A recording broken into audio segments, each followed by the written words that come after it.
Chapter 41, Brother Owl, PT1. A/N, Bloopers. I keep doing things like confusing Marun's Dagon with Malag Bal or getting characteristics of Azura/Boethia/Mephala mixed up. One of my favorite Super Bowl commercials for Snickers candy is the one where the guy spends hours carefully painting the team's logo on the field only to have a player for the KC Chiefs say, "Hey, that's great. Who are the chefs?" Great googly moogly.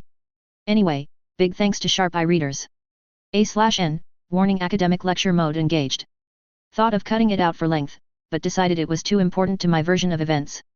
1. Ancestor Mothwings not lore, I know, but I changed effects for my stories.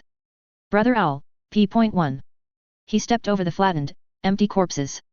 Through the miasma, there, the waft of a cool breeze bearing the cool, damp scents of wet wood, fungi, leaves flush with water and warming in sunlight. He eagerly followed it, scenting the air like a dog. Another lost seeker of knowledge? No.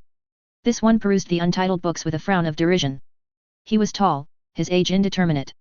He wore a loincloth, a leather vest, leather slipper shoes, and feathered headdress and feathered mantle of grey and white. A dim memory of his childhood illuminated. Old villages. Villages of non-believers. Men in pelts of bear and wolves. A rare few in feathers. Shamans. Shamans stripped of their furs and their hearts torn out for sacrifices to the dragons. Feathers burning, roasting in dragon fire. The shaman creature saw him and approached in an effortless glide. He was neither young nor old. Broad, strong face. Broad, fuzzy feathers that framed his face and form. The fuzzy edges of his pinions fluttered in the air, sweeping the currents, silencing the sound of his approach. He wrenched his gaze away from the two knowing eyes and focused on the silver triangle ornament at the base of the other's throat. The raptor was upon him. He opened his mouth, but to his horror only a faint squeak emerged. The shaman smiled. "All these books about N-words fail you? What kind of teacher have you had?" A bony fist encased in a glove with talons, rapped sharply against his forehead. It wasn't a particularly hard knock, but the power of a divine was behind it and he staggered back and fell hard on his tailbone. "Sister Hawk taught you how to speak. Learned you nothing from me? Have you been taking notes? Word of mouth is all very well and good, but some things just have to be written down to be remembered. Even dreams. Even lies." Large eyes, irises orange as the blood moons, blinked thoughtfully as the divine turned his head to study the restless dervishes of loose leaflets. So many words in stagnant air. Stories told in graves. XXXXXXX.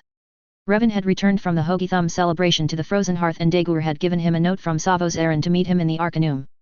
Savo's travelling here from Solstheim didn't bode well and Revan feared matters were finally coming to a head.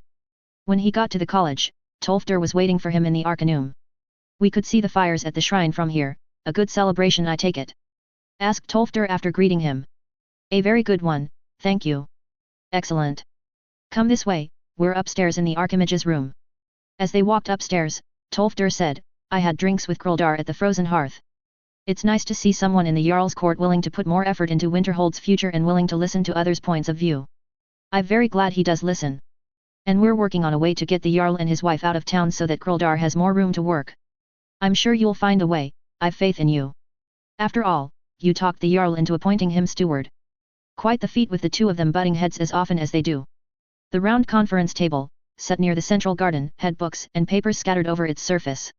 An ancient-looking carving of an owl done in ivory perched on a stack of papers in the center of the table. Savos looked up as they came in. He was dressed in the hooded version of the common clothes worn around Raven Rock. Lore Master Urug was slouched in a chair, muttering under his breath as he read some papers. "Savos, good to see you." "You also, Revan," Savos replied. "Master Urug, read any good books lately?" Urug grunted and stuck a fiery finger in the air. Revan laughed and turned to Savos. "Dare I ask?" "It's not good, my friend." "Oh." Revan looked around and spotted a light meal set up and bottles on a side table. "Hawning brew ale." He helped himself to a bottle, then went to stand beside Savos. "What's happened?" "Marek has managed to retake the Raven Rocketh stone. I've persuaded Nelith to actually do something about it and he's set up some countermeasures so that the people in Raven Rock aren't affected too much, only those too susceptible. It's also drawing sleeping reavers into town, and this time the sleepers actively attack if a non-sleeper approaches the area." "Vith. Exactly. He's making use of all the power he's stolen from your wife's kills. I'm afraid she'll need the full shout to break his hold this time." Savos reached out to touch Revan's arm. "Storn has said his hold on the sleepers is worse. He only stole a few hours of life before, and now he steals their souls as sacrifices to Hermias Mora should they die while entranced. We tried drugging one as a way to get her away from the stone. We even brought her to the isolation room in the manner to ensure no magic could touch her. She is physically unharmed, but we can't wake her. We can spoon water, thin soup, into her, but even as I left she is wasting away in sleep. Storn says it was like you were. Almost. Marek got you because of your connection to your wife. For these souls, Storn says, a new, unholy power has been exerted to steal souls. It may be that Marek has gotten powerful enough to be significant to Mora again, so now he's giving aid to his champion, especially since she's stubbornly refusing his offers. He may have been content to sit back and let the Dragonborns battle it out, but perhaps now he's gotten ambitious. Revan studied Savos intently. He was reminded of the day the former Archimage had entered his shop. The weariness was back, so were the traces of pain and sensitivity to magic, a permanent side effect of nearly dying from a device called the Eye of Magnus. Savos was wearing the amulet Storn had made that shielded one's mind against magical influence. He recalled now that Savos's last order had bought out all his stock of Glade tea made from the yellow flowers and the moth dust from the ancestor moth, one, grove that soothed nerves overstrained by magical exertions. At the time, Revan had wondered about that, but other things had come up and he'd forgotten that detail until now. My wife knows the shout to take non-dragon souls, Revan reluctantly admitted. She learned it from the dragon of the soul cairn. It may be Marek has discovered this same shout or worked out a formula of his own that does equally as well. Or he may just be using the soul-stealing spell known to the Conjuration School.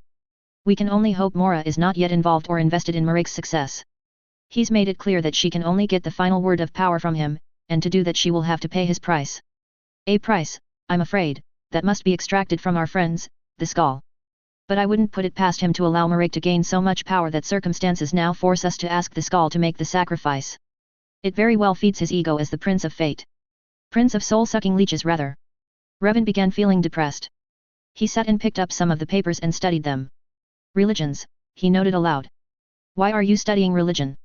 Your tribunal of Didra obviously isn't doing much to counter Mora, said Urug, not looking up from the brittle scroll he was reading. Doing what gods do, sit back and watch the pawns play out. Probably expecting her to charge in and save the day. As usual. But if Hermias Mora's taking an active part in this invasion and the fight is going to be in his realm of Apocrypha, then we can't rely on other Didras to get involved. From what Savos tells me, you had luck getting interference from souls in the Dra-controlled part of Oblivion. Pretty sure Mora's patched that hole in his defenses. So we're hoping to find clues, maybe another loophole, something or someone else to give the Archimage the edge to defeat both in their home territory. The orc finally looked at Revan. White hair, wrinkles, older than any orc, by their own culture, had any right to be. And as a mage, he defied those rules. Defied many other rules that orcs had neither the patience nor intelligence to be one of the preeminent scholars of magic. Best way to get on the lore master's good side was to offer to fetch books for him. Revan recalled the first time they'd met long ago. Revan had been a traveling merchant back then and Urug, a journeyman. Revan had been camped for the night on a beach near Dawnstar when an orc in a combination of mage robes and orc armor, casually holding an orichalcum greatsword and carrying a bulging sack almost as big as he was, came asking to share the fire. In the sack were books he'd salvaged from nearby ruins that was home to a few stupid practitioners of blood magics. When his wife had decided to join the college, he made sure to advise her to do book fetching for Urug. We don't have enough information, Urug said, sweeping his hand over the table. Too much lost between the first and second eras, the war with Manimarco, and in the following ages, too many items borrowed and never returned. And Dragon breaks knowledge lost because they've been forgotten or haphazardly thrown out because no one could remember why they were relevant when histories were no longer valid. So we've gone back to the beginning, said Savos. He pointed at the owl sculpture. Storn found that for me. An heirloom from the Skull from times before they adopted the monotheistic religion of the Allmaker. A belief similar to the later Elchion order of the First Era but nowhere as violently fanatical. The owl is an artifact, an idol from Atmora. The enemy of Hermamora as they call him. Yahunal the owl. Revan rose from his seat and leaned over the table, reaching for the statue. Tusk ivory, he guessed. There was a sense of something old that tingled along his spine. Go on, I'm listening, he said. Savos nodded, plucked a bottle of ale for himself, then sat and began his lecture. Legends like to credit Akadosh with creating a single line of Dragonborns, the favored rise of the Dragonborn emperors and the pact with Saint Alessia to be exact. In truth, that pact only guaranteed a steady, identifiable breed of Dragonborn. But there have been the spontaneous rise of Dragonborns before then. Marek may not quite have been the first, but he is the first acknowledged by the dragons as a known predator of their kind. It's an odd fact of nature that sooner or later something will arise as a predator of a species that grows too powerful for its environment. The dragons are certainly the apex predators. Born from Akadosh. Unknowingly, if some radical texts are to be believed. He, like many of the other divines, escaped Lorcan's trickery during the creation of Mundus, but not entirely. Some of his blood or power was torn from him then. That power was part of Mundus's creation, and from the earth and from his divinity were the dragons born. Now the Greybeard's version of events as told on the pilgrim stones leading up their mountain, they credit Kynareth with the teaching, or her influencing Parthunax to teach. According to a certain hunter in Riften Helzet told me about, he holds to the original Atmoran form of Kyn, the divine huntress, the ancestral spirit whose avatar is the hawk. In that ancestral form, she taught man how to speak so naturally she knew the power of the shout. She is also a goddess of battle.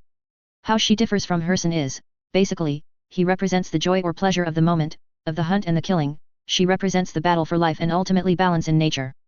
The Akaviri-led Dragonborns and Blades did very well in their efforts to kill all dragons and, by intent or, more likely, sheer ignorance, nearly eradicating all elements of Akadosh's presence on Mundus. And that brings us to the Saint Alessia contract. With most of the dragons gone and the rest in hiding, for Akadosh to maintain his presence on Mundus, he needed anchor artifacts. The Didrik ones are well known: Azura's star, Mephila's sword, Boethia's armor and sword, Malakatha's hammer, Malag Baal's mace, Hermias Mora's books, Merons Dagon's razor, and so on. The divines, on the other hand, largely rely on willing or living agents. Priests mostly. Akadosh made his bet on Saint Alessia's bloodline, from which arose the Reman emperors.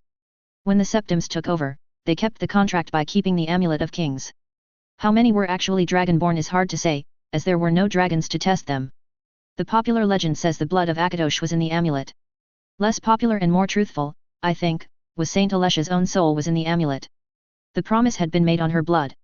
Lose the amulet, lose the soul, and lose Akadosh's oath of protection. The Amulet of Kings was destroyed with Martin Septim. Martin was a true dragonborn, because, for the briefest moment to his own destruction, the soul he held was Akadosh's own. The empire fell apart. The Medes are giving a good try, but without the contract, Akadosh has no investment in them. They are doomed to fail. But that is entirely another matter. Forgive me for getting off track. Back to the Dragonborn and the Atmoran gods. Of these gods, the most popular of course, are Shor the fox and his wife Kyn the hawk. His henchmen Artsan the bear and Shtun the whale. Lesser gods are Mara the wolf, Dibella the moth, Orki the snake, Yehunel the owl, and, of course, Alduin the dragon. At some point, a dragon cult movement grew in Atmora. Doubtless due to the dragons migrating from their proposed origination in Akavur. Easy enough for their cult to flourish, I suppose, as the dragons were undeniably there in body and thus the living gods. Alduin became the focal point of worship, and men fed them their powers and their souls. Alduin found a way to feed on that. But that is my own speculation. In any case, there was war. Old Atmoran writing fragments bolstered by word-of-mouth tales, spoke of ancient religious wars on Atmora. The dragon cult making war upon the other tribes and gods. Isgramor and like-minded fled to what would later become Sarthal. But after the Famur attack, he returned to Atmora and solicited the very forces he'd first fled to take vengeance on the Famur. He brought the dragons and their priests to counter Famur magic. The Atmoran pantheon eventually merged with the Altmer and Aelshian pantheons. Kyn to Kynareth, Shtun to Stendar, Mara and Dibella retain their names, Orki became Malakath, and Yehunel to Julianos. Now I've gone a long way about this, but I believe there is one ancient Atmoran ancestral spirit who can help us with Hermias Mora and Marake. One suited to dealing with the Didrik realm of Apocrypha and the self-proclaimed Prince of Knowledge and Fate. I believe we need Yehunel's help. Not Julianos, the civilized patron of the arts of learning and magic, but Yehunel, the seeker of knowledge, the hunter of truths. Yehunel, whose ink is the blood and fat and ashes of his prey and whose first magics were the crude drawings on cave walls to document a successful hunt and invoke the dreams of future successes. According to Atmoran legends, Yehunel taught man how to write, how the written word was itself a power for both good and ill and could carry power when the last echoes of a shout had faded. He also taught mathematics, not magic, as the tool to calculate power and set measures that we might better understand the timing of seasons and the movement of stars. Hermias Mora or Hermamora, as the Skal call him, is a thief of knowledge, a hoarder, who cares nothing of what he hoards, only that he has it. He boasts of being the Prince of Fate, but he's a poor imitation of Jigalag. His Apocrypha is the rotting remains of the great library of Jigalag which was destroyed by Jigalag himself the first time the curse of madness overtook him. Mora revels in the darkness of others' ignorance. Savos fell silent. Revan shook his head, as if trying to make the words fall into sensible order. I would contest the Orki to Malakath connection, said Urug. The Atmoran Orki is a god of mortality, so more akin to Arche, unless you accept the legends that Arche originated as a mortal. I think your own Azura is mentioned in that context. And I find it damn curious that the Altmer accept that Arche was a human elevated to godhood, yet refuse the same for Tiber Septim. But that's beside the point. Savos thinks we should chase the Yhunal link. That's a god I like. That one's not afraid to get his hands dirty and get out there and hunt facts down. All very nice, but the question is Yhunal an actual Dre, and if so, is it still a valid power to call upon? What's this god's price for aid? I don't know of any practitioners of the old Nord gods, nor of any writings. Or, interjected Tolfdir quietly, if there's time to properly chase down believers of the old gods. Many were killed or driven into hiding by High King Borgas, who aligned himself with the Aelshian order that sought to obliterate all pantheons in favor of a single, almighty god of their definition. The Bosmer certainly proved him wrong when they called the wild hunt down upon him. And there have been no formal temples or writings to the old gods. It's all word of mouth. We've sent Onmund to this rift hunter to see if he knows anything about Yhunal, but there's been a delay. The hunter has made it a condition that Onmund earn Kind's favor with hunting trials, and so Onmund is currently running down animal protector spirits to prove he's a worthy Nord by using bow or spear or knife instead of magic. Oh, this is terrible. Revan got up and paced around the table. I'm fairly certain my wife can take on Marek, but not if Mora's involved. Is our only hope an obscure Atmoran god who hasn't been worshipped since before the First Era? Have you found anything at all about his nature? He sighed unhappily as Savos shook his head. We were hoping you could help us since you're the nearest we have to a mystic, said Uruk bluntly. We've Ed Theman, he's recently joined our college as a possible future mysticism instructor, but by his own admission, he knows the practical arts of the discipline, but the core mysticism skills he admits to being weak on. He's learned what he knows through brute force rather than intuition. We're also not certain enough about him to entrust him with the secret that the Archimage is your wife, who is pretending to be her own half-sister and does a lot of the dragonborn work as the spell sword Hell's Et Pharaoh. Savos says you have the blood gift of talking to ancestral spirits. You aren't trained, we know you deny the skill often enough. Denying it doesn't make it untrue. We've tried consulting the augur, but he's never there when we've gone to him. Might as well see if you can reach him. I'll talk to Ed, said Revan. I didn't know until 2 days ago that he's kin, even if he wasn't officially married to my cousin. And as he was once the mouth of the Nriveran, he knows about double lives. I know kinship doesn't automatically mean trustworthiness, but I have a good feeling about him. And we will need his skills. He sighed again. I hadn't planned on letting him in on family secrets so soon, but it can't be helped. So a few hours later, Revan found himself deep beneath the college with Tolfdir and Ed Theman, and entering a room with an empty magica well. He set the ivory owl on the well's edge. How do we summon the augur? He asked Tolfdir. Tolfdir shrugged. He appears when he wants to. Most common is to come here and see if he's in. Theman also shrugged and said, the augur mostly talks to Colette. I've only been down here once before and he wasn't interested in talking to me. Revan didn't know much about this entity. His wife, of course, had told him about her encounter with the augur, a college student whose research had crossed into dangerous territory. His physical form was gone and what was left was melded with the power vortex the college had deliberately been built over. He sat on the rim of the well, his legs extending into the bowl. He started as he always did, concentrating on breathing to focus his mind. He reached for his ancestors, first seeking their protection and guidance, and relaxed as he felt the cloak of familiarity settle over his shoulders. Then he tentatively asked them to look around for the augur. He didn't open his eyes, although he knew the room had brightened on the other side of his eyelids. Something knocked. Tolfdir later told him it was quite fascinating. He'd never witnessed a possession. The augur had appeared, but only to warn Tolfdir and Theman not to interfere. Then something else, presumably Yhunal or a spirit that spoke for Yhunal, had moved Revan to take hold of the owl statue. Once he did that, he began speaking in what Tolfdir identified as Atmoran. He translated what he could difficult because the old form was practically dead and the accent one Tolfdir hadn't heard since he was a boy, when his grandfather imitated the accent of his own grandfather and Theman transcribed. Basically, Yhunal was real, Julianos was a separate entity whose original name was lost with the Aelshians, but they were on good terms, and Yhunal was willing to help against his old enemy if the price was right. Such price to be named later. If Tolfdir had translated correctly. Theman had plenty of pages where he'd recorded words phonetically, because Tolfdir wasn't able to catch everything. You really don't remembering anything that came out of your mouth? Asked Ed. I really, truly don't, which is why I dislike this practice. Some spirit uses me, says its piece, and I'm left holding a rock and with a blade at my throat. Theman's eyes narrowed. An oddly specific result. He sighed. Do you do this often? He asked. And by this I mean interfere in Daedric affairs and channel spirits. No. This is actually the second time I've allowed this. The first time is how I got the annoying reputation and the spirit guardians of my house. Which I suppose you should know about, should you visit me in Windhelm. They're nice ghosts, he belatedly added. Haven't had robberies since. And they would never harm my little cousin. Humph. They won't get the chance to get near my granddaughter until I'm well satisfied of your talents, Revan. I'd like to examine you once we get upstairs. I'm looking for hooks or traces left on you. Anything by which an outside influence would pull you or bind you by. My ancestors wouldn't allow that, but all right. I know your mother's mother was a wise woman and father's mother was daughter of another one. Have you been trained? Ever sought training? No. And no interest, I take it. None. I simply honor my ancestors and I desire that any family I have be healthy and happy. I have unfortunately been forcefully made aware that I have inherited certain traits. My wife demanded I take some training from her brother and we focused primarily on basic conjuration and shielding. I've taken other lessons from him whenever we both have time to spare. I don't see you as wanting to meddle with oblivion, so not a conjurer of Dremora or elementals or bound weapons, and you're obviously more the spiritualist than a mystic. What conjuration spells do you know? My wife made me learn how to conjure fire wolves. Taliesin, my brother-in-law, taught me summon ancestors. That's an adept level spell, both in complexity and power, even if the spirits on the other side are willing to come through. Do you use that often? Only when I have vampires clawing at my neck. Vith. Considering who your wife is, I suppose I shouldn't be surprised you'd find yourself in the thick of trouble whether you seek it or not. Themon's eyes narrowed again. And the fact that you've survived makes me wonder to what lengths you'll go. They exited the midden into the Hall of Countenance.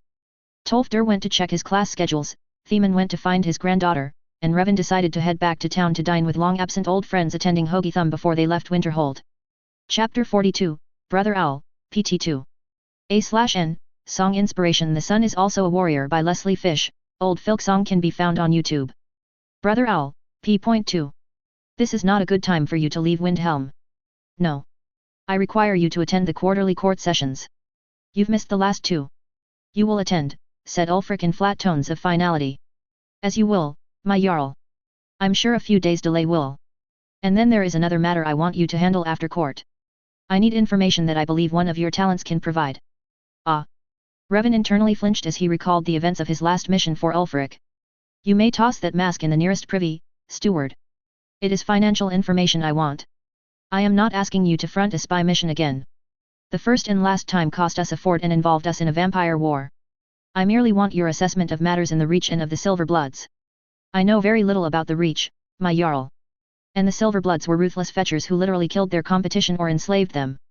If he had to go there, he knew Adra's lord he would bring along as consultant. I have trouble believing that, Sadri. Your wife is a thane there. You have a stake there. You therefore have some ongoing game engaged. I would think you'd be pleased to have my permission to be able to travel there under my protection. I would agree, my Jarl, but now really isn't a good time. I really do need to go to Solstheim once court is over. There are some matters I've been watching that may disrupt trade and shipments between Solstheim and Windhelm that I need to get involved in. Ulfric slouched further down on his throne and leaned right to prop his cheek up on a fist. There have been strange rumors on the docks about Solstheim, that there is a strange magic that steals the mind of sleepers and enslaves them to work on building shrines. Is this the matter that concerns you? He asked almost lazily. Revan hesitated. It was getting difficult to deceive the Jarl. Jigalag's sword, a gift Revan had given him the day Ulfric made him a steward, was working its subtle gift of enabling its wielder to cut to the heart of matters.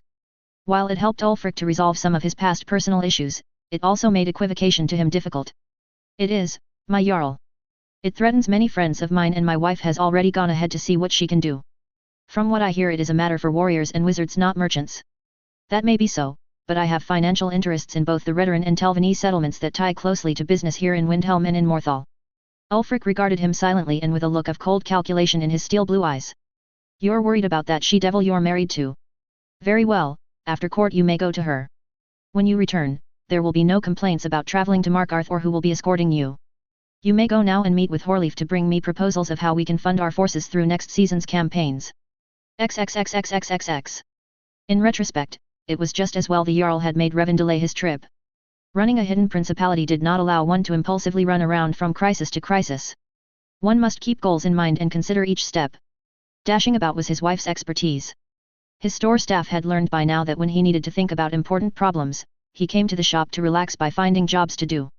Revan was inspecting and sorting weapons that had been sold to the shop by some soldiers when a clerk informed him 2 mages had come in with a scales ring for special discounts. He or Savella or the store manager Inalta handled ringed customers. The dragon rings were handed out by the Dragonborn and his store and other merchants in other cities gave discounts on goods and/or services for it. The gift rings that came from his wife, the spell sword, depicted balance scales, the symbol of House Hlalu, and was only good at her husband's store. Those rings he handled himself. He was pleased to recognize the two mages, Onmund and Zargo. Ah, welcome, friends. Congratulations are in order, I hope. Revan said to Onmund, gesturing to the bone and carved ivory necklace the mage was wearing. You are now one of Kind's favored hunters? Did you get the information my wife needs? On Yahunal, some, said Onmund. Unfortunately, Froki is more devout to the hunt and battle than to a god of knowledge. Oh, that's disappointing. Warrior and scholar at not mutually exclusive aspects. Not one to favor book learning, then. It must have disappointed him that an effete mage passed his tests. He wasn't happy. I cheated shamelessly by his standards, said Onmund. Zargo had to do the tracking for me while I did the actual battle and killing. If I had to do the tracking, I'd still be chasing the first 3 challenges, and time wasn't on our side. Onmund shrugged and pulled out some papers from his satchel. There isn't much, I'm sorry, just speculative rambling of ceremonies and vague stories of the owl as a messenger of hidden powers. When I think of how little we got for all the effort we put into passing his tests, I can't feel sorry for cheating. He passed the papers over to Revan. Urug's already made copies, so this is yours. We hope it helps in some way. Again, we're sorry there isn't more. Helset's a smart and tough lady, she shouldn't have to face off with a dragon priest all by herself in Apocrypha. I'm pretty appalled the Archimage isn't handling this. Helset is her half-sister after all. It's, a delicate political situation, said Revan carefully. The College of Winterhold has no authority to act in Dunmer territory.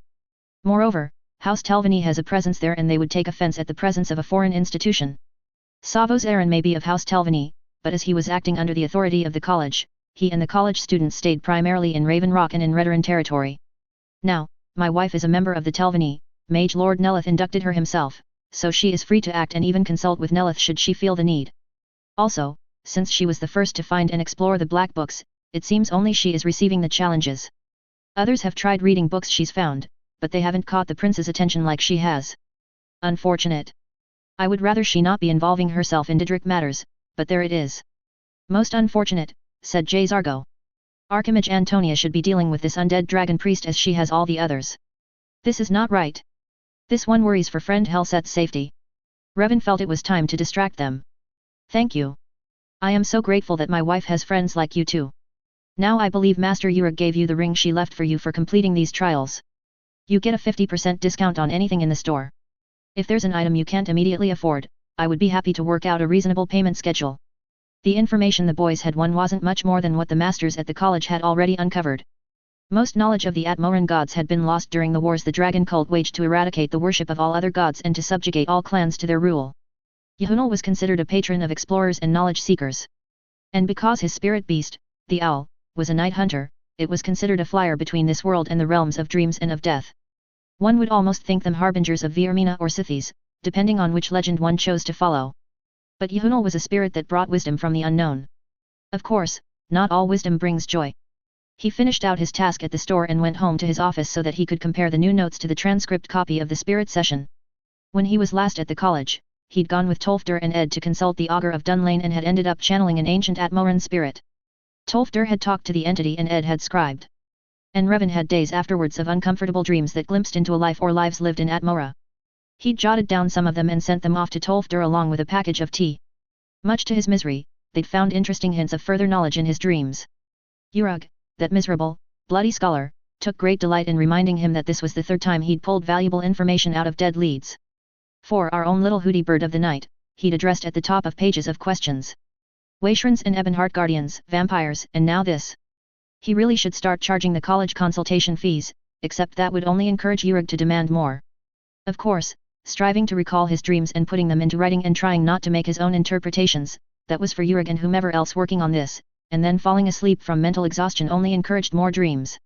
They had come in the darkest night of winter, when sensible people were gathered in the longhouse to sleep and conserve their energies. Families huddled together in their claimed sections. The only ones awake were the handful of volunteers who tended the fires and patrolled outside to make sure the livestock in nearby barns were safe from predators.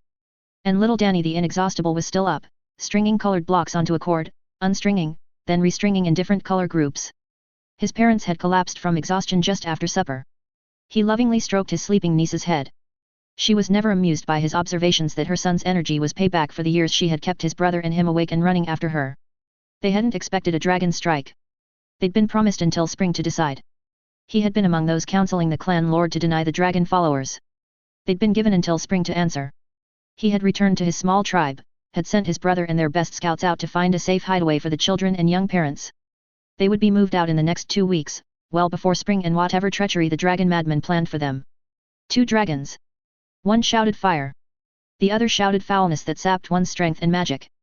His people fled the longhouse and into the arrows and spears of the dragon worshippers. A precious few got away. Not enough. They would be hunted down. He saw the leader of this group, the young, ambitious priest that had glowered from the shadows of the dragon's envoys. What was his name? Oh, yes. Marek. Marek held up the head of his brother. No flying from the dragons, owl man. You and yours will be the example to your clan of what happens to slaves who flee their masters. Danny. Revan woke, tears still streaming from his eyes. All that energy, all that joy crushed between dragon teeth. Tossed like candy into a greedy, never sated maw. The sacrificial knives only finished the job of cutting his heart out. Marek, you fetcher. Rot in Apocrypha. Before the dream totally dissipated, he wrote the dying prayers of an owl shaman. Later that day, he went and shot a rabbit. The Nord accompanying him to watch his back while he hunted, then guided him to a great owl's nest. Before laying the rabbit below the nest, Revan stuffed into the offering a small roll of edible salt rice paper on which he had carefully written the owl prayers in ink made of crushed beetle shells. The paper partially dissolved in the blood and stuck to the meat. Then he and Michael stepped a good distance away and watched as the great owl came down from her nest to accept the offering. 3 fluffy, grey chicks popped up and peered down to watch. Is this some sort of religious ceremony to one of your Didra gods? Actually, Michael, this is for one of your ancestral Atmoran gods called Yahunal. Nowadays, he's called Julianos, the divine of learning, logic, and magic. His symbol is the square pyramid or the triangle. Hey! All right. So how do owls fit in? For Julianos, they don't. Julianos, in his present form, is from the combined Aelshian and Altmer lines. Yahunal is one of the old gods of Atmora, a warrior's god of knowledge. He doesn't preside in some hallowed hall of learning. He's the one who picks up his spear, put on his boots, hat and cloak and slogs out into the wilderness to get answers. He is the pathfinder. He teaches critical thinking and writing so that his discoveries can be passed on even after he's left the world. He also favors math over magic, timing the seasons, measuring one's treasures or resources for building, disciplines like that.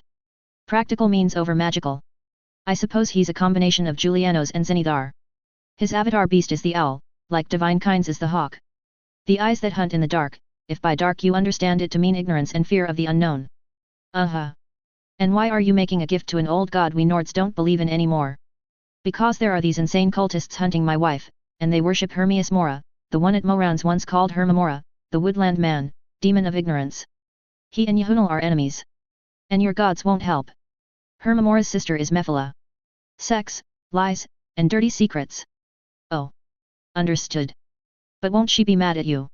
Our other gods are Boethia, prince of conflict, treachery, and plots. And Azura, prince of the grey boundaries of life, adversity, and self-interest. Michael started laughing. Wow. You're insane, you know that. Please don't spread that about. I have enough to deal with. Chapter 43, Brother Owl, PT3. A/N, Lore, UESP Yahunal, the Nordic god of Hermetic orders. Hermetic, not necessarily monastic, lone, isolated, independent and seeker of knowledge. I love the Brother Cadfael, Battle Prince, books by Ellis Peters. But right now I'm more in mind of Professor Indiana Jones out there and kicking the butts of the forces of darkness. Brother Owl, P.3. Come to me, Julianos, for without you, my wit is weak to sort the wheat from the chaff, and my eyes should neither know the true from the false, nor sense from folly, nor justice from prejudice and interest. Prayer to Julianos. Brother Owl, eyes of the night, silent flyer, lend me your vision that I might find my way to secret knowledge. Teach me to listen that I might hear wisdom when it moves in the world. Unite my heart and my mind and let me feel your wings opening in my life. Unknown. Severin Manor had a full house. The students studying under Savos had been sent back to Winterhold. Moving in for the duration, from Winterhold there was Savos and Ed Theman. The Selva ladies had come earlier. Lady Carries was staying with her brother, Selvatharin, house father, at the Selva camp at the west edges of town. The Selva had come when Morvain had put out a contract to help keep order because the reopened ebony mine had brought a population explosion. Melines was at Severin with Rallis. Little Nicky had taken leave from the companions to be here also, and he'd brought along his best friend, Athos, the first Dunmer companion. No, Athos didn't know that Hel's Et was the Dragonborn, but little Nicky assured them that if he did figure that out, he's smart enough to keep that to himself. Azura's priestess Arania had shown up at Sadri's door in Windhelm. Azura may no longer speak directly to her, but she still sends plenty of wordless visions. Arania felt she was needed for a while in Solstheim. She stayed at Severin because she didn't feel particularly comfortable or welcome at the temple. Elder Othrolith was reserved but polite. His subordinate Galdris was not as welcoming. Nevertheless, she had her duty to teach Othrolith the magic Azura felt he needed to learn as her representative on Solstheim. Her other reason for staying at Severin was to prevent Marake's influence from touching anyone in the house. She was also added the goddess's blessing to other dwellings to ward against Marake's influence. Revan was not needed to do any research, so he made social calls. Little Nicky and Athos tagged after him because Hel's Et wasn't taking any chance that the cultists might strike at her by attacking Revan. The first call was to the Selva camp. The Selva Lord was pleased to accept 2 bottles of the Felix Honing Brew special honey mead that was alchemy infused with snowberries and dandelions to give elemental protections along with its sweet buzz. Selva was interested in discussing Rallis's current status serving the Hel's Et debt status and how Revan determined the treasure percentage that paid Rallis's fines. Lady Carrie's reports of Hel's Et's exploits made for excellent training tales for young warriors. And meeting Hel's Et had certainly given consideration that even Hlala could come up with respectable warriors. Rallis assisting her paved the way to his welcome in the family when his term of indenture was over. Then to Tel Mithrin. A lot of trade between here and Tel Winstad and beyond to other Telvanni towers. The house was very curious about the house member who dared build a tower in a foreign land. A warning from Nelith passed to them through his apprentice, Talvas, was to expect agents from the council to come visiting at some time in the future. Nelith at the moment wasn't in. He was off at the Dwemer ruined city of Nchardik with Hel's Et, Savos and Ed to try to get to the black book there that was locked in a spell-proof cage. That should be child's play for 3 masters and a dragonborn. Rallis was not needed for that jaunt and so was with his intended and her cousins, showing them Kalb Jorn Barrow. Now on to Skull Village. Little Nicky and Athos bonded with the 3 armigers there, Armigers Pelin, Lil Ione, and Ireven. Athos was clearly taken with Lil Ione who was fascinated with the history of the companions. Her father, Ireven, was an old armiger who'd weathered the devastation of his gods being reduced to questionable saints in the new temple. Revan consulted Storn and Imperial scholar Tharsten about Yehunal of Atmora. The Imperial Library didn't have much to say except that Yehunal was never a popular god and gladly forgotten by the Atmorans when they came to Tamriel.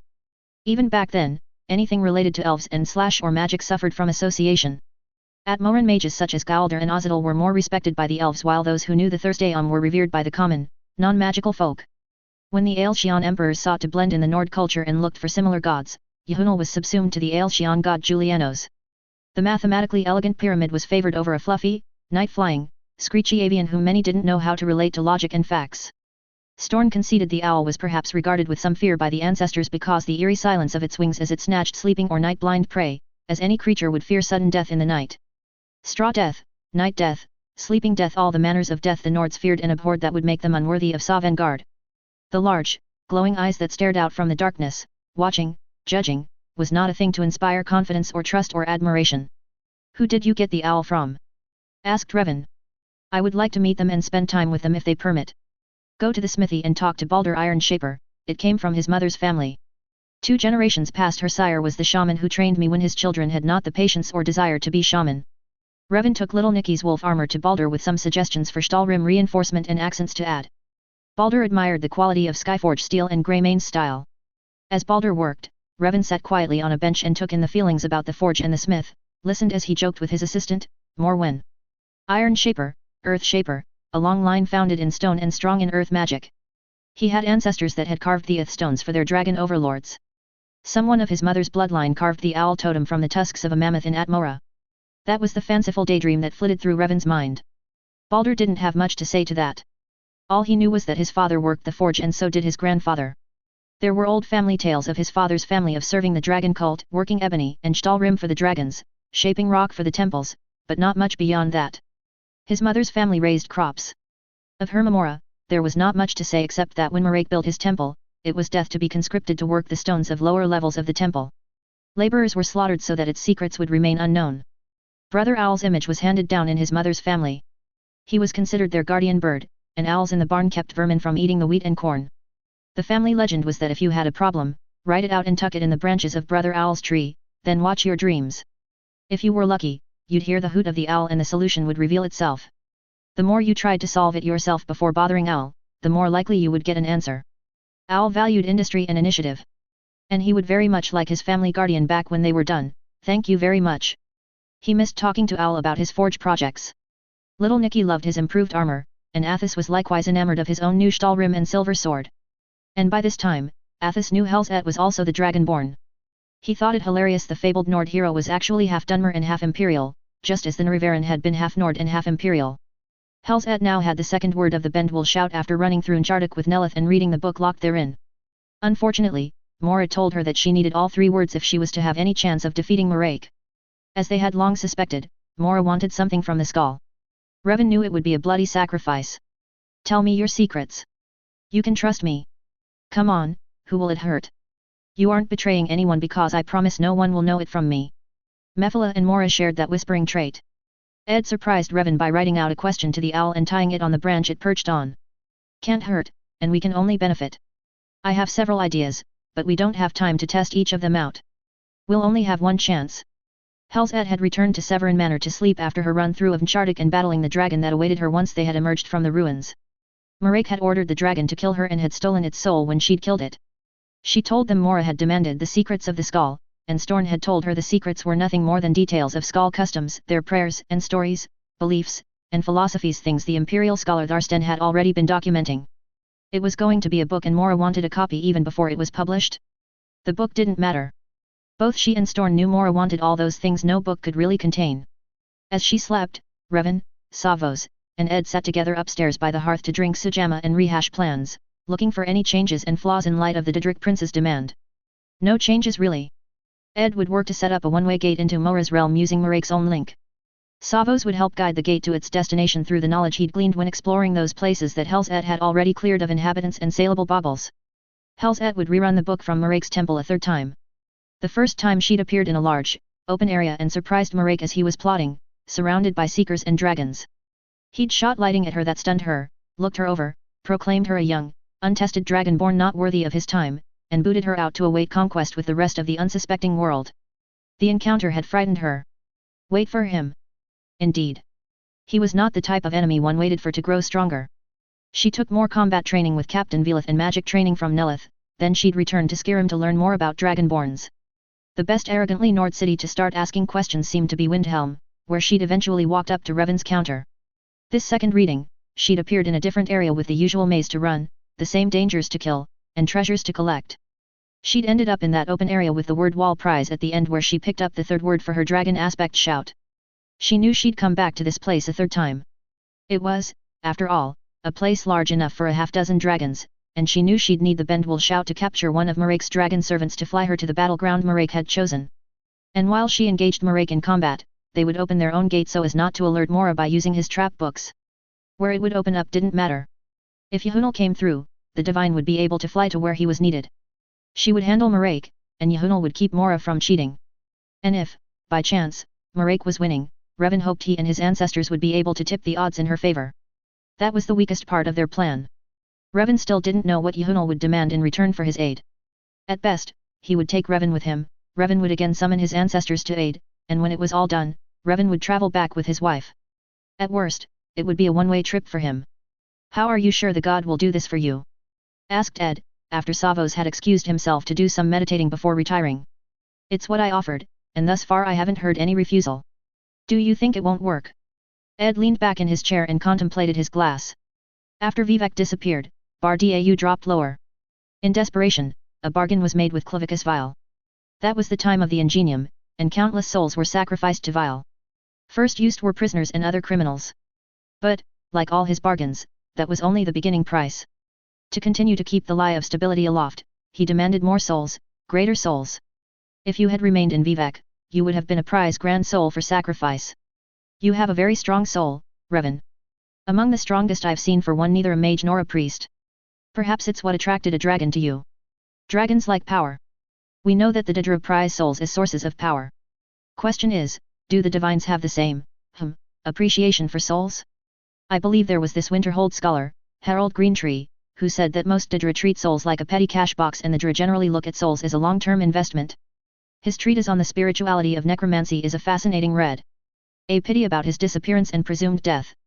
Urug tells me you were a primary source that Greentree consulted as part of his research, though your name is nowhere mentioned in the book.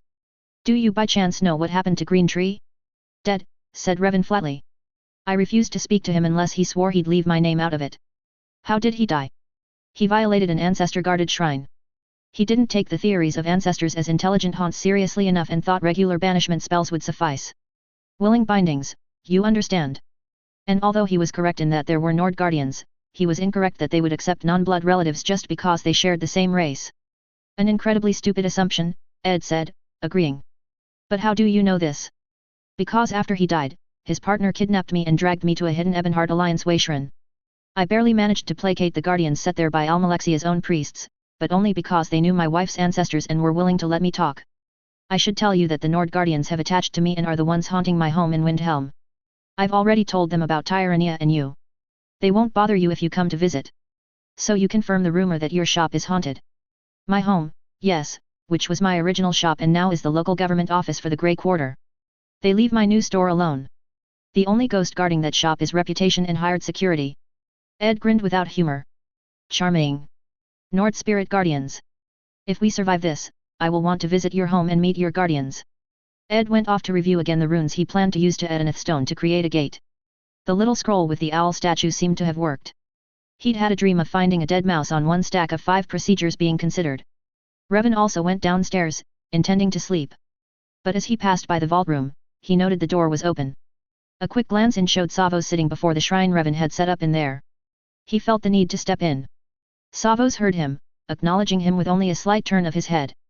Marake's getting nervous if he sent a dragon to ambush us outside of Mcharduk. Did you like the enchanted crossbow we sent you? Beautiful weapon. The lightning charge is as strong as any staff I've seen outside of the Galder staff. He sighed heavily. But you aren't here to talk about crossbows. Well, I was curious. It's a new design by the Dawn Guard. The lovely, brilliant Miss Soren is such a good customer and a delight to talk to if one is curious about weaponry innovations. The handheld scaled-down versions are elegant and frighteningly deadly. Revan walked closer and took a spot just behind Savos. You seem a little depressed. Nerves about what's coming up? He asked Savos. How can one not be? And how are you so calm? Hell's is going into Apocrypha to face the first Dragonborn. Gods only know what tricks he's picked up for having lived there since before the First Era. He has home ground advantage and eons to perfect his skill. Do you think she's ready for this? For an ex-dragon priest? Yes. This is just one more mask to add to her collection. In a one-to-one battle, I believe she is more than ready. Marake is a prisoner desperate to escape his prison and from being Hermias Mora's pet dragonborn. Hermias Mora himself told my wife that Marake is getting restless and is no longer as tractable as he used to be, that's why he's helping her to gain power. He thinks she has the potential to defeat Marake. He thinks she'll be properly grateful and will serve as his champion because his gifts to her are greater than what Azura has given her. The star is a valuable token, but it is essentially a soul gem, and nothing more than that. What else has Azura given her? Asked Savos. A great deal, as it turned out, Revan said. Did you know her god's father is the Nrivaran? Her hand has been pulling the threads of her family line even before she was born. But so much depends on the interference of an unknown Atmoran god. How can you be sure he will aid us? I am not. I also have my doubts.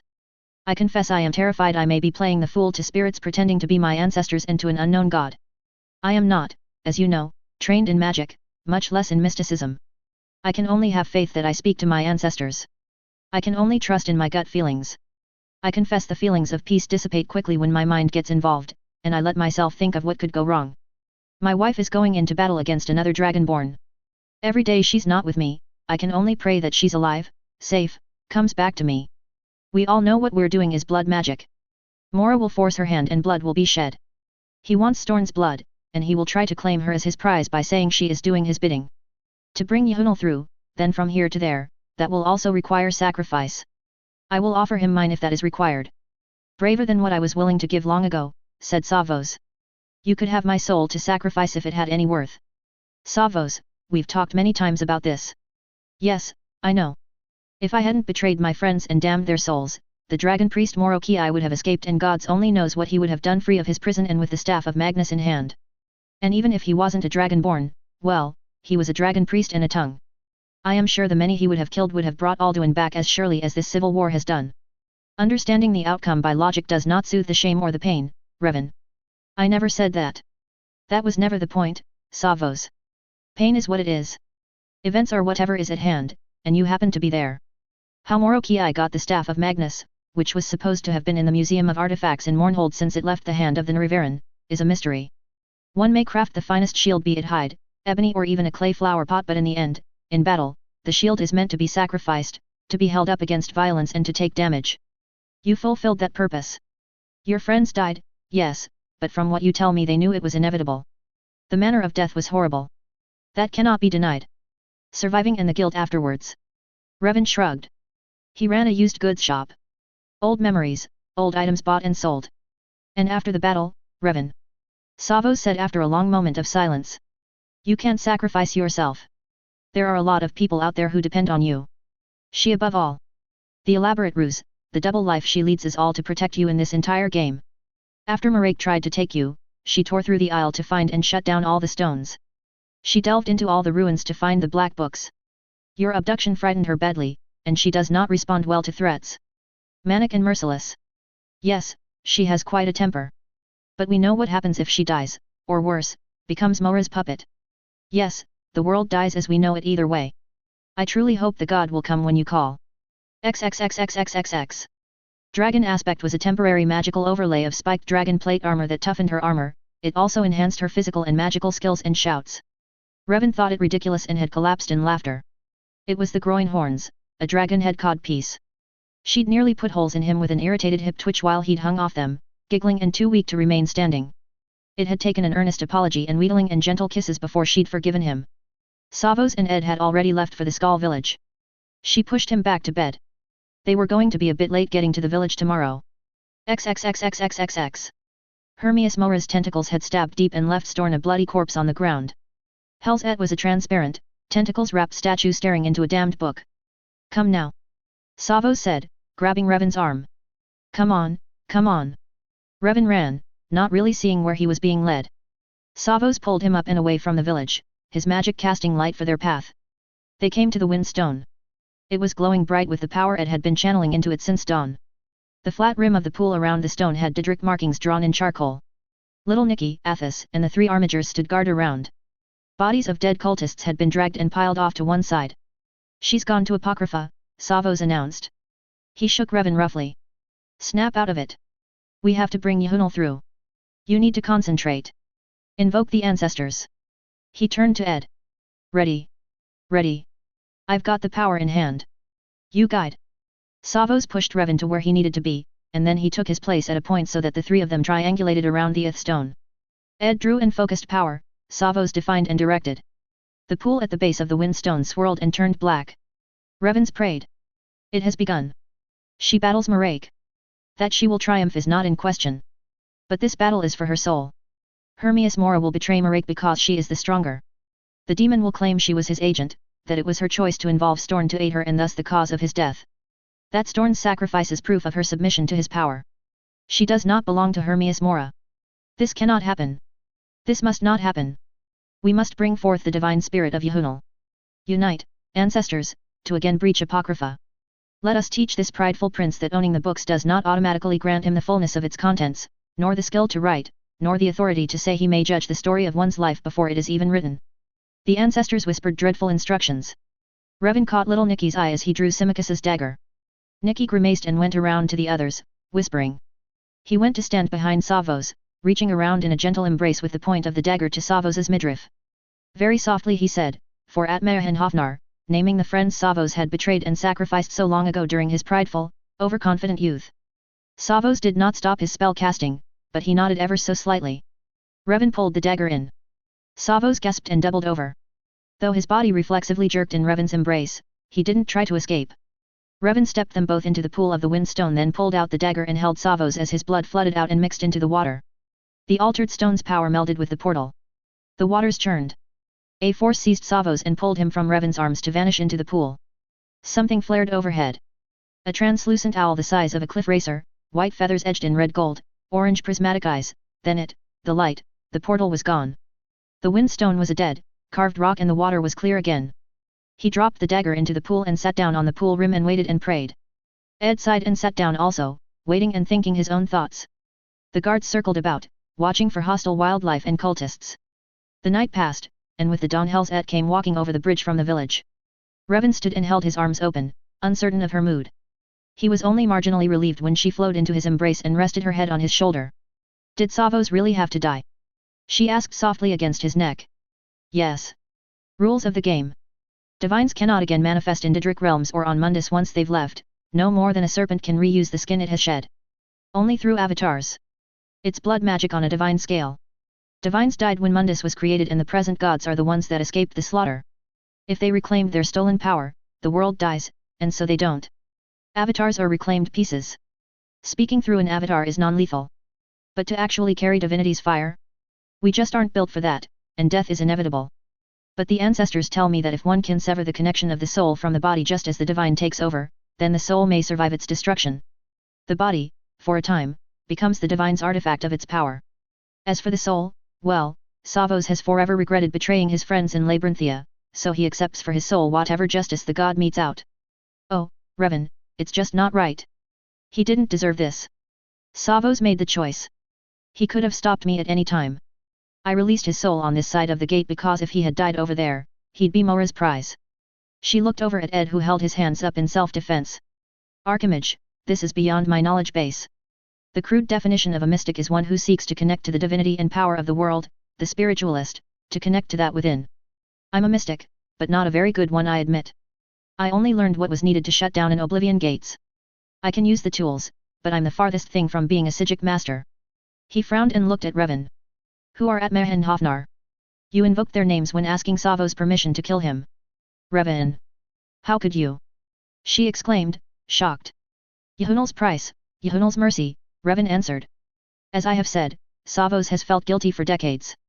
He'd gladly let his soul be destroyed to balance his crime, but the god has no use for dead souls. That was Yahunal's price. And I am selfish, my love, but know that I'd gladly sell my life and my soul to save you. If Savos had refused, I would have paid Yahunal for his aid. Yet, Savos needed this more for his own soul than for you. Do you understand? No. But you can try to explain it to me later. I'm too tired and sad to think about it. I know, love, I know. I will miss him also. Revan pulled back from her and framed her face in his hands. What happened over there? Or is it too soon to talk? I was winning. Mora would have killed Marek, but a giant owl attacked. Then Savos was there in his full power, and he said Yahunal wanted Marek alive. So between him and me, we subdued Marek. Then he and Yahunal, I don't know, they bound Hermias Mora in some sort of prison within his own realm. He's taken over Apocrypha like Jaegertharn took over the Empire. Apocrypha has a new prince. A divine prince. Interesting. How did Marek take that? Asked Revan. Don't know. Don't care, she answered curtly. Let's go to the hostel and rest, love. Storn's funeral will be tomorrow morning. Then we have to start planning one for Savos. XXXXXXX. Mephala wasn't happy. They all returned to find a spider Dremora scuttling inside Severin Manor. Revan had the bright idea of chucking all the black books at it. It scooped them all up, then dived into a giant web and disappeared. I believe the prince says we've interfered enough, Revan said. I'm good with that, said Helzet. I'd like things to get back to normal too. Break up a bandit group, rebury some vampires. What about you, dear? Knock some sense back into Ulfric? Sell the Khajiit a new line of hair extensions. Ulfric's sending me to the Reach. No. Absolutely not. It's my job, dearest. I have to. He wouldn't have allowed me to come to Solstheim if I didn't promise. Besides, I'd like to look over Velindrel Hall and visit with Inthach and help him come up with ideas for dealing with the Silver Bloods. You keep getting into trouble, Revan. I don't like that. You're supposed to be the safe, stable one here, and I'm the one who gets into trouble. I worry I'll have to come over there and bust you out of Sidna mine or rescue you from a forsworn camp. I promise to stay out of any mines, dear, except Sanorake, all right? Now, please, I'll be fine. I promise to take some guards with me. You had guards and you still got kidnapped by vampires. Markarth and Sanorake mine, that's all, I swear. No side trips, no wandering in places I shouldn't be. I'll take little Nikki and Athos along. I'll have your housecarl, Argus, escort me about. I promise, love, every precaution. Really. I'm not looking for any trouble. Chapter 44, City of Stone, PT1. A/N, 1, using smithing perks, smithing enchantments and skill potions I once got a forsworn Furkanai up to 400 protection, and that's before light armor perks. 2, nope, no such shower in Velindrel Hall, made up.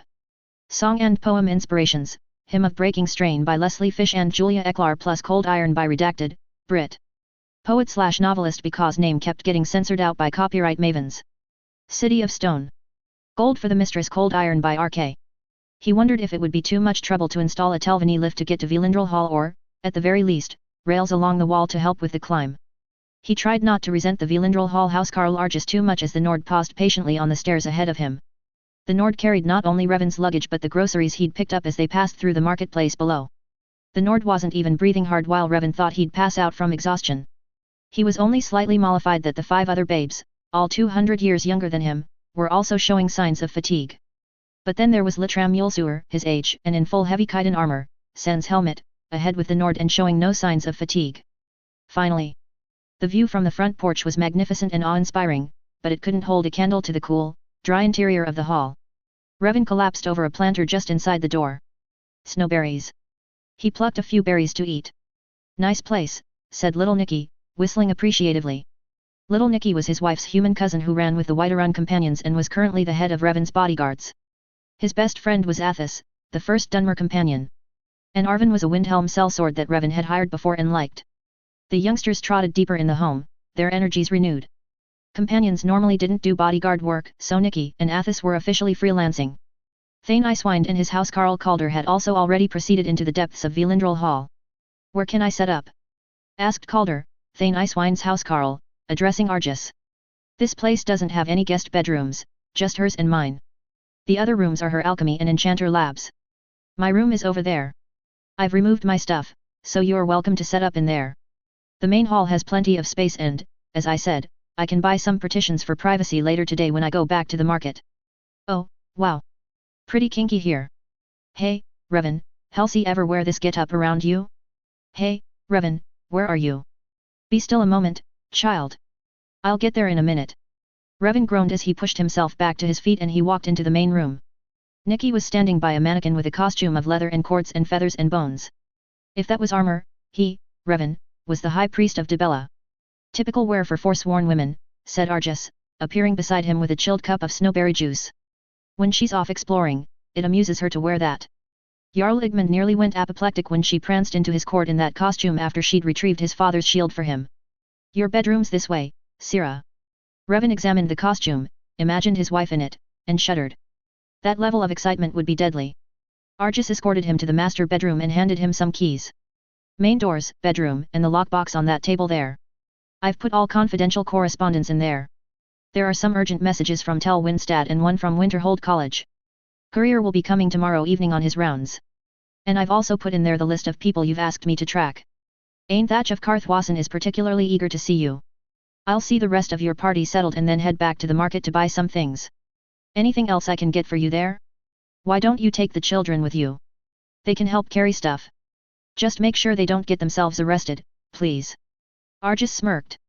Will do, Sira. No bathtub here but something called a shower, a raised dais, widely spaced metal bars, and encompassing all was an oilcloth. Adjustable nozzles sprouting from various points and centered at the top of the cage was a perforated disc. 2 knobs controlled the hot and cold water, and the nozzles could be adjusted to hit just the right spots. The oilcloth directed the water spray to the gutter drains around the dais.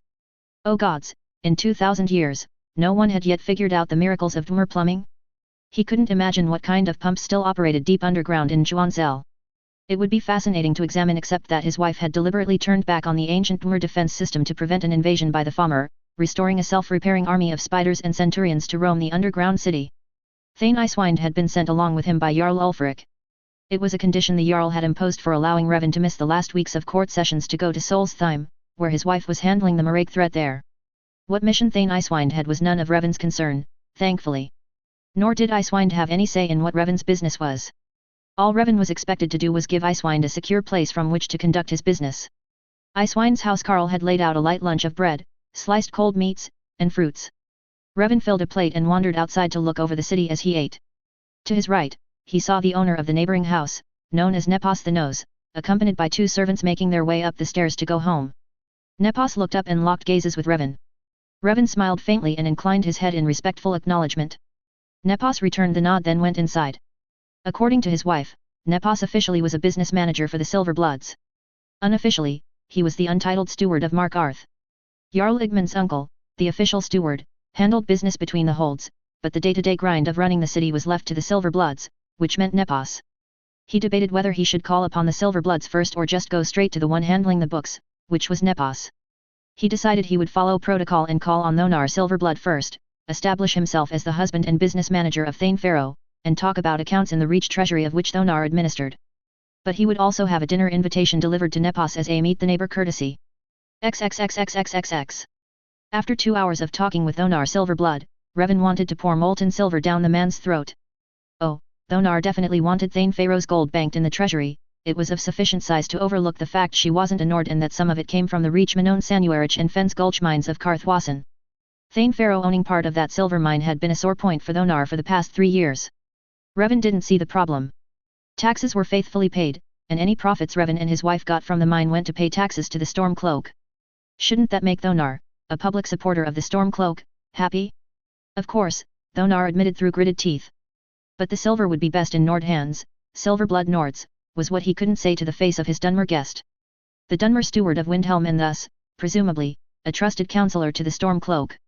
A wandering mercenary in bizarre insect armor had appeared in Understone Keep, invited, it seemed, by that suspect Altmer mage, Calc Elmo, who had written to her regarding some new Dunmer toy that she'd found. After that, like any footloose mercenary, she nosed about picking up random jobs. For Calc Elmo, she went underground to find a lost expedition, incidentally saving the city from a Famar invasion by reactivating the Dunmer's army of automatons, according to the elf.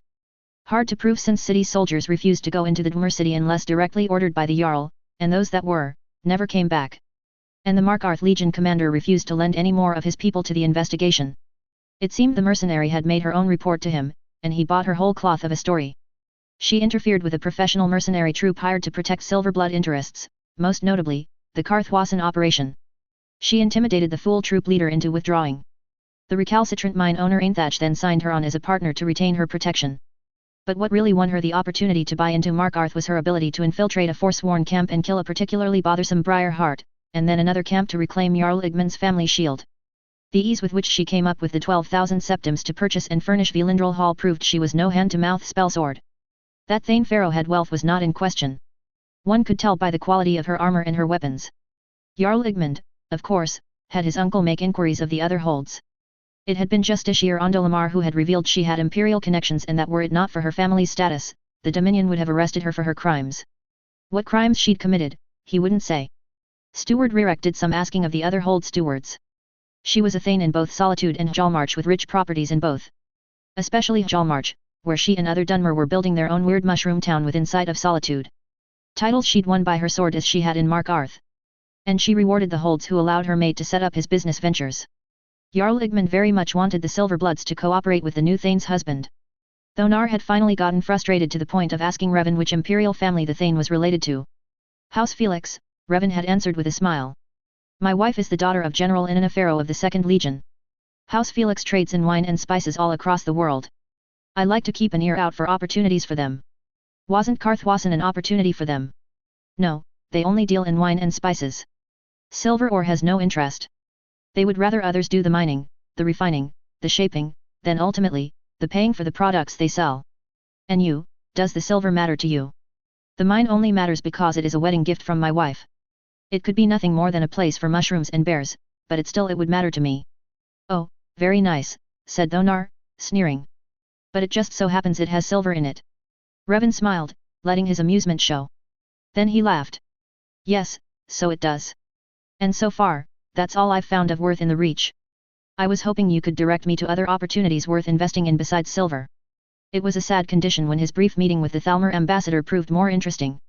He and his escort had been on his way to visit Court Mage Calc Elmo in his work area outside the doors Tinchuanzel when an imperious, "You there?" halted him. He turned and saw the Thalmor Justiciar gliding towards him. A black raven flanked by 2 golden sunbirds.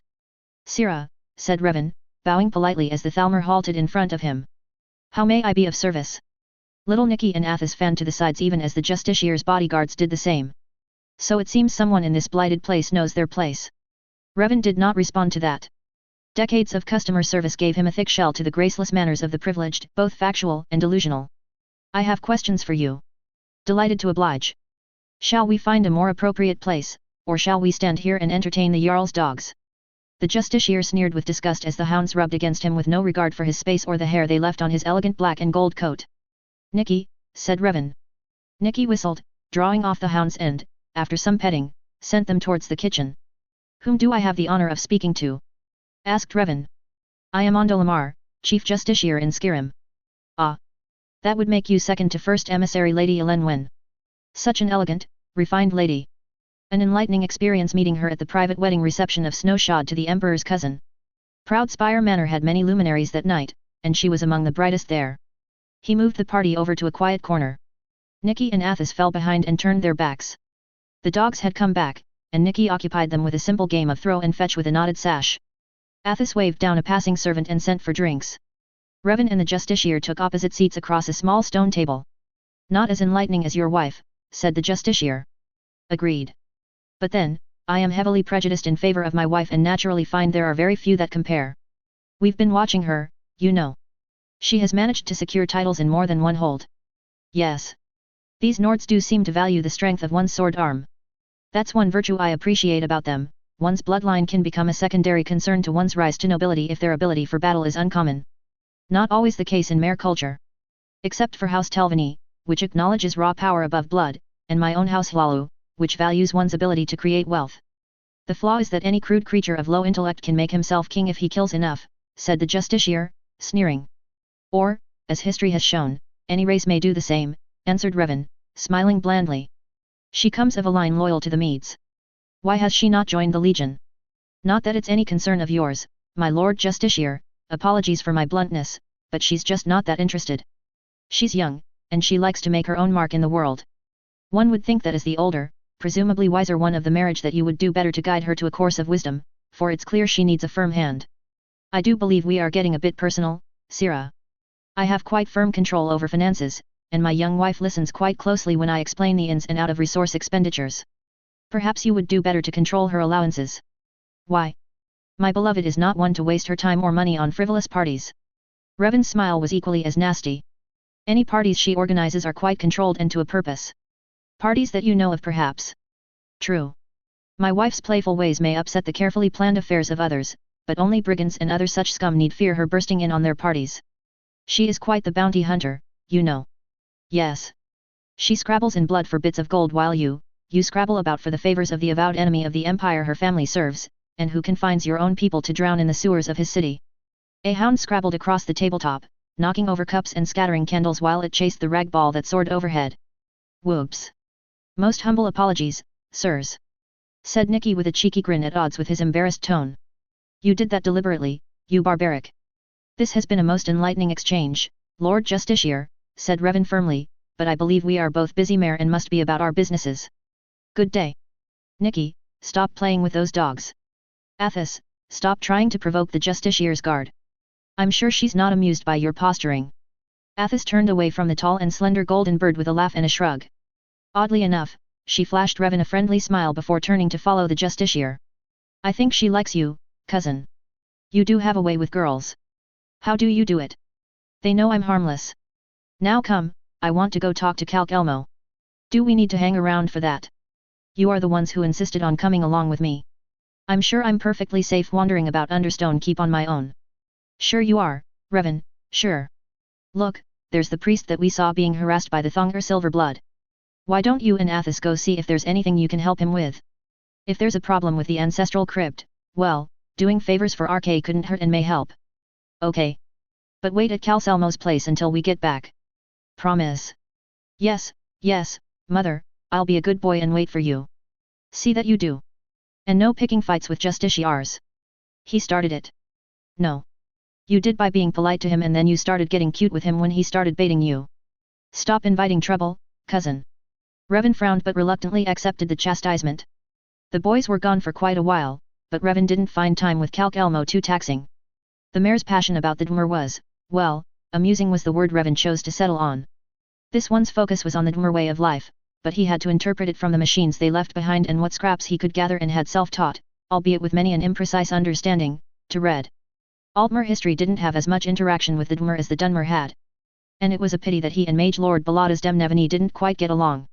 The Mage Lord used to have plenty of books and scrolls from the Dwemer, had records of his grandparents dealing with Kagranak's engineer wizards before the alliance fell apart.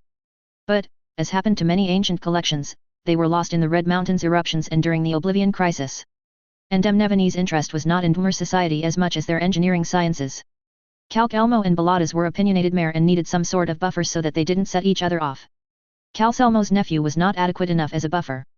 He didn't really care about the Dwemer, and both older mare knew it. Nor was his personality strong enough to handle the friction. Calcelmo's lecture about evidence of how the automatons actually served the Dwemer in a domestic, housekeeping capacity was interrupted by the Jarl's housecarl, who was relaying some demand from the Jarl. Revan wasn't listening to them. He was shifting through Calcelmo's notes, and his attention was caught on some unusual writing. Poetry, Calc Elmo? Or a prayer from the Dwemer? Poems. Echoed the housecarl, looking at him with interest. Oh, yes, a song of mourning, oddly fitting of the Dwemer. Would you care to listen, Sira? Without waiting for a reply, he began to recite. The prudent textbook's measure, let all who build, beware. The load, the shock, the pressure material can bear. So when the buckling girder lets down the grinding span, the blame of loss or murder is laid upon the man. Not on the steel the man. But, in our daily dealing with stone and steel we find. The gods have no such feeling of justice toward merkind. To no set gauge they make us, for no laid course prepare. In time they overtake us with loads we cannot bear. Too merciless to bear. The prudent textbooks give it in tables at the end. The stress that shears a rivet or makes a tie bar bend. What traffic wrecks macadam what concrete should endure. But we, poor sons of Adhem, ancestral/origination archetype, have no such literature. To warn us or make sure. We hold all near and to plunder all time and space as well. To wonder stale to wonder at each new miracle. Till in the mid-illusion of godhood neath our hand falls multiple confusion on all we did or planned. The mighty works we planned. We only, in creation, how much luckier the bridge and rail. Abide the twin damnation to fail. And know we fail. Yet we by which heart, soul, token we know we once were gods. Take shame in being broken, however great the odds. The burden or the odds. Oh, veiled and secret powers, whose paths we seek in vain. Be with us in our hour of overthrow and pain. That we by which your token, soul token, a sacrifice? Example. We know thy ways are true. In spite of being broken or because of being broken. Rise up and build anew. Stand up and build anew. He looked at the housecarl. What do you think, my dear? She shook her head. I've never thought of it before. Did they really think that? I don't know. Calc Elmo, is this how you interpreted their works? I know you are not obsessed with their machines, preferring to know the people and their lives. Very hard to come by for some reason, their literature, he confided to the woman. Dwemer-written works did not survive the age as well. Steel corrodes far slower than paper rots to dust. Calcelmo's done very well trying to picture a culture from the works or tracks they left behind. It takes a great deal of imagination and passion. It's art really, requiring the soul of a poet to interpret. The woman looked at the old Altmer with new interest, and he, surprisingly, blushed brightly under her regard. I did the best I could from what I could make of the writing, he said abashedly. The writer had a son or nephew that died in some construction accident. The scraps indicated that he was trying to prove his relative's innocence from charges of criminal negligence, that it was some flaw in the material. It was his words. But your compassion that sees the grief in the scraps, honors the grief and sings a mourning song, said Revan. Don't underestimate that. If you don't mind, I'll make a copy of this. It's something worth keeping to remind ourselves that no matter how amazing our works, we'll never be gods. In fact, it reminds me of an old Dunmer joke. It goes, Kagranak once boasted that there was nothing the gods could make that he could not duplicate as well with his tools and the knowledge that Dwemer had acquired. Magnus, the architect of Mundus, manifested, amused by this boast. Challenge accepted. Make something for me that proves your godhood. Kagranak picked up his hammer. You fail, said Magnus. How so? Asked Kagranak. Make your own ore and fire and air from nothing as I have done. Borrowed godhood is not. The housecarl laughed. Revan noted Calcelmo's besotted expression as he stared at the young human woman. So, your permission to make a copy. He nudged the Altmer. Oh? Oh, yes, of course, of course. I'll have one too if you don't mind, said the housecarl. Calc Elmo blushed so strongly that Revan worried the other would swoon. Oh, he likes you, he murmured to the housecarl. She looked sharply at him. What makes you think that? She said in suddenly harsh tones. Calc Elmo looked alarmed and was paling. No fool like an old fool, he replied, smiling at her. My lovely and fierce warrior wife was only 18 when I saw and heard her singing at the corner club. One would think an old shopkeeper wouldn't turn into an embarrassing pile of mush for such a child, or that she would have any interest in one so much older than her, but there it was, and she took pity. The breaking point that transcends ages. He tapped the poem in his hand. Here, no need to wait around for me to make copies. I'll deliver one to you before I leave. The housecarl thanked him and left to return to her post. Calc Elmo collapsed on a nearby stone bench. I thought she'd tear you apart, he confessed. Fele ends like that. Kin turned to fire in an instant. Beautiful, but frightening. And a weakness for poetry, it seems. And I do know how you feel. My own love will breathe fire when she's annoyed. They spent a while in companionable silence, Revan writing and Calc Elmo lost in his own thoughts and an occasional dreamy smile lighting his face. Revan hadn't thought he'd be playing love life counselor today as he was listening to Calc Elmo rhapsodizing about the Reguard housecarl and propping the Altmer's confidence that he could talk to the young woman without tripping over his tongue. Altmer's, he mentally sighed. They had such idealized romanticized views of love. Calc Elmo was still very much old-fashioned in his conduct, and Revan had to remind him of some earthy facts, namely, that a human didn't have that many years to spend in a long, leisurely courtship of decades if that was Calc Elmo's dream. And Fele had impressed Revan as an all-or-nothing kind of girl, so the Altmer had better decide in his mind quite firmly if betting was to be part of the relationship. And if so, was Calc Elmo ready for and capable of that? Would Revan have to explain the nuts and bolts of relationships? For God's sakes, he lived in a city where the primary temple here was the temple to Dibella. Using the role-play technique, he guided Calc Elmo through possible conversational scenarios with Fele, reminding him to use his research skills to lead discussions to timeless themes of commonalities: family, hopes, dreams. And Fele, being a young woman of war, well, she had shown she had a softer side for poetry and, presumably, poets. He gave Calc Elmo general fishing questions to draw out information on the types of poetry the young woman favored and thereby determine her interests and the shape of her dreams. During the discussion, he gleaned that the Silverblood's chief leg breaker was Invar, a bard turned mercenary when it proved songs and poems were not highly valued in Mark Arth. It also turned out Invar was a ladies' man and a friend of Fele, at least in a martial sense as far as Calc Elmo could tell. Fele was not one for casual affairs. Well, a silver-tongued ladies' man and a bard, there was a possible shortcut to exploit there if Calc Elmo was willing to part with some gold and hire the man as a coach. Revan didn't know of a bard who would turn down the challenge to help romance along. And since Invar regularly came to the keep on Silverblood business, she would have no cause to suspect collusion if Invar was occasionally seen in Calc Elmo's company. Dwemer ruins often had large, exposed pockets of ore, and it was totally conceivable that there might also be silver and gold deposits down there that, of course, the Silverbloods would be interested in. Calc Elmo willingly handed over 200 in gold if Revan would hire Invar for him. Revan was impressed. The Altmer was quite serious about his courtship to hand out that large a fee to a go-between. He gave Fele poem copy to Calc Elmo, instructing him to tell Fele that he wanted to deliver the poem himself and present Fele with a small token of appreciation for her time to listen to his work. As for the token, Revan suggested a fine bottle of wine or a polished, sharpened Dwemer dagger, like that dagger Hel's had delivered to him so long ago. Revan knew she'd polished it and retempered and sharpened it and recharged its lightning enchantment. Calc Elmo would have run off to do all that immediately but for Revan asking him to stay. Warrior woman, he said to Calc Elmo, could have peculiar demands. Like as now, a little past trouble and his wife made him promise to take along babysitters, and he'd promised his sitters to stay with Calc Elmo until they returned, which they hadn't as of yet. It was long past dinner when the boys finally showed up looking grim.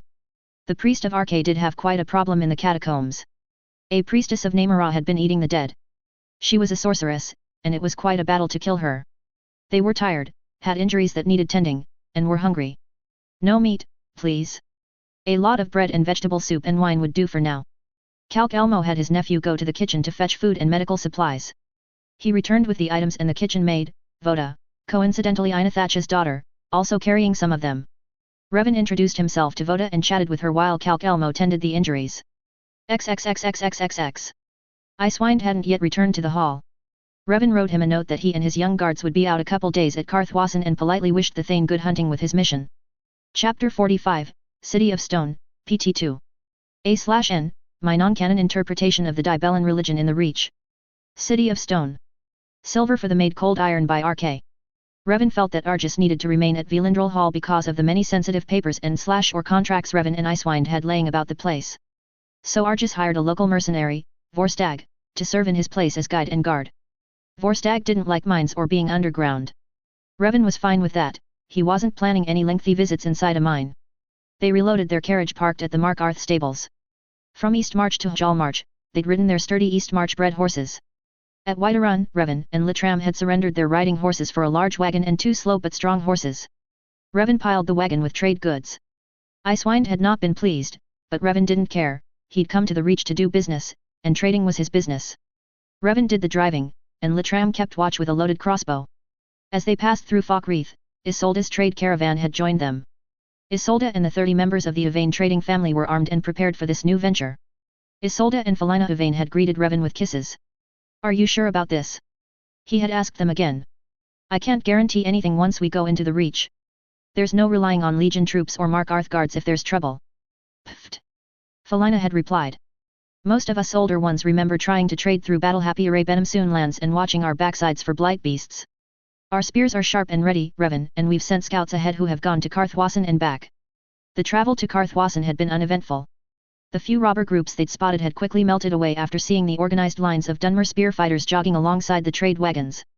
A few forsworn observers who didn't bother to hide watched that the Dunmer were heading to where they'd stated they were going. Gift baskets with trade symbols were left where observers were seen, in them were various food samples and ornamental trinkets. The trade caravan had set up camp at Karthwassen, a hamlet of around 200, and Revan and his group moved on to Markarth. Now Revan's group returned, and it seemed trade was going well with Isolda and Felina. There were forsworn mingling with the Karthwassen townsfolk. Today's attraction seemed to be around the bone mold crafter. A forsworn child had brought forth a basket of broken bone weapons and tools to trade. She wanted a pretty, colorful necklace of polished stones and minerals. The Dunmer merchant sorted through the basket, then called over her mate, who grunted at the bone items laid out for him to inspect. He made a show of considering the useless implements. Then, with a smirk, he pointed to the skull hanging from the belt of a warrior standing behind the child. A puzzled scowl, then slowly the Reachman detached the skull and tossed it over. The Dunmer craftsman grinned. He tossed skull and broken tools into a shallow stone bowl and barked an order to his 2 apprentices who came to the bowl with iron long hammers. Then came the pounding. The boys hefted their hammers and, with practiced well-coordinated strikes, began cracking and crushing the bones. The craftsman expertly raked the bones and fragments between the strikes. Eventually, the bones became grit. The grit was tossed into a boiling pot of chemicals that turned the black iron stirring spoon shiny silver. The stew was eventually poured into clay molds. When the molds were finally broken open, they revealed spearheads and dagger blades. Lump defects were ground out, and then the edges sharpened. The surrounding Dunmer made a show of grinning, knowing how their red eyes and white teeth and their ashen features looked to the forsworn. Using a newly created spear point, the craftsman picked up a couple stone necklaces and presented them to the child. The forsworn grinned back. They appreciated the humor. Revan picked up one of the new blades to give to the skull's previous owner, saying, "We who worship Boethia have a saying, may your enemies' death serve you as they opposed you in life." The warrior laughed. "I like that." "Honor to Boethia," he answered. "Honor to Boethia," echoed another. "You know, I have this pile of Nord skulls cluttering my tent. Lousy outsiders. I don't need any spears, maybe. Have you ever seen bone mold armor? Something you might consider," suggested Revan. He wandered off while the craftsman brought out armor samples. Townspeople were looking with more interest at the bone mold tools, the idea of doing something useful with old cattle and animal bones catching interest. "Really, cousin?" said Nicky, pained. He glanced over at Arvin, who was looking a little pale. Vorstag looked grimly amused. Revan shrugged and said, "The Dwemer had weapons of iron and steel from beneath the land, so did the barbarians Nords with metals of their lands. All we Chimer had were our wits and the resources above ground. Courage, blood, and bone. It was a play." Customers listened even when they seemed preoccupied with shopping. When you talk on the floor, always assume somebody was listening and watching while they contemplated whether or not to buy your goods. There were 2 deeply hooded, heavily robed figures among the forsworn. Seemingly age-bent. Feral of movement. One gazed his way. Revan bowed, gravely acknowledging their regard. "You. Come here," said one of its 2 hulking escorts. Revan approached, looking only at the robed one. "How may I be of service?" "Who are you?" the escort demanded. He answered, again only looking at the robed one, "The name is Revan Sadri. I am part owner of the Sanuarich mine. My normal place is in Windhelm, on the other side of the country. I am married to Pharaoh, a Thane of Markarth. The red-eyed devil woman who dances outside the camps, whose song is death to all that hear," crooned the hooded one in a harsh voice. "Star of Azura and bane of Hermias Mora.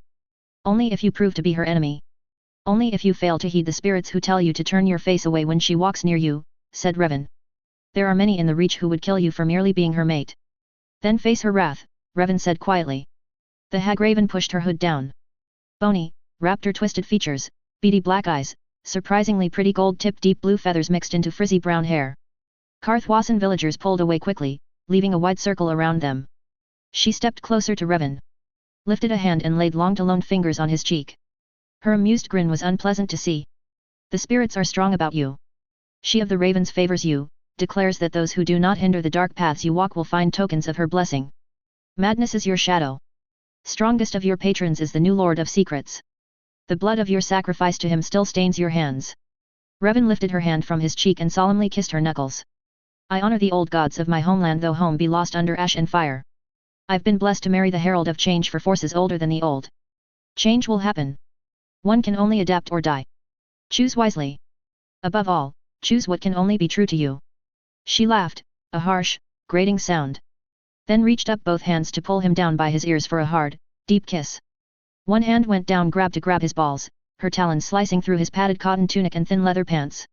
When she released him, she turned and walked away. Her guards followed her after giving Revan curt bows of respect. Revan never saw that, he had dropped to his knees and was bowed over. Nikki pulled him back up to his feet. Oh, such a sweet talker you are. Oh, yes, you are. He cooed. Shut up, Nikki. And someone, please, a pint of paint thinner. Shit. Did she geld you? You're bleeding. Said Nikki, shocked. Damn, Revan, for a guy who prides himself on being harmless, you have some fatal attractions. After a large bottle of trail brewed shine, verification it was only flesh wounds, and a change of clothes, Revan felt ready to wander out again. Ainthach showed him Sanuarich mine, and Revan made the proper remarks for admiration. He even swung a pickaxe for a few minutes and told Ainthach how he'd spent his first 20 years in Skyrim quarrying stone in the Winterhold Mountains. Karthwasan also had a smaller mine in the area, the Fens Gulch mine. They walked to the other mine, away from the crowd at Sanuarich, and when they got there, saw a great white bear sleeping within its entrance. Revan waved guards and warriors back. After studying the dozing creature for a moment, he ordered everyone to stay clear of it and not to do anything to wake or disturb it. Then he ran back to his trade wagon. He dug into his stash of liquor to pluck out a bottle of honey wine from Golden Glow Estate. Revan, what's going on? Asked Nikki. That's an avatar, feels like a Daedra. The drink is an offering, he explained. I'll deliver it, said Nikki. You are not to go anywhere near it in case it gets testy. You've already got claw marks that I don't want to explain to my cousin. Besides, I have a gut feeling that's Herson. Revan glanced at the Daedric wolf ring on Nikki's hand. I suppose you would know, he said. Athos, here, hold the bowl steady. Pour it in, Nikki. Quietly. Nikki slowly and as quietly as possible approached the great beast. He knelt and placed the bowl near its head then, just as slowly, backed away. Within moments the beast's nose twitched, and its eyes opened, revealing fiery crimson orbs. It surveyed the silent crowd, fastened its gaze on Nikki, and seemed to grin. Then it quickly lapped the bowl empty and went back to sleep. Forsworn herded watchers away. They would stand guard to see that the god's rest was not disturbed. Hrokai Beg, said the second hooded visitor. She was the larger of the two hag ravens. Revan fought down the impulse to flee her nearness, even when she caressed his backside in an overly familiar manner. Lord of Claw and Fang in the form he favors when he seeks to rest and renew his spirit. Any and all who disturb him will be torn asunder. But show respect and bring to him the sweet honey that pleases him, and the shadow of the bear will fight for you in your time of need, she said. She cackled and looked towards Nikki. Yes, I see you are already his champion. Well done. You are well counseled by your elven shaman. She pushed down her hood. This one had been a Nord once. And you, tender sweetmeat, she said to Revan, Esmeralda I am. I shall show you the signs you may use to tell my people and Minuet's people that you are a friend. Not all in the Reach will acknowledge it, but 2 camps here, at least, shall. Thank you, Muthsira. He spent an hour with Esmeralda and then retired to Inathach's house for the rest of the day until evening. Being groped by hag ravens had been traumatic for the old elf.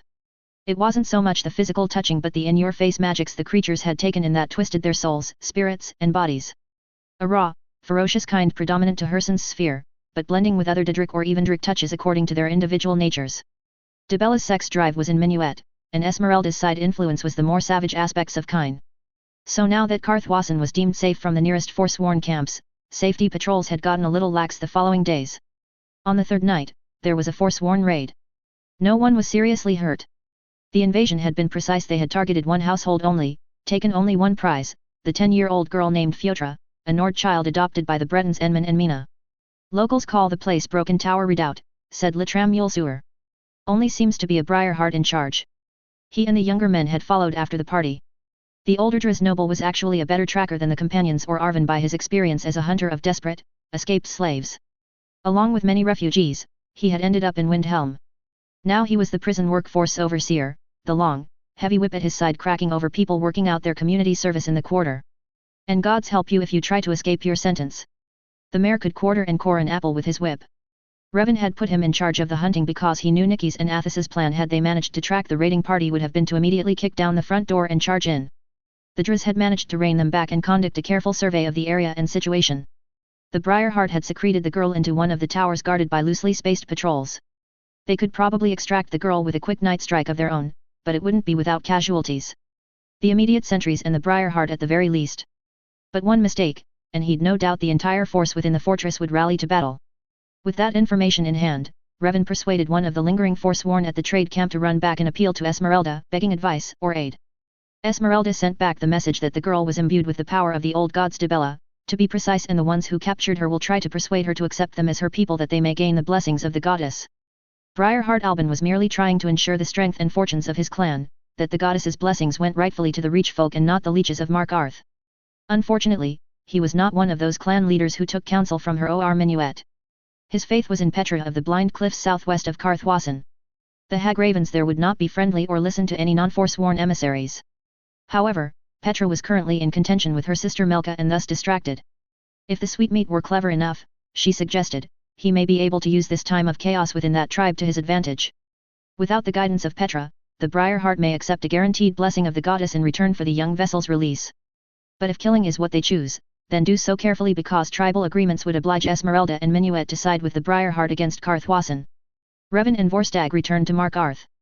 He left Lettram in charge of the young companions and Arvin to ensure they didn't aggravate the situation.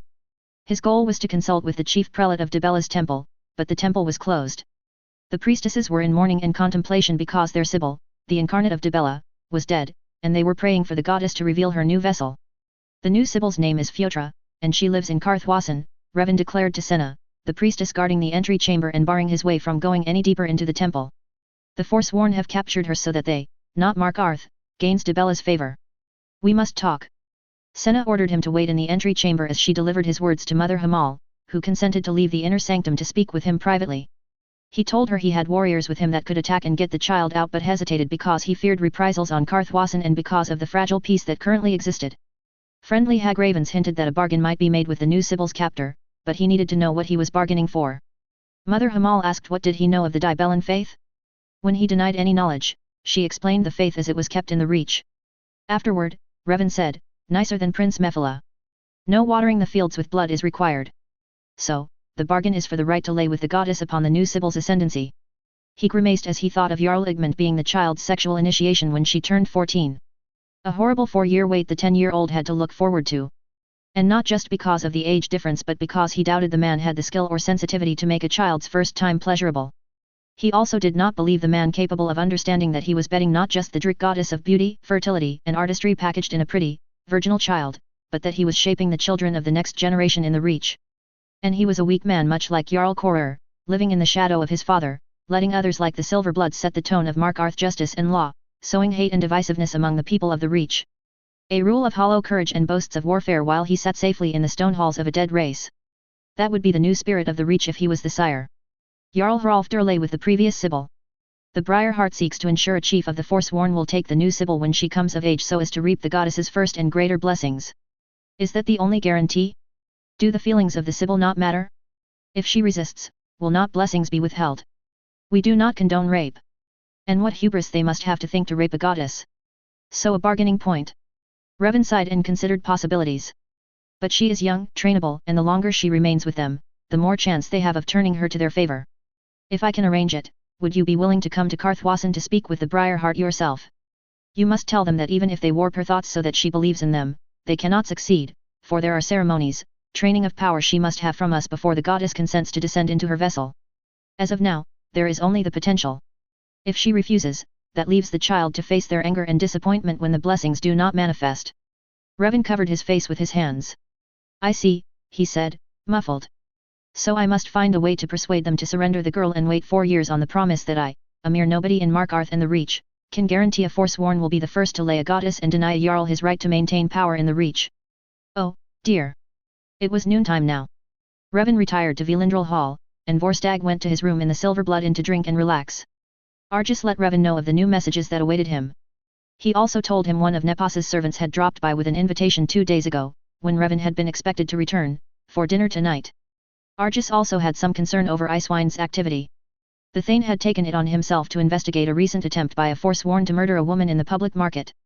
He had prevented it, but his investigation was treading on the toes of the guards. He tried warning the Thane but had been dismissed. He had also discussed this with Calder, and Calder agreed that his Thane was charging into questionable matters. But he was obliged to follow his Thane's lead. Argus had strongly cautioned Icewine that most of the guards were loyal to the Silverbloods and that the Jarl rarely questioned the reasons anyone got sent to the mines. Revan thanked him for trying to warn Icewine, then had Argus relay to Nepas's servants that he would be pleased to accept the dinner invitation. Revan wished to go to the market. He wanted to look for himself the state of the Arnlife and Sons Trading Company to see if it was a company worth associating with. A vigilant of Stendar stopped him in front of a doorway, asking if he'd seen anyone leaving or entering the house. It's abandoned and been abandoned for months, said Argus brusquely. Revan, who had been studying the door and noting the subtle markings thereon, said, Boethia's warning is on this place. It is a ward against Malag Bal. He looked at the vigilant who returned a hostile gaze. Yes, I worship Didra. But I'm not a fool to be so eager to rush into a place filled with the malice of the Lord of Domination. This may have been a hidden temple. I will cleanse this place of its evil, the vigilant declared. As I will cleanse all misguided followers of the Didra. You are a fool on a fool's mission, and may your God have the mercy that you deny. Good day. What was that place, Argus, do you know? He asked as they walked away. Someone's house. Place used to be part of a school of some sort in the Third Era, then it got broken down into individual homes. Mage school, I think. There may be old records. I don't know. I would like someone to keep an eye on the place and to watch for the priest of Boethia who laid that seal. I fear that Vigilant will soon grow so foolishly stupid and break the warding seal to enter. He is arrogant, and by that weakness will Malag Bal break him. They arrived at Arnlife and Sons. Contrary to the name, there was no Arnlife and there were no sons, just Arnlife's widow, Lisbeth. Middle-aged, pretty enough, but with a mouth that reeked of rotting things. Namaraz rot, whispered his ancestors. He got out of there. Argus grimaced with disgust when Revan explained and commented, so now we know why his body was never recovered. Prove. No. Just what the spirits tell me. Hey. Guess I'll be buying supplies from someone else from now on. When the time came, Revan knocked on Nepas's door. Servants escorted him in. Weariness and sadness seemed to be the Breton's companions.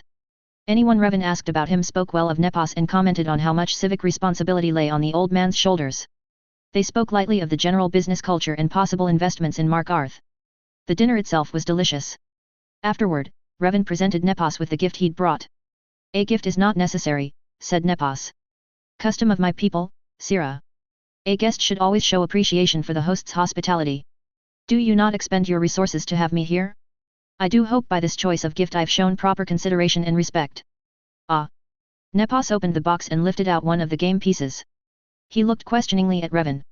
Chess, said Revan. A game of battle and strategy and patience.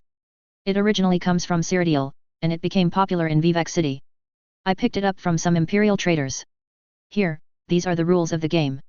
Shall we game? I admit some presumptuousness here. My wife has told me about you, and I chose this gift for you before I left Windhelm. I want a more accurate measure of you, you see, as you will have a chance to take mine. A sparring of wits and resolve, I see. Yes, let's game. Nepas studied the game instructions while Revan set up the board. The style of the intricately detailed gold and silver castings was Morrowind Shivi. The king was Vivek, the queen was Almalexia, the arch-curates were Suthasil. Dragons were the towers, the hands of Almalexia ordinators were the warriors, and the pawns were crabs and Gur. The board tiles were alternating squares of obsidian and sandstone. They agreed to use a sand timer to force the pressure of a time limit, and so the next 4 hours were spent in silence and contemplation of each other's play. What was Revan learning? That right from the beginning, Nepas had plans. Watch your back, was what Revan learned. Side movements, shadow strikes. They played to a draw. Nepas called for an expensive wine to celebrate the game. That was surprisingly enjoyable, he said. But when you leave, who shall I game with then? Oh, just issue a general challenge at any legion barracks, you'll be surprised at how many crawl out from their bunkers eager to do battle or to give you directions to another player. There are even chess gamblers who like to bet on strategies used and how many moves it takes to win.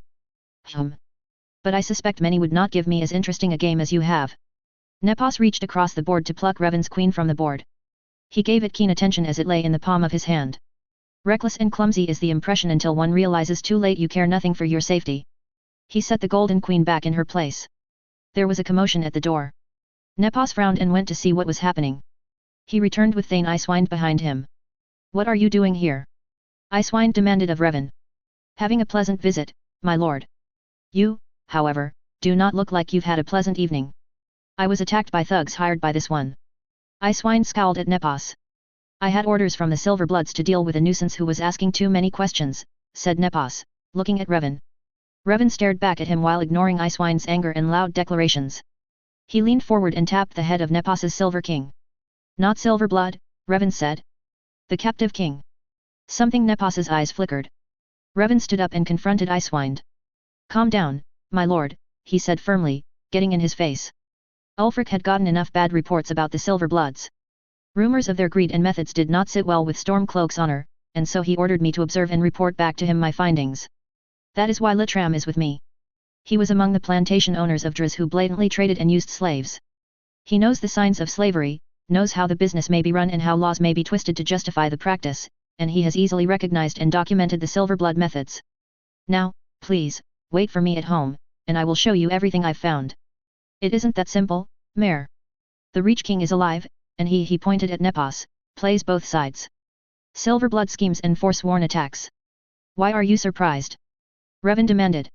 Did it never occur to you why so many Silverblood enemies and property owners die to forsworn attacks and how it is the Silverbloods have the paperwork proving themselves the owners by debt foreclosure? Though Nar has their king in his prison, he believes he has a controlled assassin force that can take all the blame. Now, please, go home before the forsworn here cut both our throats. I don't know your mission, Icewind, but I believe Ulfric realized some truths when he sent a Dunmer to look into the Silverblood/forsworn connection. And how would Ulfric conceive so foul an idea? Thane, you know he was once captured by the Thalmor. How do you think they tried to use him once they found they had the heir of Windhelm in their hands? Just go home and think about it. Now did Icewind see the space and stances of the servants around the room, noticed that Nepos had a long poniard in hand and that the first thrust would be through Revan's back. Then Revan turned to face Nepos, ignoring the blade so close to his belly. Allow me to offer you a 2-for-1 promotion, Nepos, he said, puzzling Icewind. Free the pawn, and I'll redeem both a new queen and your king. That's not part of the rules, said Nepos, smiling. He stared thoughtfully at Icewind, who finally had the good sense to shut up. All right, said Nepos, sheathing his poniard. Let him go, he said aloud. The forsworn sheathed their weapons. One picked up a silver serving tray with dessert offerings and brought it to the chess table, while another removed the chessboard and pieces to a side table.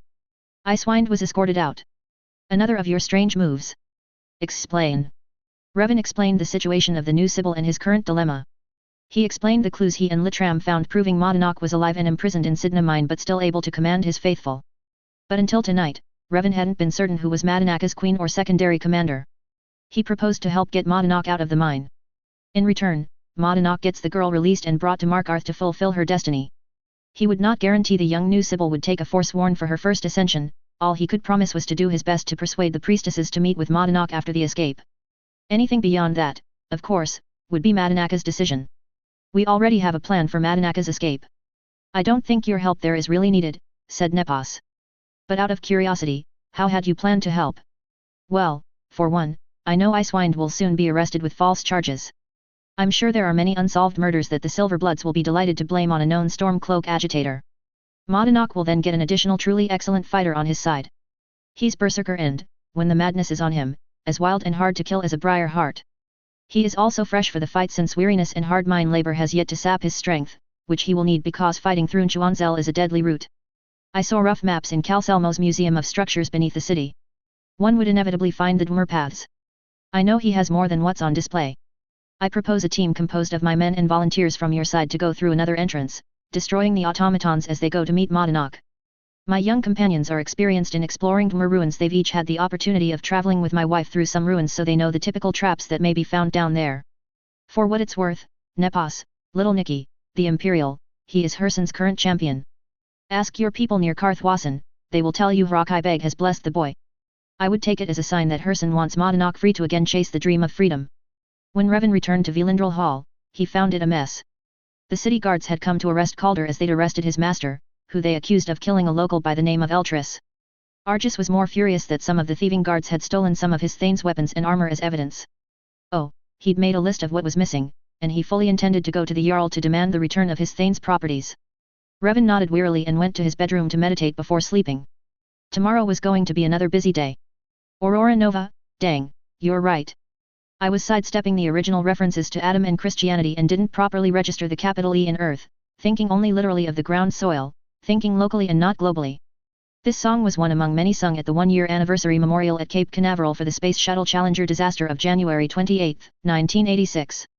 Galactic Halfling, oh, he's already in trouble. Guilt by association and all that. And I'm sure Ondolemar's nose was quivering as the ramrod was shoved even higher when she started flirting with him during that party while the low-class excuse of a ruler of Whiterun smirked at him. Chapter 46, City of Stone, PT3. A/N, just a reminder, in Skyrim, you're guilty until proven innocent and it's on you and your allies to prove innocence, or come up with a really good plan to bust you out. City of Stone. Copper for the craftsman, cold iron by RK. Why do you need maps of underground Mark Arth? Asked Calc Elmo. My wife has concerns about the Chuanzel automatic defense system. I believe she's mentioned Black Reach to you. Gods, yes. Going there would be the dream of a lifetime, said the researcher fervently. Well, she's only explored a small part, and she feels having a better understanding of Chuanzel's more advanced systems would be helpful, said Revan. His wife was never so cautious, but she was a convenient excuse. As Calc Elmo escorted Revan to his quarters and private research area, Revan inquired how his courtship of Falayan was going, smiling indulgently as the Altmer went into another adoring rapture about the Reguard warrior. The Nord Thug and Bard Invar had given the Altmer a list of advice and suggestions, which Calc Elmo repeated to Revan. Revan advised him on some modifications to the strategies. After all, the Nord was unaware of certain mare sensibilities and cultural aspects. It would not be good in the long run for Falayan to be taken unawares by these differences once the initial courtship was over. Calc Elmo needed to be clear with Invar about what Altmer courtship rituals had to be observed so that future advice was better tailored.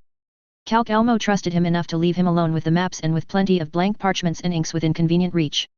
2 routes exited outside the city walls, but those were partially collapsed and would require days of careful digging under deadly conditions.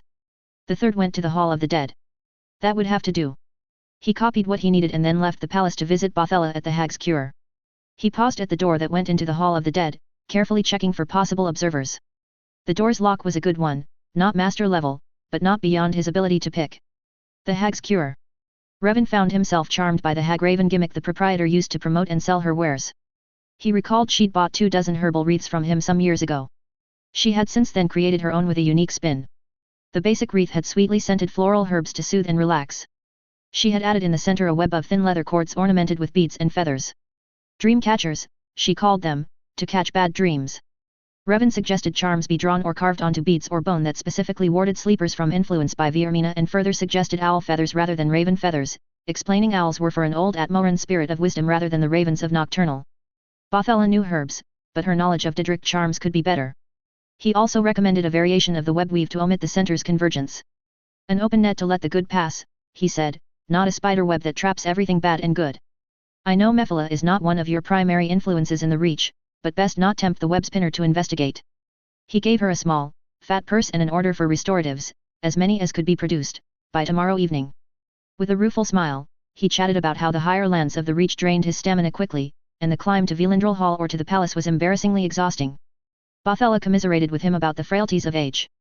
He drew her into a discussion of her youth in Markarth and then to the young grandson taken away to Sidna Mine for suspicion of being a Forsworn. Adding grief more to that, the safety tax payments the Silverbloods collected. He studied her face as she talked, taking note of the stretched and scarred flesh beneath the heavy Forsworn-style paint. There were ornamental scars and then there were scars. And lest I forget, no shop seal on your potions. I may be passing some of them on to others to make their mark on. Before you close for the night, just set them in a bag outside your door before you lock it tight. It will be collected before anyone can steal it.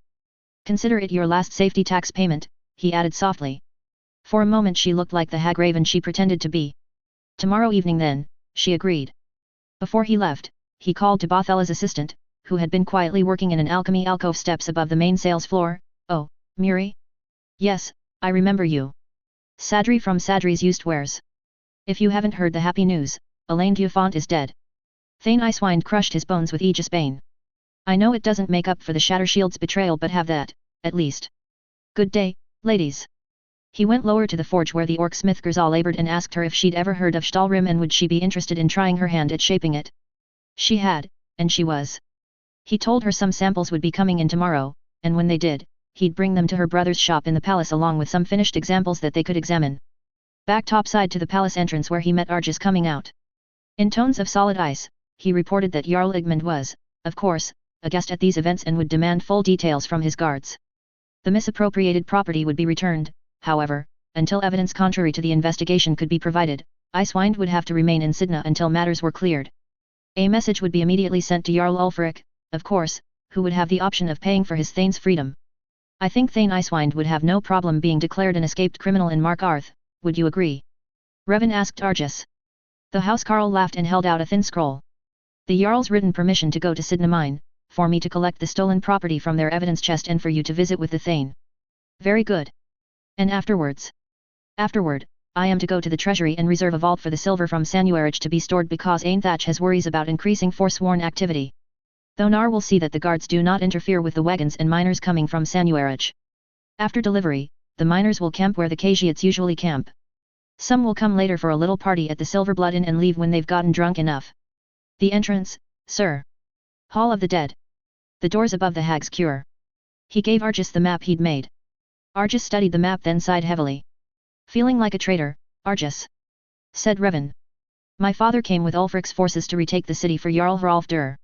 I've lived all my life with the threat of the Forsworn. Losing the freedom to worship Talos and the presence of the Dominion. And now I'm working to free Modonok. Did you approve of the slaughter Ulfric brought upon all within the city who failed to kneel? When he looked away when the tortured were made to give up the names of their kin or give false evidence against those accused of resisting. When he declared all Reach natives traitors and put even the children to the sword. As many who came here praising Talos, there are 7 times as many out there cursing Ulfric and his god. Not so, Argus said. The battles were bloody, 'tis true, but much of the slaughter afterward may be laid upon Jarl Hrolfr's head. And it was the Silverbloods who led our leading the effort to root Forsworn sympathizers. Revan shook his head. Ulfric was here and did not stop them or object to what they did in Talos's name so long as it was against non-Nords. It makes him complicit. And there were Nords likewise persecuted, tortured, and executed when he left. Nords who had blood ties to the Reach or who persisted in their friendship and support of Reach folk. Now, Modonok is not innocent of blood either. Since his capture, a lot of blood has been spilled by his faithful. Yet before this, Modonok had achieved what no other chieftain has since the despot of Markarth during the interregnum, or Dikorach the Black Drake, the first Reachman to become Emperor of Cyrodiil. Modonok united the Reach. And he ruled Markarth in peace for 2 years before the Stormcloak used the Thursday to blow open his city. Like he would do again in Solitude and launch this civil war that is tearing Skyrim apart. Revan sighed wearily and added, but, I understand. And I sometimes feel as much a traitor to my people like you. You cannot imagine how my people hate Ulfric. It is still in our history the name of Izmir and the horrors the tongues visited upon Morrowind thousands of years ago. Then how can you serve Ulfric? Asked Argus. He offered me the chance to change things for my people. I couldn't turn that down. He offered a stake in Skyrim's future. I began to hope. As much as we hate Ulfric, we remember and respect his ancestor, Jorn the Skald King, who stood with us against the Akaviri demons. And of late, I am beginning to think Ulfric may have the abilities to lead an independent Skyrim. That is if he can heal himself of the hatred and the scars the Thalmor inflicted on his spirit as well as his body, said Revan, then almost inaudibly, if he can't, the truth of what he's become will drive him to madness, and he'll probably fall on his sword when despair overtakes him. What? Without a chance, unacknowledged truth will become poisons driving the sword of despair that slays him, Revan smoothly answered. Sidna mine. Argus presented the Jarl's writ. A guard took him to the evidence room, and Revan was brought to a table near a cell, pointed to a chair, and told to wait. Icewind was escorted in and shoved into the cell.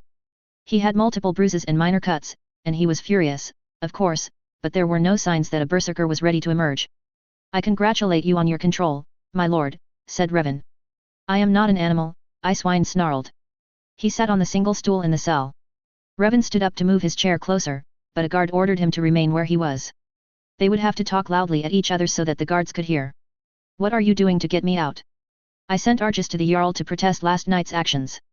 I thought that since they were more familiar with Argus as my wife's housecarl, and being a Nord, that his words would have more weight.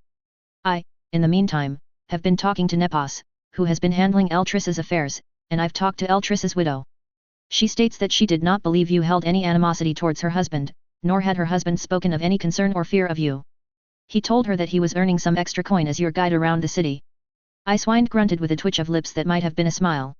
According to Argus, the Jarl is greatly upset that a Thane of Windhelm would murder in his city and has demanded the guards present their evidence. He is also displeased with the guards, on a side matter, of accidentally, if over-enthusiastically, in the performance of their duties, taking several items that belonged to my wife in the mistaken belief that they were evidence. Argus is, even now, taking back my wife's possessions. As for your release, sadly, until I can provide evidence of your innocence that disproves the crimes of being a forsworn sympathizer, interfering with the Jarl's justice in forsworn matters, conspiring with seditionaries. There was no sedition. To commit crimes against the Empire and the Dominion, which include murdering Eltriss because he was proving unstable and losing courage to continue carrying out your plans. You will have to remain here. There. Revan interrupted, so you say, my lord, but Eltriss is dead, and he cannot prove his innocence.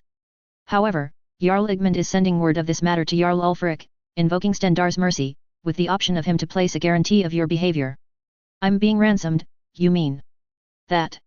With the monies I will pay as soon as I have Jarl Ulfric's writ authorizing me to act as his agent in that regard. In fact, my portion of Karthwasen's latest shipment will be delivered to the Markarth treasury in anticipation of paying your release. Tomorrow evening at the latest. Jarl Ulfric's reply, however, may take a few more days. Do you want to know what happened that night? You know better, said Revan. They both looked at the guard who smirked back. At least get Calder out. He can help you. Actually, I would rather he remain with you. I cannot imagine the Thane of Windhelm is a popular addition to the prison population. Someone should be there to watch your back while you swing a pick. Revan smirked a bit, and Icewind made a rude sign. For now, I recommend further patience and cooperation. We have our disagreements, my lord, but as I hope we've learned at the Dwemer city of Raldthar, cooperation will only benefit both parties and that there's more than one way out of a Dwemer ruin. I hate politics, Icewind declared. I hate the snakes and their twisty words. And I really hate you right now. All right. I trust my Jarl knew what he was doing when he fielded an ash viper. Now, if that's all, I have to get back there and make the stinking quota for a cup of stale gruel. Have faith, my lord, and see you at the other side. Revan spent the rest of the day making himself quite visible. Everybody in the market knew the Dark Elf was asking questions to find evidence proving the Windhelm Thane innocent of murder. People shook their heads, took his coin, and gave out such bits that would not implicate them nor draw silver blood ire. You've been making Thonar very happy, said Nepos, smiling as he welcomed Revan into his home. Revan grinned and gave him the book Grandmaster Chess by an Imperial Chess Grandmaster named Roberto Piscator. That was my intent. Is he happy with me running about asking questions? As I said, very happy.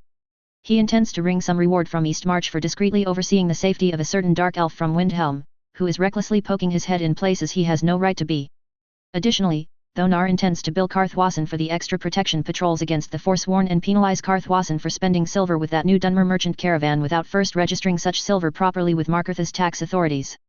He will also charge said caravan for failing to properly register and secure a license with the Markarth treasury. And then there are all sorts of suffrage payments to demand on behalf of Eltriss's family. Oh, Mephala bless his greedy heart. Then it has been a productive day. They settled comfortably for drinks while servants set the table for dinner. What are your impressions of Icewind? He asked Nepos. A formidable spirit, as you warned. He is not happy, but he appears willing to cooperate. The more obvious traitors in the mine have been silenced, and pickaxes are being sharpened.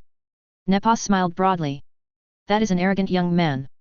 He claims his youth and strength make him the fittest to lead the charge. He presumes to order the others on how best to guard their king. Calder has been advising everyone on recognizing when Icewind enters a berserker state and how they should react to avoid drawing his attack. My king is further pleased to hear of your Herson-blessed kinsman who leads the rescue. As for young Fjotra, we cannot guarantee the Briarheart will heed the king's call to service or that Petra will cooperate. If they do not, he will be the one to take the knife to them for defiance of his will, and Karthwasen will be held innocent of this. Dinner was served, a large, lovely silvery fish taken from the pure lakes high in the reach, not the garbage, bottom-feeding carp of the rivers running through Markarth. The fish was roasted on a cedar plank that imparted a spicy smoke flavor, a side of roasted vegetables, juniper berry-flavored mead, and dense rolls covered in floral honey harvested from wild hives. They played chess, and this time Revan played a more sensible strategy. A couple servants stood by to watch the game. Revan won this time and explained the winning gambit. They went to sit by the fire with more wine, and the servants watching the game now settled at the board to play their own. Revan asked about the abandoned house the vigilant of Stendar was accosting people over. It was a former school of magic, said Nepos. That whole block used to be the Imperial College of the Voice, set up by Tiber Septim. A school to return the Thursday to the ancient and honorable art of war. Many reach folk died when practitioners went afield to study the effectiveness of their shouts. If we'd known of this treachery, the Shivi would have lost all respect and all followers. Said Revan, enraged. Gods! So many of our noble class and leaders died to protest our gods' submission to the Empire. Most of them from House Indoril, Narivar's own house and clan. Yet even after the Shivi gave him the Numidium, that wasn't enough for Tiber Septim. Nepos asked that he explain the outrage. Revan told him the history of the Nord invasion of Riesdane, how the tongues used the Thursday mercilessly and indiscriminately to slaughter Chimera villages and shatter the doors and walls of Dwemer cities until Lord Indoril Narivar worked out a treaty with the Dwemer. Coincidentally, in the tentative peace afterward, Dwemer clan Merkin objected to continued relations with the Chimera. The clan lord is said to have thrown his clan's warhammer, and they followed it west to what became Hammerfell, building Juanzel and other cities along the way. And Markarth of all places. It was logically the farthest place from the newly pacified Morrowind, also sufficiently far from High Hrothgar. Then Markarth became a center for the worm cult. Use the Thursday used for conquest and domination? Of course. Malag Bal did everything to seduce and twist the souls of these voices to be his chorus of destruction. It was no wonder the Reach turned to Boethia, Malag's enemy, to help them destroy the school. Revan recommended they turn that whole block to slag or, barring that possibility, find the priest of Boethia cursing the shrine and get him to accept help. Revan had Volendrung, Malakath's hammer, the hammer of Clan Merkin, at his wife's home on Solstheim. It wasn't the scourge, but Volendrung would surely be effective in destroying Malag Bal's unholy altar. Nepos agreed to have people watch for the old priest. He was known to wander about the Reach. He gave Revan a pen and parchment to write a letter to the priest. Revan did so, keeping it short. Merely introducing himself, telling him that if the priest needed help in destroying the Malag Bal shrine, the Thane of Markarth was also the champion of Malakath and could bring Volendrung to assist. Or, if she was unavailable, Revan would send the champion of Herson. Either way, that shrine needed to be finally gone. Champions of the old ones. Impressive, said Nepos, eyebrows arching. And they come to your call. Well, my wife, if she's not too busy. And Nikki is her cousin from her father's side. And you, who do you worship? The original three of the Chimera: Azura, Boethia, and Mephala. I prefer Azura of the three, but at the moment, she is neutral to Malag Bal, unlike the other two who are actively opposed. Your wife worships the same then? Ha! No, she reveres Zenithar and then Akatosh. Although, of late, we've gotten fond of a Nord god named Yehunal. She only became Azura's champion because of me. Boethia annoys her, and neither does she favor Mephala. And what does she think of Talos? Same as Tiber Septim was a man. Not a god. There are not many ways a god comes into being. One is to be born that way, one can steal godhood as the Shivi stole theirs from Lorkhan's heart, or one can be mantled by a god. If this Talos is a mantled god, the question will ever be, which god? He laughed. Who knows? Perhaps it is a fractured piece of Lorkhan himself. And in that case, the war drum of Sovngarde is the heartbeat of the doom drum. And if that is Lorkhan, he rules no place in either Aetherius or Oblivion. This world is all he has. A chess game, Nepos. Think of it. He commands the center of the board. If he has no place in either Aetherius or Oblivion, then what is Sovngarde? Asked Nepos, amused. Don't know. Haven't asked. A floating island between Oblivion and Aetherius for all I'd care to hazard, with some anchor point tethering it to Mundus. But the fact that Talos worshippers and Shore's faithful actually have access upon death means that Talos, whoever he might be, has actual godhood from a true mantling. Ah, but we in the Reach spit on Talos as stolen godhood, and we do not acknowledge man's Shore or mare's Lorkhan, said Nepos, shrugging and smiling. So you are for the Didra, and your wife follows which divinity? Zenithar first and then Akatosh. I should set up an altar to Zenithar, it would appease her ancestors greatly, he mused aloud with a smile. The true tribunal has ever been victory at any price to survive. Philosophies for war, not peace. The religion of Zien is quite in line with my philosophies of how to live life. And, now to think on it, I have been quite lax in that duty. I know my wife and her kin follow his precepts quite closely. I'll see to it right away when I get home. XXXXXXX. He was with Tacitus and Gerza watching Moth hammer out a piece of Stahlrim into a flat bar, the initial step of shaping it into a dagger. Gerza compared the strike marks on a Stahlrim dagger to an ebony dagger. Tacitus hung over her shoulder, trying to see what she was seeing. Now what power there is in the ice that keeps it from being destroyed by the forge fire, Revan was saying, my wife hasn't found out and, frankly, the master smith of the skull, doesn't know either. Just knows what works and what doesn't, as he puts it. Some kind of merithic or creation of the world magic, muttered Moth. Like the unmelting snows from the throat of the word that your wife threw there. He pointed to the snowball sitting right in the middle of the forge and snorted with laughter. He then pushed it out with long tongs, picked it up with his fingers, and dropped it into a pitcher of room temperature water to rapidly chill it. And you say the old Itmorans of Solstheim used this to bury their dead in?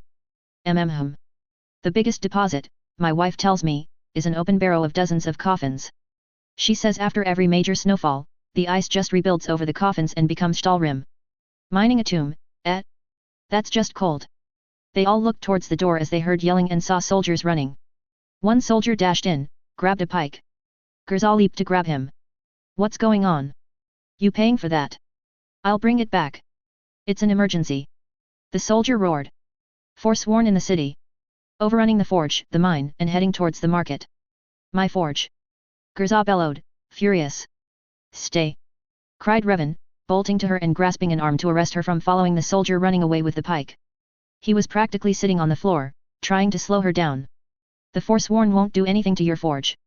Maybe take a few bars of iron or steel. What of it? More than likely, they want to cut some mine guards' throats. Stay! Stay!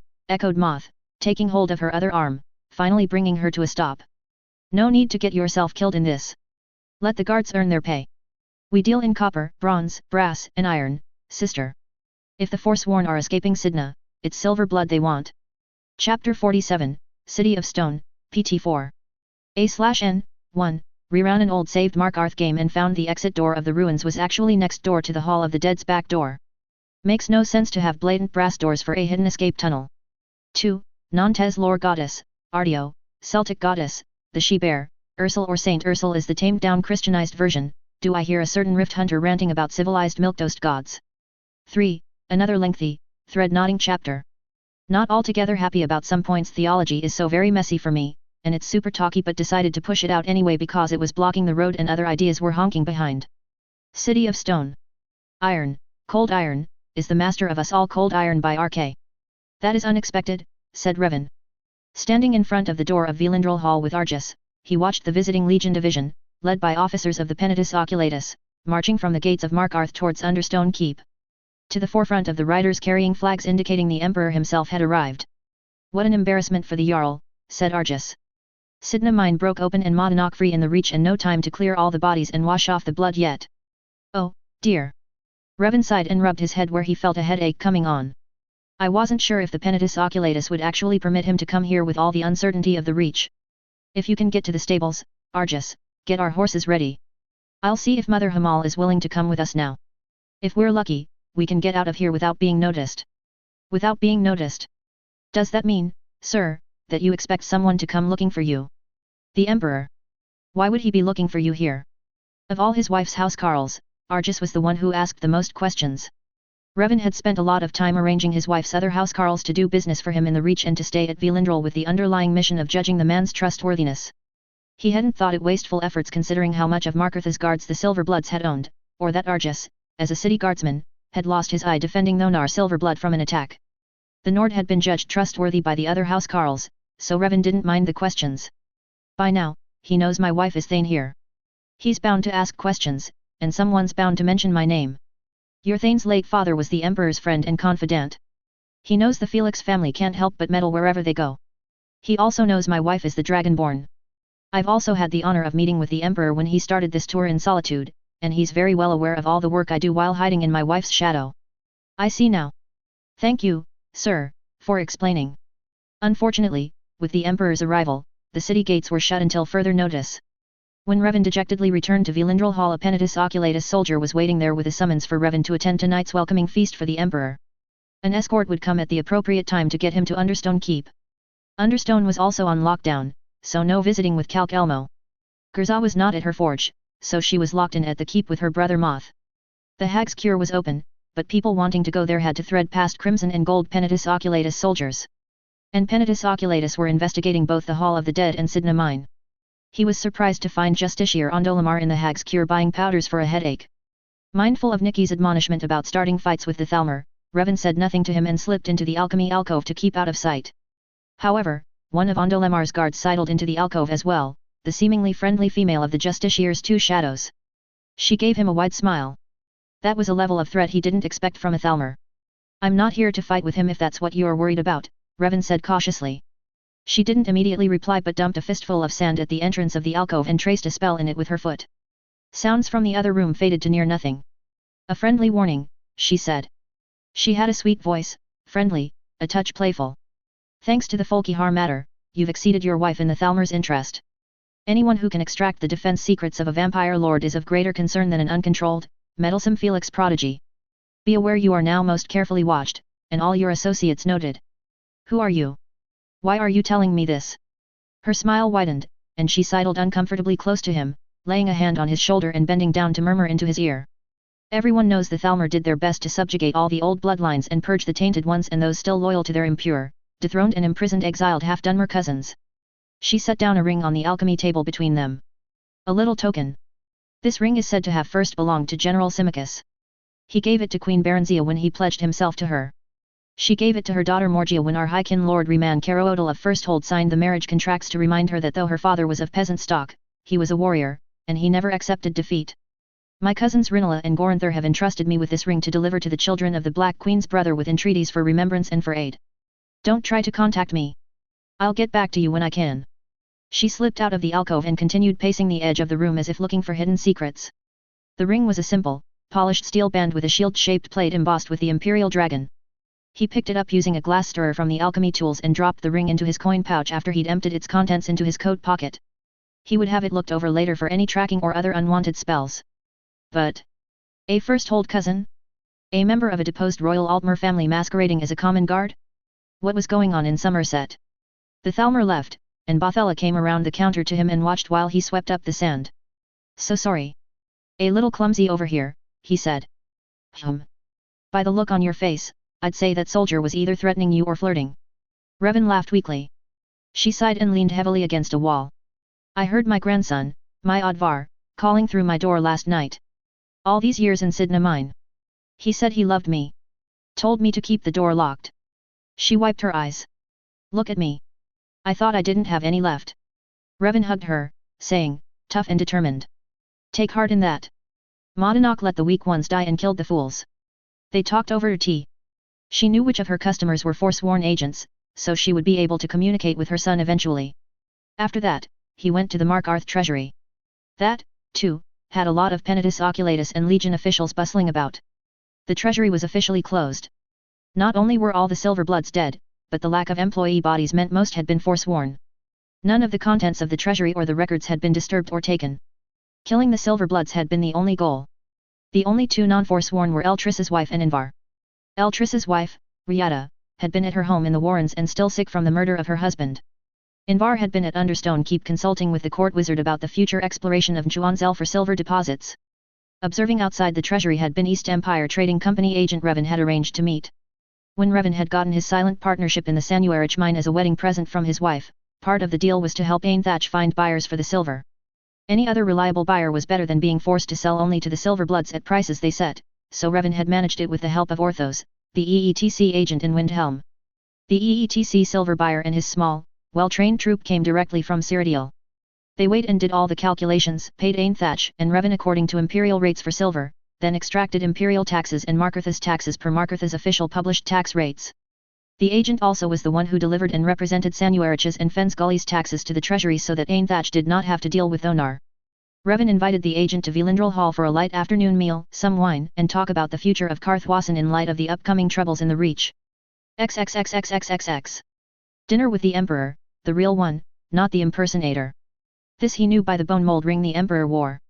No doubt the impersonator wore an ivory ring to keep up the pretense, but the Emperor's bone mold ring had been created from the bone dust of Revan's father-in-law and infused with a touch of the man's soul. Revan wasn't pleased to find himself seated at the high table with the Emperor. To his utter dismay, the Emperor focused unwanted attention on him by insisting on complimenting him over the recent vampire battles and his actions to rally even the Stormcloaks to Skyrim's defense. By the looks he was getting from the Thalmor, Revan knew he couldn't return to the safety of Windhelm fast enough. Then Elder Counselor Amand Modier, still under the illusion Revan was his ally since their meeting in solitude, went on about Tel Windstad. He praised the uniqueness and wealth of the Telvanni mushroom village under Revan's guidance and the prosperity it was bringing to Jalmarch, historically the poorest of holds. He dug at Jarl Igmund about not being able to fully utilize the husband of Thane Pharaoh. Maybe then Markarth could finally stand on its own without the crutch of the Legion. The Emperor managed to smooth over the poorly veiled insult in a way that stopped the Jarl from leaping across the table to strangle the elder councillor. He also made reassurances of the importance of the Reach without actually committing to any future action.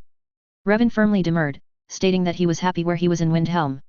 I cannot see how one can be happy living in the shadow of that traitor, said Elenwen. Ulfric above all would see all non-Nords driven from the land by the sword.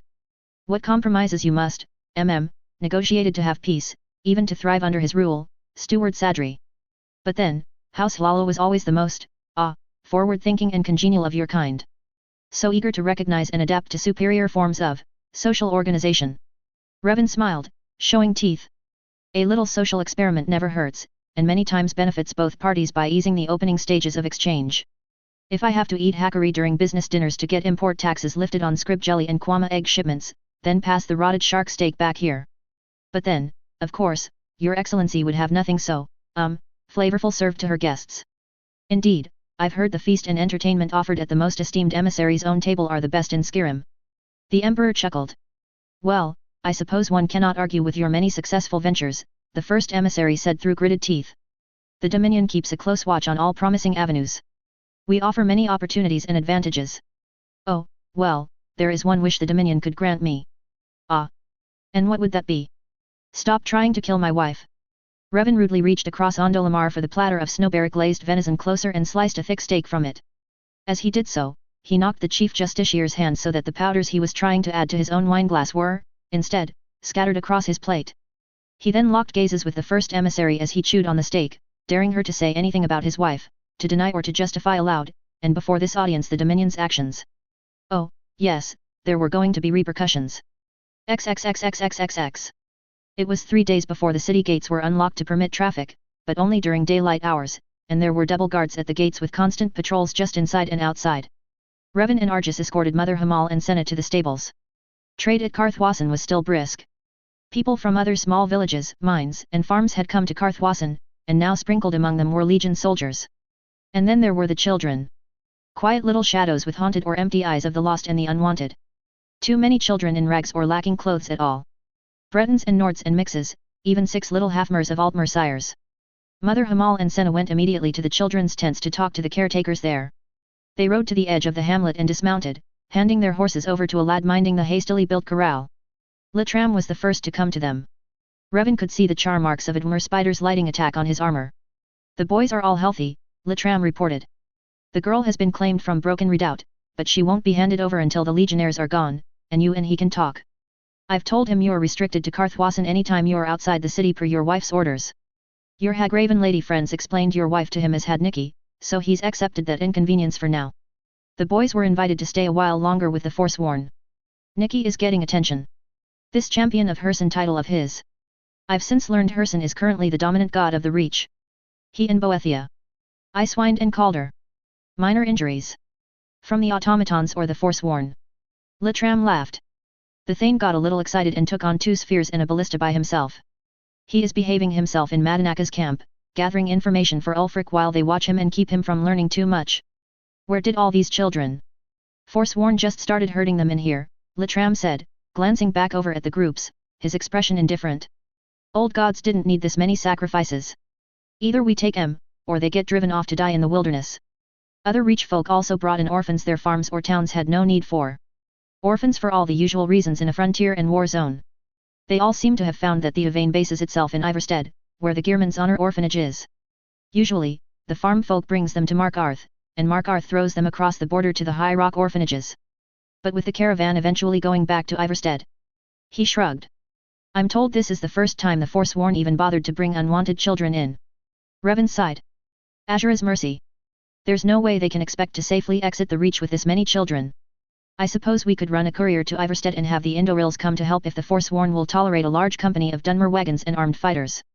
Sira Felina is already addressing that problem and has sent 2 pigeons off yesterday. She's counting on you to talk to the Hagravens or Modanok for safe passage. Best go see Ainthach now. His nerves are near breaking because the news of Madanaka's escape hit hard. He's certain Karthwassen won't survive the next battle over Markarth. A lot of folk around here are convinced of the same. Children were brought in this morning by parents who think that getting their children away to another hold will give them a better chance of living than dying in the battles to come. Like that lot over there, he nodded towards the road, and Revan turned to see 3 adults and 6 children. The children were dressed for travel, and each carried small bundles. A caravan guard met them, talked with them, and ushered them towards Isolde's wagon. A couple with 4 children, a lone parent with 2. The couple with the 4 children were Markarth guards, their uniforms needed repair, and their expressions spoke of bitter, imminent loss. There are whole families camped at Fence Gully hoping to flee under the caravan's protection to Morthal. Lettram pushed Revan a bit impatiently towards Inathach's house. Get to work, Sira. Nice guy, muttered Argus. I hired him as prison workforce overseer for his sense of efficiency and balance, not because he was nice, said Revan.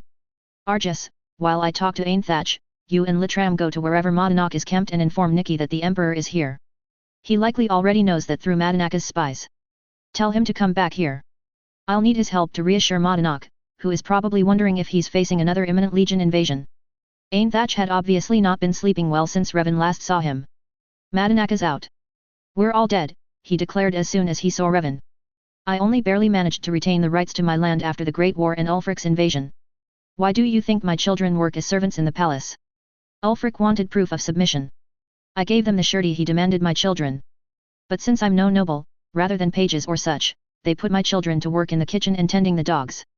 He sighed and took another swig of the clay jug containing juniper beer, a recent trade item from the Forsworn.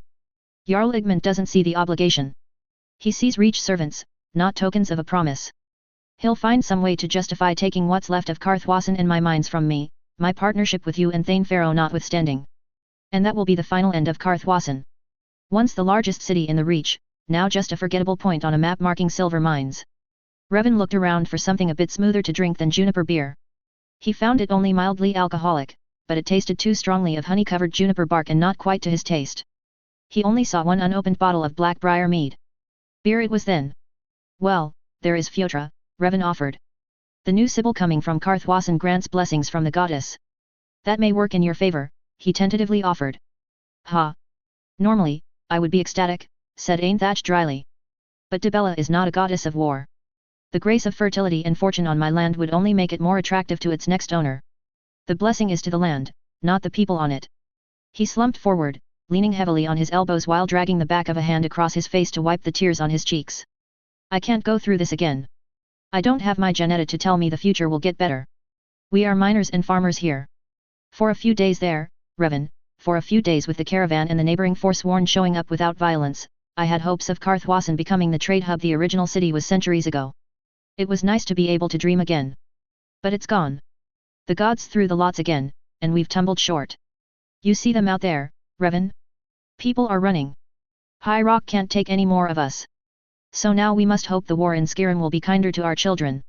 Gods know there was very little done after the Nords and Empire took back the Reach from Madanach. Who are your gods? Asked Revan softly. What? You're right. This is going to be a difficult situation. But you survived before because you were a town that didn't have a fighting force. The nearby Forsworn know you don't have fighters. And neither my wife nor I will allow anyone in Markarth to take over here on some legal technicality. Taxes may go up, but we'll manage. If Karthwassen becomes known as a safe haven for orphans in the Reach and not a military outpost, we may be able to get Madanach to declare this neutral ground. It may be that the silver will have to be sacrificed to carry the children, and profits, if any, will be lean. We have to think of the future. Make sacrifices for the long term. Perhaps, since the new Sibyl is from here, we could build a shrine? I know a mining camp is a strange place for one, but... Revan shrugged. Herson himself found this area worthy a place to rest. He might let us get away with that if we're careful. Our own Bear of the Reach. White Bear Orphanage, he murmured, staring off into some hazy, distant future while Ainthach gaped at him in disbelief. Start praying to your gods, Ainthach, that there's something left of the old Madanach before Sidna the one who wanted to unite the Reach and secure its wealth for the natives. I'll be meeting with him soon to get Fjotra back. He went to see Felina and Isolde for their perspective. They were prepared to take some of the children, but they were waiting for experienced handlers from Geirmund Orphanage to come and evaluate the children. And they'd already thought of the possibility of setting up a small orphanage here but were waiting to bring the idea to him so that he could approach Ainthach with it and also persuade the nearby Forsworn Hagravens. XXXXXXX. They had gathered around a campfire in the circle of the Yvain wagons. Nikki was back. Arvin and Athos stayed at Madanaka's camp with Icewind and Calder. Lettram and Argus were here as Revan's bodyguards because Nikki had, in Revan's opinion, become a touch paranoid at being informed about this unknown Altmer cousin and then Revan sparring off with first emissary Ilenwen during a public dinner. He had decided that Revan could no longer be trusted to stay out of trouble once he exited Velindrel, so Lettram and Argus were not to let him out of either of their sights. Isolde, Felina, and their caravan quartermaster were present because of Carthwassen and the orphans and the decision of whether to truly add Carthwassen to their regular trade route after this test run. Ainthach, of course. And Enman because he was Fiotra's father and because he was Einathach's foreman when it came to mine work. Ainthach had offered his house for this meeting, but Revan felt this was best held outdoors and under the stars. And there was such a feeling of peace tonight. Outside wasn't a secure place to discuss matters, no walls to block words and too many strangers about, though the only other strangers camped overnight at Carthwassen were the EETC agent and a small troop of mercenaries who had arrived just before evening. But Felina's people were around them and wouldn't talk even if they overheard. And then there were the last minute's participants. Cloaked visitors approached their campfire. Revan studied them a moment then said, "Good evening, Nepos. Surprised to see you here. Should you be, Revan? You know I'd be curious to see which way my opposing king would jump this board. Is this a chess game, Nepos? I'm not familiar with a three-way board. The Emperor does not count if that is the third player whom you refer to. He has merely replaced the rooks, the knights, and your queen, but you still command the army." Nikki clapped loudly, taking charge of the gathering. "Hey, enough flirting, guys. So you're Nepos, Madanaka's top witchblade in hiding." Nikki moved to confront Nepos, holding his right hand out towards the Reachman. "Welcome. I'm Nicholas Faustus Felix. Just so you know, my family and I have long-time personal and political loyalties to Titus Mede II. I've heard a lot about you. Nice to meet you. My cousin's husband here has Shiagarotha's own luck when it comes to plots, and we're all here plotting to save Carthwassen and the orphans of the Reach. Are you here to join us?" Nepos studied him intently, then slowly raised his right hand towards Nikki. Nikki gripped Nepos's forearm in Nord fashion and gave it a firm squeeze before letting go. "Hey, Isolde, love, some drinks for our friends here." "Thanks. Here, let me make introductions." He did it briskly, then said, "Everybody that needs to be here is here, right? Good." Nepos settled a spot at Revan's right. His three guards crouched behind him, settling into stillness like guardian gargoyles. Ainthach, on Revan's left, worked on not gaping rudely at Nepos as he worked out that the Silverblood's trusted right-hand man was Madanaka's ultimate spy in Mark Arth. Nikki remained standing while everyone else settled with drinks and snacks close at hand. Satisfied that everyone was now prepared to listen, he got right to the point. "It isn't good out there. Madanaka's just barely holding on to power. Most of his people want an all-or-nothing attack on Mark Arth. They can see that the troops aren't a full legion. It won't take much for the warmongers to decide to shove him off as an old man turned coward after too many years caged as the Silverblood's pet killer. Unless he can show them he still has power, somebody's going to get stupid and attack the Emperor. Right now, Madanaka's busy justifying himself to a new generation that knows nothing of him personally. They were raised on stories of his glory days while living in the aftermath of his defeat. His first campaign is to go to the different tribal hagravens, the matriarchs, to justify again why they should again support his dream for a united Reach and why it must be him to lead. "And too old to face the trials of the Nrivaran," said Revan. "Not quite the same, that," said Felina. "I can see where you are likening the scattered tribes of the Reach to tribes of the Velathai, but their pantheon of gods is a lot larger than our three. There seems to be little cooperation amongst them, and they don't seem to be Holydrick or Didrik. And for an overarching hero legend. The legend of Red Eagle," said Revan, "First Era. His legend is that he will rise again to rule the Reach and that he has, indeed, risen in the past to avenge some wrong," said Revan. "He won't anymore. His sword is part of my wife's trophy collection. And when his dagger was put down that final time, the sword's nature changed from a general fire enchantment to undead repel and destruction. His dagger would not be able to wield such a weapon, so we've taken it to mean he won't be allowed to return." He made a clearing the table motion with his hands. "The other part that I consider Madanaka's problem is the very religion that sustains the Forsworn and their briar hearts. The Hagravens are not Herson's followers. The war blood can be transferred by shared blood to even the most virtuous of men and mare, whether they follow Herson or not. But the path of Hagraven is the path of the necromancer, by deliberate will and action and oaths. I don't recognize the gods or spirits that demand this." Revan, our own Didrim meddled in our creation to split us off from the Altmer," said Felina. "And hence the creation of the Morag Tong, Mephala's herd cullers and game wardens whose original purpose was to cut out the monsters generated in our change and to take out undesirable traits. Ours was controlled breeding. Vivek warped the purpose of the Tong when he convinced them to accept him to replace Mephala in their worship. Eventually, that led to the schism of the Dark Brotherhood. The hag. Hey, back on track here, interrupted Nicky, clapping his hands twice. We're not talking breeding, and we are certainly not talking about secretive cullings. Primary concern is, can we save Karthwassen? I see the first question here as neutrality. We don't want Markarth using Madanaka's escape as an excuse to seize Karthwassen as the first step to secure resources. We also need some agreement with the surrounding Forsworn not to take Karthwassen for the same reason. A slight advantage is that this location has no strategic advantage to fight from. The proposition being considered is to make this the first official orphanage site for the Reach. If we propose to use the silver as the financial support base and present it to the Jarl that this new orphanage would not make any demands on Markarth's treasury, he might let Karthwassen go as long as we promise none of the silver would go to the Forsworn. Now the Forsworn. How can we secure their promise to hold this place neutral? I'm not certain how much influence Madanach has with them, so I see this as a problem of negotiating with the individual hag ravens. That's where I see you coming in, Revan. I'm betting it's your Ashwichi background and your connection with your ancestors and your Daedric gods they're reacting to. 2 matriarchs are hardly proof of anything, Revan said. And you've been smoking skooma if you think my wife will let me travel about the Reach to talk to hag ravens or that I'd even want to even for Karthwassen. Oh, Ainthach, he said, turning to the Reachman with a look of apology, I'm not saying Karthwassen is not important to me, it is, but me attempting to talk to each tribal matriarch is not a workable solution. It is just luck that Esmeralda and Minuet were inclined that day to be generous. I didn't say that, Revan, said Nicky, rolling his eyes with exasperation. I don't want you trying to charm every matriarch in the Reach. I'm just saying you've got something the hag, the matriarchs recognize and react to.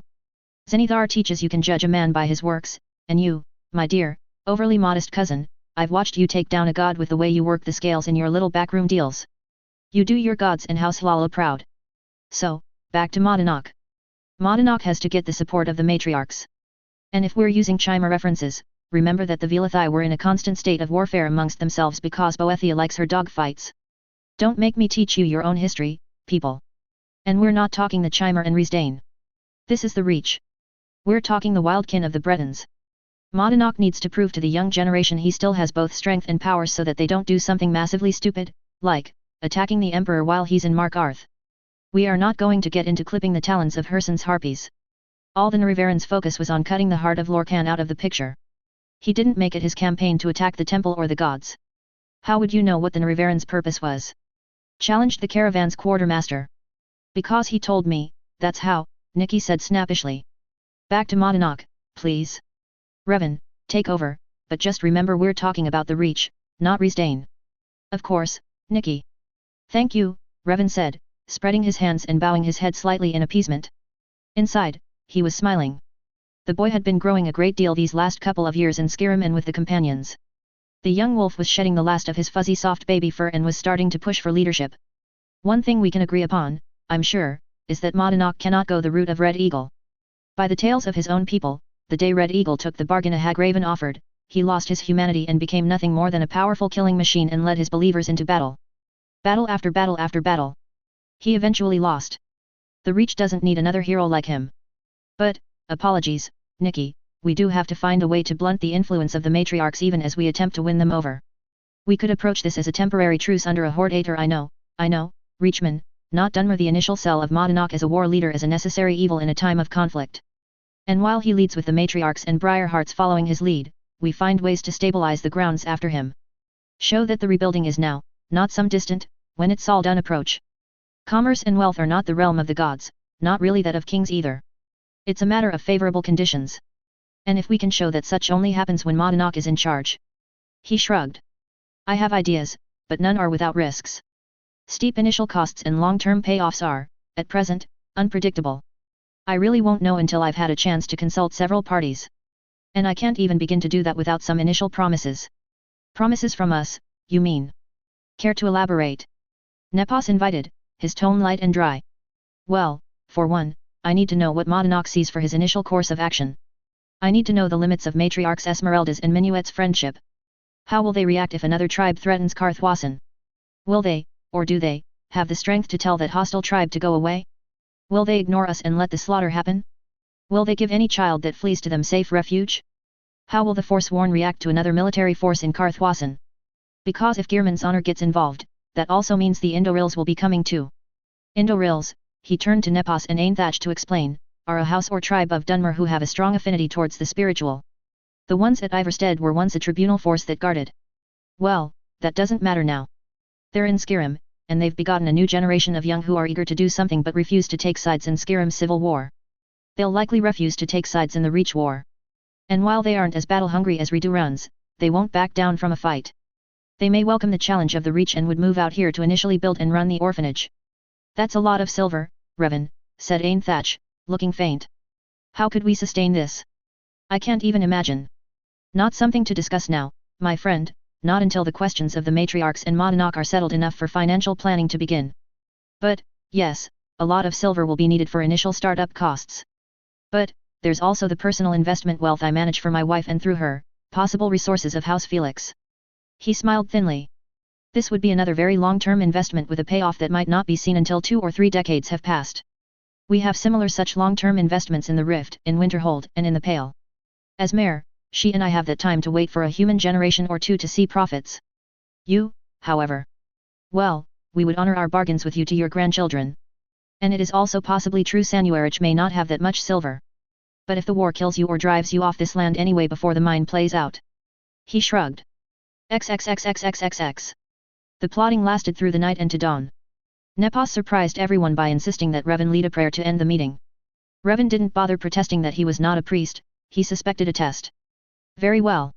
He shrugged and opened up the carry sack that he'd placed at his left and pulled from it the silk bag protecting his ancestor necklace. If this was a challenge, then he'd give his full effort instead of just a lip service prayer. He looped the necklace around his forearms as he was wont to do when praying and meditating and loosely clasped his hands together. He stood and took a moment to center and isolate himself in the state he needed to commune with the ancestors. He felt the comfort of their presence. And what would he pray for? He didn't know, so he asked. Spirits of the Reach. I am new to this land. I am young to its ways. But I see pain, I see confusion, I see heartache that I would see healed. Guide us, please. Dibella, Lady of Art, Beauty, Passion, you have found your Sibyl here. Mighty Hrock I beg, you found this place worthy of respite and renewal of your strength. Ancestors of the Reach, there are many of your lost children here in need of guidance and shelter. Is there not a teacher amongst the mighty, whose name I am too ignorant to know, who would come to be our hope for renewal of this land and all life tied to it? He felt a strong impulse to work a summoning spell, so he did. The ghostly forms of his Velathai kin shimmered into this world. One went to Nikki and placed a hand on his shoulder, gesturing him to stand up and come to stand by Revan.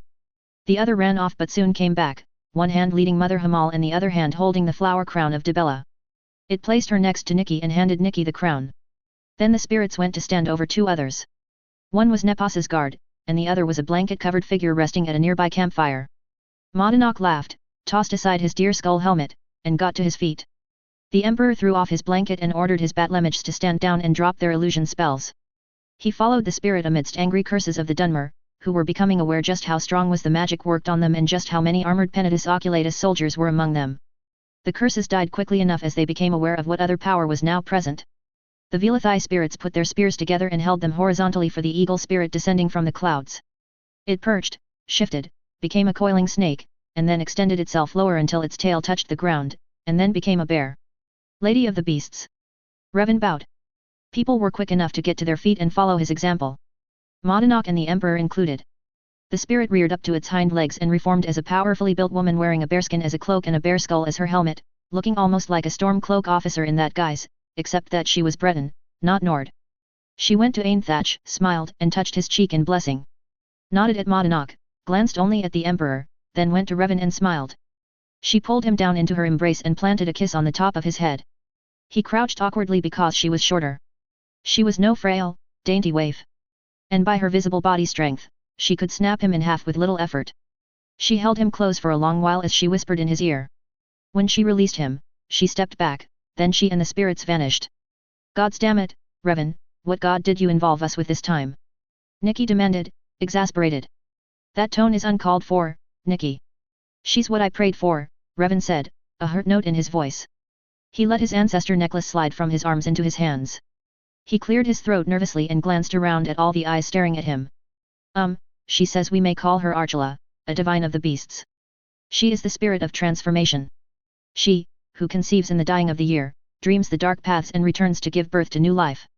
She's here to guide us and agrees to be the patron of Karthwassen and its children if her conditions are met.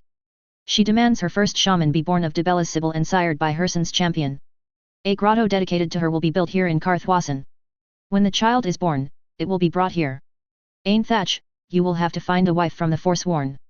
You and she will be responsible for the child until it is old enough to make the necessary journeys to other lands to learn what must be learned before returning here to become the first of the goddess's guides, teachers, and healers. Choose your wife and her tribe carefully, Ainthach. The Reachman made a weak, wordless noise and looked near to fainting. Enman, the Sibyl's father, just sat there in mute stupefaction. He bowed towards Modanok and the Emperor. Majesties, here is now the opportunity to resume talks that were interrupted by the Bear of Eastmarch and Jarl Hrolfdir taking back Mark Arth. It is also vital to understand and take into consideration the importance of Archela's demand that the Sibyl and Hersen's champion produce a child. Mother Hamal can enlighten you on this. I think it will help your arguments, Modanok, as you talk to the matriarchs. And you, sire, you know the Felixes. Revan bowed to them and then went to his previous place between Nepos and Ainthach. Lettram gave him a flask of very strong sujamma. Nikki towered over him. Revan. What? They. Hell? Who said anything about me betting a kid? Revan blinked at him. So you would rather her first be Jarl Igmund? He asked and was answered by Nikki's look of disgust. Exactly that. I remember when we first met, you told me you came to Skyrim to kick the ass of the 200-year-old lech who seduced your innocent cousin. So let me tell you, I'll send your toasted ass back to Cheydinhul in disgrace if you let that child's first experience be with that ignorant, boorish, spineless excuse of a Jarl. Go listen to Mother Hamal and learn this isn't just about a child's virginity. You have just as much right to make decisions for the Reach as that king and that emperor because it's your son's or daughter's future they're discussing. Felix Spirituum, he added, quoting the Felix family motto, is her legacy even if you can't give her your name. Revan yawned mightily and heard his spine crackle as he arched and stretched before bonelessly slumping on the ground and curling around his carry sack. Spells and gods are so very taxing, he said to no one in particular and yawned again. Wake me if something exciting happens. L0RKHAN, oops. You're right. I did forget that ascension method. How could I forget the power-up, triune om/om/aum factor/aspect of Eastern religions with all images of Vivek in that Buddha's pose? The Netch pissed on the roof. Hurry high, chaos butterfly. Ash clouds overhead. I know why cliff racers cry. Chim. Heaven, sorry, moody blues, om/in search of the lost chord. However Vivek promoted it, fact is, he didn't achieve godhood by that method. He stole it. The divines really don't share the names of their realms, do they? So far, the named are Sovngarde, Nords, Mantella Crux, Artificial, Sands Behind the Stars, Khajiit, and the Far Shores, Yakuten. Everyone else? An ethereal general Dropbox from which souls and prayers are distributed daily? The only other known fallen divines are Meridia and her plane of the colored rooms and Trin Imac/Malakath and his ash pit. Any road, I consider Sovngarde the borderland between Aetherius and Oblivion, fitting for an entity the world still fights over if he, sure, is the fallen chief of the gods or Lorcan, mad mutant of Scythes. Chapter 48, City of Stone PT 5. City of Stone. Tears are for the craven, prayers are for the clown. Halters for the silly neck that cannot keep a crown.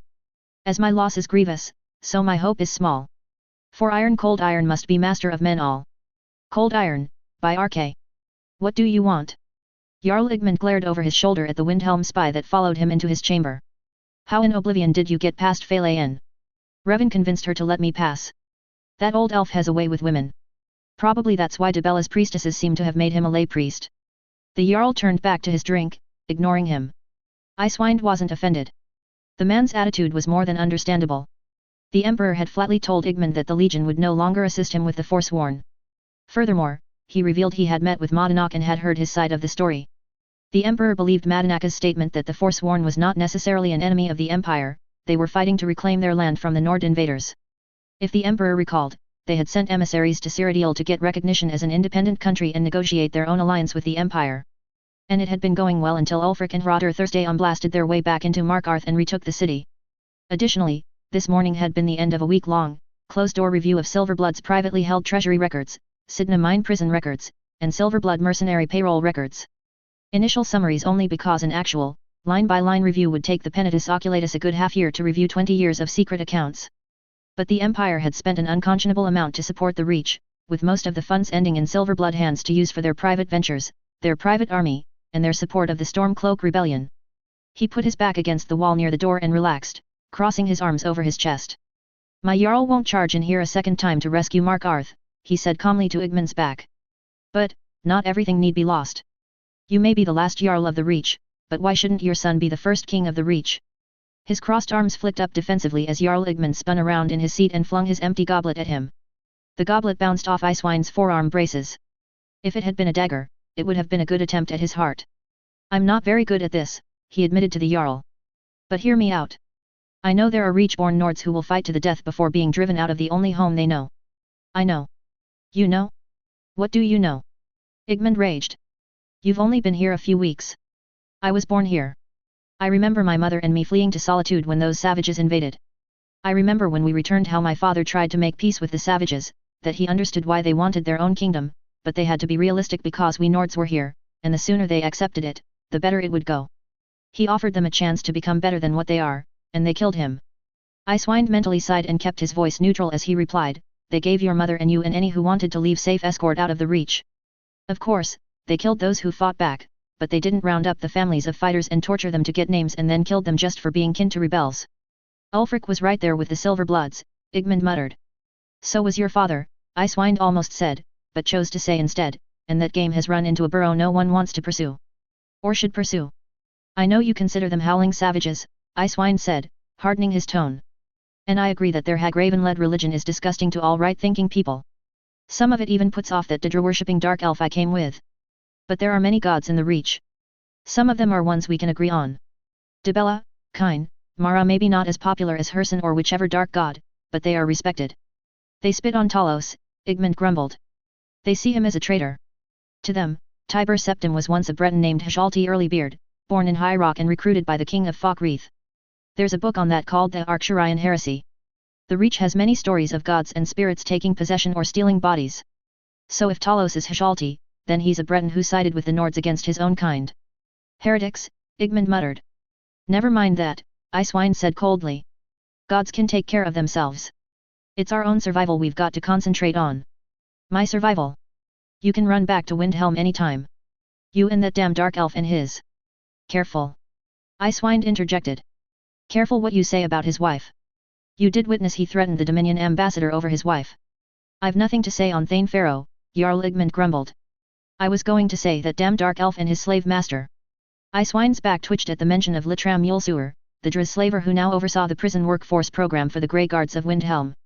His calm, amused testimony of Silverblood methods and use of the legally enforced slave system had been particularly humiliating for Markarth and the Jarl. But he made no threats, Jarl Igmund was saying. He just demanded they stop trying to kill her. I don't know why they would. That Thalmor dog I have living in my keep never once made any comment about her being a menace when I made her Thane. Come to think of it, mentioning her name around him had him twitching like poking a sleeping dog. Icewind grinned.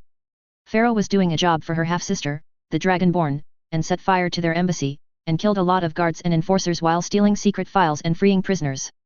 The Thalmor denies it. Wouldn't want it known that it's possible to stick them in their own stronghold. That got a smile out of Igmund. Knew she was a demon the moment she walked into my court. Can't imagine what she sees in that old, skinny stick though. Icewind laughed along with him. None of us can. But if she was looking for someone to manage her money, she picked the right one. Don't be fooled by that fussy, kindly, harmless me mask he wears. I've seen Revan Sadri fight, and he's fast with conjured demons and poisoned arrows. He smiles like a snake, and his tongue is just as fast to taste weakness and opportunity. My Jarl made him a steward for a reason because he can make coin as fast as I can skin a buck. He can be useful if handled correctly. You know that threatening his wife is a mistake. You made her your Thane, so you have one coin in your favor. Guess he'd have to be good for something to keep a female like that interested, the Jarl muttered as he swiveled back around, away from Icewind. He always liked that. No. Before he married her, he was just scraping by. Beautiful piece of ass, isn't she? She's one any man would have to boost his game count to keep. I would suppose he'd have to compensate with wealth for the fact that he can't keep her at home, and she goes wandering off with a younger buck. That was bad, but Icewind didn't particularly care to correct the impression. Besides, people liked to joke that the old mare had plenty of pretty, young things around him when his wife was out wandering. And he did have those two beautiful warrior women living in his house who were supposed to be family to the younger buck that accompanied Hel's Ed on her travels. The Jarl muttered curses over someone called Modier. Bastard kept rubbing in how rich Sadri was making Hjalmarch. The Reach has plenty of its own silver and gold, Icewind said, the problem has always been all the battles. Sadri's an opportunist like most of his kind are, but I'll grant that he does have loyalty to his people. It's one of the reasons he's confessed that he stays in Windhelm when there are other places he can move to where the local governments are friendlier. Making him steward of the Grey Quarter is one way my Jarl binds him to service. And it's paid off in trade with Morrowind and increased taxes we can collect from the quarter. That's a coin in his favor.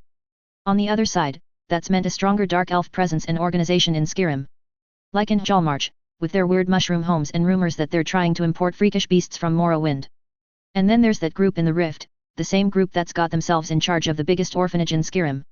Dunmer in charge of Nord orphans, he muttered the last bit resentfully and sighed with the shameful knowledge that his own kind had let their orphaned children down so much that Dark Elf refugees had to step in. Riften also got another benefit in that those elves make it a sport to hunt down hidden vampire lairs and bandits. They're also starting to make small settlements in the volcanic areas of the Rift, likening it to parts of Vardenfell they're homesick for. Damned elves still won't fight for us, at least, not openly. As a group, they don't approve, but we've managed a few recruits. They're sneaky and help counter all those Bosmer and Khajiit scouts the Legion and the Thalmor use. Well, cheers for Ulfric then, Igmund snarled, finding another goblet and filling it with wine. But Sadri's not a Forsworn, and the Forsworn are the problem here. Forsworn and Thalmor and dragons. Pa. My apologies, Lord. My original point is that Sadri has enough business and personal interests in the Reach to give him incentives to help you.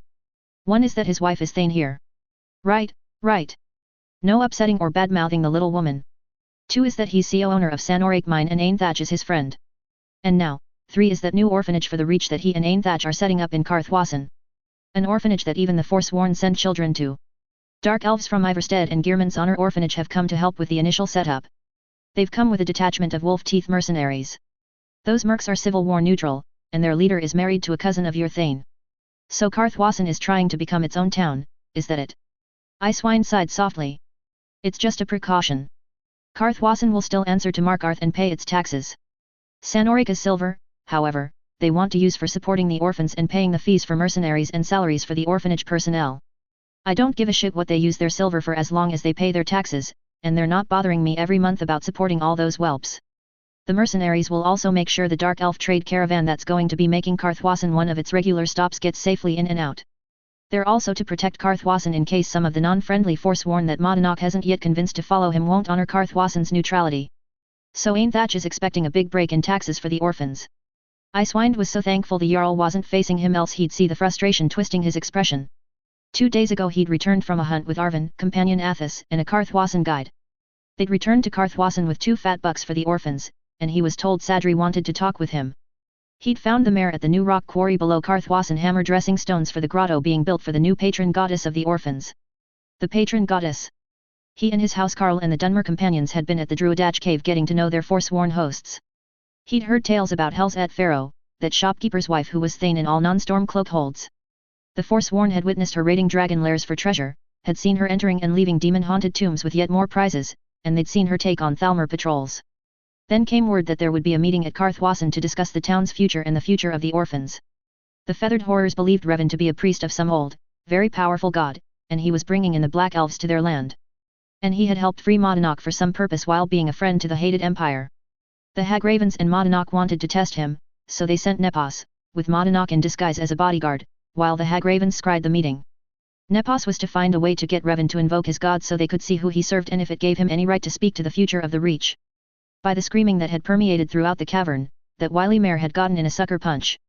Sadri apparently had found some obscure Reach goddess willing to be the patron of Karthwassen and of the orphans. Furthermore, her future prophet was the future child of companion Nikki and Debella's new Sibyl. The mare had done some underhanded work before, but pimping a child was new. Changing to an honest profession? He'd asked, nodding at the pile of dressed blocks. It's relaxing, the elf had replied. Helps me pound out some frustrations I'm having and that I'm hoping you will help me with. Leave me out of your schemes, elf, he'd said. But Sadri had looked at him with a sheepish expression that should have roused his self-preservation instincts. You have to talk to the Jarl, Sadri had said woefully. I fear he won't listen to me, especially as he's seen how friendly the Emperor is to me. But you, as a fellow Nord, he will listen to you. Jarl Igmund cannot win against the Forsworn on his own, and I'm sure you'll see why beyond the Silverbloods having undermined his authority for so long. It's no concern of mine if Igmund falls. Oh, but it surely is. If Igmund falls, who shall replace him? A Silverblood toady? The Silverbloods are loyal to the Stormcloak cause as long as it feeds their greed and advances their lust for power. Or will it be an Empire loyalist automatically burdened with the Concordat? The head elf dared lecture him. A Thalmor chief justiciar is in the Reach who commands all those heresy patrols and so-called treaty enforcers that plague Falkreath. And you know Jarl Sidgir. He doesn't care that the Thalmor patrols take it on themselves to monitor and inspect all non-legion traffic that comes through Helgen Pass. The Thalmor has placed a justiciar in the Reach to discourage possible cooperation with either Hammerfell or High Rock, both enemies of the Dominion and potential allies of Skyrim. Skyrim protects the backs of both countries as it has Cyrodiils. Control the Reach, and the Dominion cuts off an avenue of retreat for 3 countries. Consider further that the Dominion's embassy in Skyrim is a mountain fortress overlooking Solitude, an incredibly stupid concession that High King Torrid should never have made. And it was that had been the final act to push Jarl Ulfric into open rebellion. And then there was that illegal Thalmor garrison at Northwatch at the border of High Rock where all captured so-called heretics and criminals were tortured. An excellent port for the Dominion navy except for its proximity to the castle of the Folkihar vampires. Icewind had nodded. He'd met and talked with Thorold Greymane, who had been rescued by Sadri's wife. They'd both admired her utter ruthlessness and skill in executing every Dominion elf inside. It was too bad she was a dark elf and not a Nord. What a Stormblade she would have made. You see the advantage points the Dominion seeks to secure, do you not? As a merchant, I would call that strategic market placement to create a chokehold on trade. The Dominion has footholds in the north, the west, and the south, but not yet in the east because they have not yet found a way to successfully manipulate Morrowind's anger towards the Empire to convince my people to ally themselves with the Dominion. They tried to infiltrate and control the College of Winterhold like they have done to the Synod and the College of Whispers, but the Dragonborn killed their agent and continues to root out their mage spies. My wife prevented their attempt in Solstheim to control the Stahlrim sources or from discovering the secret of forging Stahlrim. To oblivion with trade. He'd interrupted, flushing with anger as he saw the picture the elf was painting. And Stahlrim. Solstheim. Skyrim had given that precious resource away to the Dark Elves. Thinking of that in the hands of the Dominion made him sick. What you are seeing is the Dominion establishing key points of attack. Ah. The elf was purring, damn him. And would you agree with me that the Chief Justiciar and his many patrols could easily have helped Igmund dominate the Reach if they'd been acting in true cooperation by the Concordat? All those warriors and Batlemage. Instead, he'd confirmed angrily, the Dominion let Nords and Forsworn kill each other so that they could funnel in Dominion forces and spies behind the chaos. Damn. Bring them in through that sluggard Sidgear's hold, keep him gold-blinded, bring them for training and orders through the Reach. He was being deftly manipulated, he'd known that even then. He'd watched the Dark Elf work his way through Ulfric's court with sly words and deceptively meek manners, but Ulfric had shown incomprehensible patience with that elf's games. Hardliners grumbled that the Dark Elf had bespelled him with that Didrik sword. They'd tried swaying Icewind to their side to discredit the elf. But then the Folkihar battle. The elf had gotten the information for the vampire clan's defenses, he'd been able to quickly muster support across Skyrim, bought Stormcloak, and Legion. And it was then had Icewind realized how far the old elf's purse strings stretched and how lucky the Stormcloaks were that his loyalties to the people crowded in the slums of Windhelm were that strong. Jarl Ulfric had seen that long before anyone else and had wisely secured the elf's services. Many, though, saw that as a mistake. The mayor was an insidious influence and a betrayal of the original ideals. In the meanwhile, the elf had kept selling his point. We do have a duty here, would you not agree, to loosen the Dominion's hold in the Reach? Jarl Igmund isn't strong enough to hold, not without a great deal of help. The best deal he can hope for, that either side can hope for, is a merger. You understand, surely? Take a Reach wife of an important family or strong tribe. They're not all barbarians. Nepos is quite civilized, and Ainthach and his people, you've seen, are not howling savages. If the Reach is an independent kingdom, then the Concordat has no hold here, the Thalmor will be thrown out, and so cutting off this resource for Dominion forces. And why should the Empire or Skyrim allow the Reach to secede?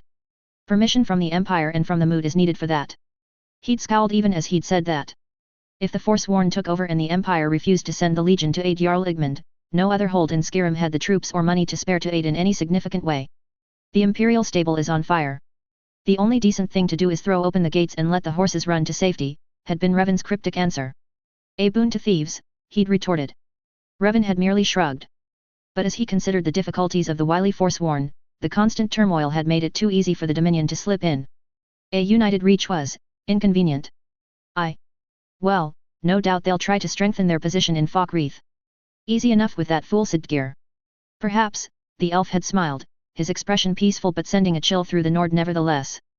But there will be no easy access through Hjalmarch, the Telvanni of Tel Winstad will stand behind Jarl Ravencrone. And the Indoril of Ivarstead in the Rift will reject Dominion control. I know you've fought alongside both in the Folkihar matter, so you know their strength. And do you think Balgruaf will allow Dominion forces and heresy patrols to infest his hold as they do in Falkreath? Might not even our Jarl Ulfric rally to defend Whiterun if the Dominion is bold enough to try for the heart of Skyrim? Think of the Dominion eagle flying above the Skyforge. Only if they win a second Great War, he'd answered. Agreed. But the Emperor has been playing for time. There has not been enough time to birth and indoctrinate a new generation to replace what they lost.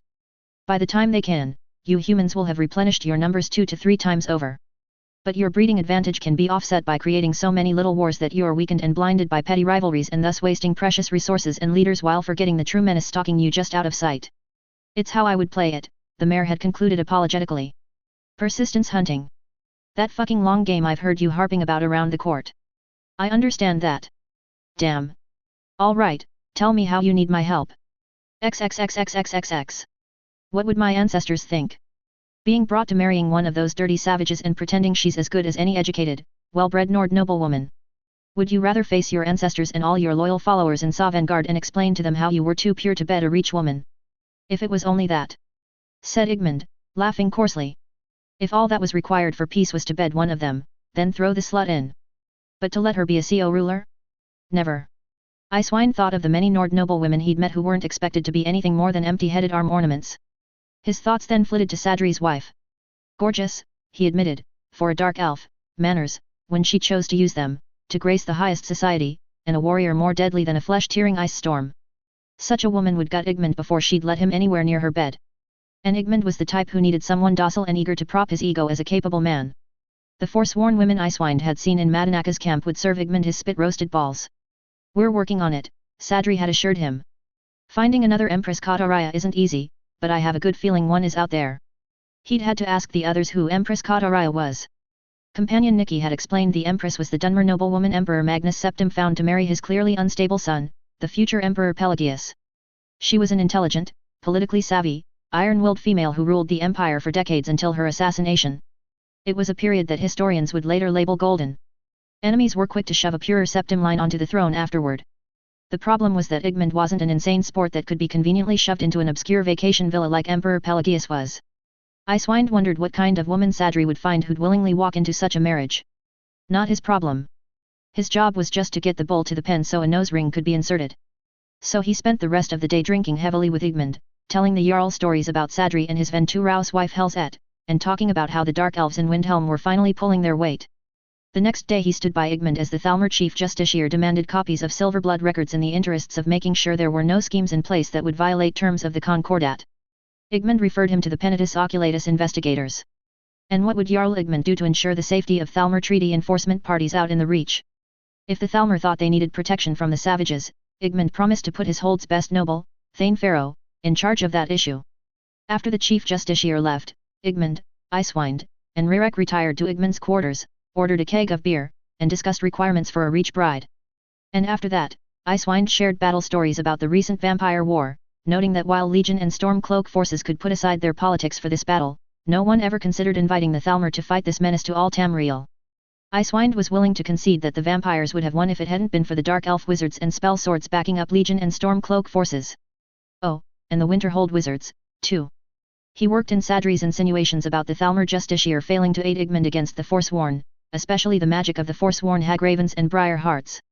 For supposed allies, the Thalmor contributed nothing while continually demanding special considerations.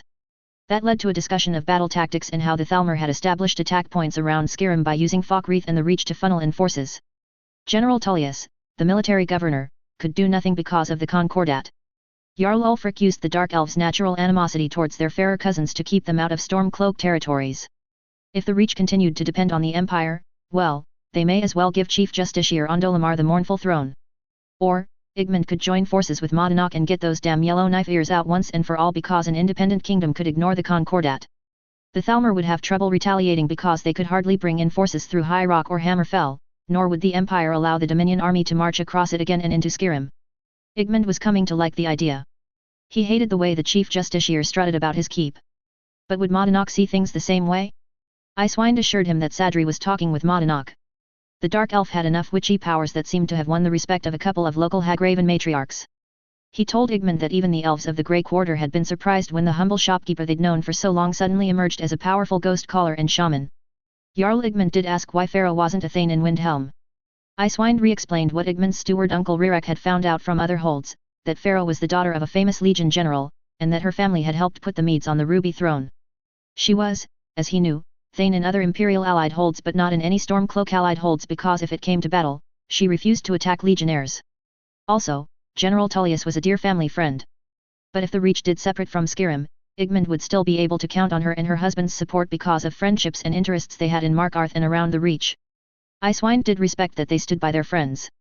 And should Igmund go the independent route, he might expect covert support from the future High King Ulfric, especially if silver trade with the Empire soured and shifted instead to eastern markets. Now for Nepos the Nose. It came out in the hearings that Nepos was Madanaka's man all this time and that he'd served the Silver Bloods only because Madanak had commanded it. Like many Jarls that claimed that their bloodlines could be traced back to Isgramor, Nepos could trace his back to the Second Era when many of his ancestors were powerful kings and warlords of the Reach. He was Reach-born, proud of it, and had his education in the best universities of High Rock. What was Igmund to do with him? His first instinct was to run the man through with his greatsword. But, with the Silver Bloods dead, there was no one else who knew the treasury books and the finances of Markarth or who handled most of the civic projects of Markarth as well as him. Rirak freely admitted he wasn't up to handling even half of what Nepos was juggling. He and Igmund would have to carefully consider how to redistribute power and who to place in the newly created offices. Icewind reminded them that coming to terms with Madanak should be their first priority. If they hadn't realized it yet, Madanak had already made his first gesture of cooperation by not ordering Nepos to quit Markarth and had, in fact, ordered Nepos to continue in his current duties for now. Jarl Igmund and Uncle Rirak hadn't seen that. All right, it was time to think about requirements for a Reach bride and plan how to handle the reaction of the Nord nobility and families that refused to leave the Reach and to accepting Forsworn as equals. This could take a while, Igmund said, looking at Icewind. I'd like your opinion as an outsider. You've proven you're able to see what I've been missing, and you're not a witless bootlicker, so you'll tell me if I'm getting distracted by the wrong things. This could take weeks, my lord, said Rirak. He, too, looked at Icewind. Do you have the time? Do you need to return to Windhelm soon? Actually, I have Jarl Ulfric's permission to stay as long as needed, answered Icewind. The orders from Ulfric had come in this morning via Sadri's personal courier service that Icewind didn't know he had until then. Jarl Ulfric wanted more information on Thalmor plans. He also wanted them to establish ties within the kingdom to come. The more they could get, the pleasanter his mood would be when they returned. Ah, well. He was getting quite fond of the showers in Velindrel Hall, and he was developing a taste for venison sausages infused with juniper beer. Chapter 49, Show Me the Waishran. A/N, the Imperial Library's timeline of events of the Merithic era states its version. Officially, the dragon cult hadn't taken full control until after Isgramor's anti-elf rampage. Okay. But, I'm saying the cult started long before in Atmora and became monolithic with every decade of Isgramor's war. What is the power of the Fomor? I've never found anything official. So I focused on the eyes of the Fomor and that fact that the bat on their armor is their totem spirit, like the wolf is the companions. Show me the Waishran. Revan? Revan? Are you well, dear? You look about to faint. Helzat grasped his shoulder and shook him slightly, worry furrowing between her eyebrows. Get me out of here, please, he said softly. Helzat put an arm around his shoulders and guided him back out the front door of the Fomor Temple of Auriel. She'd just showed up 3 days ago in Markarth. Had lunch with the Emperor and the Jarl, caught up on the news, and, once out of sight of Markarth, had whisked her husband away on the back of Arvak, her sole cairn horse, to Darkfall Cave and through the Waishrans to Auriel's temple in the Forgotten Vale of the Fomor. She'd wanted to show him this beautiful place and introduce him to Knight Paladin Galeber, a Fomor alive since the First Era. Revan. Sorry, love, but I just couldn't breathe anymore. The tale of the quest for Auriel's bow had given Revan nightmares for days. A fallen Auriel priest with power sufficient to overwrite or truly unsettling, to write an Elder Scroll turned into a feral vampire. Question. Why could he not cure himself? This was a sanctified temple, and he was its blessed light with access to Auriel. Why did he not seek a cure from one of the other priests? But Revan didn't know enough about the Fomor, the original people. There wasn't much literature he could recall on them in Dunmer lore, though he could not claim to be any sort of scholar or historian. All he knew of the ancient Fomor is that they were a people that lived in hellishly cold lands. Their power, however, was not in ice, frost, or anything that had to do with elemental powers. Old stories painted them as dreamers, always looking upon worlds no one else could see. It would explain why the Dwemer found it imperative to blind the Fomor. Aside from the fact that blinding was a brutal, demoralizing act, it was possible the Dwemer feared something else and sought to cripple the innate powers of the Fomor by crudely destroying their physical counterpart. The power to affect the Elder Scrolls. Revan supposed it was fortunate that the high priest had been infected by a low-level feral vampire and not a vampire lord like Harkin or Serena, else the sun would have been blotted out long ago. Ghosts, said Helzet, glancing at the closed doors. A lot of those poor, frozen souls finally died when most of the temple roof collapsed. I suppose I could go in, release the rest if you want. Maybe I should have done that in the first place instead of leaving them forever frozen. No, don't kill them, Revan protested. He sighed.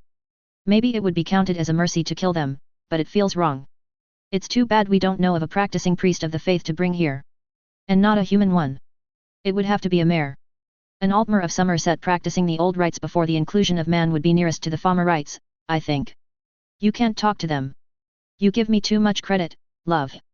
I can't just walk into any haunted place and start talking with the residents. There must be a connection. But the channeling you did at the college. That wasn't communication, that was possession. And it only worked because there was a non-mortal spirit involved, and I invited it. So, what triggered you back there? The altar. It is a lure, the bait, the warped promise of salvation. Apologies to your Gulliver, but destroy it. You sure about that? Yes. She stood up, her expression was grim. Oh, wait, said Revan. Don't do it now. You told me that the first time you came here, you had an ewer that you had to refill at each Waishran, yes. Yes. A symbolic representation of one's willingness to be filled with enlightenment, she answered. Last I remember holding it. I think I left it on the trigger dais in that frost giant's room. Is it some place we can get again? Because the reverse is also true, that while we are willing to be filled, we must also be willing to share and not hoard our blessings. I poured the water out in that bowl over there, and it leaked the water into the channels that opened the doors. You want me to refill the ewer at each shrine again? No. I'll do it. I noticed the shades did not respond to you as they should have done because you've already passed their tests. Revan, no. The Famar, the betrayed, have returned to the caverns. You can't fight your way through them. Who said anything about fighting? I have the stealth and endurance ring you made for me, and I have a few vials of invisibility with me. And, unlike the original pilgrims, I have the shortcuts you've shown me, so I'm not wandering lost through this magnificent vale trying to locate the shrines. And if I really must, I can call on my ancestors for protection. And you'll take Oriel's shield with you. I insist. And here's my ring of restoration and power regeneration. As you wish, Helzet. 2 weeks at most, love, since I'm not as fit as you and sneaking around to avoid confrontations will certainly slow me down. But why you, Revan? It's the prelates I want to talk to. Gulliver told you they only respond to initiates they believe are undergoing the trials. So I will talk to them as a clueless initiate, which isn't going to be hard because I know absolutely nothing about the Fama religion. And you want me to just sit here and wait? No. You need to convince Gulliver to let you destroy that altar, but don't touch it until I return. If I'm successful in my quest, I'll have better advice from the dead prelates on how to re-sanctify the temple. She actually had to fetch Gulliver first for Revan to re-explain his reasoning because Gulliver, as the guardian of the Waishran in Dark Fall Cave, had to reset all the shrines first before Revan could attempt his pilgrimage. His duty had been to greet the hopeful pilgrims and judge their sincerity and physical fitness to endure the journey. He doubted Revan could elicit from the shades much beyond the rote greetings. They'd never responded to him in any other way, and he had known each of them before their deaths. But, if Oriel's chosen had her faith in him, then it was not his place to question. He escorted Revan back to Dark Fall, reset all the shrines, and presented Revan with the initiate's ewer and the traditional instructions.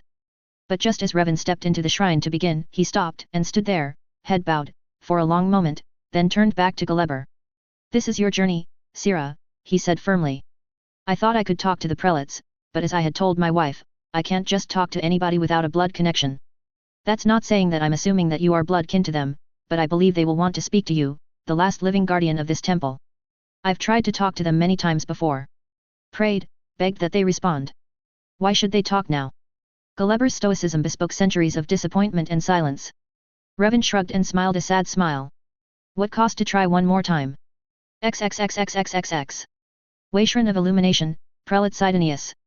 They had come from settlements west of Sarthal fleeing the Atmoran war parties. The invaders wielded ice magic like the Chimer wielded flames so that even we, who had been born in this icy land, found ourselves pushed to endure. They would have surrendered if it meant peace, but those who did found themselves sacrificed to the dragons as food, or gutted on the altars just for the Atmorans to prove their devotion in blood, or marched away southward in chains to some unknown place. The dreams said hell. Unrelenting labor and pain and wails of despair. And hell was presided over by their mad war chief and his accursed acts of hatred. Even a glancing blow from it sets mere flesh aflame. Terrible were the dreams of that flaming axe that sliced into everyone's sleep. The screaming of the lost. A tide of wailing phantoms converging upon me for sanctuary. Many of them had wandered for months until they were gathered by prelates of fallen temples, who then led them here to the safest sanctuary they knew. The guardians had passed them though most were unprepared and unfit to face the journey, so I could do no less. I gave what comfort I could and prayed Oriel guide their minds and spirits. So many carried the darkness of events in their hearts. If there were those the guardians should not have let pass, it was inevitable. I could not bear to send the disturbed ones back into the darkness. I cannot blame you, Gulliver. I, too, could not comprehend the evil overtaking us, nor was there anything in my training that could have prepared me to face this tide of misery.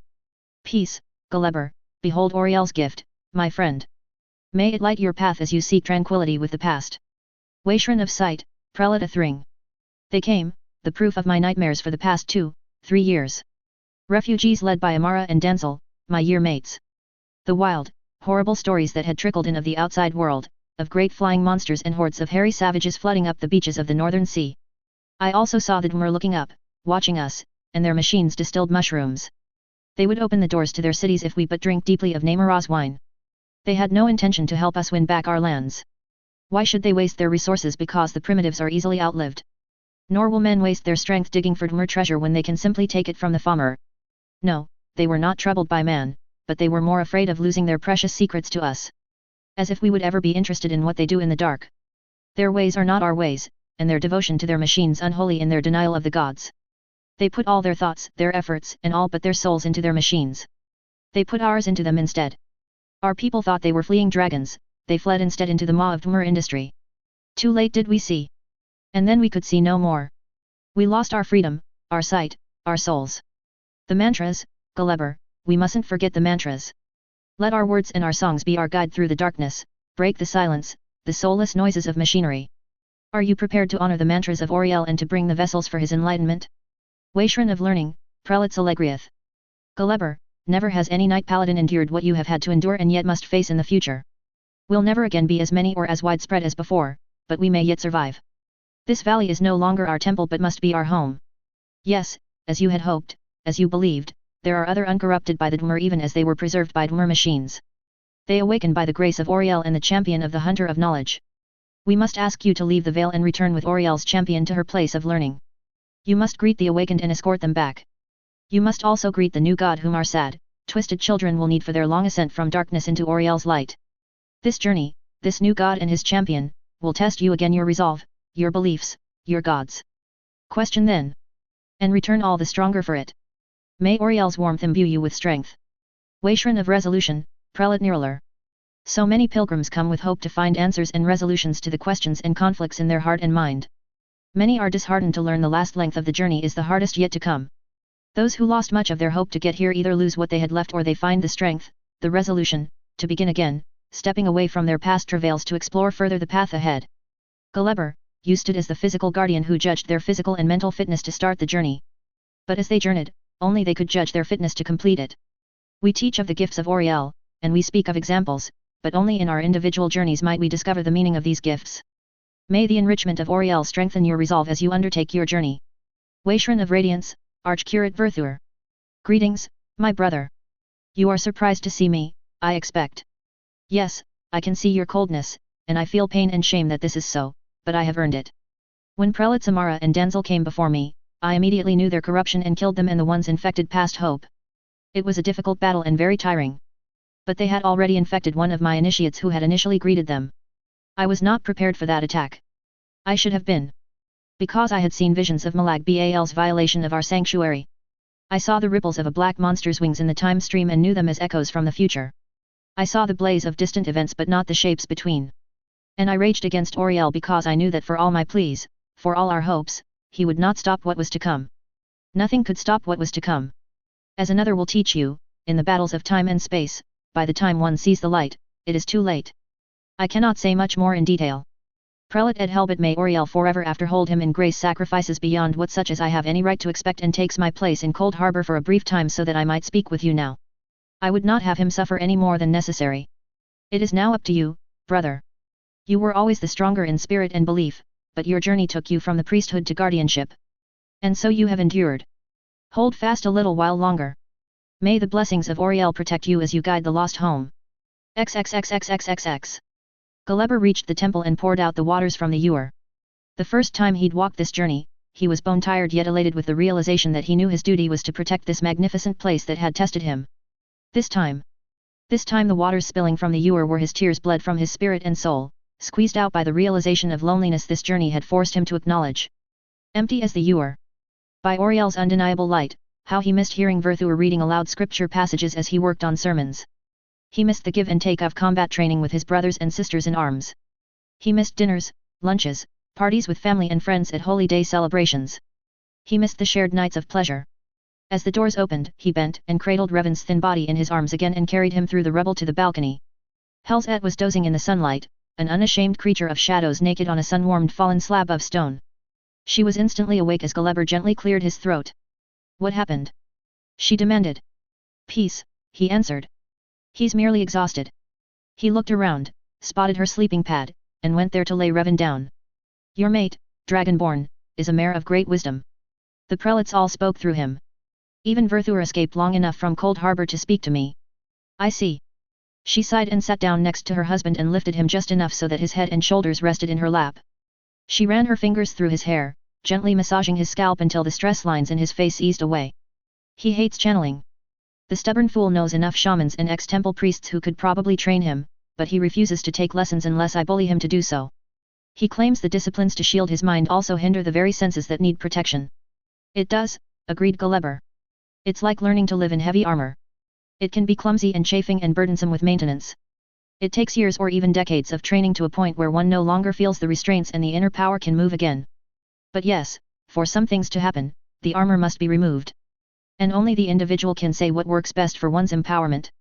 That is the whole point of the trials. He stood up, rubbing his eyes from weariness that was more than physical.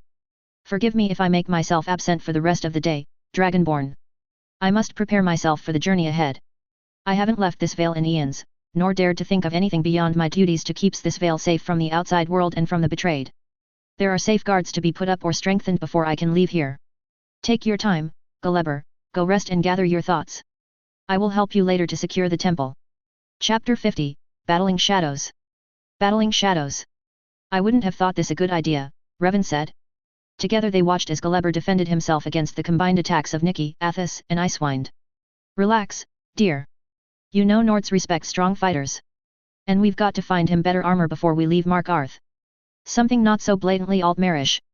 Unfortunately, the Yvain trade caravan has already left, else we could put him in bone mold. What about Dawnguard armor? I could send an order into Tel Winstad. I believe they have the patterns for the armor, especially now that we've allowed the Dawnguard a courtesy station there, and they could have a set ready that you and he could pick up on your way back to Winterhold. Now that the armor is better known, people will assume he's a vampire hunter and won't get in his way. Oh, but then people will expect. Good idea, dear. She chuckled. Dawnguard. Oddly appropriate for a knight paladin of Oriel. Also, have them craft one of the new silvered maces, then lay in a store of grand gems. When I get there I'll want to do some enchanting. Not that I don't think they can do that, but I want to talk to Gulliver first and see what complements his skills. They'd returned to Markarth after leaving the Falmer's hidden vale. It had taken Revan 3 days of sleep to recover from the mental and spiritual exhaustion of channeling so many ancient, powerful Falmer spirits, never mind the physical exertion of travel between the Wayshrines. Revan knew he'd have died without the Night Paladin watching over him. Each encounter and possession by the prelates had left him mentally and spiritually exhausted. Pushing to finish the route in 2 weeks rather than, say, 2 years, left little time to recover. His sleep was still riddled with nightmares, their visions. The eyes of the Falmer were the key. To Revan, their sight talents were confusing and frightening. Prelate Sidonius saw everything illuminated in energy, that people, animals, all living, breathing things were flickering flames while trees and plants and such were steady, unwavering things of life. Prelate Ithring saw dreams of those he shared his bed with. And if they happened to be seers of any sort. Prelate Selegriath could touch objects and see the faces of past owners. Prelate Nirlar was a seer of events and could usually identify turning points in one's life. Archcurate Verthur was another seer, but a god-touched one who could see past, futures, and sideways on the parallax, and thus able to read an elder scroll without going mad or blind.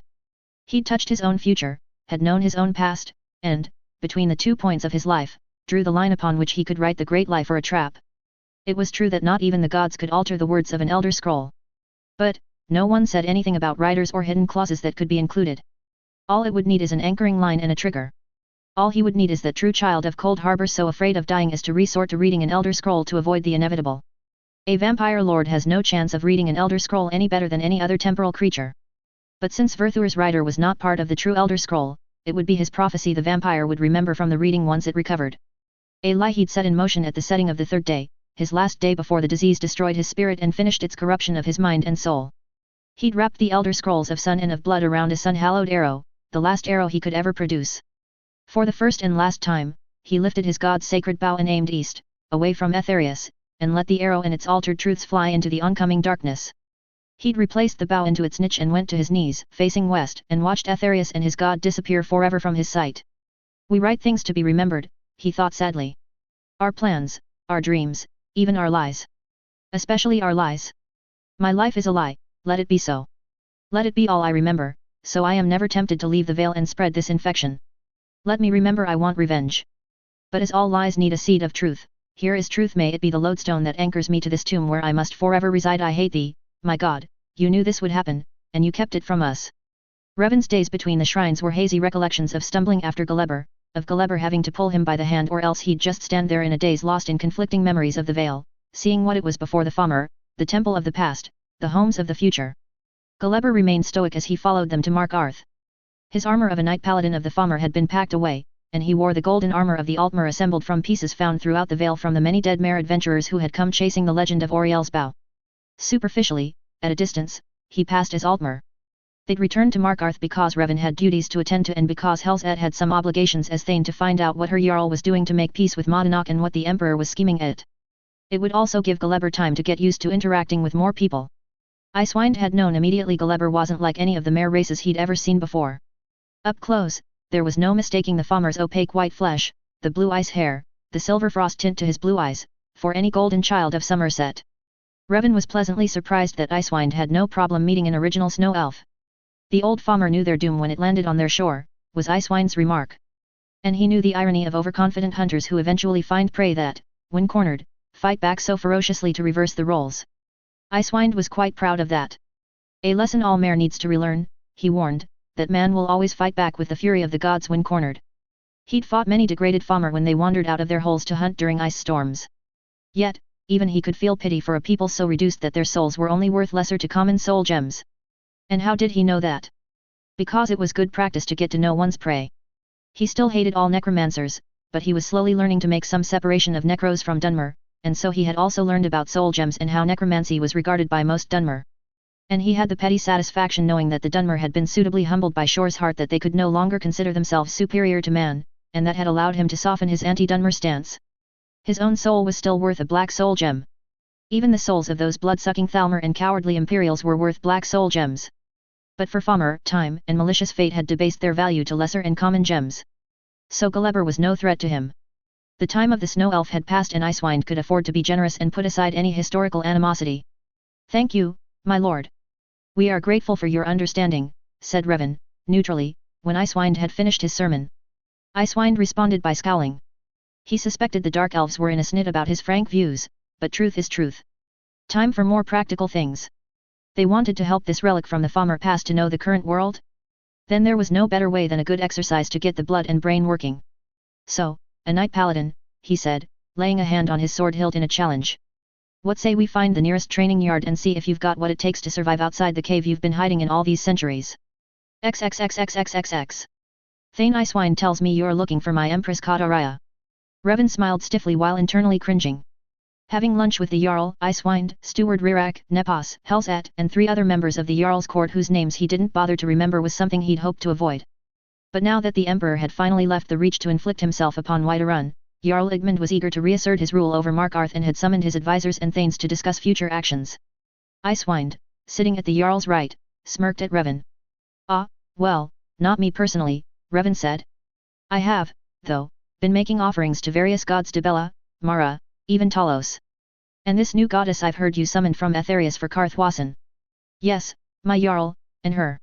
If you've decided to tie your fate with the Reach folk then, yes, your future would be a concern of hers. Make sure she's young and pretty. Icewind says you know how to find them." Even Icewind rolled his eyes at this. "Noted, my Jarl, said Revan evenly. An intelligence and can fight, added Helzet firmly. The Reach folk won't respect a ruler who's an empty-headed doll. And they'll suspect any child from such will be similarly weak-minded. Isn't that right, Nepos? Correct, my Thane. Nepos looked to the Jarl and said, your queen will greatly influence whether reconciliation is at all possible. An empty-headed doll, as our Thane puts it, will certainly lose our respect and be seen as a deliberate insult to our native noble ladies and their families. There is already that risk if such a lady is an outsider, meaning anyone born outside of the Reach. He looked at Revan and smiled ruefully. This challenge, I do not envy you, my friend. Is that all you've been doing? Praying, said unmemorable Nord Noble One. No disrespect to the gods, but isn't it, the gods help those who help themselves. Where have you been searching? If you won't consider Skyrim nobles, have you looked to High Rock? Asked unmemorable Nord Noble too. Many of the native nobility here have connections over there. Lord Nepos, correct me if I'm wrong, but don't you, yourself, have connections in High Rock? I understood you studied in the universities there. Correct, my lord. I studied in Evermore, and I have kin in Johanna. Any marriageable girls there? Said unmemorable Nord Noble 3, jokingly. There are a good number of noble young ladies in both cities, Nepos answered. But he looked at Helzet and Revan when he said, actually, I've received word that a young kinswoman is soon to be visiting Markarth briefly on her journey to Winterhold. She has been accepted as a student of restoration at the college there. Really? Said Helzet. Winterhold is a long ways away. High Rock has plenty of well-respected centers of magic and of healing. What draws her to that place in particular? I don't know, said Nepos. Elizabeth, my kinswoman, Elizabeth Ashcroft, will be arriving next week. Would you care to meet her? Unfortunately, I must leave by the end of this week, said Revan regretfully. I'm not marrying anyone without meeting her first, insisted Jarl Igmund to no one in particular. XXXXXXX. The vampire wouldn't stop shrieking. She batted through his pitiful attempts to defend himself and her hands wrapped around his throat before he could summon his fire wolves. He woke. His wife straddled him, her knees pinning his arms down. One hand was behind his neck, and the other clamped over his mouth. He looked at her sorrowfully, and she relaxed. She stretched over and atop his body while her arms slid under his shoulders as she propped herself up on her elbows. That's the second time this week you've had a nightmare where you've attacked me. Do you remember this time what it was about? She asked. I'm sorry, forgive me, love. Yes, I was being attacked by vampires prelates Amara and Denzel. You were dreaming you were Verthur again, she said flatly. What was it this time? The Prince of Domination is coming. Is coming, she repeated sharply. Revan felt a touch of fear as he stared at her lips now pulled tight in an angry frown and at the way her eyes fairly glowed in the dark as she stared off above his head as if seeing a distant prey. She was going to go charging off again, and this time to face off against one of the more dangerous Daedra gods. So, the place that fool of a vigilant is hovering over, that you say a priest of Boethia put warding signs on, was it that place? They'd all been discussing it after dinner. The vigilant Tyrannus? Tyrannus as his name had recently caught Icewind and Nikki to ask them about the ostensibly abandoned house. Both had declined to help the vigilant, having been warned by Revan that it was meddling in a battle between Daedra. As Revan had anticipated, his wife was not pleased to learn of this school of the voice that Tiber Septim had set up. It was a sure sign of disrespect to the Greybeards in favor of the Blades. It also insulted Morrowind, whom Septim knew hated the tongues of Skyrim. Though long defunct and the school turned into homes and shops, something apparently remained in one of the homes. I don't know.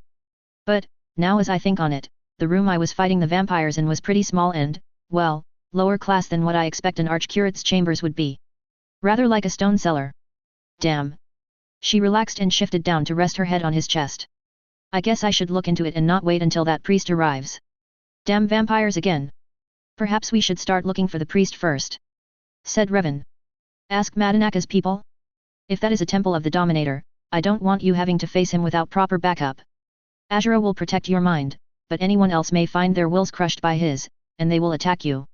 I trust you more than an unknown priest, but I'll have you nowhere near that house.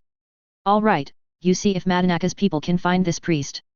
I'll hold off and try talking to that fool of Stendar's to make sure he doesn't do something stupid. She sighed. I wonder if Galeber would back me? Surely he can resist Malag Bal's influence. I believe him capable of resisting the prince's influence. I don't know if he's been trained to directly counter Daedric magic. His twist of Falmer vision is that he has night vision and sensitivity to unseen opponents. I don't think even a nightingale sunk in shadows could sneak past him, and he could duel with you even if you were invisible. Excellent talents for a guardian. Battling shadows. Yes, excellent skills. She yawned, and Revan found himself yawning with her. He rubbed slow circles over her shoulders and down her back as far as he could reach to her mid-back. She purred. I don't really want to sleep now, love. But you go right ahead, he said. One eye popped open. I would, but my pillow keeps twitching under my tummy. XXXXXXX. Vigilant Tyrannus had finally let his sense of righteous duty overcome common sense and had broken the warding spells on the door to enter the house. People heard screaming. Before the guards could go in, they were ordered back by Thane Pharaoh. Then she and her pale Altmer companion went in. Her housecarl and her guests at Velindrel Hall all stood guard outside the house to keep everybody else out, including the Markarth guards. Not that anyone could get in anyway. As soon as the Thane and her companion had entered the house, the door had sealed itself shut, and no amount of force could get it open. A lot of shouting and things banging around, said companion Athos, his sharp Dunmer ears pressed against the door. Can't tell what's being said. A particular sound vibrated the door. Oh, shit. Even that I heard, said Nicky, who had gotten a cup from someone and had its open end pressed to the door and his round ears against the cup's bottom. So that's Malag Bal. Terrific. He dropped his voice as low as he could and mimicked for everybody's benefit, kill him. Crush his bones. Tear at his flesh. You will kill. You will kill, or you will die. Hey, Athos, you think he and Boethia were once mates? Would explain the animosity, don't you think? Wouldn't be surprised. But, of course, I'll have to thrash you soundly for that blasphemy to the Lord Mother of the Dunmerry. Get away from that door, boys. Listening to Malag Bal is bad for everyone's health, said Revan, tugging at their shoulders. Know what's going on in there? Asked Nicky. No. All the ghosts I know are too afraid to go in. Does that tell you anything? Revan dealt with the guard captain on duty. He also sent Arvin to fetch Nepos and inform him of events. Things went unsettlingly quiet for a long while. The door flew open, and Helzat stomped out. Tiber Septim really fucked up with this school of the voice, she snarled. Of course, it would attract Malag Bal's attention. Nicky, make sure that stupid priest of Boethia is found. Bal says he's injured and is at one of the Reach strongholds. He told you that? Why? Nicky. On it, cousin. Leaving now. Come in, Athos. She looked around, spotted someone, and pointed to him. Nepos. My Thane. I want anyone living within 100 yards of here cleared out. The Jarl may have to dig into his treasury to compensate people, tell him to suck it up. Icewind, you go with him too and make sure the Jarl listens. This is a god of the vampires matter, and you know I am not doing any of this on a whim. Talos, strengthen your arm, Helzat, said Icewind. But why aren't you telling the Jarl this yourself? Because I don't have time to argue with him. I have to leave now to get to Tel Winstad. There's a particular weapon I want. Revan can tell you later about the Sword of Meridia. She went to Revan and pulled him into a quick kiss. The vampire mace, she told him.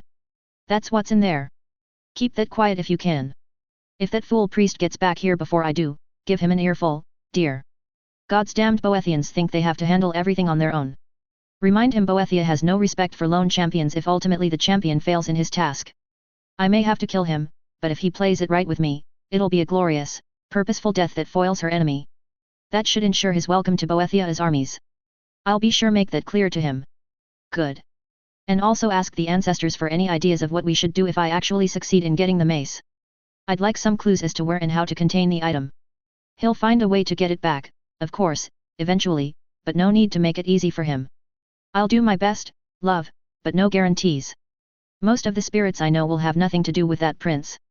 Oh, and do you think you can handle the Thalmor? I know Ondolamar will want to stick his nose in, and I'm certain he'd fare no better than the Vigilant. And he'll drag in his guards and that mysterious new cousin of mine that I've yet to meet. I'd rather she not die uselessly before then. I'll think of something. Damn. Speak of the Daedroth and here he comes. Good luck, love. Galeber, guard that door. No one gets in until I get back. Argus, Arvin, back him up. Calder, you too if your Thane permits. She dropped a kiss on Revan's cheek and ran off. Revan sighed and conjured a smile as he turned to meet the new arrivals. Good morning, my Lord Justiciar.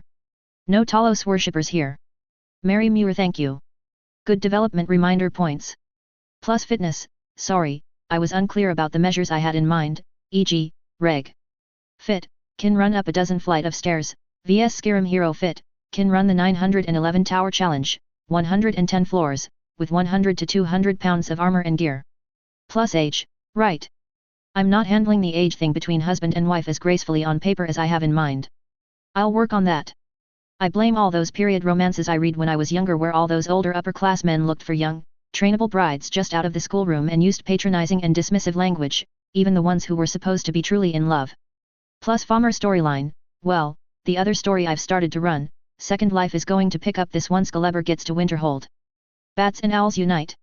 Galactic halfling I haven't found any canon on the farmer. I've always wondered why the bat adorned the farmer armor, then I figured it was like companion armor. The bat is a totem of their nature.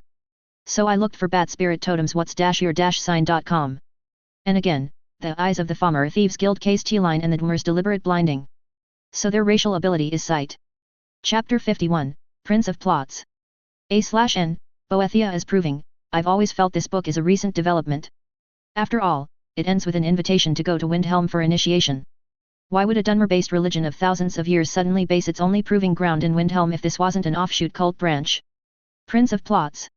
I'm sure you would prefer ale or mead, but I think tea is what you need. Medicinal. It will help with some of your body aches. Revan put the cup down in front of his reluctant guest. Logrolf, a priest of Boethia, took a reluctant sip. Boiled weeds, he muttered.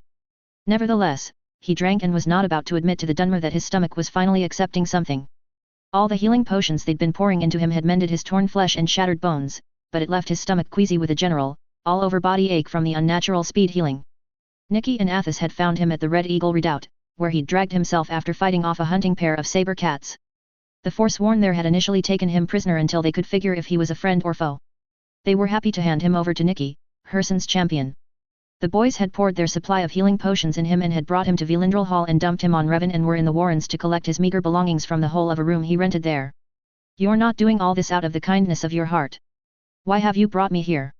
As you say, not kindness, answered Revan, unruffled. He sat down and sipped at his tea. I sent letters out to you regarding your abandoned home and about a vigilant of Stendar who was showing too much interest in it. Did none of those letters get to you? Yes. Your Forsworn couriers found me. And? Revan prompted. When the priest only scowled, Revan said patiently, was offering the assistance of the champions of Herson and Malakath an insult or beneath you? There was no disrespect to you. You've warded that shrine well for decades. The personal animosity of the Prince of Domination is testimony to that. He specifically named you to my wife as the only sacrifice worthy to win his favor and his mace. Bah! Herson's dogs are trained to heel to their master and the Dark Mistress has already tested and found wanting Malakath's strength. Revan sighed. Nikki is no dog. I would think you would know a werewolf, if not by sight then by smell. He won Herson's favor by daring to side with the hunted and by killing all the hunters gathered for their blood moon hunt, and he but a beardless boy then. And if you will not respect Malakath, then have you heard of Hel's-et Pharaoh, Thane of Markarth, Jalmarch and Hoffinger, she who wielded the bow of Oriel against the Folkihar vampires? Decry her weakness if you dare. The priest's eyes slid away from Revan's glare. Come, said Revan, relaxing, coaxing. I am hoping you are not like those fools at Boethia's shrine in East March. They are an embarrassment. Do you know them? My wife once went to them to learn about their faith, to ask why followers of that shrine wandered the land, challenging all they come across to battles to the death whether they be bandits, soldiers, merchants, or farmhands working the fields. They would not speak to her unless she bound a victim to their pillar of sacrifice and spilled blood. When she refused, they insulted her and called her weak and worthless. When those cultists slew one innocent too many and then attacked her, she went to their shrine and slew all of them in combat. All their massed swords against her lone sword. And she has done this twice. Although, he reflected silently, the prince won no favors by continuing to demand a sacrifice even after all her followers had been slain. They deserved it. Logrolf declared, eyes alight with anger and disgust. If they battled for their own personal glory rather than hers, they deserved it. I and my brothers and sisters hunted and slew vampires and those who preyed upon those weaker. Our purpose is battle, not slaughter. By what perversion of faith do they perform thus? Revan had Argus, who hovered discreetly in the background, fetch the book Boethia is proving, which Icewind had actually bought from a bookseller when he'd learned that it was a Boethia priest who'd been warding the haunted house. He'd been disappointed that the book offered no insights as to why one Daedra god opposed another. Revan couldn't really explain it to him either except to say it just was. When the book was presented to Logrolf, the man just stared at it before tossing it aside. Revan frowned at that but suddenly realized that the man may not be able to read. He picked up the book and began reading aloud. On a certain day, at a certain time, the faithful gathered to perform certain rituals. When he finished reading the book, Logrolf said, "We are all tested. The condition of blood is met by being the last one standing. The fools who wrote that put a condition that I do not understand.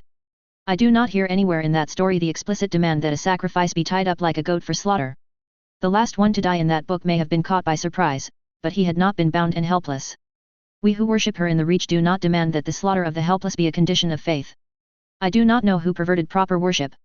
Life is always moving, always a fight for the next meal, the next advantage. Life is hard, and the trials must be judged, endured, and reflected upon with due care and vigilance. A careless life is not worth living. And in combat, sacrifices of friends and allies are often made. We understand that. That is quite Redoran, said Revan, laughing lightly. Were you a soldier once? A mercenary, yes. Being a priest of Boethia isn't paid position. I sold my sword arm, killed who I needed, and collected the rewards I needed to keep fighting her enemies. Then I got old, yet I do what I can and what I must. And for the last decade, I've warded that foul shrine and twice a year rededicate that altar to Boethia. I don't know you dark elf folk. But the Dark Mistress was here with the people before the Aldmiri came. And the world and times break the mighty Aldmiri, and the Dark Mistress takes an interest in a dissatisfied group of rebels who disdain the soft ways of the Altmer. She offers them a new way of life, a new expression of power, and they accept and call themselves the Chimer. She and like-minded Didra take these new elves away. But for all that, she remains a power in the Reach. I don't know the ceremonies you dark elves worship her by, I only know the teachings passed down in the Reach. Fascinating. The differences in philosophies yours, the beliefs of my Velathikin, and the cult in East March. Yet I suppose it should not be unexpected for the Prince of Plots to have alternatives available for flexibility upon which to act. Contingencies of war. A pity there will be no time to discuss this in depth with other scholars of the faith, said Revan with genuine regret. My people are relearning the faiths of our great and dreadful ancestors, and I can't help but think the history of the original, non-Dunmer worshippers would be invaluable. Do you have any books or scrolls you could point me to? I've not seen any in decades, Logrolf said a touch reluctantly. I learned from the stories of my teachers, as told around campfires in the long wait between campaigns. I never needed to learn to read because there were no books to be read, and the few times I've seen scrolls. He shrugged, those were lost with their owners. Our sect has died to attrition, forgotten, like ashes in the wind. No one seeks her altars. It's been difficult to find students eager to learn or who has survived the battle long enough to take over from me. Then, suddenly, he rallied and gave Revan a smile worn only by those standing at the precipice with one foot lifted to step into the void. How convenient you come offering me the chance of one last glorious battle against the King of Corruption. You earned it, Revan assured him with a smile. Your wife, her reputation is formidable. Everyone in the Reach has heard of Markartha's newest Thane. The Forsworn call her a little world-eater. Black as death and whose shout makes the voice of the Nord bear the milk mewling of a kitten. I've been as far as Solitude, Mare, and I've heard the nonsense that the Dark Elf Thane of Hoffinger is not but the mere half-sister of the Dragonborn. I'm not fooled by that laughable lie. XXXXXXX. This is in flagrant disregard of the Concordat. I demand. What way does this violate the Concordat? Revan calmly countered, unruffled by the Chief Justiciar's anger. He walked to place himself between the throne and the Thalmor. This is not Talos worship. And while I agree the presence of a hidden cult of Malag Bal may be interpreted as a threat to the interests of the Dominion, it is, in fact, a threat to all in this city and beyond. The Jarl has entrusted the matter to Thane Pharaoh. She is perfectly capable of handling this matter as she has handled the Folkihar vampire matter. Another affair which the Dominion was well aware of and yet offered no assistance. Help was available. But our aid was not requested, said the Chief Justiciar, stiffly. You needed an invitation to fight another attempted invasion by Malag Bal? Did you not see hordes of infected Nords and possibly the Legion stationed in Skyrim as a sufficient threat to the Dominion? You were, perhaps, hoping the vampires would take out the Emperor as he was touring the land as you could not take him during the Battle of Red Ring? What would it take for the Dominion to involve itself when the first anchor dropped for another plane melt? I wonder at your alliances considering you were the Folkihar neighbor when you had, a delegation temporarily occupying the fortress of North Keep. You were in sight of Castle Folkihar yet no word, no warning of that nest occupying that island. Not even a token offering of any observations your people may have made of the inhabitants there. The Dominion long maintains that ignorance is no excuse for failure to adhere to the tortuous terms of the Concordat. Do you claim your officers at North Keep were in absolute ignorance of the nature of their neighbors? If there are any violations of the Concordat, I submit it is the Thalmor who make them. How dare you? The Chief Justiciar shrilled. You would do best to stay out of matters that do not concern you, Dunmer. It has become evident for some time that Morrowind has been seeking to infiltrate Skyrim ever since they lost their own battles against the foul Didra they worship and their slaves revolted. The Telvanni have taken Jalmarch, and the Indoril have taken the Rift. The Dominion is not fooled by Morrowind's campaign to conquer Skyrim. My! You know too much. I'm afraid you'll have to die. Revan laughed loudly and scornfully as the Thalmir's hands came up glowing with power. Too easy, Chief Justiciar. You are fortunate First Emissary Lady Elenwen is not here to witness your lack of control. The laughter of the Court of Nords did not help the Thalmir's temper. He spat out a thoroughly inadequate request to withdraw and left without waiting for the Jarl's permission. Revan pivoted about and bowed deeply to the Jarl. I beg pardon for speaking out of turn, my Jarl, and for this latest unseemly display of personal ill will between the Thalmir and myself. My wife's family has long opposed the Thalmir and the Concordant. The Dominion knows they are enemies. The number of Thalmir assassins sent after my wife and her family is beyond annoying. Icewind, standing beside the throne, whispered something to the Jarl. Igmund laughed and said, I see. Well, perhaps after this matter of Malag Bal's shrine is taken care of, it would be best if you return to Eastmarch. For now, we reluctantly must host the damn Thalmir in our court, and we do not need you provoking him, entertaining though it be. Steward Rirek whispered something in his other ear. I still expect you to do your job of wife-finding. Damn inconvenient you being Windhelm's steward. Sincere apologies again, my Jarl. Yes, yes. Now, when do you plan on finishing off this Malag Bal matter? XXXXXXX. Galeber is a knight paladin, a very high-level temple guardian for Akatosh. He will stand outside with Meridia's sword. When the time is right he will channel his power through the artifact of the Prince of Infinite Energies, and by her power will Cold Harbor again be breached. My wife will pass to you Goldbrand, the Dragon Champion's sword, now Boethia's sword. When you feel your will begin to bend to his, use the sword. Your death will allow Boethia herself to act through your body. What makes you think the Dark Mistress will manifest? Because, despite Malag Bal trying to break you, you were in the act of consecrating his altar to her, right? Revan challenged. In defiance of his will, his wrath, you were doing your job, right? You were invoking her presence even as he violated your mind and heart with unbearable feelings of fear, despair, hopelessness, and helplessness, right? My wife stands beside you. By this time, he will have given her that rusty mace in the expectation that she will do his will and beat you into bloody submission as had been done with all previous sacrifices. My wife is stubborn beyond belief at times, and she knows there's nothing he can offer her that she cannot gain through her own efforts. Her defiance and yours will push him into such imprudent fury that he will attempt to manifest in what he believes is his little pocket of oblivion. Boethia will be unable to resist answering such a challenge. Make your death count and let your body be her weapon to destroy his hovel of a temple that has been a canker sore upon the reach. Consider the delicious irony as my wife reclaims Goldbrand from your body and places in your hands Malag Bal's own vampire mace.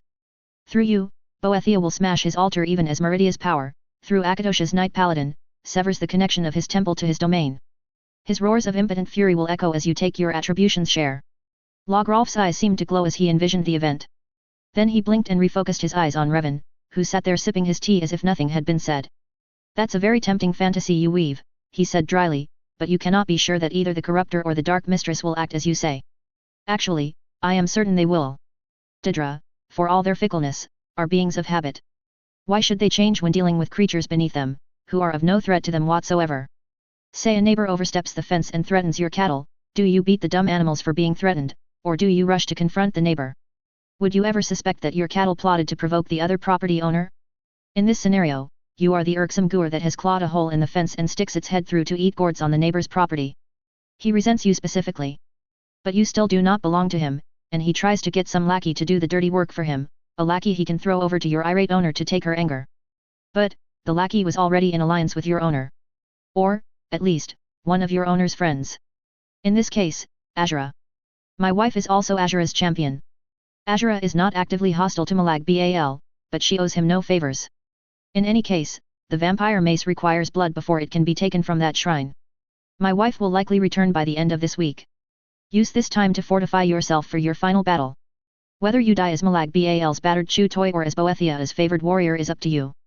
Revan rose and gestured to a doorway to his right. That is the enchantments room.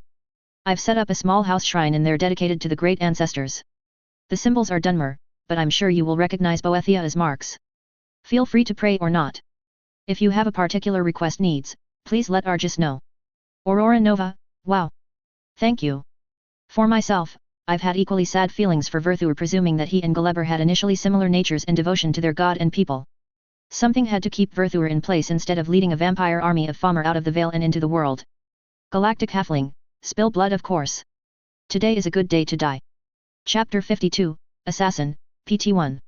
A/N, I have no idea if the M/T keeps a no-kill list. Couldn't find any reference, so in absence of fact, I'm making it up. Assassins, PT1. The assassin's body was hung upside down from the rafters over the counter. A large kettle from the kitchen had been placed under the body to catch the blood flowing from the slit throat. The original writ for the assassination of Revan Sadri had a newer note attached to it that stated, "This false writ has been invalidated by the true Morag Tong. Praise Mephala." A distinct style change in the seal, said Revan, tracing the triangular background that had been added. "Necessary to distinguish ourselves from the false Tong that maintains its loyalty to the Shivi and to gold," said the assassin who stood passively among guards surrounding her. It had taken no effort to find her. Per ancient rules, once she completed her kill, she stayed in place and surrendered her weapons to the guards as soon as they'd arrived. So the Tong has returned then. Revan reread the writ to kill any assassin from the false Tong sent after Revan Sadri of Windhelm. Unbind her and return her weapons. Are you serious? You're just letting a professed assassin go? Asked Michael Anvil, the Nord commander of the Grey Guards. Is this a Morrowind thing I should know about? 'Cause you realize, in Skyrim, this is cause for execution. Yes, it's a Morrowind thing as you put it. As long as the targets are Dunmer? No, said Michael firmly. He looked at the assassin. I appreciate you making it easy for me to find you, lady, but what works in Morrowind stops working once you cross the border.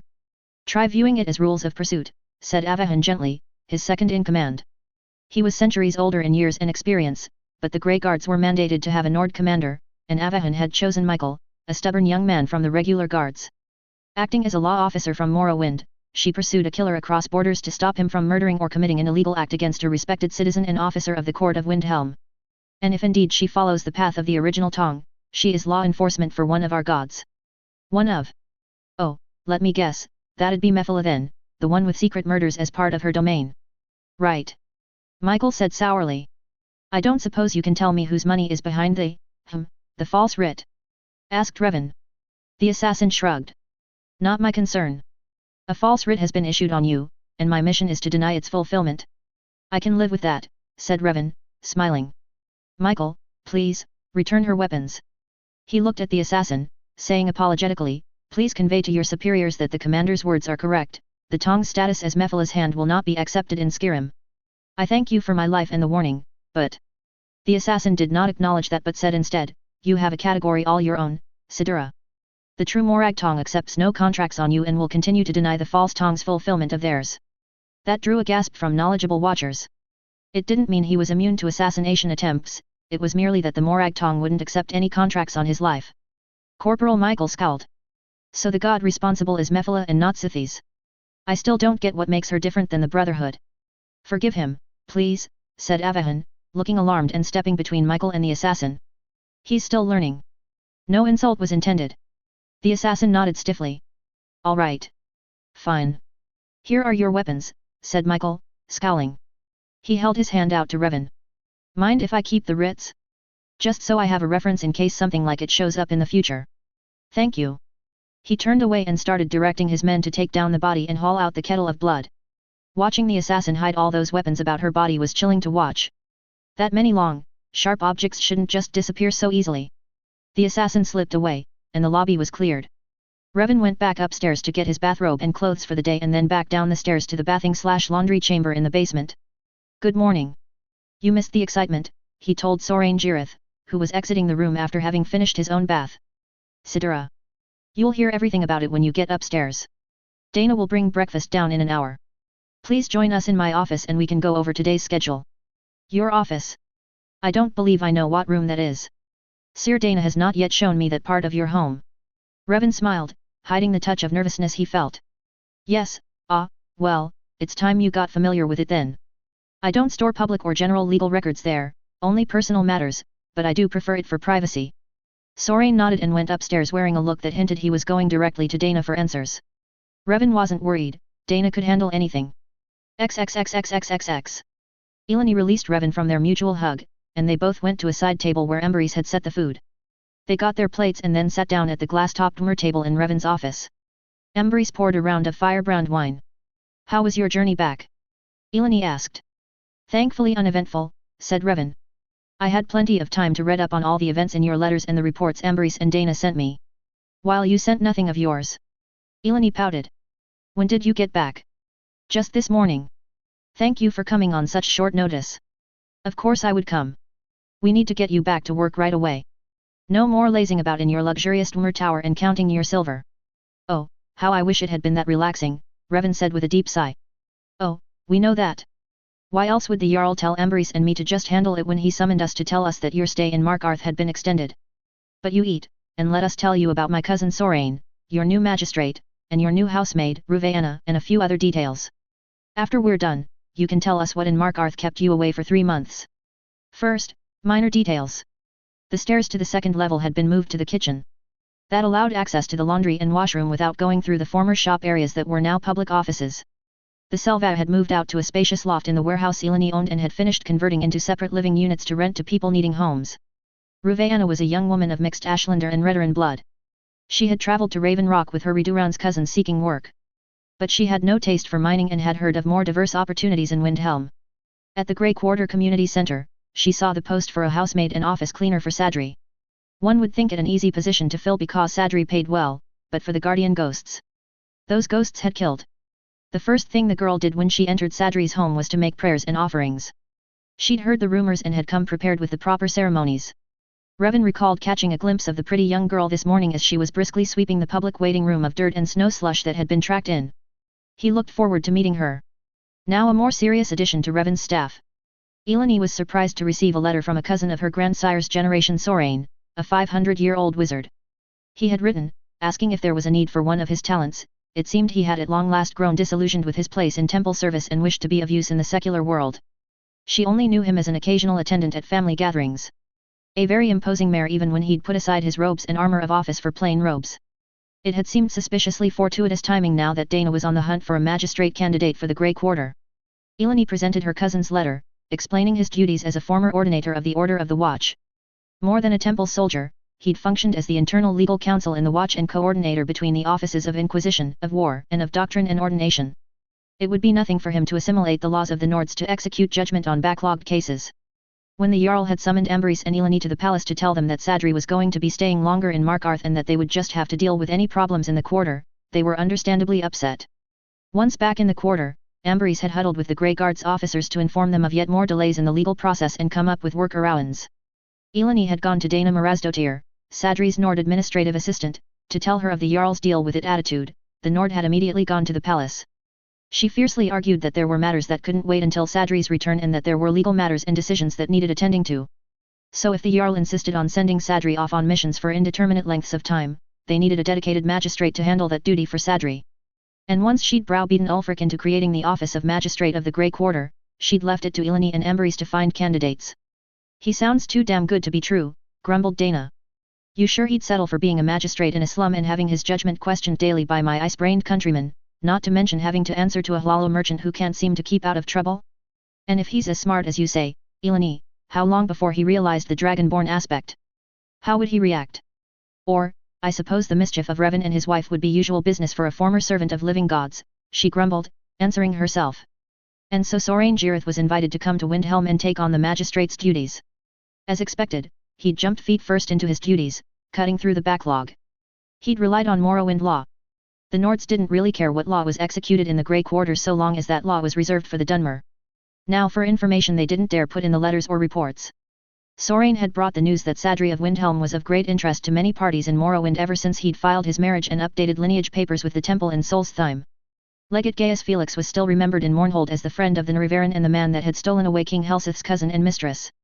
Furthermore, until the lineage papers had been filed, no one had known the Felix Mead connection. And then the recent, curious events in Solstheim that led to Helsith's female namesake being adopted into both Telvanni and Redaran houses. It was an unsettling echo of the Narivaran's path. Now that it was common gossip in Morrowind, the Hlalo of Cheydinhill felt free to talk of what they knew. They'd known all along that Knight Protector General Inanna Felix of the Legion was a full-blood Dunmer of King Helsith's siring, not Felix's. Sorain Jirith had verified all the connections as demanded by the House Sadra's representative he had been obliged to work with by orders of the current Temple Archcanon. Sorain did not like working with House Sadras. The Sadras was as pro-Morrowind as Redaran and Indoril could have hoped for, but suddenly gaining all of Hlalo's wealth and holdings without having to fight for it had brought out in this Ashlander tribe a certain grasping, materialistic quality of the suddenly rich. The Sadras had fought alongside the Redaran battling Oblivion Gates, but then so had other Ashlanders when it came down to Dunmeri survival. Sadra's cooperation with the Indoril and willingness to accept the faltering temple, thus giving the temple new legitimacy, won the Indoral vote to grant them the empty council chair Hlalo had been forcefully vacated from. The other Ashlander tribes no longer recognized Sadras as Ashlanders. Perhaps it was unfair, but to Sorain's ears, the Sadras was too much the uncertain, overcompensating shrilling of one given a position he knows he did not earn. And putting them front and center and directly between the Empire and the rest of Morrowind, a role they had not volunteered for, unlike the Hlalo had done them no favors. In any case, through all his study of Sadri's lineage papers, he'd realized there were developments in Skyrim that were affecting a future for the Dunmer and that Sadri and the Felixes were at the heart of it. His instincts told him it was his duty to be there.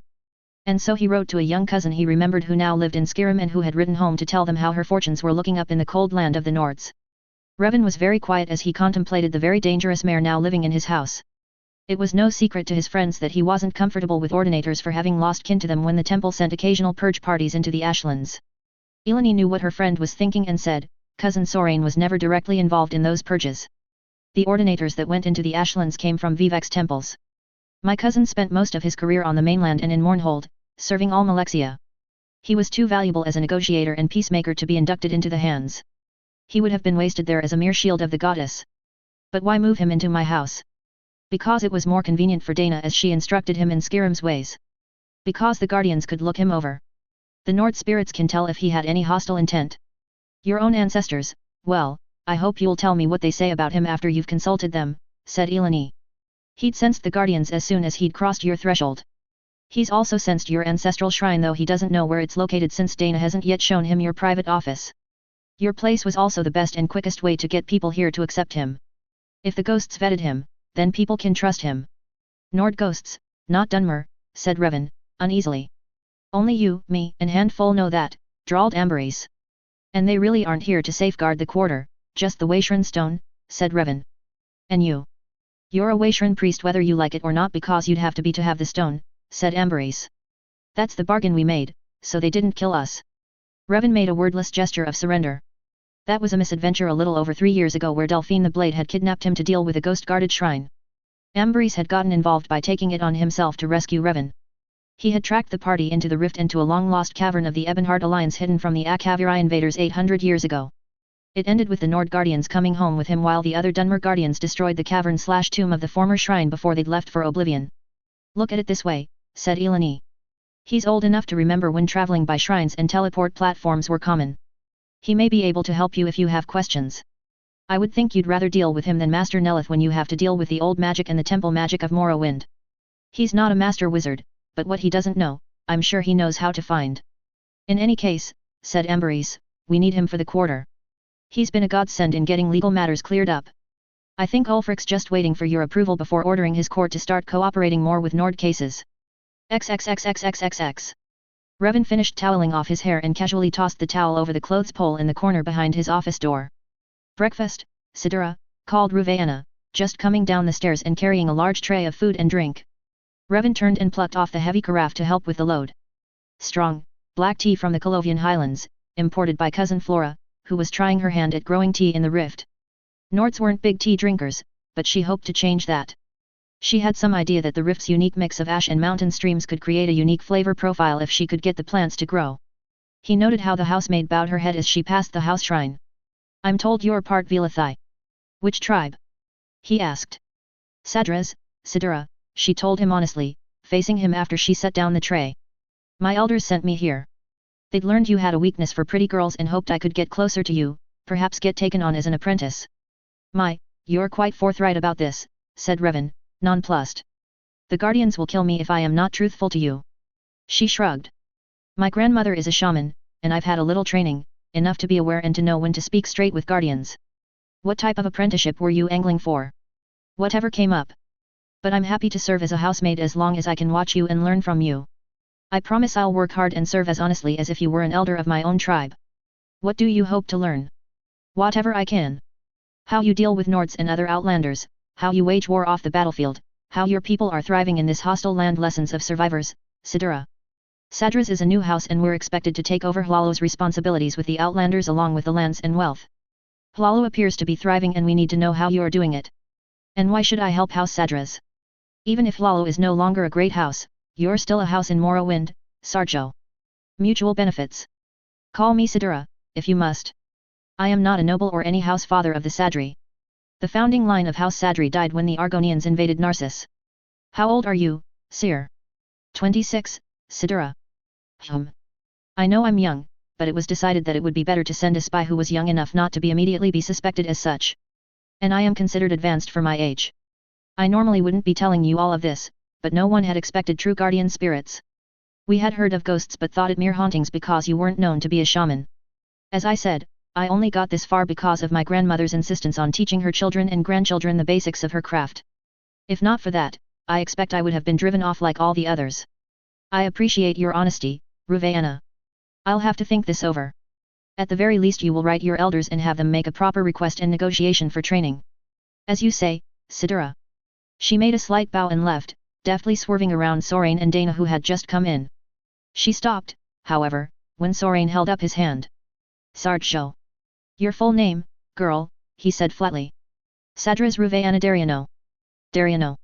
The governor of Narcissus and house father of clan Dariano. My uncle, Sarjo. Be about your duties, then. Sorain stepped further into the room, sweeping his gaze around and noting the shrine, the many, various magical and Daedric items, the use of Dwemer interior lighting and pieces of Dwemer furniture, the overall palette of colors reflective of the ashlands of northern Vardenfell and the draping of ashland cloth and banners that softened hard lines of the structure. His eyes lingered on Shiagaratha's wabajak being used as a laundry pole, but he said nothing as he joined Revan and Dana in filling a plate for breakfast. Narcissus. The foundation holding of all House Hlalu, said Sorain. Yes, Revan acknowledged. How much did you hear? Practically all of it, said Dana. She glanced at Sorain. Well, you did warn us the Sadras were interested.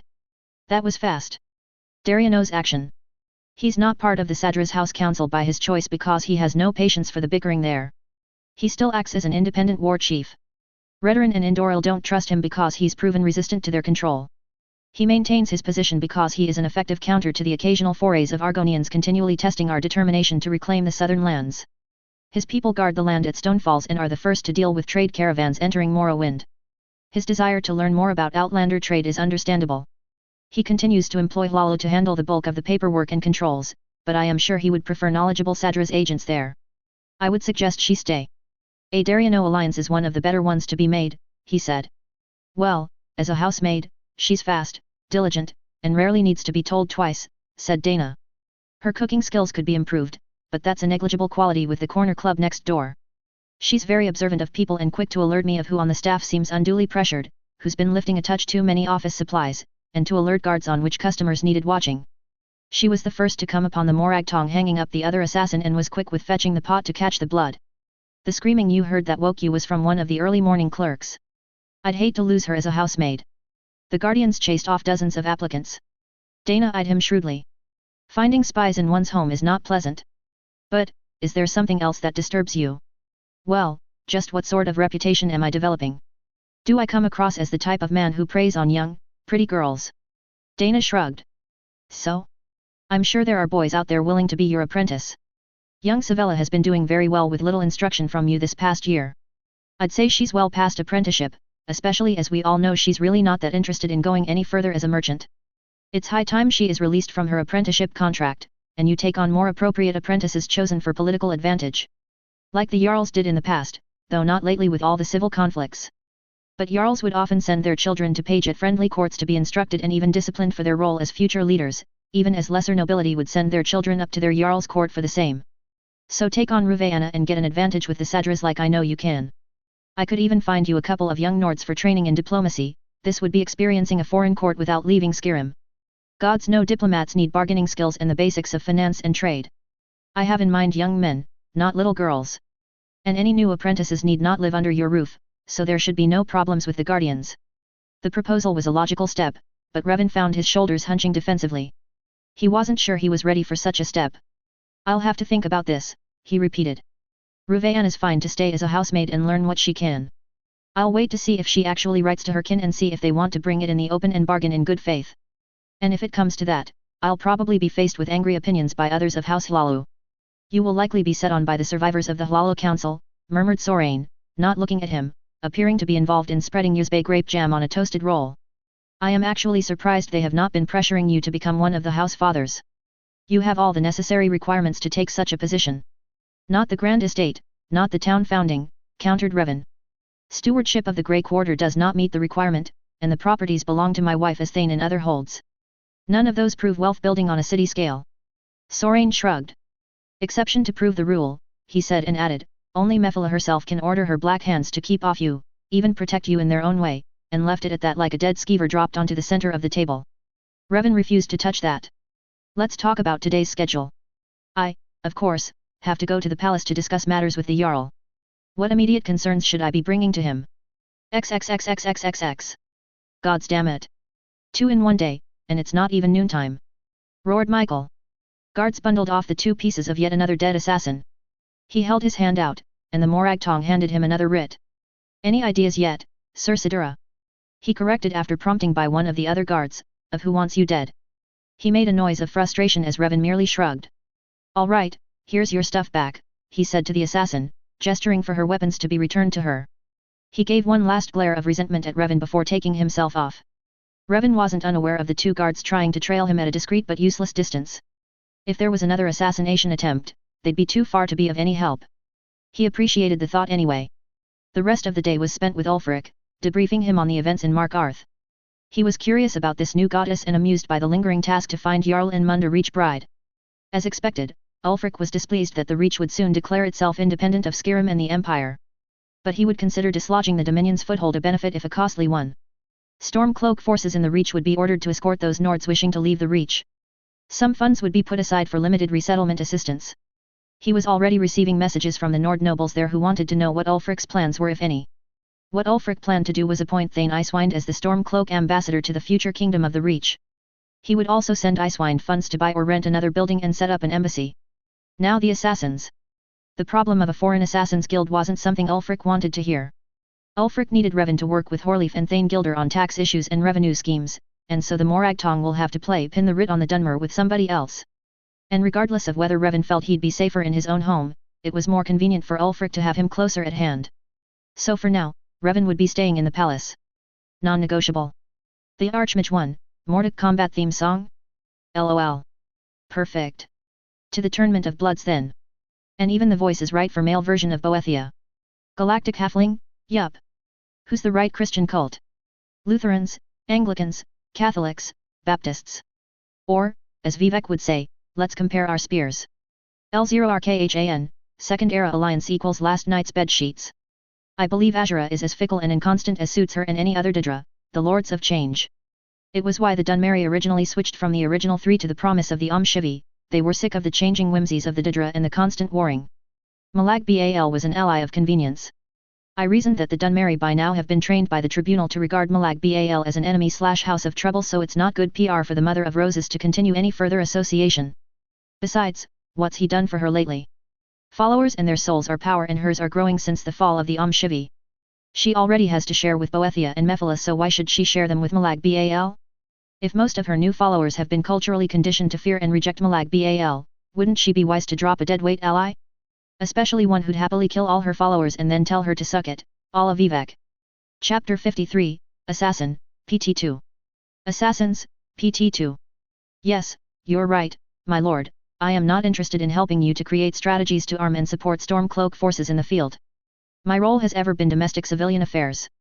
You already take the majority, and everybody else makes do with the scraps left by the war machine. And you continue to make an indecent profit, said Thane Gilder. What I personally make is beside the point. Or perhaps not. Have you any idea how many improvement projects I've been about to carry out for the common folk using my own coin to cover startup costs? These projects have benefited Nords as well as Dunmer. And I continue to pay all the taxes in full, as the tax office can attest to. You cannot accuse me of cheating on anything if your spies are competent. Yes, tax collector Snowden is your good friend, said Gilder, and you've been a very generous benefactor. You've managed to collect many favors and swayed many a noble's opinions with your gold. Revan shrugged. I am invested in Windhelm's future. What of it? It is a house halal precept that we can only prosper when everybody prospers. He turned away from the Thane and smiled blandly at their audience, Galmer, Corey Isox from the Solitude camp, and Katir Red Shoal from the Reach camp. Isox, he remembered, was the officer who charged off with Icewind to fight the Folkihar vampires. Red Shoal was likely resentful of him because he'd convinced the Jarl to withdraw from the Reach. You already have first priority and claim to city revenues. What else is there? If you are as committed to Skyrim's future as you claim. began Gilder, purring with malevolence. Revan's eyes closed as he struggled with his temper. Not under consideration. Once again, my properties and enterprises in the other holds are not Stormcloak resources. So your words of commitment are merely more dark elf evasions, said Galmer. Revan didn't bother replying. He knew nothing he said would convince the general otherwise. He waited to see if they would continue to make demands or dismiss him. Another like day as it had been for the past 2 weeks. Gilder and Galmer constantly harassed him to make the resources of his wife's other properties available to rebel camps. Revan was not going to plan military finances though he was ordered to help support it. And Gilder continued to propose unacceptable schemes that he had first promoted to Galmer as clear, simple solutions that a true Ufric Stormcloak loyalist would provide. Revan's constant refusals only made it seem like he was the one obstructing the Stormcloaks. Another failed meeting, pronounced Dana after a swift, assessing glance when he walked into the suite the Jarl had provided him during his enforced stay at the palace. She and the new magistrate of the Grey Quarter, Indoril Sorain Jirith, were seated around the suite's main table piled with paperwork and logbooks. Ruveana, a Sadris spy posing as a housemaid, and now suite attendant by Dana's maneuvering, glided up to him, took his formal outer coat while depositing a hot cup of tea in his hand before disappearing into the walk-in closet. They thought I should provide couriers and injured soldiers free care and board at Tel Winstad and Smith services to camps in neighboring holds. Oh, for the love of Talos. Gilder must be smoking some of those mushrooms you export from that swamp, Dana said with disgust. I don't know what that man has against you. I suppose he's still upset that his spies couldn't find anything in your house that he could use against you. Spies, Sidura? Said Sorain, arching his left eyebrow. Oh, said Dana, Gilder tried to get me to do his snooping when I was first assigned to the Grey Quarter, and Revan let me stay in his house while he was away on business. I refused, of course, but I knew he was fixated on the idea. But I also didn't need his interference with my job, so I, carelessly lost my house key during my appointment with him. I had many dinners at the corner club while his thief spies tried to search the place. How many did the Guardians kill? Asked Sorain with amused interest. Only one. The rest fled and got royally drunk at the corner club. The Grey Guards hauled the sots over to the north side of town and left them for the regular guards to find. The one that died was trying to be clever with a silvered weapon and a scroll of banishment. Embrace arranged for the body to be found elsewhere as the victim of a violent robbery. Something that's bound to happen if a Nord is wandering the wrong alleyway at night. I see. Attempting to prove you an Imperial spy and agent to overthrow the Stormcloak, said Sorain to Revan. I have had the pleasure of meeting Freewinter, and he told me of your suspicion of Thane Gilder's true loyalties. Freewinter was kind enough to visit me after my own unpleasant encounter with Thane Gilder and offered me advice, he confessed. Revan sighed. Thane Gilder did not like Sorain at all. The ex-ordinator had joined with Embrace and Eleni in finding Gilder's spies and limiting the amount of information they could report back. Embrace, an ex-blade, was very good at manufacturing incidents for really troublesome spies, and Sorain was quick to set convictions and throw them into the work gangs. Chiseling and scraping out frozen sewer lines from the Nord district usually had the spies requesting reassignment. Brunwolf is a good friend to us, he said. I have made clear to the Jarl and his court that your appointment and authority has my full support and that I have no intention of second-guessing your judgments. I hope that will minimize future unpleasantness. Steward Horleaf has assured me that he will begin to review applicable court cases with you that have been delayed. Thank you, Sidura. XXXXXXX. Galmer tells me you are being obstructive, said the Jarl. No, my Jarl. I am being uncooperative, which in no way obstructs their use of funds.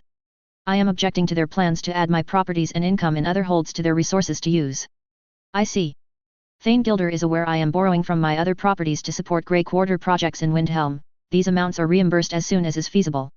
He believes greater amounts should be taken and simply donated for the war effort. I cannot agree, nor would I even consider such action even if repayment was promised. My Jarl, I am already supporting your army with my personal resources. Because of my loan investments, many in the quarter are able to continue operations in spite of the at-cost reimbursement plan Thane Gilder has imposed over my objections upon Dunmer-owned businesses and suppliers. This reimbursement plan pays only for the raw materials. It does not pay for the crafters, their time, or their experience. Those are essentially donated. They supply the Stormcloak war effort at a business loss because the mandatory quotas do not allow for them to mind their own profit demands. I am already supporting your Stormcloaks by paying for all basic civic services, too many of which are stringing along on barter and volunteers. I am exhausting my resources. When Gilder and Galmer sell all their personal assets and go into debt for this war effort, then I may consider sacrificing even more of my resources. I will point out, my Jarl, that Nord merchants, Nord crafters, and Nord farmers do not have the same tax burdens and production quotas. We've so far choked down the reasoning that since we do not enlist in your army, our gold and our production will have to serve. However, I will object to any further increase in taxes. That will ruin many businesses, and there goes the support for the army. I cannot continue to divert monies from my investments in other holds. I remind you these investments are also in your allied holds of Riften and Winterhold and the Pale. I have my limits, my Jarl. As it is, I am losing capital. Another year of this and the losses will be permanent. We all have suffered losses, steward. I am well aware, my Jarl, that a strong economy should never be at the cost of your soldiers' lives. A grievous mistake by Titus Mede, who sold elder council seats to the highest bidders because the empire was beggared by the storm crown interregnum. I say this because I know the rumors that say it's only my gold that has bought me the position of steward. These ugly whispers that say you are, perhaps, being swayed by gold to turn a blind eye to all the dark elves flooding Skyrim. Break the Grey Quarter, and Windhelm's current economy will collapse to worse than what it was before. Many prosperous and skilled Dunmer will flee Eastmarch if driving the Dunmer out is your goal. Myself? I'll stay. I've given you that oath for all the good it will do then. I am aware Galmer considers me a two-faced traitor. I will not deny I have business dealings with the Empire, I will not deny I've been in the company of General Tullius and the Emperor himself. Neither can I deny that my wife and her family are Mede loyalists. My wife is free to make her own choices. Her family will continue to be welcome in my home. I am here in your palace at your command, and I am being quite honest with you. And I also say that continuing to fortify for battle while the Emperor is in Skyrim is the path of destruction. Ours. This all-or-nothing goal is doing no one any good. Money would be better spent securing our current borders and looking to our own internal growth. And how shall we do that when the Empire is camped within our lands and attempting to bring us back into the Empire's grasp? Asked the Jarl. Negotiate with the Emperor. He is in Whiterun now. Negotiate independence from the Empire and peace with those holds who choose to remain with the Empire. Jarl Balgruuf will likely decide to stay with the Empire for now, it's still for the greater good because he will keep trade open with the Empire, and Whiterun will remain neutral ground for open trading. I have no doubt if it ever comes to decide between Skyrim and the Dominion, he and the rest will choose Skyrim. Are you proposing to be my ambassador should I consider this action? Gods no, my Jarl. I'm perfectly happy being a backroom clerk. Working undercover, you mean, in the shadows. Revan shrugged. I know my place, my Jarl. No, you don't. That's why there are assassins after you. XXXXXXX. 3 days later, Revan was on his way to the Palace Hall of Records to meet with Sorain and Dana to look over property records. Now that the Grey Quarter was showing improvements, some older Nord families were pushing to re-exert ancient property claims in the quarter to demand rental fees. He saw Galmer, nodded politely, and was shocked when the general suddenly rushed him and dragged him into another hallway. Make peace with the Empire. Snarled Galmer. Unless our Jarl makes a bid for the Ruby Throne, there is no way he will win his war, said Revan in the calmest tone he could manage with Galmer's hand around his throat. What are you saying? That's not the same madness you've been whispering into his ear, elf. Why in oblivion should he try to take the Empire? We want nothing further to do with those milk drinkers. He wears the crown of the First Empire. If he goes for the Ruby Throne, he will draw allies from other like-minded provinces with grudges against Mede and the Dominion. You Stormcloaks will have to deal with a lot of foreigners then. He has a chance of winning for a while. The resulting empire will again be in Skyrim until the Akhavirai or the Mormor come calling. Or, likely before then, Alduin World Eater will be flush with power from all the dying and will destroy Mundus. Fighting to withdraw from the empire gets you no allies, and you fight alone to your inevitable destruction. The Dominion wins as the largest rebel force is defeated. With the empire's strongest fighting force Skyrim self-destroyed, they will restart their holy war, millions die, and Alduin wins again. And the damned Thalmor gets a chance to realize if their long-lost divinity is real or not. Oblivion take you, you cowardly, poisonous. Peace, my friend, interrupted Thane Gilder, suddenly emerging from a room. The look he gave Revan was unreadable. As pleasant as it would be to throw the elf off the highest tower would be, I still need him to finish rewriting next year's tax structure and closing loopholes most of which he's exploited. Then there's the matter of his wife, our trade partners in Morrowind, the displeasure of Jalmarch's Jarl and the High Queen, and the Dragonborn. But mostly his wife. The idea of making peace with Titus Mede twists my gut as well. Mede will likely accept our separation from the Empire like he's accepted the loss of the Reach. The Dominion is rebuilding. We need to be ready. We're bleeding out our best in this running battle. Unfortunately, the elf makes sense. Am I supposed to overlook the sacrifice of so many valiant men and women? Demanded Galmer. Honor what they fought for, said Revan. He gagged as Galmer's fist tightened. Freedom from the Empire, freedom from the Dominion. He stared unblinking back into Galmer's eyes, reading the hatred, the pain, the grief of memories there. What about freedom from you lesser races? Morrowind has learned that lesson of such arrogance. The Thalmor base their entire philosophy on the belief in their superiority. Be better than that, Nord. Our Jarl needs your strength and belief more so than ever before. Step back. You're a fearsome death-dealing warrior, be the equally valiant guardian of life, Revan pleaded. My lord, I've heard from my contacts in Whiterun that the Emperor is planning to visit High Hrothgar to pay respects to the Greybeards. If there is a chance to conduct truce talks, it is there. I am urging our Jarl to go there to meet him. I challenge you to go there. I challenge you to visit the orphans that cluster at the base of that holy mountain. See the orphans of war, the lost children you claim to be fighting a future for. See them, talk to them, listen to their dreams, listen to their bedtime prayers. Don't talk at them, don't lecture them of their duty. Listen. Can you do that? Then ask yourself why their guardians and teachers are dark elves. Blame the Empire, blame the Dominion that there are so many orphans. Condemn yourself when you ask who is seeing to their future. Revan saw stars in a black sky for a moment, then Galmer released him. He slid down the wall to sprawl at the Nord's feet. He presumes to lecture you, of all people, about duty, said Gilder, sneering. Not now. I need to think, grunted Galmer, stomping away. Damn, said Gilder. You're actually managing to get to him, too. There was the sound of other feet, the weight of other presences. Take him, Gilder ordered to the men who now filled the corridor. We're out of time. We need to act quickly. Take his knife and use it to kill the Morag Tong bitch. Poison it first and make it look like he managed to kill her in self-defense. Also, make it seem like she had a partner. Stage his room. Kill the guards outside and the maid, too, if she happens to be there. After that, you heard him, the Emperor will be making a pilgrimage to High Hrothgar, he won't be taking his army with him. Our chance to kill him in Ulfric is there. No. Revan protested weakly, pushing himself up. A quick blow to the head sent him into the darkness. Chapter 54, Assassins, PT3. Assassins, PT3. They brought the Dunmer in and put him in the next cell. Even unconscious, he twitched and softly moaned from the effects of the power drain collar about his neck. She could feel the malignant power of the device though her cage was more than a body's length distant from him. If it was worn long enough, the foul collar would destroy both mind and spirit. Although, if he was being delivered to the cannon reeves of the Thalmor, they probably wanted his will broken by that blasphemous device. Ardith Chamius de Carudile of Firsthold's right fist pounded against her cage door. I want to talk to your leader. This is an outrage. The Nords didn't even glance at her. Just tossed a blanket over the Dunmer and shut his cage. She carefully listened after they left. One would remain on guard duty in the small room at the top of the stairs. There should be enough time. With a sigh, she loosened her left hand's grip on the cage bars and pushed the door open. This cold cellar had once been used for butchering and meat storage, and aside from the old blood stains on the walls, the floor was still littered with cold dried offal nuggets and bone fragments. She'd managed days ago to find 2 long bone fragments with which she'd picked the cage lock. She went over to his cage and started picking away. Serum, Serum. Wake up. She hissed. You have to be awake to fight. All she got back was a soft whimper.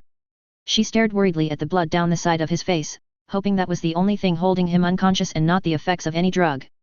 The pins clicked, and she was in. Oh, Akadosh, Syrabane, guide me, she muttered. She had her own power drain arm bracers that blocked her use of magic. It was more than sufficient for most Mare below adept level. All the Dominion knew about Revan Sadri's powers was that he had some apprentice-level conjuration skills and the racial portion of fire summoning. But, overall, he had never demonstrated anything beyond a novice-level user. What power did they fear from him that warranted a collar to bind a sappy arch or Sijic monk? She knelt at his head, slid her hand under it, and lifted it so that she could stuff more the straw bedding underneath as a better cushion. 2 deep breaths, she focused her mind, and then she slipped her hands between his collar and his pulse points to take on the weight of the collar. It was all she could do not to scream. It was like the embrace of Malag Bal if ever she'd been sick enough to try to imagine what such would be like, this careless, malicious vandalism of every private thought, every memory of safety, of peace, of control. Serum. Revan, awaken. Ancestors, help me. This is too much. I am Didra, I am Card Le Shad Asol, he whispered, crimson eyes slitting open. Kinda Morgia. Stay awake. You need to be awake to fight the collar, she told him.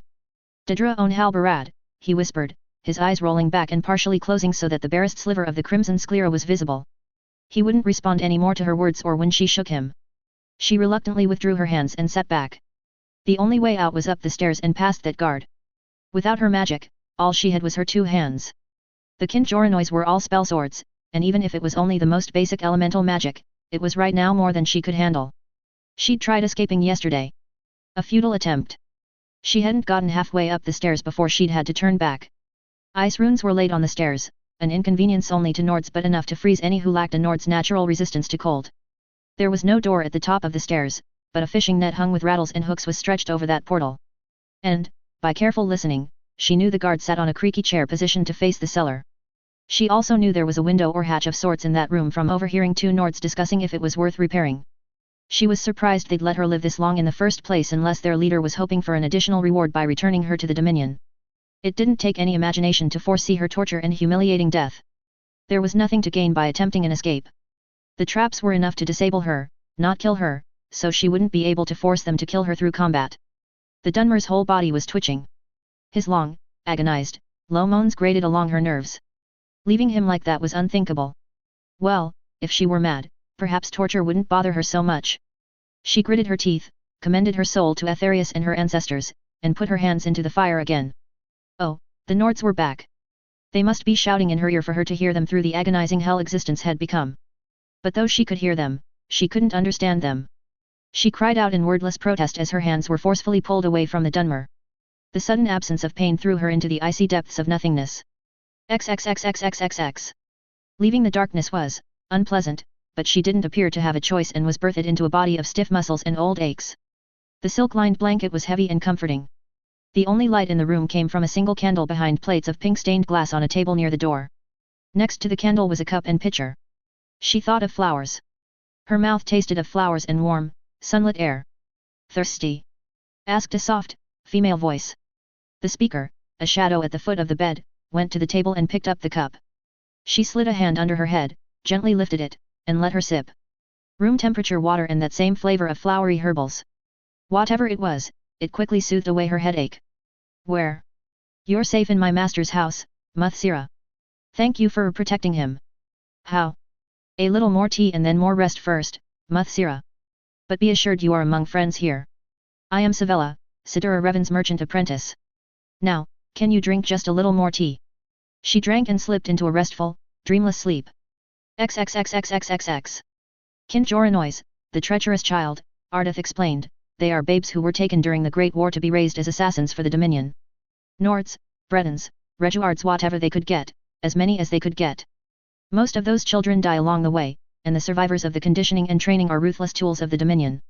The natural desire for escape or death or salvation is twisted to reinforce the belief that that may only be possible if they die in the Dominion's service. A significant weakness is that they are not very imaginative. As you may conclude, imagination and self-determination are not prized qualities in Thalmor tools. They need a handler to plot strategies for them, to think of possibilities and responses. That is where Thane Gilder comes in. I do not know what motivates his service to the Dominion. I only know that it was he the Chief Justiciar named as he was instructing them in their mission. They were all crowded in the kitchen. Revan sat at her left, not touching her but close enough that she could feel his body heat. His nearness was a comfort against the many Dunmer and Nords crowded around. The Nords were Dana Marazdotir, Brunwulf Freewinter, and Michael Anvil, the captain of the local Dunmer guards. I didn't want to believe it, said Freewinter. I had been hoping, Revan, that it was merely a petty dislike.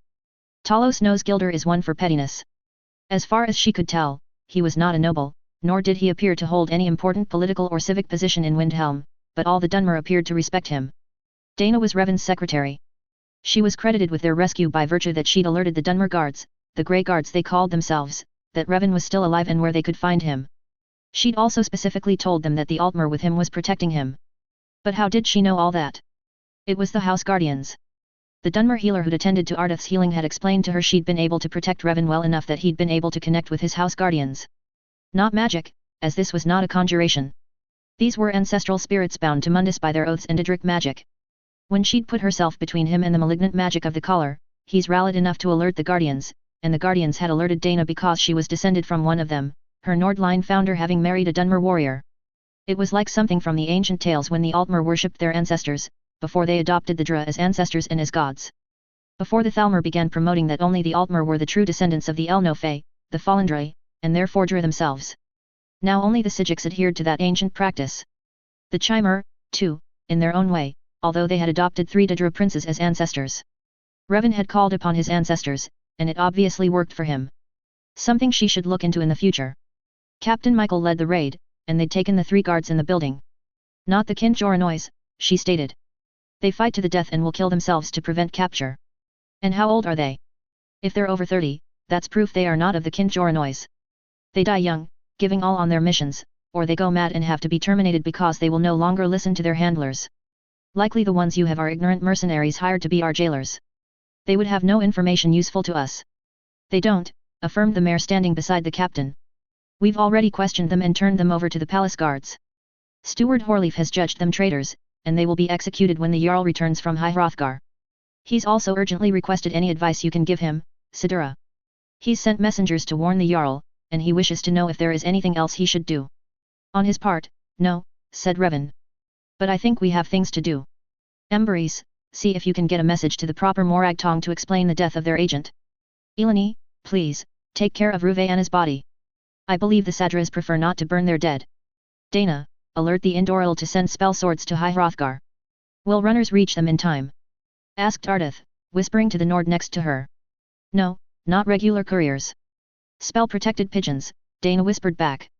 We have pigeon handlers in all our important contact points. Also, I believe cousin Nicky is in the rift visiting his sisters at Golden Glow Estate. Get word to him so that he can join the Indoril. We don't want the Emperor's escort to overreact when a squad of Dunmer shows up to start fighting Stormcloaks. Cousin Nicky? Ardith asked Dana. His wife's cousin. The Felix family are known Mead loyalists. Titus Mead I became a Felix cousin when his mother married into the family. Nicky is also a companion. One hopes Jarl Ulfric will hesitate when he sees Nicky leading a Dunmer war party. Ardith studied the Dunmer crowded into the kitchen. They were not all the same tribe or house, but they were all refugees in Windhelm, and they all respected Sadri and looked to him for leadership. She had yet to meet his elusive wife, the link to the Helseth cousins for which she was risking her life to make. There had been so little information to be had in Somerset. All she knew, or her half-Dunmer cousins knew, were from childhood stories told by the late Queen Morgia. Anything else they knew of King Helseth and Queen Berensia was from those scandalous publications that circulated throughout the empire. And those were rarely seen now as the Thalmor destroyed libraries and literature deemed corruptible or inaccurate to their truths. She looked and saw that the unknown cousins had power, but were they willing to take on the Thalmor to help people they'd never met? She felt someone touch her shoulder and looked up to see Savella. The girl looked solemn as she bent down to hand Ardith a cup. Softly but still loud enough for those nearby to hear, she said, "Another dose of medicine, Sira, and the healer would like to see you a few moments if you can be spared." "By all means, my dear savior, see the healer," urged Revan, smiling. Ardith murmured her apologies. She sipped her tea as she followed Savella upstairs and back to her guest room, but the healer was nowhere around. "I'm sorry for deceiving you, but you seemed distressed." "You were crying," said Savella. Startled, Ardith put her hands to her face and found that her cheeks were indeed wet. The girl further surprised her by giving her a swift, shy hug. "Something troubles you. And, if you were being overcome by strong emotions, you would not want to break in front of a room full of strangers." "You are remarkably perceptive," Ardith said stiffly, embarrassed that her lack of discipline was such that a child who hadn't yet reached her second decade could read her so easily. "Master Revan has been training me in his craft since I was 11. It was kind of him considering I can claim no kinship with him, and I was a homeless little skeever he'd caught trying to steal from his shop," Savella confessed calmly. "Since then, he's helped me find my family and has helped my mother heal from her past. He believes in family unity." She led Ardith to a small side table and urged her to sit down. She then produced a pot of tea, a different blend of black tea leaves with a mildly earthy and woodsy, mellow flavor, and a tray of small savory cheese rolls. "I don't pretend to know much of the current politics, I've been busy at his store. All I know is you're upset about something. I'm willing to listen if you just want somebody to talk to. I won't speak anything of what you tell me, even to him. And I'm willing to answer questions, even ones that may sound silly. I won't laugh. I'm still asking plenty of silly questions when I want to learn something. Or, if you just want me to be quiet and go away, I can do that, too. I know I'm still a child, and you're decades older than me, and you've seen a lot more of the world." No, that's fine." "Stay," said Ardith. She sighed. As she sipped tea and slowly ate a roll, she studied the Dunmer girl. She was remarkably composed and bore herself with poise and confidence that many noble-born Altmer ladies of the same age were rigorously trained from birth to achieve. "Have you ever read the book, The First Hold Revolt?" Ardith asked. "Yes. My father was first cousin to Kin Lord Caroodle. He wasn't happy when our Kin Lord married Morgia of Wayrest. She was a Dunmer, and her brother was trying to take the throne of Wayrest from the legitimate heir of the king. He was our Kin Lord's battle reeve and commanded the forces defending the city when the revolt happened. He had already begun to respect Morgia for her intelligence and devotion to our Kin Lord. Her deft manipulation of the traitors and execution of tactics won his admiration. I grew up with Queen Morgia as children, Prince Goranthur and Princess Rinala. Queen Morgia made deadly enemies in Friar Lilam and the Kin Lord of Skywatch. The Thalmor have existed since the First Era as lawkeepers, justiciars, advisors, and tutors for all the nobility. But it wasn't until the Third Era that corruption rose in them. A particularly poisonous group calling themselves the Beautiful seemed to be at the root of that corruption. When this twisted faction of the Thalmor rose to dominance after the Oblivion Crisis, Morgia's enemies aided the infiltration into the court of First Hold. They sponsored a weaker, more loyal branch of our house, and when Kin Lord Reman was assassinated, they again played on the popular prejudice against foreigners and half-breeds. Purity of blood being ever the call. This time, the rebellion was successful. To save her children, Queen Morgia gave the confessions they wanted. She confessed to necromancy and conspiring with Manimarco to seduce our Kin Lord to choose her over Princess Jeline of Skywatch. Once her confession was recorded, she was publicly tortured then executed. Her children and those of us still loyal to them were exiled. We eke out a labored existence on a mountain estate under the constant scrutiny of the Thalmor. The estate is beautiful to look at from a distance, but the soil is thin, and frost kills most of what we grow. We are collared or shackled to prevent any use of magic. Getting out is easy enough for pure bloods. All we have to do is forswear our half-breed cousins and dedicate ourselves to the Thalmor, accepting whatever low-level, menial position they grant. We die a slow death. Exile was not an option we were offered. Death or slavery for the pure bloods. For our prince and princess, there is only death. So we conspired. I and 2 others convinced the jailers we wanted to serve the Dominion. I was the only one to survive the escape. I stole an identity and joined the Dominion army. I worked hard to earn a posting to Skirim. The plan was to find the Helseth kin and hope they would aid us. So now I've found them, and I wonder how to persuade them to care for kinsmer they've never seen or met. We have nothing to offer back. The Dunmer child hugged her again. Ardith had been lost in memories as she'd poured out her story, and she hadn't noticed the girl had moved closer. The contact was a surprise but not unpleasant or unwelcome. The hug reminded her of the young siblings and cousins back home starving and wasting their lives in that mountain prison. She hugged the Dunmer girl back but wished she could be holding them instead. They've met you, Savella said firmly. You protected Master Revan, and for that, his wife will back you to oblivion. Her family will come along just for the joy of battle. And if rescuing their unknown cousins means irritating the Thalmor, all the more reason. Savella smiled and refilled Ardith's teacup. That was the first lesson my master taught me. 1 star isn't enough to light heaven, it takes many stars, a family of stars, to dare to stave off oblivion. A nice thought, said Ardith, smiling wryly. Want to go shopping? What? Ardith pulled back and stared down at the girl in surprise. Shopping? Something to cheer you up? We can do it on the master's credit, I'm sure you're good for it. Maybe a little pampering and get your pretty hair properly washed and styled. It sounds nice, but I should get back downstairs. Not really. I don't mean to insult you, but I think they would prefer you not to be there. Aside from the master, the others don't know you and have no reason to trust you. They're planning things they probably don't want to reveal so much in front of an outsider, especially an outsider who used to be a Dominion soldier. Trade secrets, you understand. Of course. Ardith laughed softly, tiredly. Of course. It should be obvious. Perhaps a little frivolous shopping is what I need. But how shall an Altmer in this city be explained? Easy enough. We have some spare Winterhold College robes around. You can be a student. Most of their students are mare. Students are often fetching or delivering things. And what if we come across other college members? You're newly enrolled. And, really, the college has gotten a lot more students and faculty that one can't know everyone there by face. So. Alright. I haven't had the luxury of shopping in a long while. Translations, pick it out of a word list and hope it makes sense. Apologies to proper linguists. Serum equals polite address, sir, roughly. I am Didra, I am Card Le Shad Asal equals our great ancestors, Didra, our guardians, hear us. Kinda Morgia equals child of Morgia / Morgia is child. Didra on Halbarat equals great ancestors lead / guide us. Chapter 55, Assassin, PT4. A/N, just noodling around Whiterun today. Assassins, PT4. There was scarcely any room for rent in Whiterun with the Emperor in town. Nearby farms were also full up with paying guests in their barns and fields.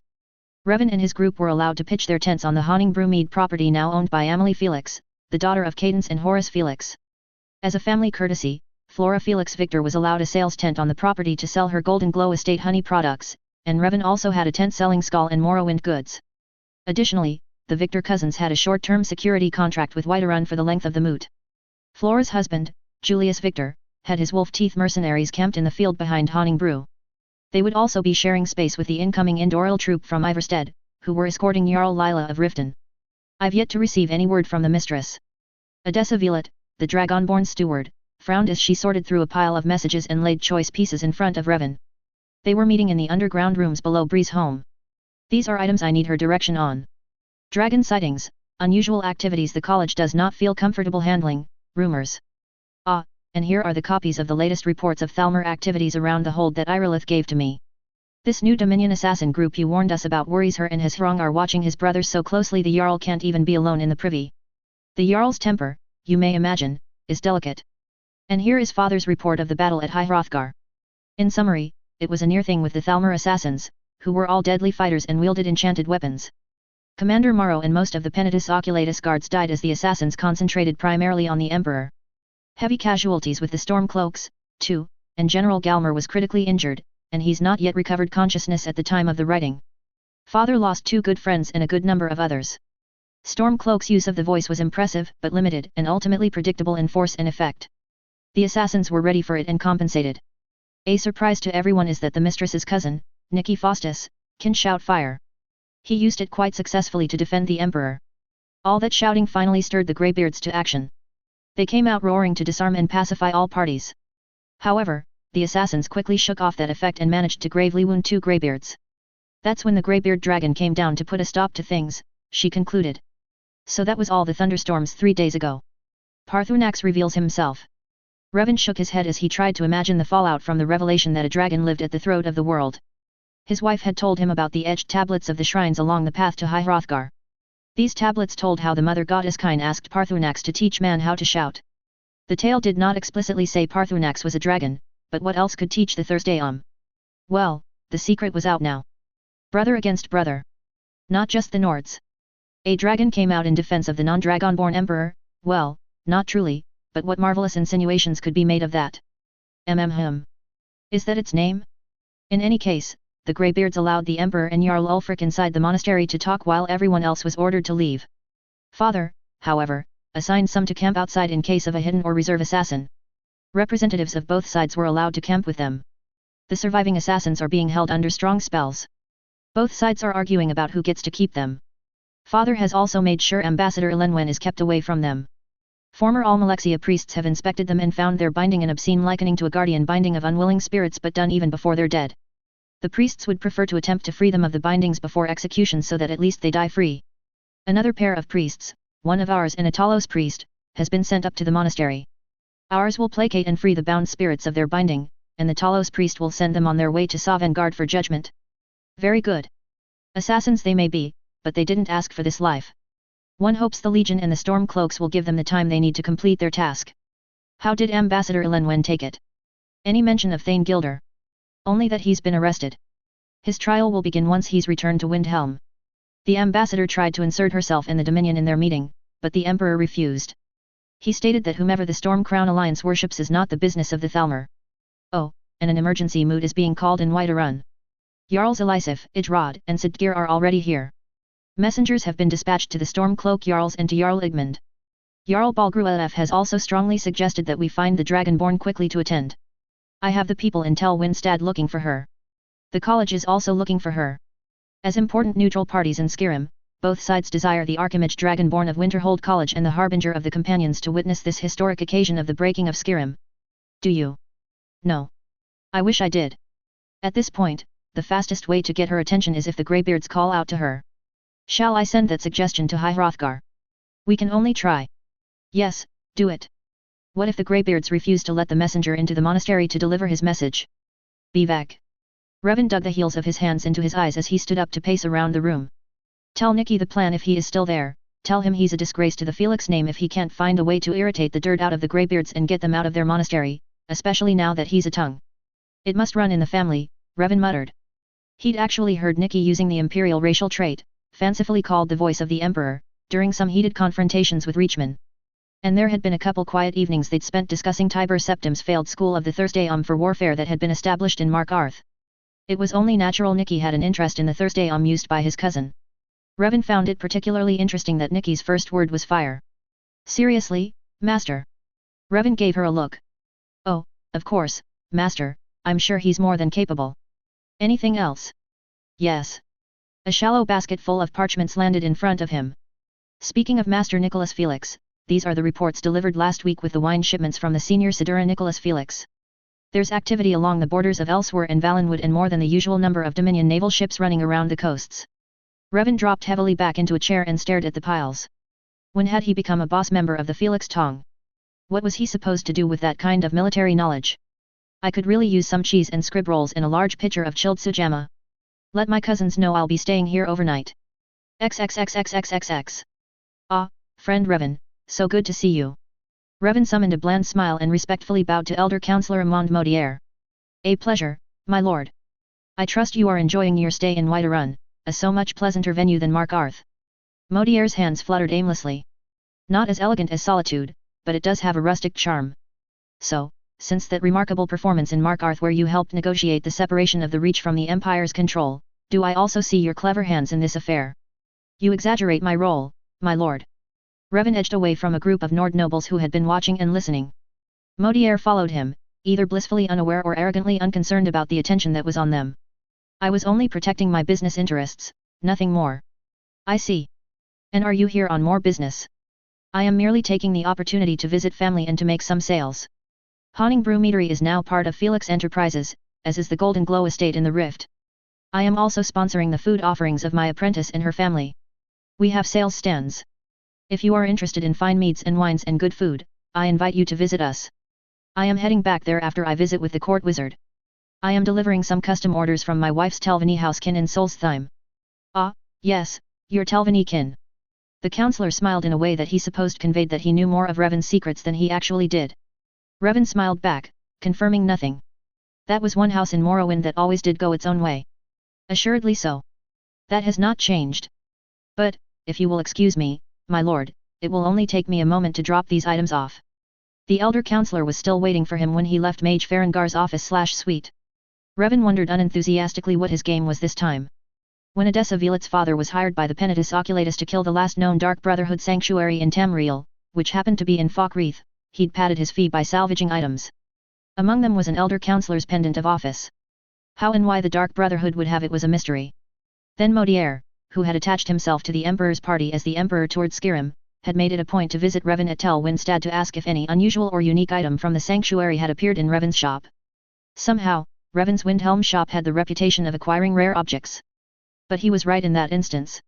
Edessa's father did sell the non-weapon, non-armor stuff to Revan. Revan had tried to give the amulet to the Felixes, but they told him it was safer in his keeping. By Oblivion, even the Emperor had recommended he keep it. He had his own game to play with Modier. Revan wondered if it was a measure of how deeply rooted Modier's schemes were that the Emperor allowed him to live this long. XXXXXXX. Modier was delighted to meet the young ladies of the Felix family. He praised their success in establishing themselves quite well in Skyrim. The young Felixes seemed likewise pleased with his company, flirting right back at him while they sold him goods that drained every coin out of his purse. Ooh, right. Such an honor to have an elder counselor as a patron, said Flora, rolling her eyes and giggling with her twin sister Crystal, visiting from Kolovia. Amelie's sister Lyrka, also from Kolovia, was staying with her this first year as she established herself in Skyrim. Revan merely smiled. It was a family dinner in the upper, private kitchen in the Hawning Brew Meadery. Victor had excused himself earlier for business, leaving Revan alone with the Felix girls. Who all turned their bright, intelligent eyes on him. Any reason for bringing that treacherous fetcher here, dear Revan? Asked Amelie. Ah, not really. I made a casual invitation I hoped would be ignored, but he accepted. My deepest apologies. Oh, don't worry so, sister, said Lyrka. All he saw were potential ties into our family. You saw how heavy-handed he was flirting with me. And me, giggled Crystal. Ooh, such a choice.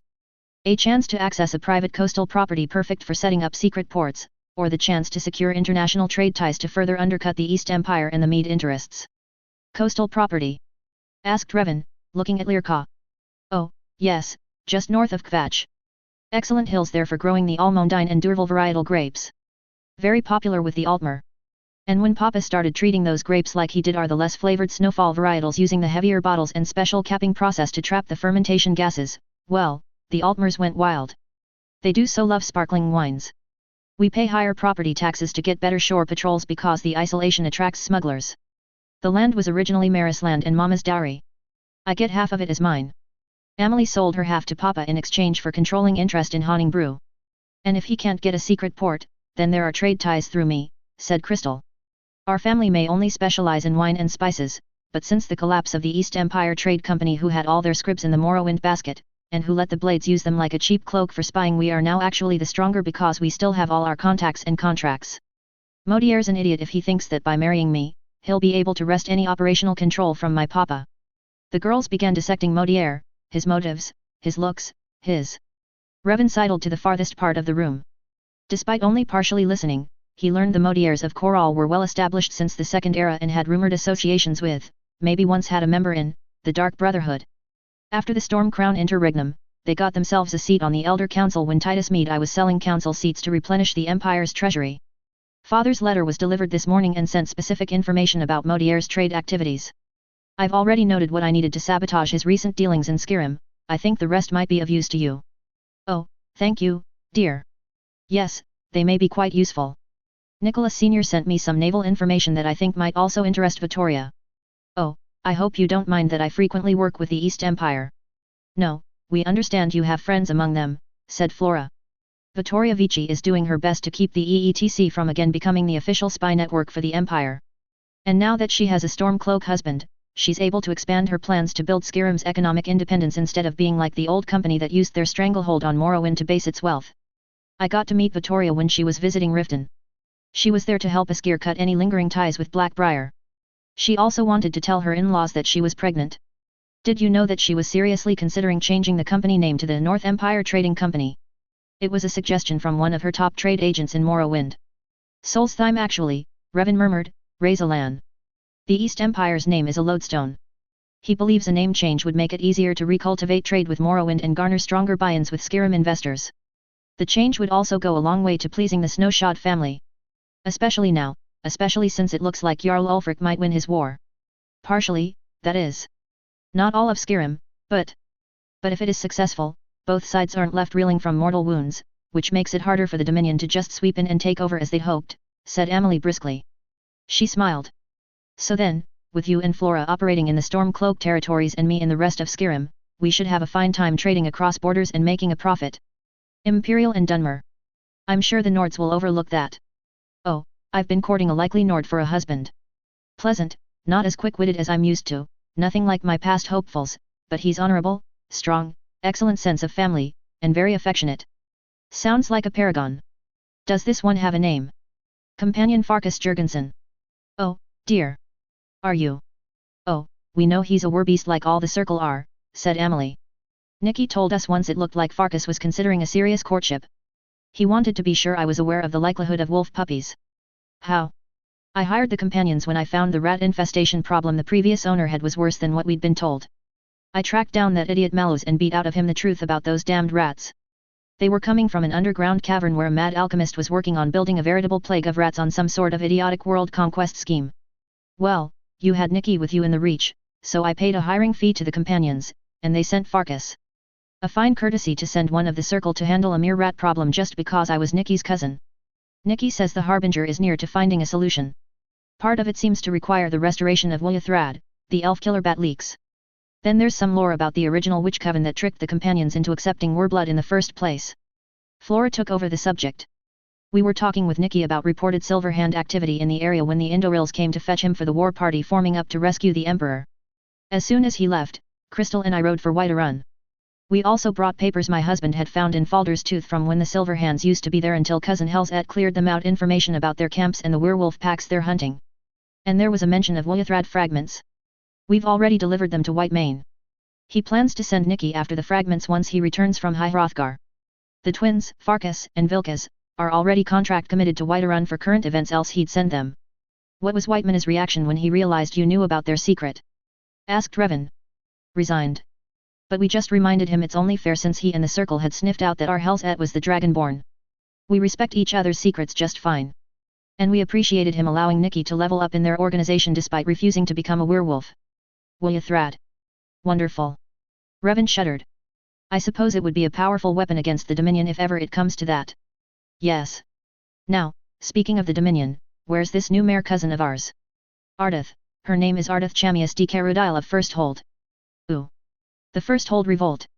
I love that book, said Crystal. She's at home in Windhelm. The healers want to make sure she suffered no long-term harm from protecting me.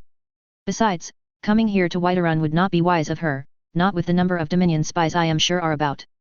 I've sent word to Inanna and await her instructions. The girls pouted. Revan smiled apologetically. He was preparing the Altmer to meet her imperial cousins. They were an exuberant lot that would undoubtedly trample the Altmer noblewoman's sense of decorum. Just showing her his kin connection map had been nothing like what she had anticipated. In truth, she knew next to nothing about her Dunmer kin. He was sure that Morgia's children knew even less. Like all Altmer nobility, they would have been tutored by the Thalmor. And the Thalmor of this era were isolationists and fanatics about blood purity, Altmer divinity, and destroying anything that did not conform to their worldview. Dunmer on the outside, Altmer inside, to be crass about it. He couldn't imagine what the Thalmor taught Morgia's children. Revan schemed through the reports on Modier. Oblivion take him. Another kin traitor. He actually thinks the Dominion will allow him to keep the Ruby Throne once he's gotten rid of Meade and all their allies? That being their obedient puppet gains him immunity from their purges. Then he slowly started smiling.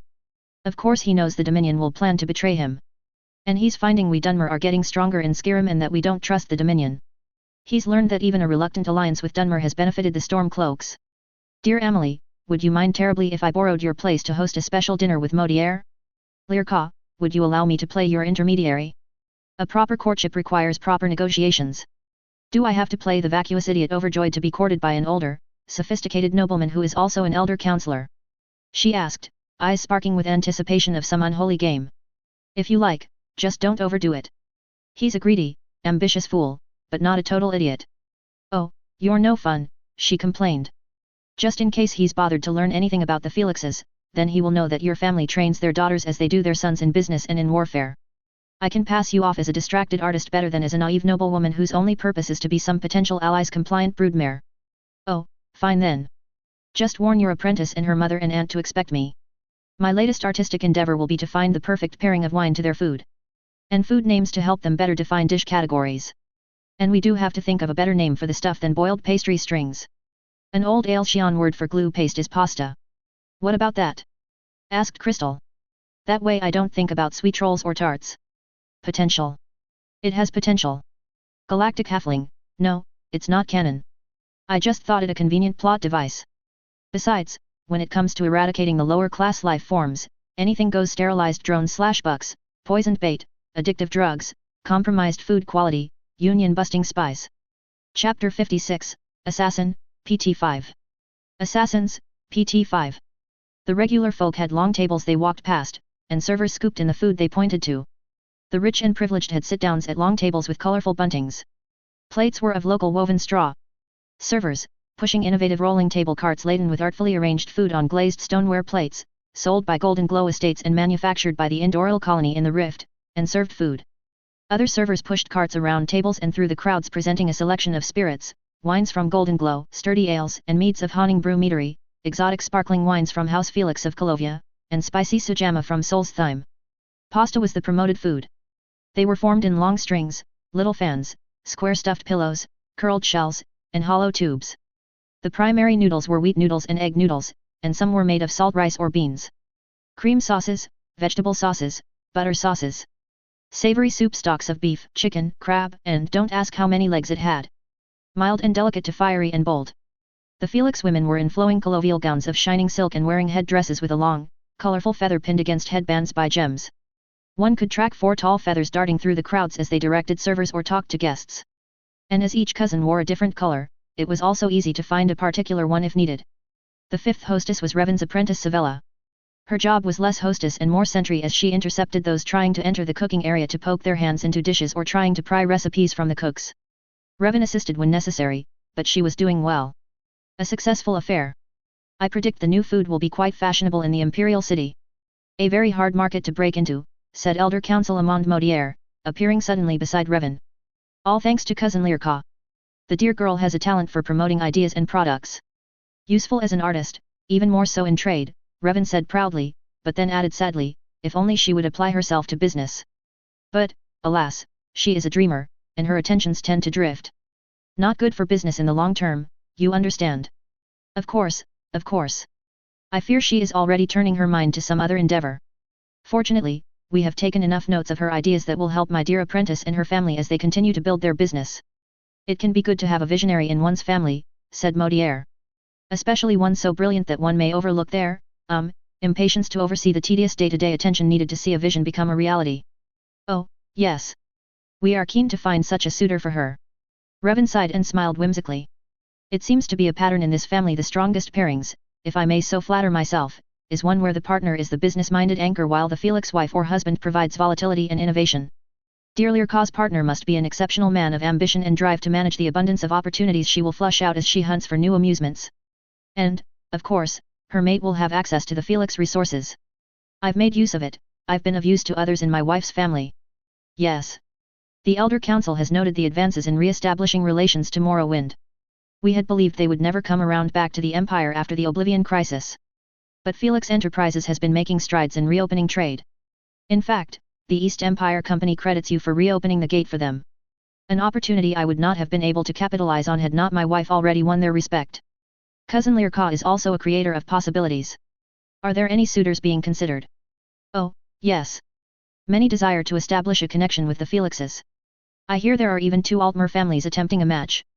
Revan made a low, grunting sound of displeasure. Not Somerset families. These ones have been living in Kvatch or the Imperial City for at least 2 centuries, but still. You don't like Altmer? Not my favorite people, no. He sighed sharply. Oh, do forget I said that please. I do have to remind myself there are some out there who are decent enough. Fortunately, Horus shares my reserve about the Altmers. He and his wife engaged in too many battles against Altmer-led Bosmiri troops during the Great War. While they find it ironic that they've managed to build their fortune on the wines that are now in great demand in Somerset, they do not think that allowing Altmer blood into the family will be of any advantage. More likely, it would only make it easier for Thalmor to infiltrate. In fact, with his first daughter finding promising prospects among the Nords, he's asked me to find potential suitors while Lirka's temporarily living in Skyrim.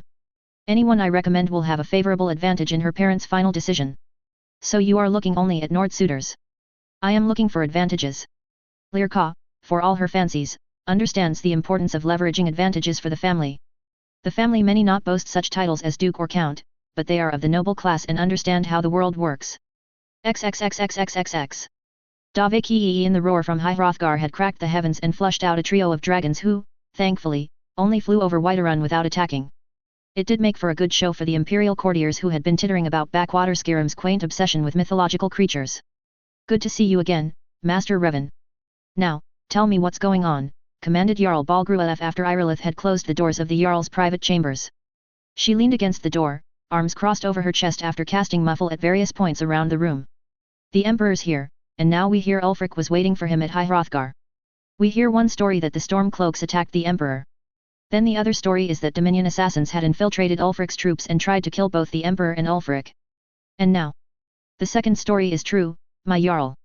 The Jarl paused, his mouth open, which then clicked shut in a scowl. And how do you know this? It's a rather complicated story, Revan said apologetically. It started with his capture and imprisonment by Thane Gilder, Ulfric's friend from his Legion days and now treasurer and finance advisor. Revan had been rescued by a Thalmor soldier who he had met weeks earlier in Markarth and who had, unbeknownst to him, followed him from Markarth because she wanted to defect. In exchange, she offered information she'd been privy to while serving as Chief Justiciar Ondolemar's bodyguard. Once rescued, he'd literally send words flying to Selrun Moor in Ivarstead and to Harbinger Nicky Faustus at Golden Glow Estate via the new pigeon messenger service his company had set up, informing them of the planned assassination of the Emperor and Jarl Ulfric. The Harbinger joined up with Selrun and his war party, and they charged up the mountain to High Hrothgar. Ulfric knew Nicky on sight and would likely hold back as Dunmer began attacking the fake Stormcloak soldiers. The Emperor also knew Nicky as a collateral cousin. So, I am supposed to welcome Ulfric into my city after all this time as if all the lives lost in this useless war never happened, said Balgruelf. He shook his head and rubbed his eyes like a man trying to erase evidence his eyes have seen. A voice from the past, a great, mighty roar / black banners unfurl, the black wings of war / and brother fights brother, take arms and spill blood / chaos, confusion, below and above, he crooned the verse from one of Helset's many songs the bards have been singing. These songs were part of her graduate work and considered controversial until recent events. The songs hinted that the dragons were intelligent and that some opposed Alduin, chief among them his own brother. Musings that the division among the dragons mirrored the division of Skyrim. And lastly, songs hinting that the time of a world-encompassing empire had passed. The prophet Velathai said to his followers who were in mourning after one of the many battles against the followers of Trinimak, "Leave the dead to their own, the time of change is now," said Revan. Velathai and those who would be Chimer worshipped Boethia and the followers of Trinimak, who in time would become Malakath and his Orsimer, were two of the more militant factions of the ancient Aldmiri. Their mutual nature would have been to fight to the last member. Velathai knew the value of withdrawing from an ultimately untenable position, and Boethia borrowed a trick from Mephala and discovered the weapon of propaganda. The bards are handling the propaganda. As for the lost, you know better, my Jarl. And so does Ulfric. It is not easy, the memories of his past, but he has fought is continuing to fight his demons. And I can't help but hope that the few days he's spending back up at the Tongues Monastery is cooling the fires of his tortured memories of the Great War. I understand that he spent years training to be a tongue until the war started. He hadn't matured enough in his training to earn the privilege of meeting Parthunax then. I hope he has time to talk to the dragon. I understand from my wife that Parthunax enjoys long, intellectual debates. I'm sure he'll make an exception to Amir Brynjun, a Jarl, who was once his student. Balgruef gave a short bark of a laugh. I would have thought that latest shout was for the Dragonborn to come and fetch the noisy intruders off their mountain, he said. That, too, Revan agreed. Reports I've gotten is that 2 monks were seriously injured by the assassins. That cannot be pleasing to Parthunax. Most of the Emperor's bodyguards have died, including Commander Morrow. General Galmer is injured. The assassins used poisons and enchanted weapons. Selrun Moore has experience with those kinds of opponents. Dedra Hunter, muttered Balgruef. Quite. Some Endoril died, but not as many as the Emperor's or Ulfric's people. More eye-rubbing on Balgruef's part followed by a deep sigh. And we quarreling brothers are going to divide our house into 2, like the prudent, expedient family that puts sons on both sides of a battle so that whichever side wins, the family will continue to hold into its territory. You see it clearly, my Jarl. Yes, that is the idea. The Empire has built its wealth because it has many income streams. Skyrim lost that purse when it ceded to the Aelshian Empire. Our hope is that Whiterun and her allies maintain trade with the Empire and, of course, continue trading with their Stormcloak brothers. The Stormcloak Alliance can concentrate on developing its financial strength and build reserves now that it will be free of the constant drain of imperial taxes and the obligation of supplying raw material to the Legion. And with the Skyrim is for the Nord's sentiment so strong, Skyrim holds will have first trade priority. Shades of the Ebonheart Alliance. You Dunmer are making Ulfric's position stronger, said Balgruef. Ah, not quite. As Jarl Ulfric once pointed out, a handful of Argonians are not a full tribe of Black Marsh.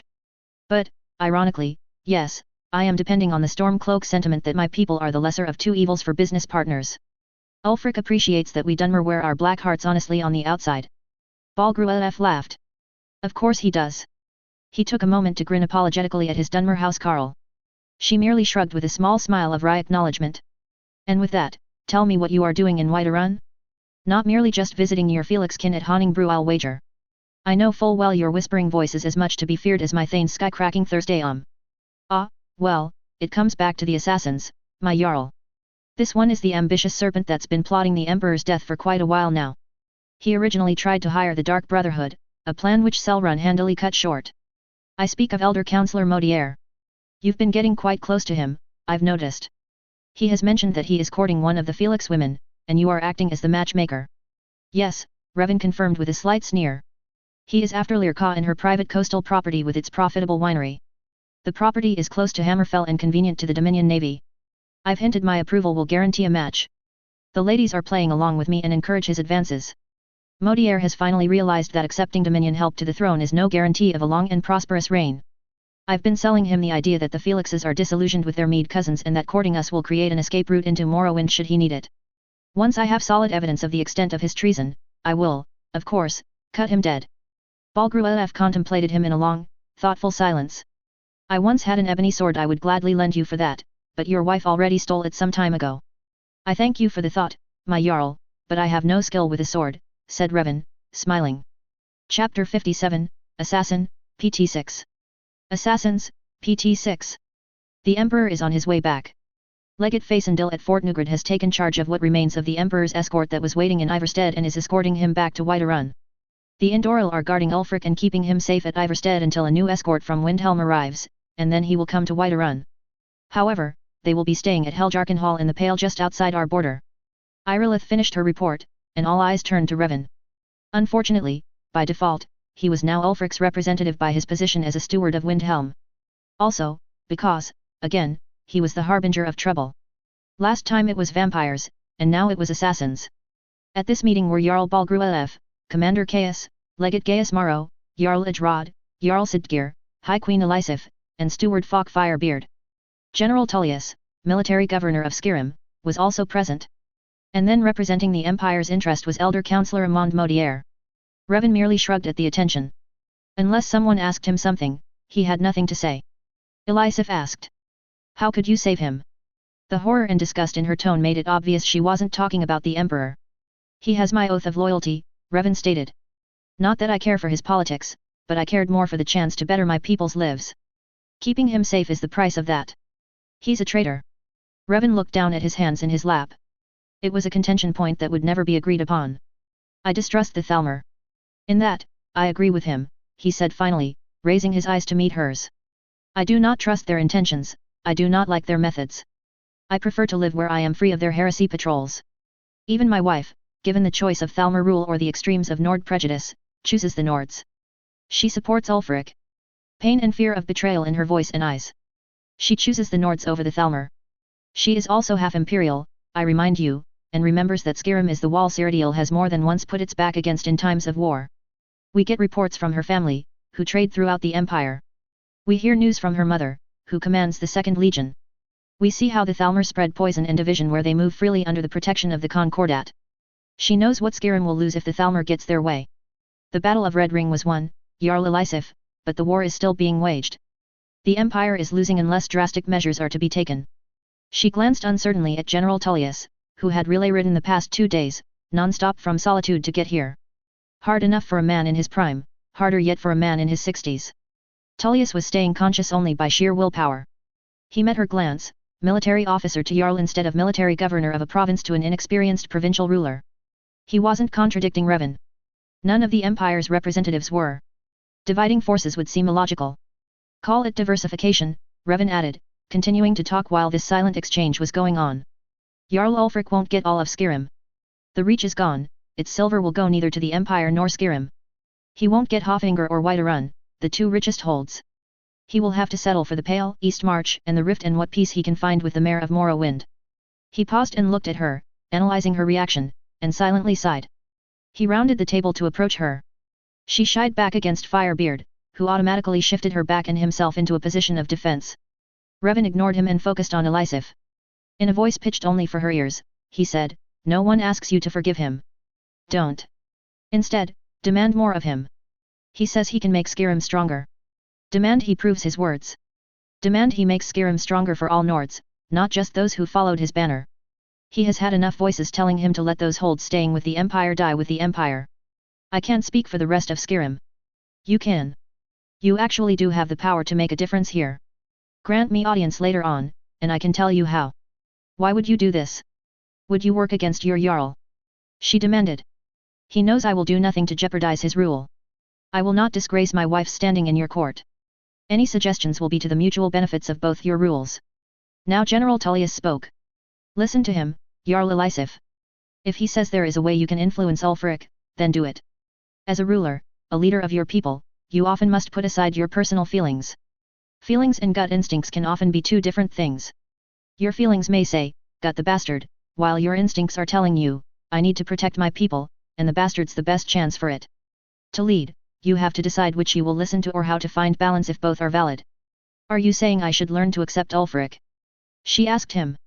"No, I'm asking you to be the damn Jarl you're supposed to be," he snapped, low-voiced and frustrated. He advanced and Firebeard and Elisif backed away from the table. Tullius positioned himself to block them from the sight of the others. "Jarl Elisif, it's time to bury your husband and pick up the banner. Your advisors can't do it for you. I serve the Empire by leading the legionnaires under my command, and most of them here are Nords from all the holds in Skyrim. Your court complains I am too high-handed in commanding your Haffingar's resources. Yes, I have been. But if you were an officer of the Legion, you have been failing your duty and forcing me to take command of your assignment." She gasped, looking ready to cry.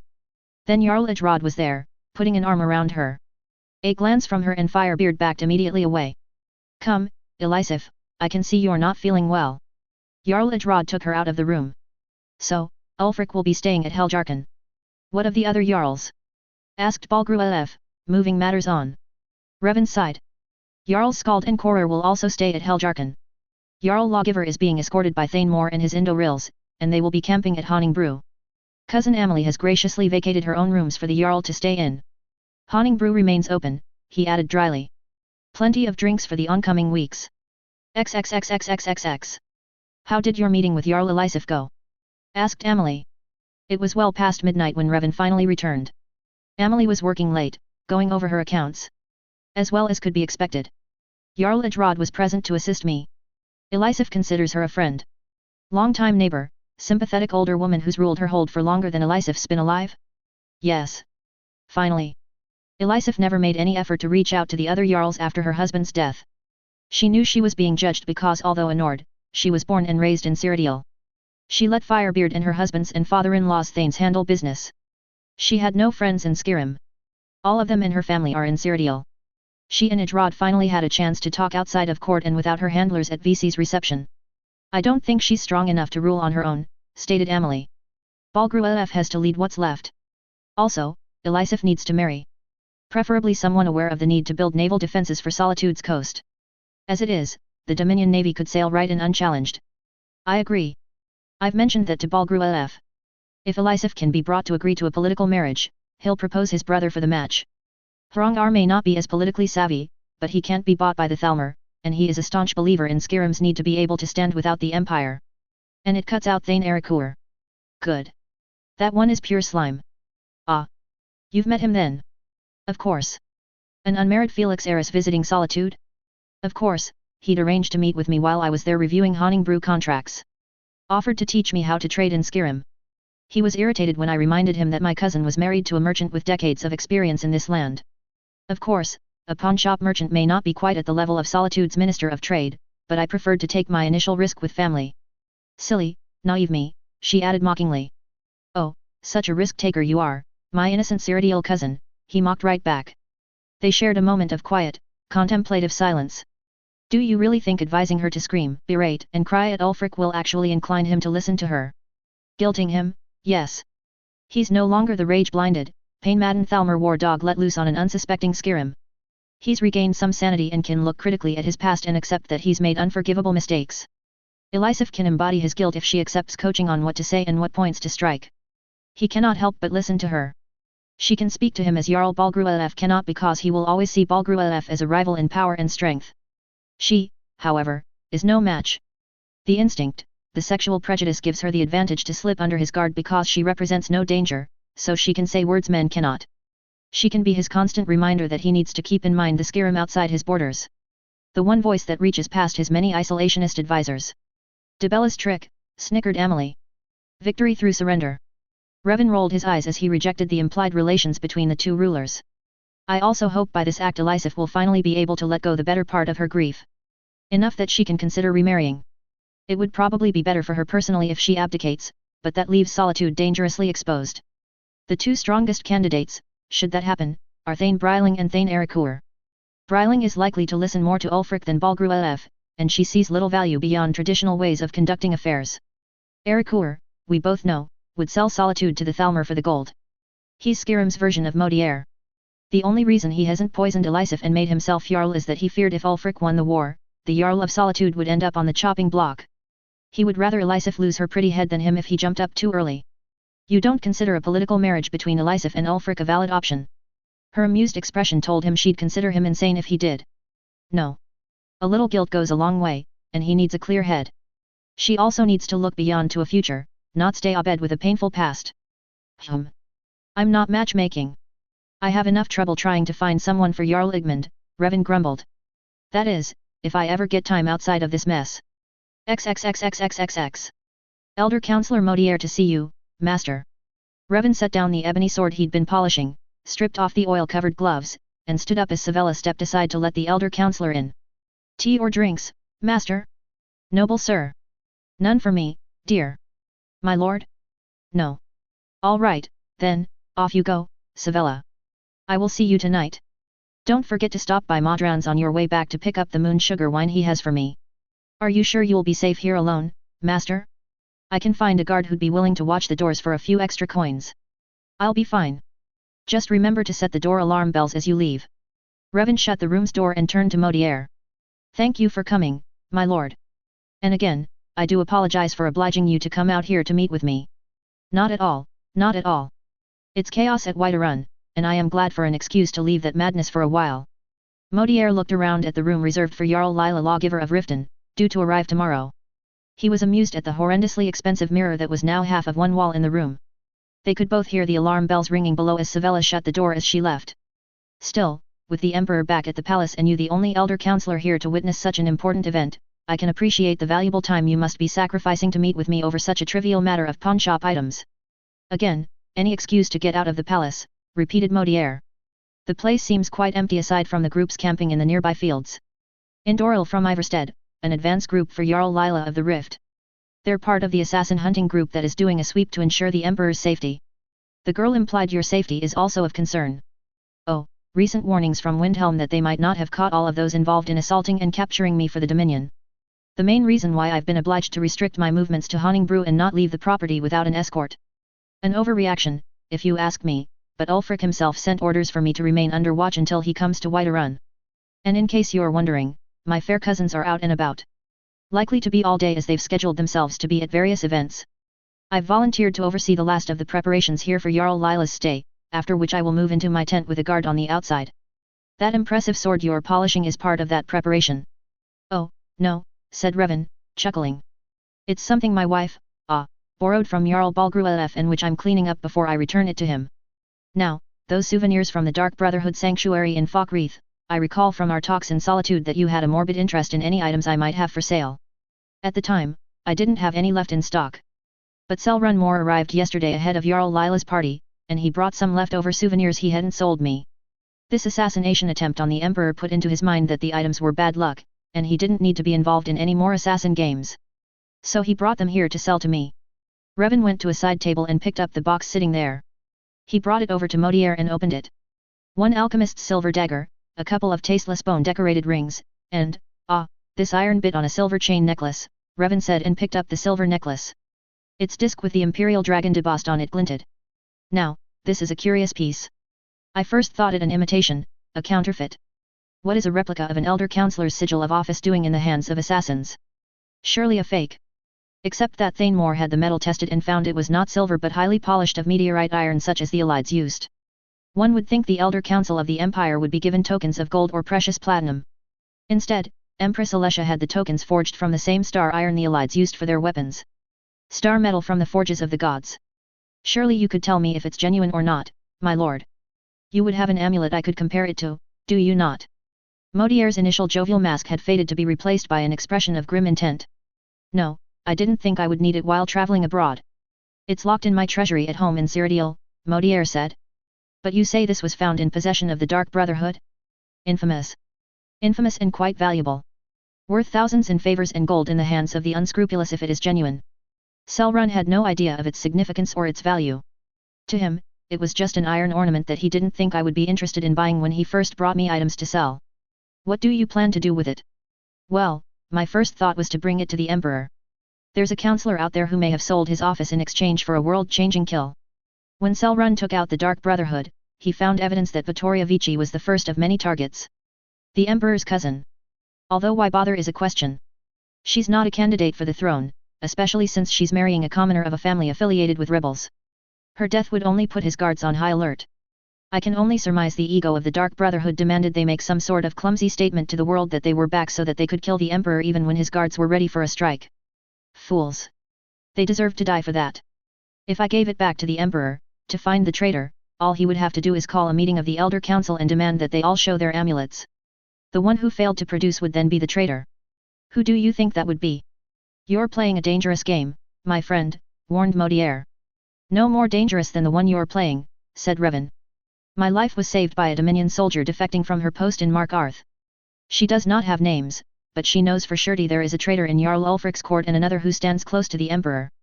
Now, if I were a right-thinking, loyal subject of the Empire, I should have brought the amulet and my concerns directly to the Emperor.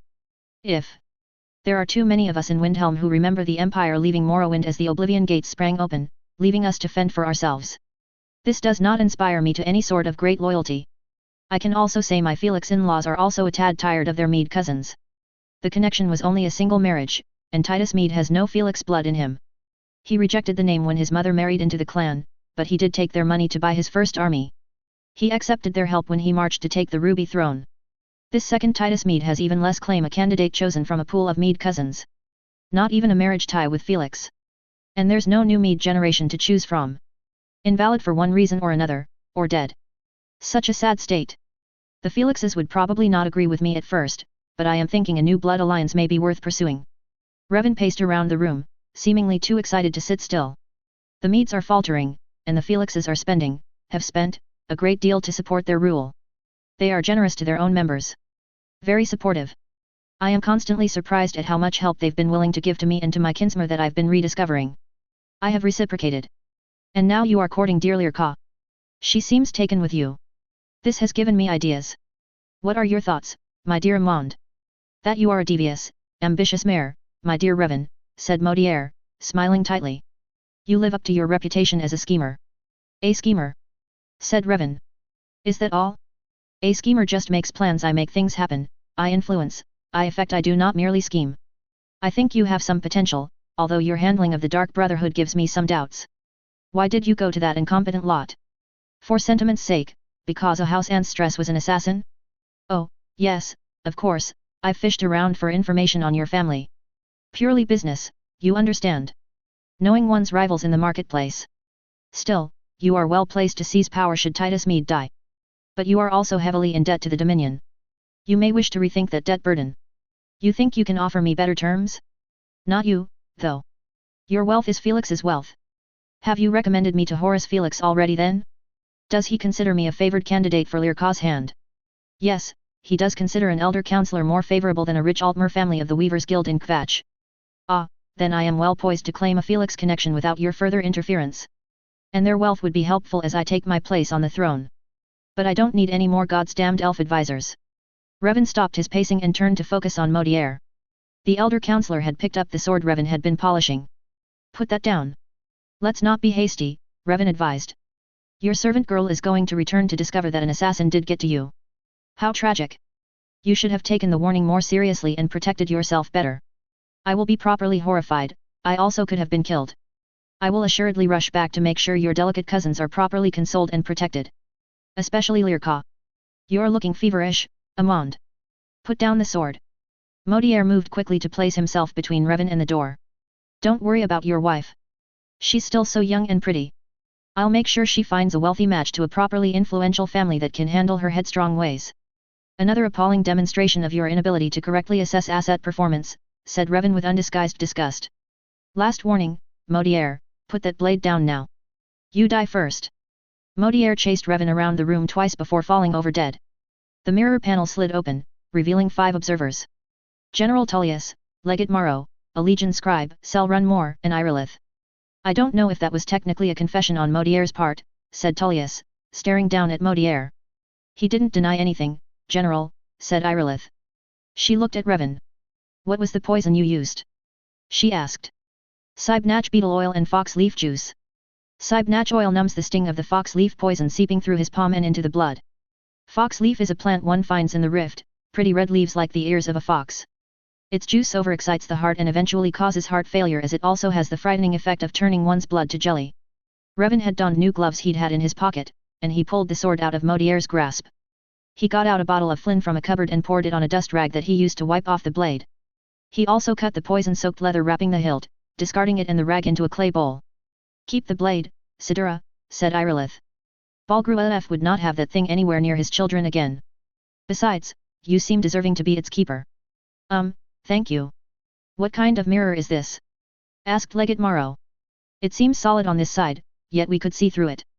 It's a new invention from the College of Winterhold. It was to be installed at Bree's home, but I borrowed it, so please be careful with that knife and don't scratch the surface. We could have used more information out of him, grumbled Tullius. Talk to Lirka, General. I believe she's at the North Encampment overseeing a sausage-eating and beer-drinking contest, said Revan. She has names and places. Modier was doing his best to impress her, and he believed the lies we told him that she didn't have any room in her head for anything but her next art project, so he took no precautions. The general looked markedly happier. Morrow nodded and took the scribe with him when he left to find Miss Felix. General Tullius saw to Modier's removal. When you're ready, I'll escort you to Dragon's Reach. The Emperor and Balgruef will want to hear the details from you, said Irilith. I'll see to the clean-up in here, get the mirror back to my daughter, and I'll rewrap the sword hilt myself. Just be sure you return for it, ordered Selrun. I do not want it in my camp any longer than necessary. He glanced at the black oil covering Revan's gloved hands to the black ebony of the blade that seemed to be glistening even without its coating of poisonous oil, exchanged a look with Irilith, and wrapped up Mephala's blade in a thick curtain cloth. Chapter 58, Ghost Night. A/N, Time Travel. It's Frostfall. Time to put your favorite brew in the witch's cauldron, a good soup or a spice wine, and fortify yourself against oncoming darkness. At least in the northern hemisphere. Come to think of it, where is the equator on Nirn? Not sure if Witches' Festival is a thing in Morrowind, but maybe it became an event once they moved to other parts of Tamriel, but I'm sure they must have had some sort of day or month for the honored ancestors. Ghost Night. Thank you for shopping at Sadri's Used Wares. Have a safe night. Sadri shut the door behind his last customer and shoved the deadbolt into the floor. There was a party next door at the corner club on this 13th of Frostfall, which is night to most of the Empire except in Morrowind, where it was Mephala's honor day, but he wasn't in the mood right now. Maybe in a couple hours after a light nap and a count of the till. He looked around his store, automatically taking stock and noting items that needed to be replaced or rearranged. There was a definite chill inside tonight. He ran a pawn shop in the Grey Quarters, once called the Snow Quarters, and this part of Windhelm was always partially in shadows and subject to the winds blowing in from the coast. It was the first to freeze and the last to thaw. He was wealthy enough to have installed good insulation, so it wasn't the weather causing the chill. He went to the adjacent room, his living area, and threw 2 more logs onto the hearth. He dragged a chair closer and sat down with a tired sigh. She couldn't make it back this month. She was out there, somewhere, chasing another word, another serpent. She'd sent another shipment instead of bones, weapons, and gems. The latter groups would be cleaned up, priced, and put in the shop. The bones would be sorted by size, the large pieces stored with the others in the attic, and the shards he'd attach handles to. They made good spades and hoes that cut through frozen soil and ice without dulling. Very popular with the farmers hereabouts. He counted his till and made entries into the sales log. A good day. He hid the cash box, spent some time praying at the small ancestor's shrine tucked in the corner of the room, banked the fire, and went next door. Busy night, said Revan to Amberese, corner club owner and bartender. Malthur, his assistant, along with 2 other servers temporarily hired for the season, wove through the crowd distributing food and drinks. Quite a number of Nords. All waiting to catch us dark elves working forbidden magic, Amberese grunted sourly. Can't tell that Dunmer do not consider necromancy our primary religion. Ignorant fetchers. Revan, nibbling through a sampler plate of breaded, fried offerings, smiled and said, I'll wager you didn't tell them they were eating ash hoppers strips, minced quama, and pickled dragon frogs. Oh, shut it. The Nords are buying and eating. The vinegar has a nice peppery flavor. What spice did you use? Talbur leaf. Bought it from Modron. A drunken Nord barged into the space beside Revan. Where's the dead? When are you lot gonna bring out your dead? Here's another drink. When you fall over then we'll bring you out onto the street for all to see. Amberese shoved another tankard into his hands which he gladly took a sloppy drink from, splashing Revan along the way. Revan pushed him back towards his fellow drunks. Amberese had to get busy with drinks, leaving Revan to his own thoughts and drink.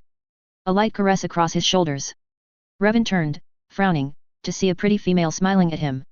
You look to be pleasant, sober company, she said. Apologies, but I am not in the mood to socialize tonight. He had to repeat that 4 more times that night.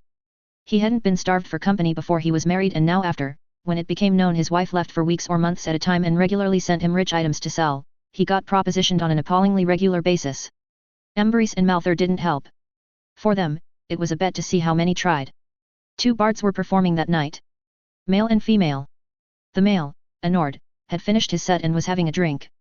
The female, a Dunmer from Blacklight, began her set of Morrowind songs. Revan sadly smiled as he remembered the first night he'd heard his beloved sing. She had come into his store earlier that day. Lightly flirted with him, a familiar tactic with some female adventurers testing to see if they could get better prices. He gave her fair pay, not because of the flirting but because the goods she brought in were quality stuff instead of the usual leftovers of what couldn't be sold to the richer merchants in the Stone Quarter. Her attempt at a Solstheim Redarin accent had been clumsy. He hadn't been particularly careful of his volume as he'd made that remark in Dunmerry to Amberese. She'd moved closer to him and grinned cheekily. Her next song knocked him back. Hlalu. High chord accent and phrasing that he hadn't heard since his boyhood in Vivek City when he ran deliveries to the upper districts of the Hlalo Canton. No wonder her attempt at low-class street sounded so awful if she was a member of the noble class. And once she stopped trying to sound like a commoner, she sang like a divine, the music flowing more naturally. Now he just wanted to go home and sleep. Maybe he'd get up earlier tomorrow to make a prayer to the ancestors so that he didn't start the day depressed. He had some glow dust that he could spare from inventory. That would be a welcome, extra light at the shrine in its corner of the room. He walked into his shop and stopped as he saw the firelight in his room was brighter. He smelled fresh brewing tea. He rushed forward with bursting hopefulness. She grinned at him. Hey, sweetheart, thought it was overdue that I made time for you. Whatever she'd been doing, she seemed tired, and the shadows dancing across her face made her seem so much older. But, oh, she was still so beautiful. She'd unrolled a thick sabre catskin rug near the fire and was sitting on one of the large cushions she'd thrown on top of it. Her armor and weapons lay in a pile on top of the room's single, lonely, narrow bed. Thank you for coming back, he murmured as he embraced her. As he dropped kisses along her neck and cheek, he inhaled deeply, reveling in her scent. It was worth the energy to get here, she murmured cryptically, nipping at his neck. Her strong fingers, urgent with need, kneaded almost painfully into his back and ribs as they stimulated his whole body to tense anticipation. I wish I could stay longer, my love, but I have to leave before morning. What? But I haven't seen you in months, he wailed. I know. I'm thoughtless and heartless, and I demand too much from you. Let me confess to you now, Revan dearest, each time I leave you, I leave with the fear that I'm pushing my luck. I fear you'll get tired of waiting, and you'll be gone by the time I return. Times are moving, and I can't stay. As I said before, I knew the price when I wed an armiger. Duty will always come first. Now hush, I'll always wait for you, he vowed, kissing her eyelids, licking her tears. I will always be there for you. She laughed.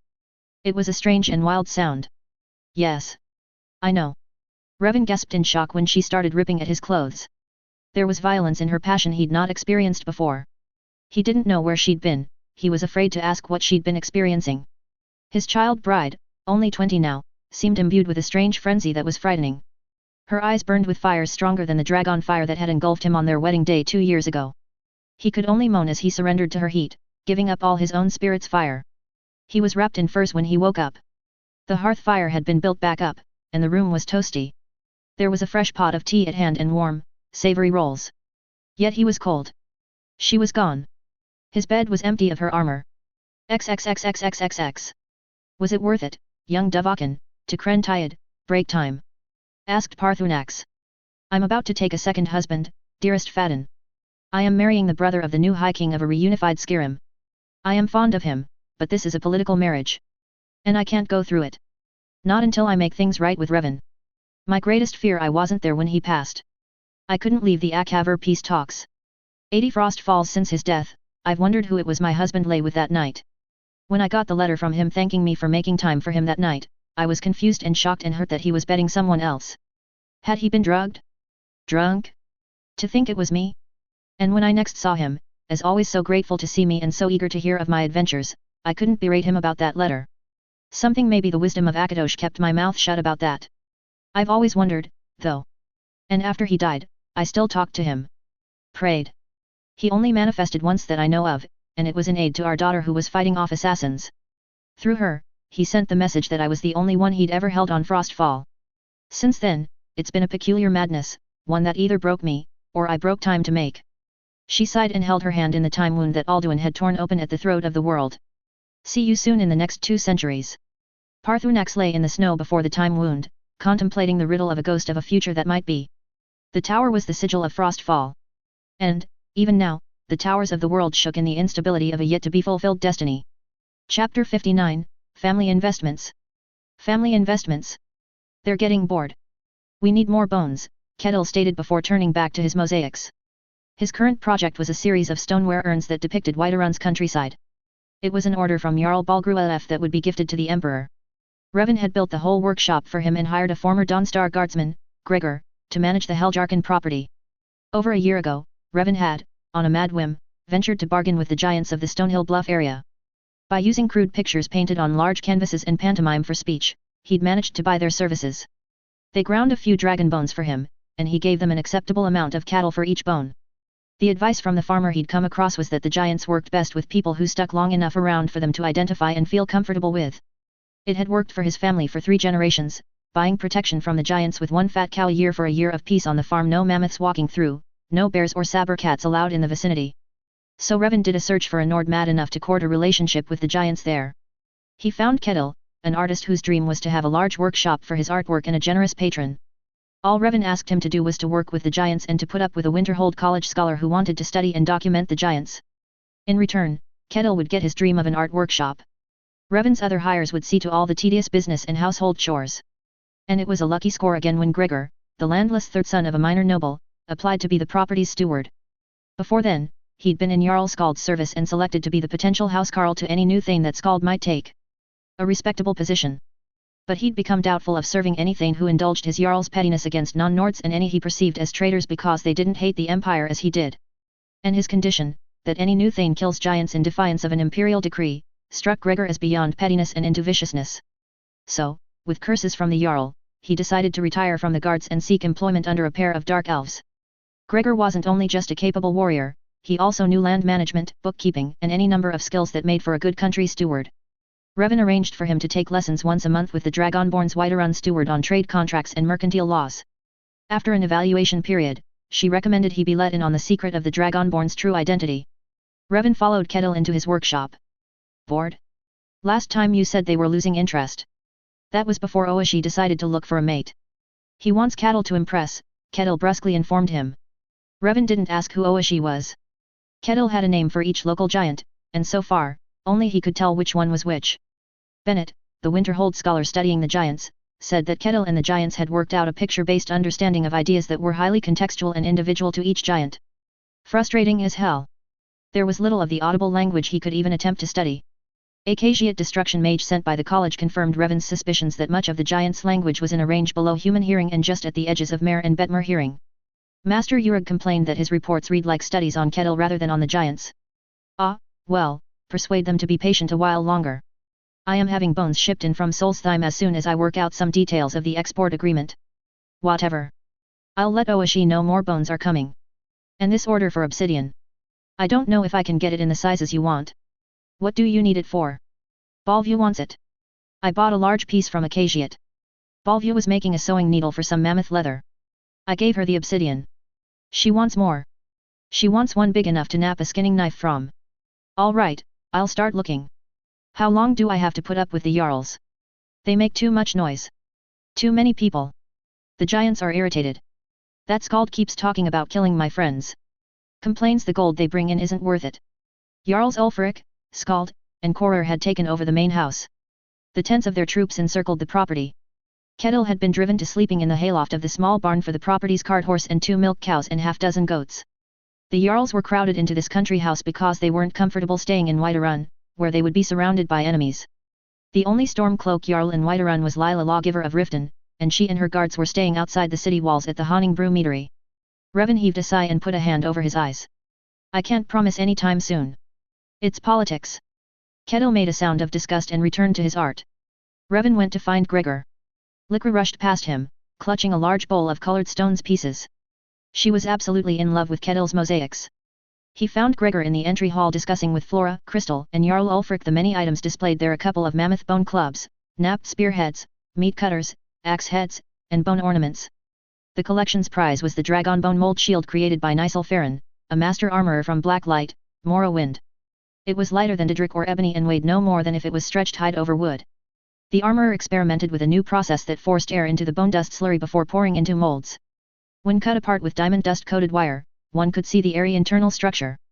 Revan found he could effortlessly heft and maneuver the shield, however, his arm would certainly shatter before the shield would. He would definitely have to check with Hel's Et for her preferred armor style. Nysel Farron owed him a free set of armor for granting him and Turek Gallen, master weaponsmith, first shipments and future preferred status for dragon bone dust. The ladies found something else to do. Jarl Ulfric, however, stayed to listen while he discussed with Gregor the likely future for the giants because of the separation of Skyrim holds. The biggest concern was Jarl Skald. Once free of the imperial decree that protected the giants, he would immediately order their slaughter. As it currently stands, Whiterun provided extra patrols on their side of the border to keep the area clear of bandits. In exchange, a portion of the profits was donated into the Whiterun Fund for mates and orphans of fallen guards. On the Pale side of the border, a well-paid mercenary troop took care of matters. Any of Skald's people who would harass the giants, given their Jarl's distaste of the creatures that were now providing him gold via the taxes he levied on the Heljarkin venture, well, if caught on Heljarkin property, were charged with malicious trespassing. It was the most that Gregor could get Skald's court to pronounce, but it was up to Gregor to collect. Any disputants Gregor challenged to Holmgang according to older laws and given another chance to pay the fine or pick up their axe, mace, or sword and argue with Gregor one-on-one to overturn the debt. Once the separation of the Stormcloaks, or the Old Holds, was complete, maintaining operations would be impossible. Skald would order immediate slaughter. Ulfric demanded to be shown Heljarkin's account books. Revan reluctantly nodded for Gregor to fetch them. Ulfric later announced after some hours of study that it was an easy problem to solve. He would make it clear to Skald that he, too, considered the giants a species that should be allowed to live. Furthermore, to increase their value in the Heljarkin venture, Revan should move company ownership from private to public. It should be easy enough to find local silent investors once it was known the Ulfric invested as well as Revan's sister-in-law, the Dragonborn. Right? For Revan had chosen the Akaviri symbol of the Dragonborn to be Heljarkin's identity to the giants, who would now associate it with friends that lived there. Norts and Imperial scholars also knew the ancient symbol meant Dragonborn. He wouldn't use her sigil unless she was invested in the venture, right? When other Pale nobles invested, Skald would have to make efforts to see that proper protection was provided or face the ire of his own people. If he didn't, they could decide another Jarl was needed to champion their interests. It would likely work, my Jarl, said Revan, resigned. Give me some days to review laws to be able to write up a contract. You do that. I will speak to Skald. Thank you, my Jarl. XXXXXXX. Have you heard from my wife yet? Not yet, Sidura, said Audasavulet, the secretary at Bree's home. No one has heard or seen her since she and her latest companion left Markarth. We have someone waiting in Darkfall Cave in case she goes there. We have even sent someone to Folkihar. Lady Folkihar said the mistress visited and even summoned the Soul Cairn dragon to ask if he knew of Falmer souls sent there. She doesn't know where they went after they left her castle. Father has people watching the roads from Rift and from Falkreath should she come to High Hrothgar. Winterhold. The masters of the college are also actively looking. They are also agitated. They say discoveries have been made by their newest colleague, the Dwemer researcher. They say that the hidden Dwemer ruin found underneath the Atmoran temple has ancient Falmer connections. Their researcher, Curtis Johnson, asserts that ancient Falmer are alive somewhere within. A claim he bases on a dream conversation with the late Archimage, Savos Aaron.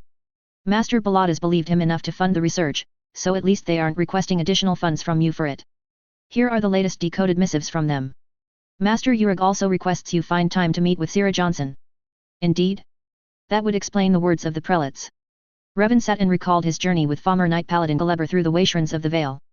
The ghost prelates specifically said the Hunal's champion was to be found in Winterhold. Then Slitter from Raven Rock had appeared in Winterhold claiming to be a reborn soul by the name of Curtis Johnson. Johnson claimed to be a man and from another world. He further claimed that the late Savos Aaron had come to him in a dream and told him the god Yehunal had made this happen. Revan asked Rallis to look into Slitter's claim. Rallis confirmed that this new entity was not a ruse.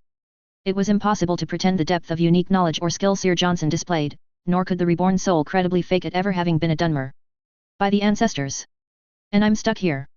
He grabbed parchment and pen and hastily wrote a letter to Master of Wizards Tolfdir advising him of the ancient Falmer Paladin on his way to Winterhold. Odessa, reading as he wrote, said, best to send by word of mouth. Master Urig warns of Thalmer spies. They've caught a few among the project workers and even posing as new students. The surge of innovations at Winterhold has brought the consequence of unwanted interest. Very well. I'll send Gregor.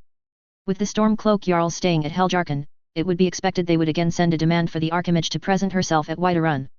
So, just another repetitious message and nothing worth intercepting him about. His next visit was with the Emperor and Jarl Balgruelf to explain the delay and ask Balgruelf to likewise send a summons to Winterhold. Jarl Ulfric had sent another courier to Winterhold, and the Stormcloaks were also on the lookout for her. Legate Maro suggested sending a Penitus Oculatus courier to Winterhold College to reinforce the summons, and the Emperor agreed. Nothing like repetitious calls for the Thalmer to ignore, said Revan, smiling ruefully. XXXXXXX. So you are a tongue. Yet. Who knew? I thought it was only Nords. But then, again, I thought only Nords could be Dragonborn. Revan grinned and then went to a side table to fill his plate. He was having dinner at Horvaskar with Nikki and Athos. The Harbinger had honored them with his presence, and Farkas and Emily were also there, along with Farkas's brother, Vilkas. When he returned to his seat, he said, well, you know Nords have this habit of barging around Tamriel and getting into trouble. The Nords present rumbled their agreement and shared some toasts. Who's to say you might not have Nord blood in you, continued Revan. It would, in fact, correspond with rumors about House Arayatham of the Hlalu. As you know, during the second Akaviri invasion, the court of Windhelm was driven to take refuge in Morrowind. In Mournhold, to be exact. And you know how fussy traditionalists in Morrowind can be about the purity of houses and bloodlines.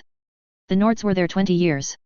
But even before then, ugly rumors have been circulating since the Merithic era that House Araetham's blood may not be as pure as they'd like people to think. Plenty of engagements to carry out, Amelie quipped, drawing more laughs. For all we know, Ulfric might be our distant cousin. On the Dunmer side. Revan smiled weakly amidst the laughter and jokes. The innate talents of Imperials and Nords are similar in the focus of verbal skills. For instance, Nikki, I've seen you calm angry forsworn with your voice of the Emperor, the power for inducing calm or peace. The Nord battle roar is well documented and akin to the fear or root spell. But where did you pick up the dragon word for fire? Dustman's cairn. I was being tested for full admission to the companions. Farkas, here, was my evaluator. I was also going there to look for Wulithrad pieces. When we got there, we found Hell's Ed about to go in. She said the Dragonborn had hired her to confirm the rumor of a dragon wall. Nikki was altering facts. Everyone at the immediate table knew Hell's Ed was the Dragonborn, but they were in a crowded room, and the other companions didn't know. Fortunately, Farkas didn't think her coming along would detract from my testing. Damn good thing she did come along, said Farkas. An extra sword was useful. Nikki told the rest of the story. And we talked about that word as we all walked back to Whiterun. You and she talked. I just wanted you to do it softer. That crazy Boethian cultist almost got the jump on us because of your chattering, Farkas complained. Anyway, the word stuck, said Nikki. I thought about it a lot. Kinda became a weird obsession. You did spend a lot of time at the forge, commented the Harbinger. Eorland talked of using you as an armor stand the way you just stood there for hours staring into the fires. Well, he did stick a helmet on me a couple of times when he wanted me to go away, confessed Nikki. Backwards. He stuck the helmet on backward. I started using those meditation exercises cousin Taliesin taught me. Fire, fire, fire until I was dreaming of breathing fire being on fire and holding it around me like a wizard's cloak, or like Ancestor's Wrath, which you used, Revan, when you defended yourself when you were attacked on your wedding day. In fact, that is what I was thinking when I saw the assassins going for the Emperor. Ancestor's Wrath, or Ancestor's Sanctuary as you like to call it. Our family had invested so much in him that I couldn't let him die that way. I was calling on my ancestors to help me. Next thing, I was shouting fire. He barked a short, sharp laugh. Maybe there's some more fiery Dunmer mixed into the blowhard Nord blood that might have sneaked into our collovial line. We Felixes tend to wander far from our highland estates. We got habits of bringing home foreign mates. Oh, but I'm no dragonborn. When me and Vilkas Inila and the Whiterun Dragon Patrol killed that lizard bothering the farm south of here, I didn't get any soul from its corpse. Its body just laid there for a couple of weeks until Alduin came by and shouted it back to life. Did you have a chance to speak to the tongues of High Hrothgar? Asked Revan. Yet. Even had the great honor of speaking with Parthunax, who gave me advice on meditations to further my understanding of fire. I heard the Greybeards were injured, said Amelie. How were they when you left? Pretty good, actually. They let one of the Dunmer healers camping outside use his skill. They kinda had to. The assassins were using poisoned weapons, and they didn't have the skill to treat that on their own. The healer was able to patch up their worst injuries. They should make a full recovery. And once again the Dunmer saved the day, said Athos. Yes. Related Shopkeeper's Wife story, S number 19 Waiting Door, number 34 Bones to Grind. Related Second Life story, S number 10 Owl Pellets, number 11 Sky Temple 1. Galactic Halfling, nothing definitive so far as I can tell. In my conception it's a possible benefit yet not an automatic one. I believe there should be some steps that have to be taken first. Chapter 60, Thieves and Watchdogs. A/N, Nelith, I promise that any unrelated memories I run across will be kept in the strictest of confidences. Such a little plot device, such potential implications. Then I was recently reading recent articles about using dogs as diagnostic tools. Bingo. Bingo. Thieves and Watchdogs. Farkas watched as the three ducked into the dark corners of Honningbrew Meadery spoilery instead of returning to their wagon after delivering and unloading their load of hops. The meadery workers didn't notice because they had orders to fill and only the night hours to do it. Daytime festivities and too many people wandering about made daytime work too difficult. There weren't many guards at this time because they just got in the way. Farkas followed the false delivery people as they made their way into the underground cavern that ran between the meadery and the boilery. Normally, the meadery only employed 2 security guards. Those 2 had bonus time off while Jarl Lila's Riften guards were supposed to be watching the place. Which they did during the daytime, but at night they slacked off and stole stock to drink. The Iverstead Dunmer soldiers, Commander Moore's people, had come with Jarl Lila as extra escort, but she didn't use them for her own security. So while they were here, the Dunmer were out earning gold by subcontracting to Julian Victor's mercenaries, who held the contract with Whiterun to provide safety patrols outside the city during the moot. They only returned to their tents in the field behind the meadery to sleep. A year ago, the new owner of the Haunting Brew meadery came to the companions looking for her companion Nicky, a young imperial who was quickly earning his way towards the inner circle. But Nicky was away and her skeever problem couldn't wait. Normally, she'd said, she could do her own hunting and killing, but she had a fear about rats, and Skyrim skeever were as big and obnoxious as Cyrodiil sewer rats. Simple skeever killing was beneath Farkas as a member of the companion's inner circle, but she was family to companion Nicky. He liked Nicky. The cub worked hard, was learning skills as fast as anybody could teach him, and had great future alpha potential. And cousin Amelie, Farkas liked her even more.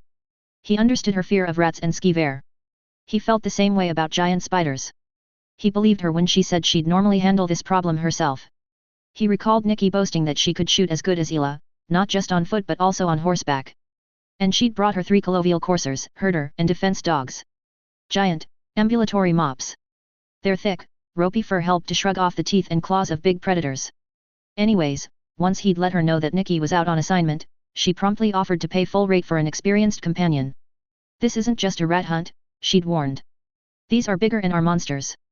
They actually killed Misty, the mother of my remaining 2 dogs, and she's hunted wolf packs, bears, and mountain cats. These aren't natural rats. Their saliva is toxic. That's what killed my Misty. Their bites didn't get through her coat, but one did nip and slobber all over her paw.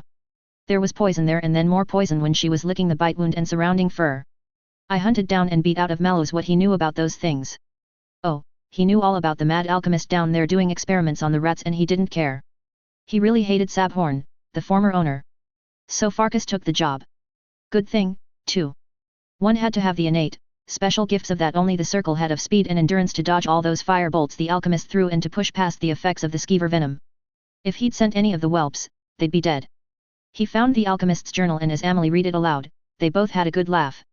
Slow as he was sometimes, even he would never think he could conquer the world with an army of venomous skeever. The thieves moved confidently towards the meadery entrance. Farkas wasn't wearing armor tonight, it wasn't necessary, so he could move silently and there were enough shadowed places that even one of his size could stay hidden. They didn't bother keeping their voices quiet as they discussed some new technique to try to break into the cash boxes in the front tasting room. Dummy boxes, Amelie called them because the real safe was somewhere else and spell-trapped. These dummy boxes had different locks. The thieves had emptied one earlier and now they were coming back to try the other 2, also to steal more silverware and other items Jarl Lila and her people left lying about. It was all Amelie's silverware and good silks and fine glassware, but since it wasn't their Jarl's property, her people were pretty casual about leaving the stuff lying about. They blamed the store staff for not cleaning after them, even after being repeatedly told the store staff were not house servants. Then a moving shadow passed him, a waft of warmth, the faintest scent of leather and sweat, a healthy predator. Stop, scum! Out of that darkness, a tall male in a fancier and tougher version of Thieves' Guild armor appeared. An alpha. His face was masked, but his accent, his vocal mannerisms, was Altmer. Normally, we would have merely alerted the guards to your presence, but this isn't your first time here nor your first time stealing from those who have guild protection. Thieves' Guild? They're a joke, sneered a non-pack. 2 years ago that was so, but since then I've taken over and I won't have competition. We have been following you and you deliberately target our protected. I am therefore obliged to gut you. He drew a short sword and dagger. The non-pack all pulled daggers and small clubs. A mistake for all 3 to focus solely on the visible threat. Farkas had seen a second shadow moving behind. Smaller, healthy, and sweeter scented. An arrow went through the back of the neck of the leader of the 3 and with that action, the second shadow became visible. She already had a second arrow notched and drawn. One attempted to throw a knife at the archer and lost his throwing arm at the elbow to the alpha's sword. His head followed his arm. The third dropped his weapons, and stood, hands fisted, awaiting his death. The alpha told him, "Get out. Quietly. If we have to fight our way through guards, we'll come looking for the noisy bird responsible. Let what's left of your friends, whom my guildmates didn't find tonight, know they either join the guild proper or find other ways to gain coin." The survivor did a credible job of fleeing quietly despite his panic. "Any idea where we should dump these, Lin Wei?" asked the female. "Normally, I'd think the river and let the mud crabs strip the bodies, but with so many new patrols about and hungry people fishing out the river and even the crabs." The alpha sighed. Farkas gently cleared his throat and smiled as the 2 whirled about to face him with weapons drawn. Farkas didn't move except, to turn his face to the woman. "You're Revan's niece Carla, right? Amelie and the girls have been hoping you'd come by."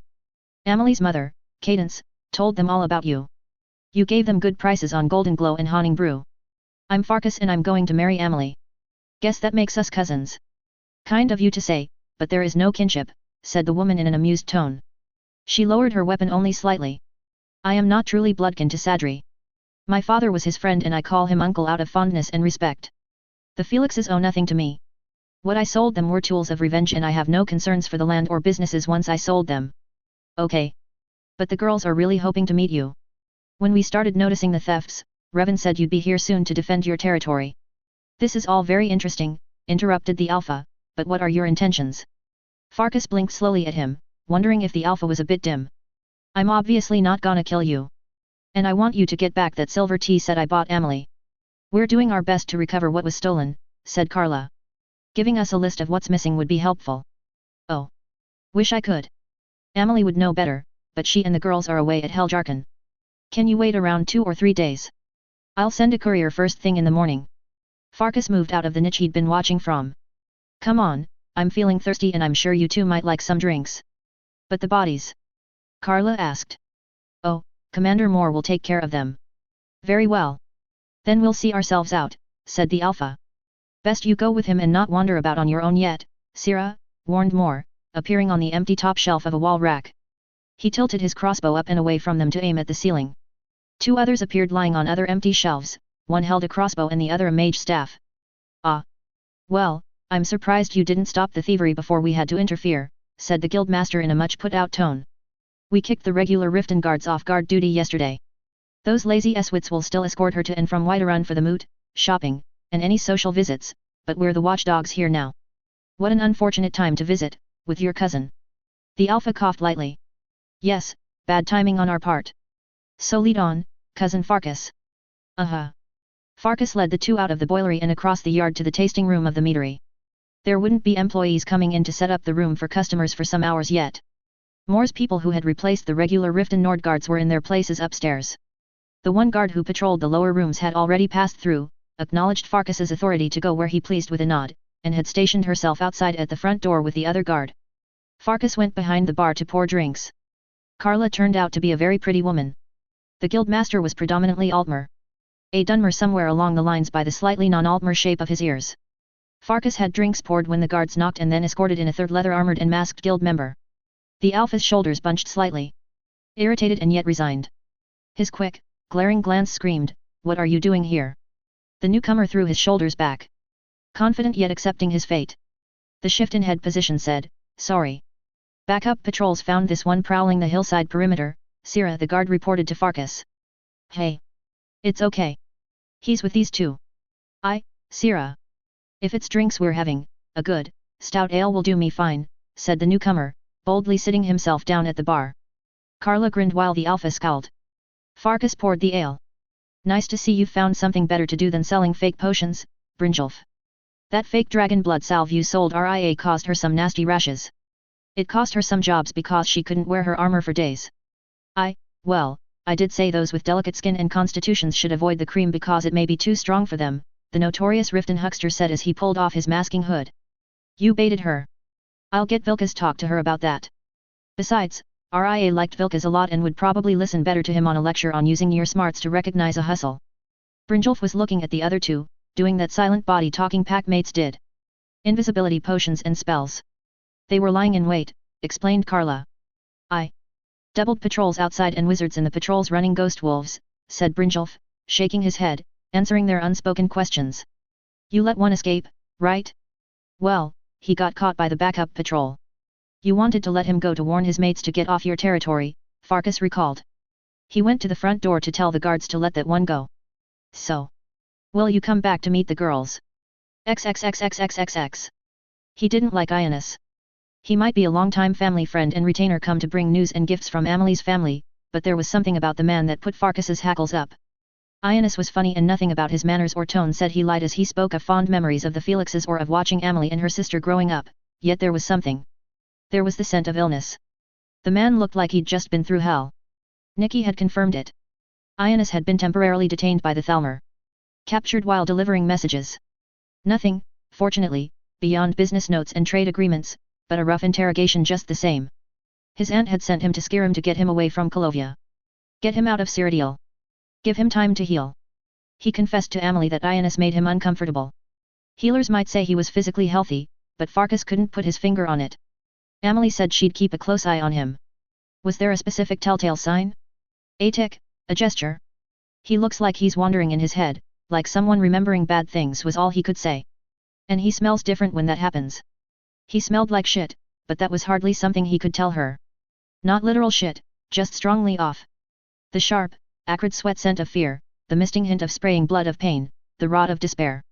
Had Amelie not already known he was a werewolf, he could not have said even that. Still, it was a lame argument. If he wandered in his mind a bit, that, too, was to be expected.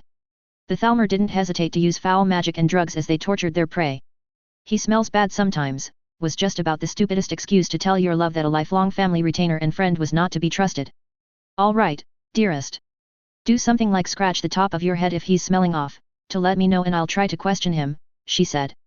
XXXXXXX. The mood had started.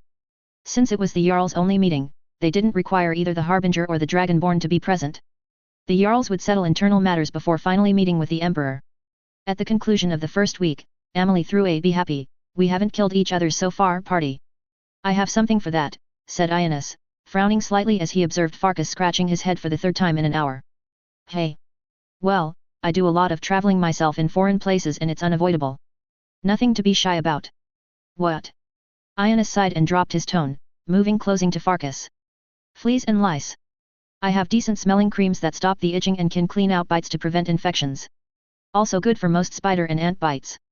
Invaluable when camping in the wilderness or sleeping in unsavory tavern beddings. Pine-scented or lemon and mint-scented. Thin the cream in a touch of oil for hairier parts of the body. Ionis, Farkas, have you tried these delightful tidbits? Revan Sadri presented a tray of crackers. Each cracker had a dollop of some white stuff, a chunk of fish, and slivers of onion. There's a bite of heat under the fish, a touch of some sort of radish paste imported from Somerset. Farkas sneezed at the smell of sulfur and that special after-heavy rain scent. So, what thought you fellows of the results of today's moot? The Dunmer looked only at the Imperial. Farkas didn't mind being ignored. Amelie had told her sister and cousins what Farkas's head-scratching signal meant. For other eyes, she said, and because Ionis would certainly know something was going on if she kept appearing every time Farkas had a head itch. Well, not being a Nord myself or all that familiar with Skyrim laws, I found it fascinating the Stormcloaks referred to themselves as the Old Holds. I take it that Skyrim at one time had a separation in the past. Said Farkas, recalling bits that Vilkas would mention from the history books he read during long journeys. The old, original holds of Isgramor and his armies. The new holds Mark Arth, Whiterun, Morthal came about after Isgramor and his heirs officially declared themselves an empire. Nords pushed west and south and encountered the Aelshians coming north over the Durals. Then the Dyrani and Bretons pushing eastward. Falkreath used to have a king. The one Talos. Tiber Septim served when he was just starting out. Before he got ambitious, before he found he could shout. In the Three-Banner War it was the old holds of Skyrim that allied with Morrowind, said Sadri. Also the closest to Morrowind. Most of your people are found in the old holds, said Ionis. An attraction to old allies besides geographical convenience. Farkas scratched behind his head. Ha! We snatched some collovial brandy. Anybody care for some? Linwi and Carla, arm in arm, held up decanters. Their story was that they were Sadri's trade partners visiting from Mournhold. The Altmer had altered his face and coloring since they'd first met. His hair and beard had been dyed to a dark brown and he wore his hair Dunmer fashion in a high ponytail. His skin had been darkened to a pale blue-grey. But he was still distinctly Altmer and the inevitable Thalmor representative hovering close by, all delicate, pale coloring and smooth, sharp idealized features, sneered at Linwi for being a low-class mongrel. Linwi poured generous portions. Oh, my! You seem terribly happy about something, Linwi, said Revan, sipping. The best. Just got word that some special imports from Somerset arrived to my contacts in Anvil. Crystalwood and griffin crest feathers from Cloudrest. Amazing. Do you already have buyers? If there's a chance, I would be delighted to buy a feather or two. How did you get those? Asked Ionis. Those are forbidden exports. Distant kin of kin. And some Cloudrest griffin riders have found certain oils that can only be gotten in Morrowind helps with recent problems of griffins laying eggs with too fragile shells. Legal routes had too many taxes and political conditions so those riders are willing to shop the black market for the oils, export trade restrictions be damned if it means saving their griffins. The feathers are all spoken for, I'm afraid, but if a sale doesn't go through, you'll be the first one I contact, he assured Revan. Wonderful. Thank you. Ionis had a lot more questions.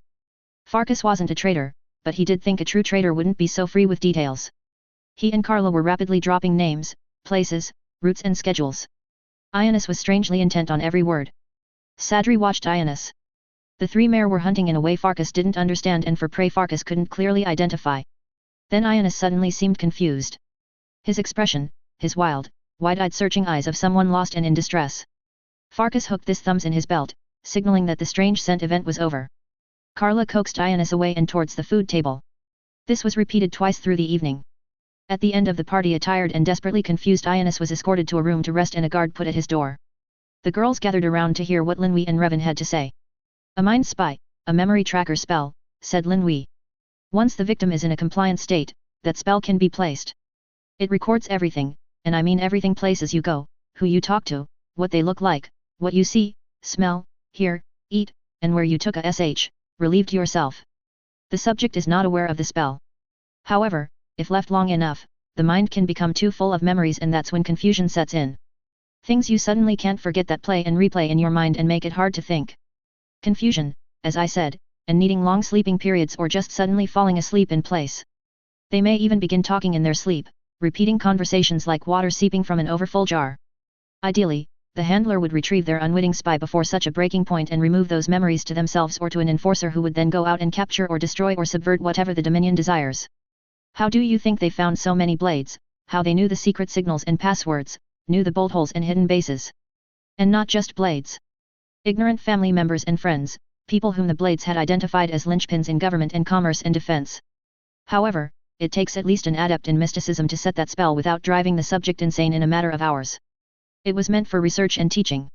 In ethical use, the caster would gain the subject's permission and take care to place a time limit on the spell so that if the subject could not return in time before the spell became detrimental, the spell would fade and erase the burden of collected memories. As he spoke, Sadri had begun scowling. Amelie nudged him. Master Nelith used it on my wife when he needed to study Briar Hearts. A wry smile replaced his scowl. Ignorance is bliss, I suppose. I wouldn't have been able to perform very well if I knew who else was in my bed. But he had her permission. Asked Linwei. Yes. I'll give him that. How do you know of this spell? It's why my people and I had to flee Somerset. We were looking over street orphans for youngsters to take in and train. One was a bespelled tool. Soldiers stormed our hideout, but they didn't know the secondary emergency site that we don't tell the apprentices about until they've graduated in their training. There weren't many of us left. A person in the local justiciar's office who owed me a big favor told me to leave the Isles. He told me about the memory track spell and that it was my bad luck that I'd taken in a runaway asset. The boy was dead and the information of my group was now in the heads of several soldiers who were getting bonus pay for each thief they brought in. How do we dispel Ionis? Asked Amelie. Can any adept healer do this, or does it need a master? I'm not sure, said Linwei. I know about the spell, and I'm told it takes an adept or master to set one, likewise to extract. But, if it's been warped to be a spy tool, they would have made it so that one of lesser skill could trigger and retrieve. After all, who cares if the ignorant tool is left insane or dead, its usefulness is over. If Priestess Danica can't help him, I say drug him and get him to Winterhold. The masters there might be able to help, said Revan. Although. Let me fetch Commander Moore. Perhaps one of his ex-temple healers might be able to do something. He excused himself to look into that possibility. Amelie and the girls huddled together to discuss future measures with Ionis. He had been with each of them at various times as they did business around Whiterun and in Dragon's Reach. They weren't going to risk Ionis again mysteriously disappearing. Farkas could see each of them settling into battle mode, their eyes alert and searching, their body postures readying to fight. They each had poniards and he knew they'd all had knife combat training. Hey, Amelie. She looked at him. Semir. But he went to her to hold her close. I'm sorry. I hope we got to him in time. We wouldn't have known at all if you didn't insist something is wrong, sweetheart. Oh, damn. She cried against his shoulder. I hope we can save him. She pulled back. If there's one asset, then there's more about. I'd warn the Emperor, but then he'll involve the Penitus Oculatus. And if they know, the Thalmor will start waving concordat clauses and get involved. Damn it again. If it becomes known and that the Thalmor are doing this, it will wreck the moot. The Stormcloaks will say it's a trick of the Thalmor-controlled empire. Maybe. But why care if Revan finds Commander Moore's healers can cancel the spell? Said Farkas, shrugging. I'd say it's a draw. I'd also say tell Kodluk. This kind of magic is dishonorable, and if we have the ability to stop it, we should. She stared at him, astonished. You're right. The Dominion will deny all claims of spies. The companions still have respect on both sides, so no one can accuse them of favoritism if they go on the hunt for spies and hold onto them until the politically neutral Dragonborn and Archimage of Winterhold College can break the spell on the spies. And for the hardliners who say the companions and Dragonborn are still too much on the side of the Imperials, having the trusted Dunmer Steward of Windhelm and the incorruptible Dunmer Thane of the Rift involved should counter that. Also, that will be perfect cover for the circle because people will naturally assume Revan and Moore are doing the actual spell tracking. She hugged him tight and pulled his head down for a sweet kiss. Oh, you're a canny one, Farkas. I just love how you bite right to the heart of problems. But nibbling on you is more fun. He took a deep breath with his nose buried in her hair on the top of her head, then tilted her head up for another kiss. Chapter 61, Fishwives. A/N, I know absolutely nothing about Mormor except what's in Skyrim's in-game books. Haven't played online, and the 1 or 2 playthrough bits I've watched weren't that enlightening. If there's canon out there, I didn't find it, aside from browsing the Imperial Library, so I'm going to do a lot of guessing. *Blet. 5 rewrites While Wet Dream, I Lobster, and Never Flounder, and She's in Love keeps flushing round the OLE brain coral. Disclaimer, what's Bethesda's is theirs, etc. Stories might not be in chronological order. Fishwives. The so-called fishing lodge was an earth house nearly obscured by the snowberry bushes on it. The house was surrounded by a fence of sorts of ropes and posts and reinforced by dense, thorny bushes. A path meandered down to the beach. 2 rowboats were upside down in sturdy racks, and another rack of held fish fillets and seaweed over a smoking pile of wood. The door opened and the overwhelming effluvium of rot and piss wafted out. +++++++. The Archimage had finally arrived in Whiterun, and the Jarls and the Emperor were ready to begin negotiations with the Archimage of Winterhold and the Harbinger of the Companions as neutral witnesses. Revan had to return to Windhelm after an unsatisfying quick glimpse of his beloved across the crowded hall of Dragon's Reach. Jarl Ulfric's command enforced by a Stormcloak escort. It was a blow to Ulfric's ego that the Imperials regarded his steward with more trepidation than himself. He had killed the High King and started a civil war. In general Imperial regard, the High King was just another Jarl of a distant land. His steward, however, was whispered to have killed an elder counselor of the Empire. The official story was that Sadri, acting as the marriage broker between his Felix cousin and Modier, in the course of a routine investigation of Modier's pedigree, had become suspicious of certain activities. He then lured the elder counselor Amand Modier into a conversation that revealed Modier's alliance with the Dark Brotherhood to murder the Emperor. He had managed to hide witnesses so that Modier felt free to make his boasts in front of them. Then, realizing his indiscretion, he attacked Sadri. Legate Maro claimed responsibility for the summary execution of the professed traitor before he could kill the Dunmer, whose help had once again been invaluable in averting peril to Skyrim and to the Empire. The other witnesses, General Tullius, Thane Selrun of the Rift, and Whiterun Housecarl Lyrillith, backed the story, and a Legion scriber provided a verbatim transcript of Sadri and Modier's conversation. Jarl Ulfric had read the transcript. He knew that it was far from the whole truth of events. However, getting the truth from Sadri was a luxury he would afford himself later. Sadri had given him information he needed to know now for this moot to be successful. Aside from Dragon's Reach, the Haunting Brew Meadery was the second most important place to be seen, and the Felix/Sadri food, drink, and miscellaneous goods stands were raking in the septums. One would think Sadri would be content to sink back into his element of gossip and sales. But no. He and Thane Selrun began hunting with the companions for secret, bespelled spies. They were terrorizing the Imperial escort and taking soldiers, officers, servants, and courtiers. Then Sadri went beyond demoralizing the Imperials by pointing out 2 veterans among the Stormcloaks, a Whiterun soldier, a merchant from Solitude. Much as it pleased Jarl Ulfric to see the thrice-cursed, sadistic, supercilious bitch ambassador near incoherent with rage as she tried to deflect accusations away from the Dominion, it was best to send Sadri home.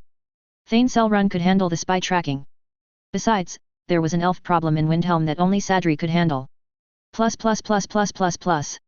Eleni's frown at seeing Horleaf and Stormcloaks walking into her community hall office alongside Revan was adequate expression of her feelings. There wasn't any need to tell you, she argued to Horleaf. This wasn't a matter of Windhelm security, it is a family matter. Revan needed to come home to deal with it, and I knew he had to have Jarl Ulfric's permission. I sent word directly to the Jarl because I knew that even if I could convince you that it was urgent, you still might delay for fear of interrupting the moot. And what is the urgent family matter that is so important? Demanded Horleaf. She rolled her eyes. If you must know, it's Revan's brother-in-law, Taliesin. His 3 mistresses have come looking for him, and they're all 3 powerful and pregnant and pissed off witches. Do you want to know more? Ha. All right, I can see that would be a delicate situation. But why should Revan handle this? Because that fool of a bardic wizard is still on the run. So. She shrugged and smirked at Revan. Horleaf snorted and clapped Revan on the back. Good luck. Try not to get killed. He left and took the storm cloaks with him. Revan shut the office door after them. So that's the official story. What did you leave out? He asked. They're Mormor, and while they're not pregnant they do each have a half-Dunmer child. The girls and their families weren't the kind to kill their babes to save their own lives, so they hid the children for as long as they could while making escape plans. Once the children passed 3 years, the mothers gambled that the babes were strong enough to endure the trials of a long sea voyage. They were aiming for Windhelm but got lost. They had originally missed our city while swimming along the coast and ended up in Winterhold. They asked directions from the people on the breakwater project that they found in a stone bubble, who then directed them to our Argonian friends who had moved to Winterhold to dig up the old city. However, their knowledge of Imperial is rudimentary, so Shavy took a chance and travelled with them. She guided them to Refugees Rest, and caretaker Elman sheltered them and kept them hidden until Amberys and I could find a better place. You may thank Dana for her solution. Her family has a piece of coastal property and ancestor built a private retreat on. It's a day north by horse. The girls are being well looked after by people Amberys and I have personally selected, and they're protected by Woon Firth. She laughed at Revan's expression. He didn't take much persuading to take the opportunity of getting to know Mormor and their magic. So as far as anyone here or in her family is concerned, Great Uncle Woon Firth is temporarily living at the family property, and he's hired Dunmer staff because they aren't as fussy and fearful about magic as Nord servants would be. Anything strange seen or heard there can then be attributed to Woon Firth practicing his craft. Neatly done, said Revan. Although, I dread to know why they were trying to reach Windhelm at all. Looking for you, my dear Revan. Oh, no. Likely the Felixes are being too closely watched and they think you have a better chance to keeping the family secrets safe. I'm not too sure of that. Didn't dear Ardeth warn that the Dominion now think I'm more dangerous than my wife? If they can't get me, they'll certainly go after you or Amberys or, gods forbid, Savella. First rule of war, take out your enemy's support system. First rule of espionage, Eleni countered with a hard smile, is not to trigger your enemy's support system. Well, fascinating as all this was, Revan stayed the next couple of days in town tending to office matters before travelling with Eleni to the Frostburn fishing lodge along with the resupply cart and a change of guards. Woon Firth was sitting on a bench by the door and drinking from a bottle. Revan's steps faltered as he drew near. The man smelled like a mammoth had pissed on him. Just in time for dinner. Ruermed leftovers from lunch, sad to say. He made a gesture. The door opened and an overwhelming effluvium wafted out. Rotted shark, said Revan, despairingly. Well guessed, chum. The ladies and kids love it stewed with fermented cabbage. You brought the extra kegs of dark ale? Good. Start drinking now. Don't worry about getting drunk.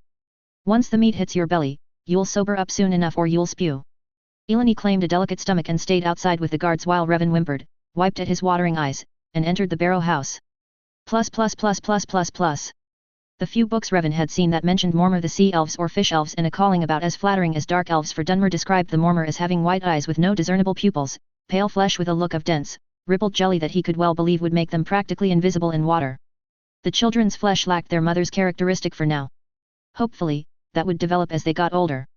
Their half-Dunmer heritage was most evident in their red sclera and iris around white pupils and their little ears that had tiny lobes and the ear tips sweeping back into a telltale Dunmer shape, different from their parents' ears which shared the Altmer lobeless, upright shape. Cherun spoke for the trio. Only she had had some limited exposure to the outside world.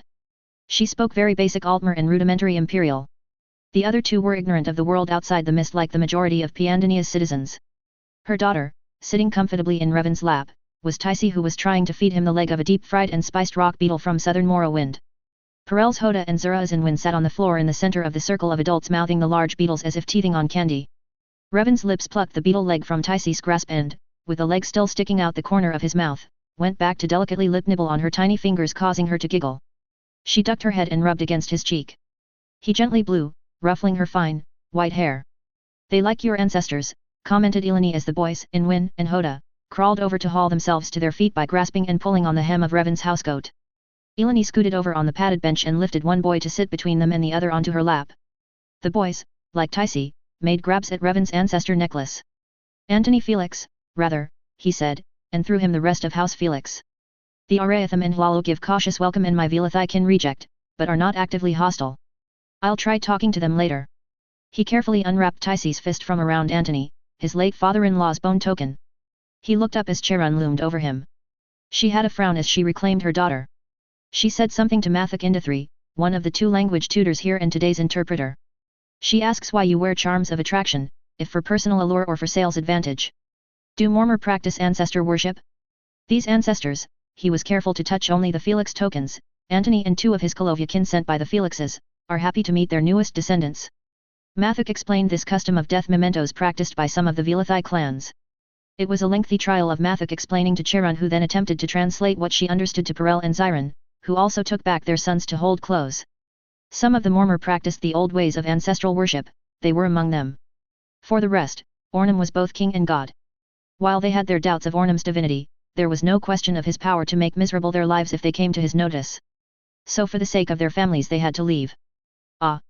Well, do assure them that Taliesin's ancestors recognize and accept their children. Speaking of which, this would require another special messenger to his mother-in-law, General Inanna. She and her late husband had sent Taliesin on that mission. He had not yet heard back from her what her plans were for the Altmer cousin that had followed him back from Mark Arth. But these ladies, at least, had had the foresight to bring a fair amount of wealth with them. 2 small chests of pearls of excellent size and colors, of nacre shells from white to black to glorious rainbows, of uncut agates, aquamarines, carnelians, citrines, and emeralds. 2 large chests of bolts of fish scale armor cloth, spices, wines, perfumes, alchemy ingredients. Most of which could only come from Piandania, and that would have to be sold very carefully to minimize questions. Sadri suspected they had more that was prudently stashed deep underwater. How did they get here? Surely not by swimming or by boat. A great sea serpent as their kind was reputed to be able to control? No, by shark. Thankfully, not the one they'd been eating. Revan had trouble imaging how large a shark it had to have been to transport 6 passengers and their luggage across half the world. Charon's magic as an enchanter of the Mormor navy. Perel, he could tell, was the business-minded one by the way she watched him as he inspected the chests. She closely inspected his notes as he made them. Not that she could read them, but he knew she was looking at patterns in the marks he made, recognizing numbers from other letter forms. Zyron was warrior of the trio. Well, perhaps not a warrior, but certainly one whose livelihood required constant, heavy physical activity. Fishing and diving, said Woon Firth. She's the one who catches all the fish we've been having. She bounces around on a boat like a bosmer across tree limbs. But should she be out on a boat? What if she's seen? Asked Revan. Woon Firth grinned. On the days she goes out, it so happens those are the days it's suddenly very foggy on this section of the coast. Plus. You usually don't drink so early in the day, said Eleni, dropping into the chair at his right. General Pharaoh finally replied. He gave the paper to Eleni. She read, New blood will have to stay with you. Researching strategies for future rescue operation. Alert, new packages coming your way by sea for safekeeping. It actually was sent around 3 weeks ago, Revan said, but what with all the assassination excitement and high security around the moot, the messenger, a foot soldier, couldn't get it to me in a timely manner because of all the sudden shifts in his troop reassignments and tightened security. He couldn't find a way to leave his post long enough to make the delivery. So first chance he got to get to Whiterun and finding I'd already left, he gambled on passing the message to Nikki instead, who personally delivered it this morning. I see. So the girls remain your responsibility. She was careful to not let her internal grin reach outside to her lips. It didn't work because he narrowed his eyes at her and demanded, I know you're laughing. What is so funny? Your newest venture. Sadri's used wares and fishmongers, she said, grinning. The writer of Lusifania, not a dumb question. Someone's finally called me on it. I'd also read in the UESP pages that her character was originally scripted to be Sings of Dreams until the No Lizards Inside the City rule was put in place, although in recent SE game updates I now see Marcia's hanging out in the corner club, and so she was changed to be a Dunmer and Sadri's sister. She still spends her evenings in the Argonian assemblage, however. I tend to forget about her since I've never bothered to interact with her. But she, and her creepy I'm the only friend you need, does occasionally flit about to remind me she exists. I haven't yet figured how or if I'm going to bring her in, explain why she's been missing for so long, why Revan's never mentioned her, and her apparent affinity for Argonians. Vadatar, thanks for the comments. Feedback always welcome. Chapter 62, Apprentices. Disclaimer, what's Bethesda's is theirs, etc. Stories might not be in chronological order. Apprentices. How is the new girl working out? Learning quite quickly, Master, said Savella, smiling. She knows organization, knows her numbers, and treats customers very well. She is not shy about asking questions about items and stocks she can't identify or hasn't enough experience with. She also is learning Dunmaris quickly. It's funny, though, she pronounces a lot of things like Tyrania and her grandpa would. She giggled a bit. Dunmer men seem attracted to her. I asked one of my friends what he thinks of her and he says that she's cute for a Nord, but it's the challenge she gives off. Something that makes a guy curious about her. She ended the statement on a note of curiosity as she looked at him. I will agree she's attractive, but I haven't detected any mystery about her, said Revan as he thoughtfully sipped his tea. Perhaps it's because I'm so thoroughly married. In any case, I am pleased she's working out. The Blackwing family were quite daring to send her to me, unannounced, based on a casual conversation with my wife. Are the Blackwings an important family in Markarth, Master? No. They barely hold onto their mountainous piece of land at the border of High Rock. Their boldness, I suppose, is the reason they've managed to stay there. Well, I'm pleased Yannick is doing so well in the early weeks of her apprenticeship. And thank you for helping her settle in and instructing her on the basics. Now we will speak of your apprenticeship, my dear. Revan paused and studied her with pride. He recalled the day he'd caught her trying to steal from his shop. So thin, so desperate, so determined. It had been a lucky day for both of them. You've come a long way and have exceeded any expectations I might have had. We have now reached a point where you will have to tell me where we move on from here. You've learned the basics for keeping a shop such as mine. You can evaluate the typical used goods that are sold to us, you can handle the daily ledgers, you do well with customers, and you are sensible when it comes to thieves and other disruptive people in the shop. You know enough now that you could run your own shop. If that is what you wish, then the rest is building the gold reserves, determining what kind of shop, advanced bookkeeping, and then finding ways to build stock until you find a venue. If you would go deeper into trade, then to continue on this path I would have you learn more of stock trades and hedging your reserves as you consider future profits or losses and market trends, the risks of long-distance trading, unless, of course, you have no interest beyond immediate, day-to-day sales and purchases. In any case, there are still matters of taxation and keeping abreast of current tax laws, learning to set up books from scratch, learning to deal with money lenders, and which commerce laws to look at depending on what type of shop you wish to run. Am I correct in thinking that you would like to learn those business aspects which would help make successful your mother's and your aunt's ambition for a grand restaurant? Well, there's a great deal of the food business that I cannot help with, but taxation never changes, nor does knowing how to keep good financial records or how to sift through laws or deal with suppliers. Ah, and the marketing aspect is far more demanding when you have so many competitors. Customer service is so much more challenging. So many picky eaters and tastes that change on a whim. He had been studying her as he'd talked. She maintained a mask of alert attention, but he did detect the occasion's drift of her eyes and the faintest strain in the twitch of her eyebrows. I do hope you know you can tell me if I've assumed too much. We both know you became my apprentice out of necessity for survival. I promised to help you find your family and the threads of the web spinner has made that possible much sooner than either of us expected. You are still young enough to begin training in some other profession. You truly don't owe me anything beyond the years you've already served me. You have stepped up to do more than an apprentice is expected to do many times and without being asked. Your quick wits have even saved my life. So, my dear child, have you ever thought of what else you might do with your life? As you know, I've invested in your mother's venture and I'll see to it she has competent business assistant and advisors. You have time and room to learn more or to explore other possibilities. You're 16. Never mind how the Nords judge age, you are still a young child by mere reckoning. I have also discussed this with your mother and she agrees that you should have a chance to play a little. Play, Master? I'm not sure. Perhaps you'd like to spend a season in Winterhold with Tyrania and take some classes at Winterhold and learn more magic? Or would you like summer at Solitude at Proudspire, attend some music classes, explore the restaurants there and sample foods and fashions brought in from the Empire? And then there's Tel Winstad across the bay. You can stay in my tower and meet the more ordinary Telvanni folk, a different type of people from our local bunch of mixed houses or non-affiliates. Would you like to explore more of the Rift, staying again with your uncle or even at Golden Glow Estate? For how long? Ideally, I'd like to see you take a year off for yourself. He was pleased to see her expression shift from trepidation to dawning excitement. Can my mother come along? If she wishes. But again, this is for you to discover what is your own passion and dream separate from your family. Although, if your only ambition is to spend more time with your mother free of your current work and schooling obligations, that's fine, too. You have time. In any case, you pay no rent if you decide to stay at any of the places I've mentioned, nor will you have to worry about transportation to and from those places. Anything else, well, I know you are a prudent saver and spender. Mind you, also, that if you do decide to vacation without your mother at any of those distant properties, the housecarl at those properties will stand as chaperone. Their degree of oversight will depend largely on the dangers or local political conditions of the time. He stood up and held his hands out to her. Now I do have another appointment I must get to. Think it over for the rest of this week and then tell me what you want. Yannick Blackwing, his new apprentice, was tall for a female Nord. A lot of her attraction was in her black-rimmed amber eyes and the readiness of her smile. Unsmiling, she was rather like a fierce, watching raptor.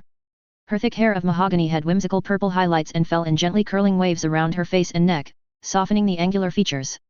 Subtle and deft use of cosmetics played up her eyes and enhanced the smoothness and health of her skin. She wore a long, fur-lined vest over her Breton-style dress. Her luxurious hair had braids and ornaments reflecting high-rock fashion. He watched her handling a pair of young Nord noblemen.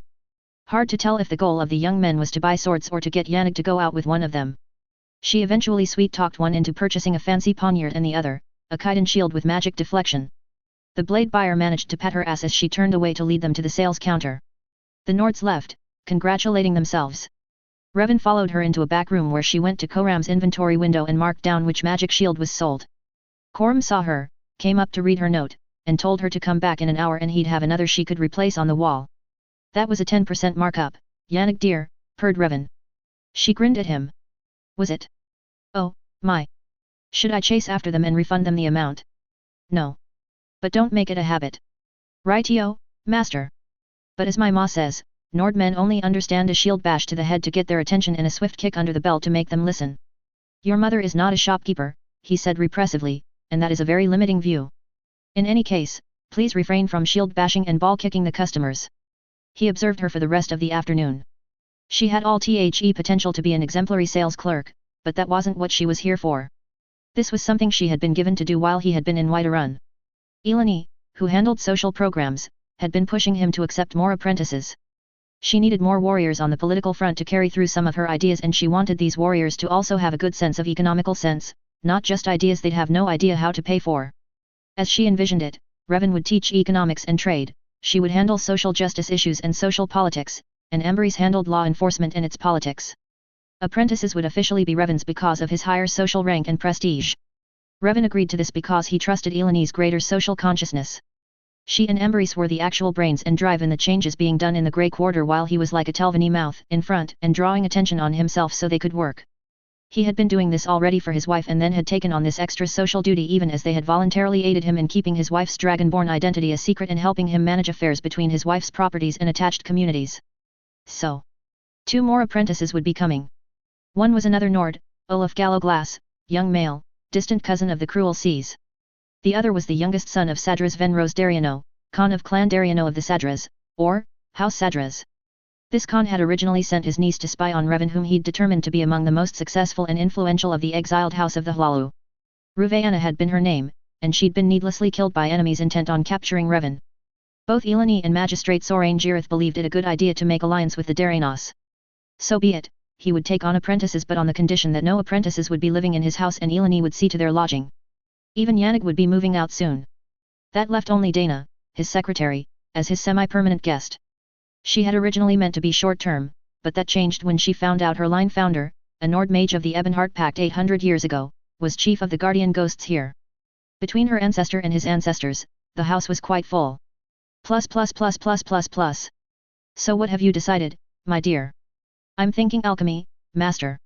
She looked shyly at him, looking for his reaction. Revan merely smiled and asked her reasoning. I first thought alchemy, yet when I thought of trying to apprentice myself to Master Quinton or even Sira Avruzasarethi, it didn't feel right. I kept thinking of Raven Rock and Sira Garen. I eventually remembered his saying that good cookery was a special alchemy in itself. And then I remember all those wreaths you had me making when I started working for you. A lot of the herbs on the health wreath had instructions on making teas and clear soups or as ground herbs on certain foods. I don't want to study alchemy for alchemy's sake, I want to explore this idea of food as alchemy. Interesting. And where would you like to explore this idea? I was thinking Winterhold, even though studying in the rift under Sira Avruza would be so much nicer and I could help the orphans at Iverstead. Then Tyrania writes to me and tells me their new master of Dwemer studies has such strange ideas, and I began to wonder if he has ideas about food alchemy. I am hoping that if I write you him, he may have suggestions. I've drafted a letter I hope you will read and tell me if I'm being clear in my questions. Revan took the letter from her but didn't immediately open it. When did you last communicate with Tyrania? 2 weeks ago. I got her return letter 4 days ago with the regular courier service between here and Winterhold. She tells me she and Master Ed are coming here and she'll be staying with you while her grandfather travels on to Whiterun to assist the Archimage. I'm thinking to ask Master Ed about my idea, get his advice, and if he thinks the Dwemer Master will have useful ideas. Revan nodded, then opened her letter to read it. A little confusing, but only because the words only hint at your goal. I see that you are trying to be brief in your shyness to write to a stranger and impose on his time. Now is not the time to be shy. Master Curtis, I am told, does not appear to understand the concept of shyness. I suggest rewriting it as a story of your ideas. Tell him what you told me. Tell him why you think food, an everyday necessity, is a valid field of study for an alchemist. Clarify your ideas so when you do meet Sierra Curtis Johnson, who is coming here on the next run from Winterhold, you have something written to fall back on when he goes off on a tangent, as Master Urag tells me Sierra Curtis often does. He is coming here? She asked excitedly. Yes. I summoned him here because I need to discuss several matters with him. He is traveling with Master Ed and Tyrania, and they should be arriving in 2 days. Master Urag's advice is to take copious notes because he's one who makes the most sense in hindsight. Revan uncovered a tray of goodies Dana had placed on the table in the kitchen for office personnel to snack on. He picked up a Yuzbei tart and Savella chose a cookie topped with snowberry jam. A fascinating aspect I've never seriously considered before, he mused aloud. I know Yuzbei is a valuable alchemy component, but what does make is so essential to potions beneficial to magicka or to poisons? Why do preparation methods affect these mystery qualities? It just does, but that answer doesn't satisfy you, does it, Savella? Are you interested in the component itself, or in how food affects the one consuming it? Rather like how Dana breaks out in spots if she eats anything with shellfish or that has been prepared by instruments that have even touched shellfish. Is it the creature itself? Is it something the creature eats? He smiled whimsically. Now that I do think on it, there are so many things to study. Too much honey in this tart. Amberry Snoo Baker has too much of a sweet tooth. Chapter 63, Recipes for Life. Big Weston Boots finding a second life after the first one has vanished or is damaged beyond repair, and some solutions will be simplistic. Not making light. I've done some camping in the Shivering Isles. Good luck and don't lose your tourist visa. The bureaucracy there is insane when you want to exit. Galactic Halfling not too closely. Parallel for now, but eventual separation. Disclaimer, what's Bethesda's is theirs, likewise for mod creators. Recipes for Life. Are you kidding? My god. I can think of plenty of things for you. Savella shrank back. He was a little loud. Not angry, she knew, but enthusiastic. He wore a scholar's robes now, but she recalled the drunken, violent brawler it took a half-dozen guards to subdue. It didn't help that he was circling her like a hungry sabercat. A food scientist and nutritionist at Winterhold would be fantastic. You're exactly what we need. I've been talking with Colette about starting up studies in nutrition, but she's got too many other things to really look at the problem. And since it isn't a magicka-related art like being a healer, nobody really wants to look studying that field. They say, food. We're mages, not farmers. We train masters of magic, not cooks. It's not even alchemy. But food is life and you are what you eat.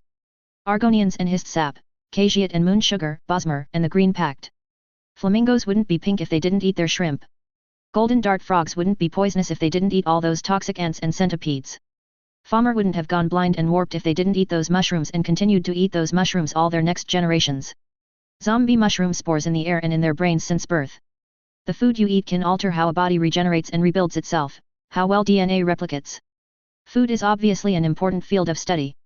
Long-term good food and good nutrition are better than any quick-fix alchemy potion. I don't understand most of what you said, I'm sorry. And don't claim to be whatever it is you called me. I'm afraid, Savella said. Good job, Curtis. You're scaring her, said Ilya, the Dunmer's bodyguard, interrupting her and nudging Curtis aside. Why don't you go over? Oh, over there seems good. Look at the tool collection. Commander Avahan. The second commander of the Grey Guards chuckled and flashed Savella an encouraging grin while he led the strange, slightly mad, Winterhold scholar over to the tool bins. He looks dangerous, but he's mostly harmless, said Ilya. Savella tentatively smiled. In truth, the Nord woman was hardly any more assuring. She wore the armor of a Stormcloak officer, except without the bear skull helmet, and across her back was a strange, two-tine spear made of gold and Dwemer metal. Savella's experience with the Stormblade class of warriors was that the females were more savage than the males. As you say, Sira, said Savella, sighing. Tyrania says she likes him and thinks he's funny. She says her grandfather respects him, and getting the respect of a Telvanni master is difficult. When he walked in, I couldn't believe that Master Curtis was the belligerent sot I saw in Raven Rock. Although, Savella paused to carefully look the belligerent sot formerly known as Slitter over, he certainly looks respectable now, and healthier, and more vocal and well-spoken. He's just very passionate about his projects and will talk your ear off if you let him. The more questions you ask him, the more he likes it as long as your questions have a point and aren't made to waste his time. But he's not so focused on his projects that he's insensitive to others. By now he's probably feeling embarrassed and worried that he's scared you away. I am worried I may disappoint him, Savella confessed. I'm just exploring an idea. I can't really say if I truly wish to make this my life's work. Nevertheless, she walked over to Master Curtis, who was examining and saying, a power source, maybe a tiny soul gem? Bet my braids this is some kind of tuning fork or sonic screwdriver. Is there another one buried in here? Savella hated to interrupt his enthusiastic digging, but she tugged shyly at his sleeve. He looked down at her and smiled. Savella felt herself relaxing at the vast good humor in that smile that reached to his eyes. This wasn't the same mare she'd seen at Raven Rock, who'd worn anger and bitterness as visibly as his pitted, unkempt armor. Hey, miss, I'm sorry if I came on too strong. Savella was now aware of the unusual, non-Mora-wind rhythm he spoke with, a relaxed, warm crooning. I get it. You're just exploring possibilities, not looking to lock yourself into a career. But I'd really like to talk to you, you know? Dinner or lunch at the corner club with your parents or an adult you trust, my treat. Plus. So that was the mad inventor of Winterhold. Ambitious, said Eleni. Alchemy and food is not a new idea, said Savella's mother Salvini. He sounds like a necromancer in the way he sees picking plants apart. A dissection. Vitamins? Nutritional value. She shook her head.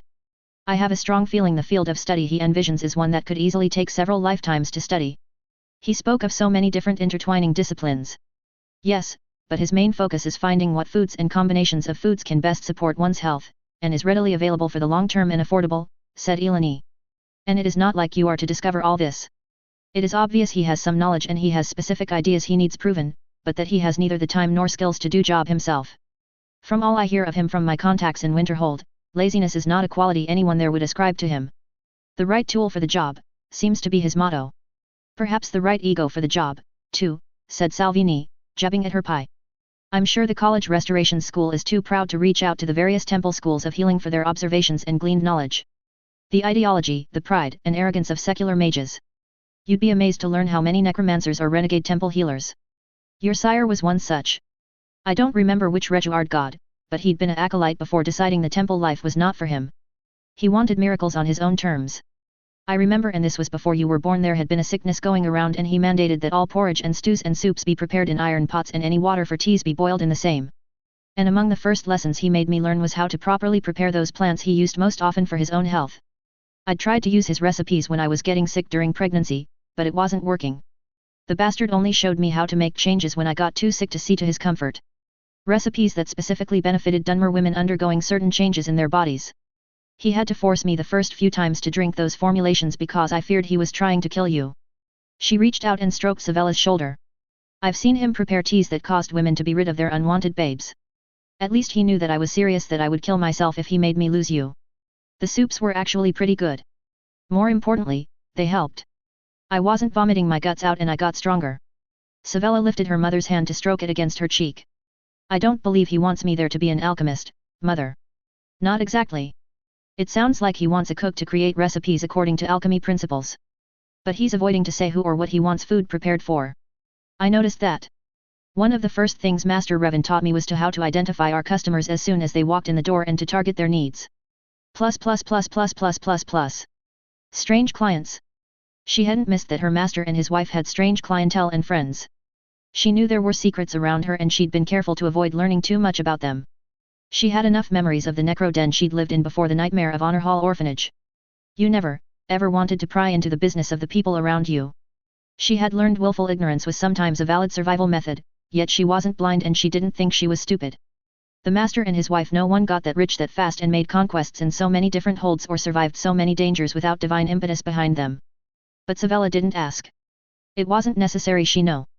Her apprenticeship papers stated she was to learn her master's business of buying, evaluating, and selling second-hand goods. She left her mother and her guardian talking in the corner club and went next door to her master's residence.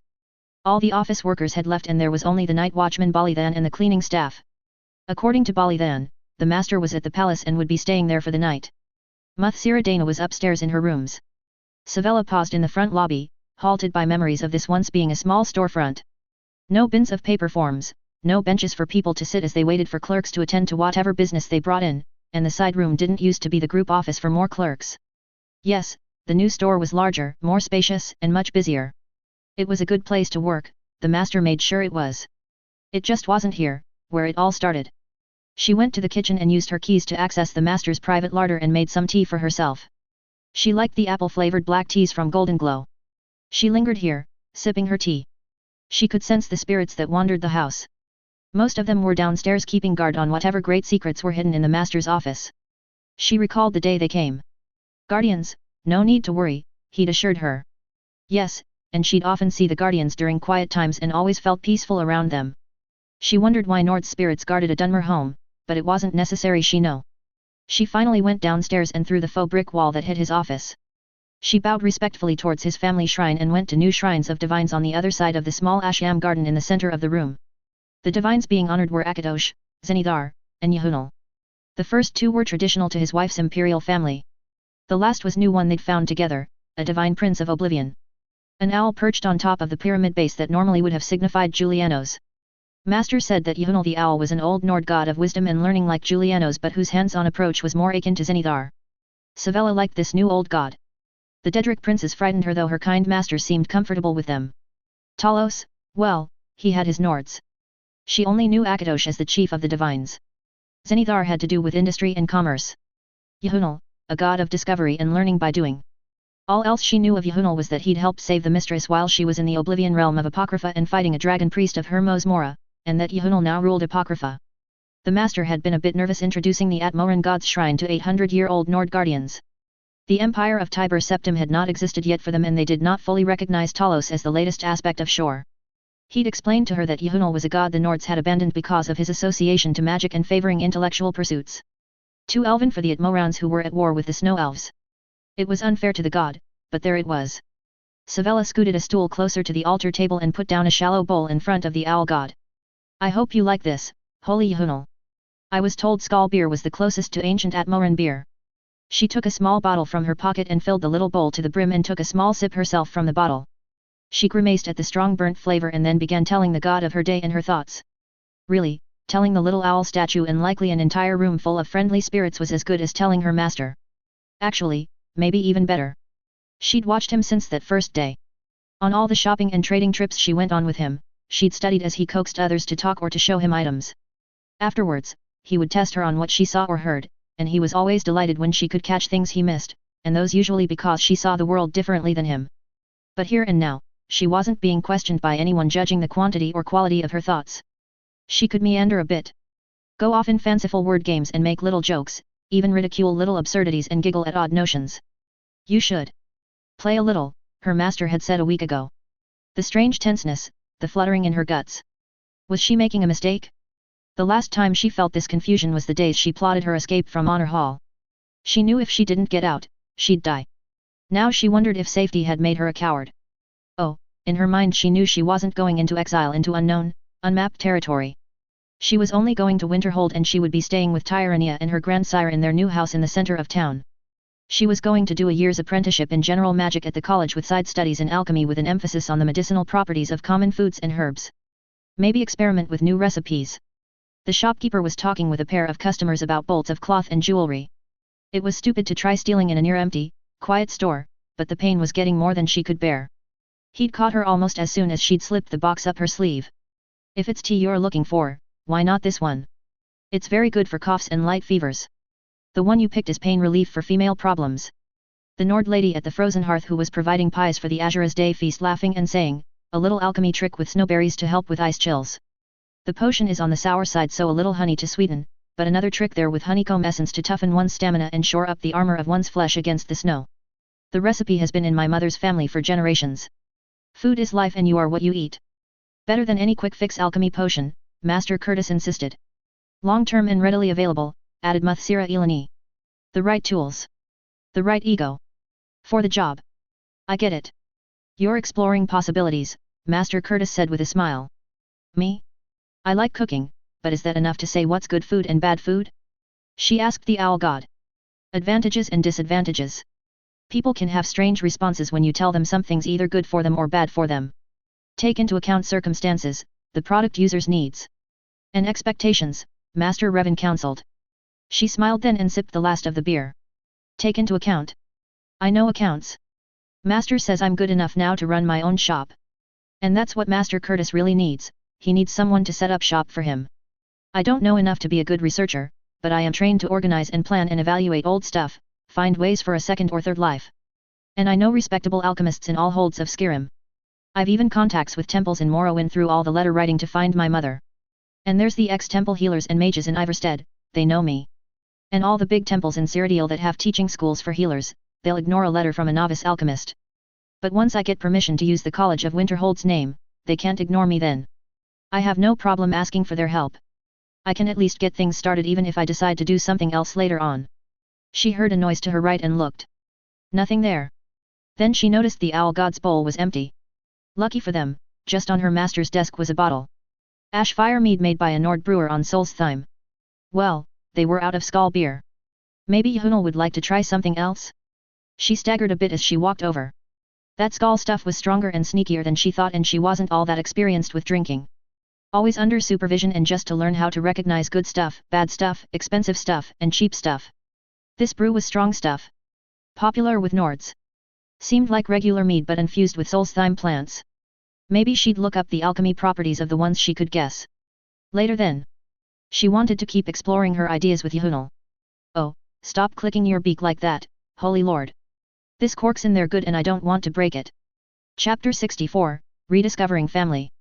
Disclaimer, what's Bethesda's is theirs, etc. Stories might not be in chronological order. Rediscovering Family. We have to attend dinner tonight, Revan murmured indifferently. The Archimage of Winterhold has reports from the college to review and write responses to. How about you? I can't claim family business affairs for a third time in a row. He sighed deeply and rolled left to press himself against his wife, sighing again, but this time with happy contentment. Always so hot. Sweet fire. She stretched and drew his right arm across her body, setting his hand low on her hip. Her left arm snaked around the back of his head and pulled him in for a deep kiss. Let me guess. Ulfric has correctly suspected that you've been neglecting your duties because he's heard your wife arrived in town just as you returned to Whiterun as ordered. Suspected. You made sure he knew exactly where I'd be. I think Serena enjoyed herself a little too much flirting with me in public while masquerading as you in your armor while you watched, Archimage Dragonborn. Only because you flirt so nicely back, husband. She says you remind her of when she was young and before she became a vampire. But I'll get her to impersonate me as the Archimage tonight. At least having to sit through a feast without eating or drinking won't bother her too much. And then I can be with you and we can try to scandalize people by continuing to flirt throughout dinner. Ah. I don't know if that. He looked into her half-closed eyes and mischief-puckered mouth with upturned corners. Oblivion take it, he sighed and bowed his head to suck in her lips. Plus. Nepos, Sira, welcome to Haunting Brew Meadery. A true pleasure to see you again. And welcome, Siras, Revan said, looking at the two women following Nepos, a young noblewoman of fair complexion, walnut brown hair with sun-gold streaks, and vivid green eyes, and then a slightly older young lady with lovely warm brown skin, golden eyes, and long ebony hair done in thin braids laden with rainbow glass beads. And, Vorstag, welcome also. The mercenary grinned in reply. Come, we can have more privacy in the back tasting room. Lunch will be served there, and I hope that you don't mind that I've invited two others to join us, the owner of this fine establishment and her sister. Cousins of my wife. Servers deftly cleared the way for them through the crowded front room of the brewery. Vorstag, however, indicated that he'd stay out with the general crowd. He waved them to the table and chairs at the center of the room. Anything to drink? There is also teas and juices if you would prefer. I would like a light ale, said Nepos. But first, let me introduce my companions properly to you. Revan, my cousin Elizabeth Ashcroft of Johanna in High Rock. And this is Ishtar Gunsari, family by marriage, who is acting as chaperone until Elizabeth reaches her destination of the College of Winterhold. Cousins, this is Revan Sadri, the husband of Thane Hel's Pharaoh. A pleasure, ladies. Sadri bowed respectfully. Sira Elizabeth, I recall Nepos mentioning your ambition to learn restoration at Winterhold. Such a long way. I hope you will not be disappointed. Sira Ishtar, he paused, studying her intently, the name Gunsari is familiar. Are you of the Gunsari wine merchants in Sentinel? Is the name Martina Felix known to you? My mother. The woman grinned in delight. Aunt Ishtar, we are so fortunate. Declared Elizabeth. Your suspicion that Thane Pharaoh is your cousin is correct. Aunt Martina's daughter. Said Amelie, who had entered the room with her sister. Cousin Ishtar. Said Lirka. They rushed forward eagerly. I'm Lirka and this is Amelie. Our father is your uncle Horace.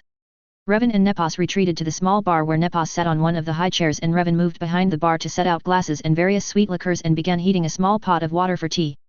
I think somewhere there are laughing gods, Nepos said cryptically while sipping at the ale Revan had poured him. Ishtar married Elizabeth's uncle Nelson, who liked to spend time in Sentinel during the great food and wine festival held there every summer. Nelson is the youngest of his generation and only 10 years older than his niece. Nelson had dined many times in the Gunsari restaurant. Eventually, as you see, he courted and married Ishtar. Did he not come on this trip? My understanding is that there was some court function in Gehenna that he could not get away from. Also, he finds Skyrim cuisine bland and uninspired. Revan served drinks to the ladies. I think my wife and cousin Nikki should be here. I'll just run over to Horvaskar, shall I? Oh, definitely. Ah, Nepos, sir, come talk with us, said Amelie, smiling widely at the Reachman and latching onto his arm. Nepos gave Revan an unreadable look as he was drawn into the circle of women. Revan went out to the back stable to borrow Amelie's horse. Today's bodyguard was a young Indoril spell sword who ran easily alongside the horse. At Horvaskar he found Nikki sparring with Farkas, sword and shield degree attacks. Helzet was part of a group of young companions learning Morrowind spear fighting techniques from Commander Moore. Helzet acted as his second since she did have good spear skills, but nowhere near Moore's level. She and Moore did a demonstration of a technique. Revan was alarmed to see her stagger and collapse on her bottom as she blocked Moore's strike. Moore sent her to sit under the covered porch to rest. Love, are you all right? Revan asked, sitting beside her and presenting her a cup of water. I'm fine. Just haven't been eating much because of a queasy stomach, she said. Revan frowned. He had noticed her appetite was unusually light. Have you seen a healer? She rolled her eyes and dismissed the question with a sigh. Revan echoed her sigh and fetched her another cup of water. So what brings you here, dear? She asked. I know Nepos arrived with his cousin and they were going to have lunch with you at Haunting Brew. Oh, he's there. But I had to come fetch you and Nikki. His cousin's chaperone is the wife of her youngest uncle. It's your cousin Ishtar Gunsari, Martina Felix's daughter. She stared at him, astonished, then turned her head and bellowed, Nikki. Farkas. We're leaving now. We've got a Gunsari cousin to meet. Back to Haunting Brew. Vilkas came along with his brother. The Jurgensons were still getting used to the idea of being part of a large family that weren't the companions. The cousins and ladies chattered, the brother observed, amused, and Revan and Nepos discussed the latest inside gossip at Markarth's court and between the forsworn tribes. The Felixes will be very happy. They worry for Sira Martina because letters from her are rare, said Revan. But you remark earlier that the gods may be laughing. What would they find laughable about a family rediscovering itself? Well, perhaps the new goddess you found us is laughing, Nepos replied. As you say, we are a family rediscovering itself. The original Karthwasan used to be a bit further north and was a major trade center during the Second and early Third eras. Its last ruler was Duke Alarki. Elizabeth and I share his blood. Her family line and Lady Alana went north to High Rock when she was politically wed to King Bediktar of Gehenna. Karthwasan was destroyed during the invading tides of Nords and the Empire. The Karthwasan you see now was a business outpost to mine silver. Inathach's line also descends from Alarki. Youngest son sent to manage what was to be a secondary trade post for silver. They've held their ground against near impossible odds. My impression is that Ainthach was unaware of this kinship, said Revan. He has been until recently. My grandfather thought it best we let relations with that line of the family sink into obscurity for their safety's sake. We were inclined to more active, militant action and they had a town and a resource to protect. We've watched and helped as we could. I did my part in keeping most of the silver blood schemes off them. I have enjoyed getting to know Ainthach and his children better. It may amuse you to know that for his family's long-standing loyalty to the Reach, for the ancient connections, Modonok is going to grant him full claim, in the eyes of the Forsworn, to Karthwasan, along with the title of nobility. Ainthach isn't sure he wants the headaches that come along with the title, but my king has made it clear he doesn't have a say in the matter. Revan found himself chuckling. I will send him my condolences. Has he been granted a new name? I might suggest Argino or Argentus perhaps. Nepos also laughed. You would have them the new silver blood then? I favor Argino for the fact that we share ancient ancestors with the Breton stock. And that reminds me that I should speak to Elizabeth more about Ainthach and Karthwasan. Encourage some letter writing since I think it will be possibly years before she returns from Winterhold to go home to High Rock. Well, yes. But she could always take a few weeks of vacation to visit here, said Revan. It's not cheap, but she's hardly a poor, struggling student. Nepos changed the subject. And speaking of travel, do you think you may return to the Reach soon? Igmund has been dragging his feet despite Thane Icewine's encouragement to take a Reach bride. He uses your name as an excuse to delay. The Thalmor have also been slow to remove themselves. We are hoping your wife would also be able to return to assist in hastening their exit. At the moment I am afraid I cannot plan for a return in the near future. Many projects were delayed during the time I was in the Reach and I cannot leave them just yet. But, be assured, I have not forgotten. As for my wife, it is best you talk to her. I invite you to send any confidential letters to me or my wife through Argus. His reports are picked up by a private courier on a regular schedule. Revan glanced over to the oil lamp clock. He stood and clapped his hands. Pardon, sirs, but those of us who must attend dinner tonight at Dragon's Reach need to leave to prepare ourselves. Plus. He'd never before had the pleasure of attending a court function with his wife beside him. Not even on their wedding day had she bothered with formal dress, just colorful sashes on a cleaned-up, wax-polished armor. She was striking tonight in rose-colored silk reminiscent of old Riesdain dress fashion that showed off more flesh than was currently fashionable. Impractical for Skyrim temperature, but the inside of Dragon's Reach, even on the great porch, was crowded with people and thus on the hot and humid side. Her long, black hair was oiled and brushed to a high gloss. And for a change she only had an ornamental knife on her hip, if anyone could call Keening ornamental. And Revan had his own new court costume made by tailors in the Grey Quarter. A costume fit for an imperial court display. He was mildly embarrassed by its pretentiousness because it was more fitting the father of a wealthy house than a merchant-class commoner, even if he was a rich merchant. His right ear twinged from the unfamiliar weight of rings that his wife had gifted him. 4 rings of braided tricolored gold wires. 3 small loops piercing from ear tip, 2 going midway down, and the final, largest loop in the lobe. All the rings of each set were connected with the finest silver chain he'd ever seen. His wife had commissioned it from Maidsie in Riften and, as usual, she couldn't help but add her own magic to the gift. A nice little poison resistance protection. General mingling and dancing was up on the great porch. The great cavern of space that was the crown of the entirety of Dragon's Reach could easily accommodate a half-dozen dragons. And the hidden jaws of Dragon's Reach. One had to be blind to miss the great spools with great chains, the iron thicker than his forearm, rising to the massive yoke hanging overhead in the shadows of the high ceiling above the suspended lights. Directly below, he could see the wood flooring was different than the rest, a thin veneer over the lower jaws of the trap. Revan liked dancing, but for all the time he'd been in Skyrim, he was still unfamiliar with most of this country's dances except for the really simple ones. His wife knew more and she had no problem throwing him to where she needed him to be in the dance sets. All he had to do was make sure he kept his feet under him. Obligatory mingling. Arm in arm, he and his wife visited each Jarl. Igmund wanted to know how the wife hunt was going. Idrod was concerned about her son's growing power that was becoming more than she could handle. Lila wanted to borrow the Grey Quarter magistrate to train someone to handle the Dark Elf justice issues in the Rift and also wanted someone to mediate clashes between the Reclamations and Talos priests. Balgruaf wanted the moot over with because his treasury was exhausted from hosting this obscenely expensive affair. The Emperor had granted release from imperial taxes for the next 5 years and Hoffinger and Morthal had helped by paying for the extra security measures, but immediate finances were bad. Skull wanted. And so on. You have more demands than with the abolished throne of the High King, observed Ulfric with a faint, mocking smile. How much more can you take on? I confess, my Jarl, I'm already over my head. And you, lady, think you to finally accept an appointment to be a Thane of Eastmarch? He asked, gazing at Helzet. She only smiled and shook her head. I have enough titles. Ask my husband if he wants one. No, Revan said bluntly, shaking his head. Steward of Windhelm is more than enough. Being named your husband is the greatest title I could ever have, he added, gazing adoringly at her. Ulfric rolled his eyes, snorted, and wandered away for more serious and palatable company. She kissed his nose. You're silly. Let's go over to the balcony. It's feeling too hot and stuffy here. They nudged themselves into a spot on the railing.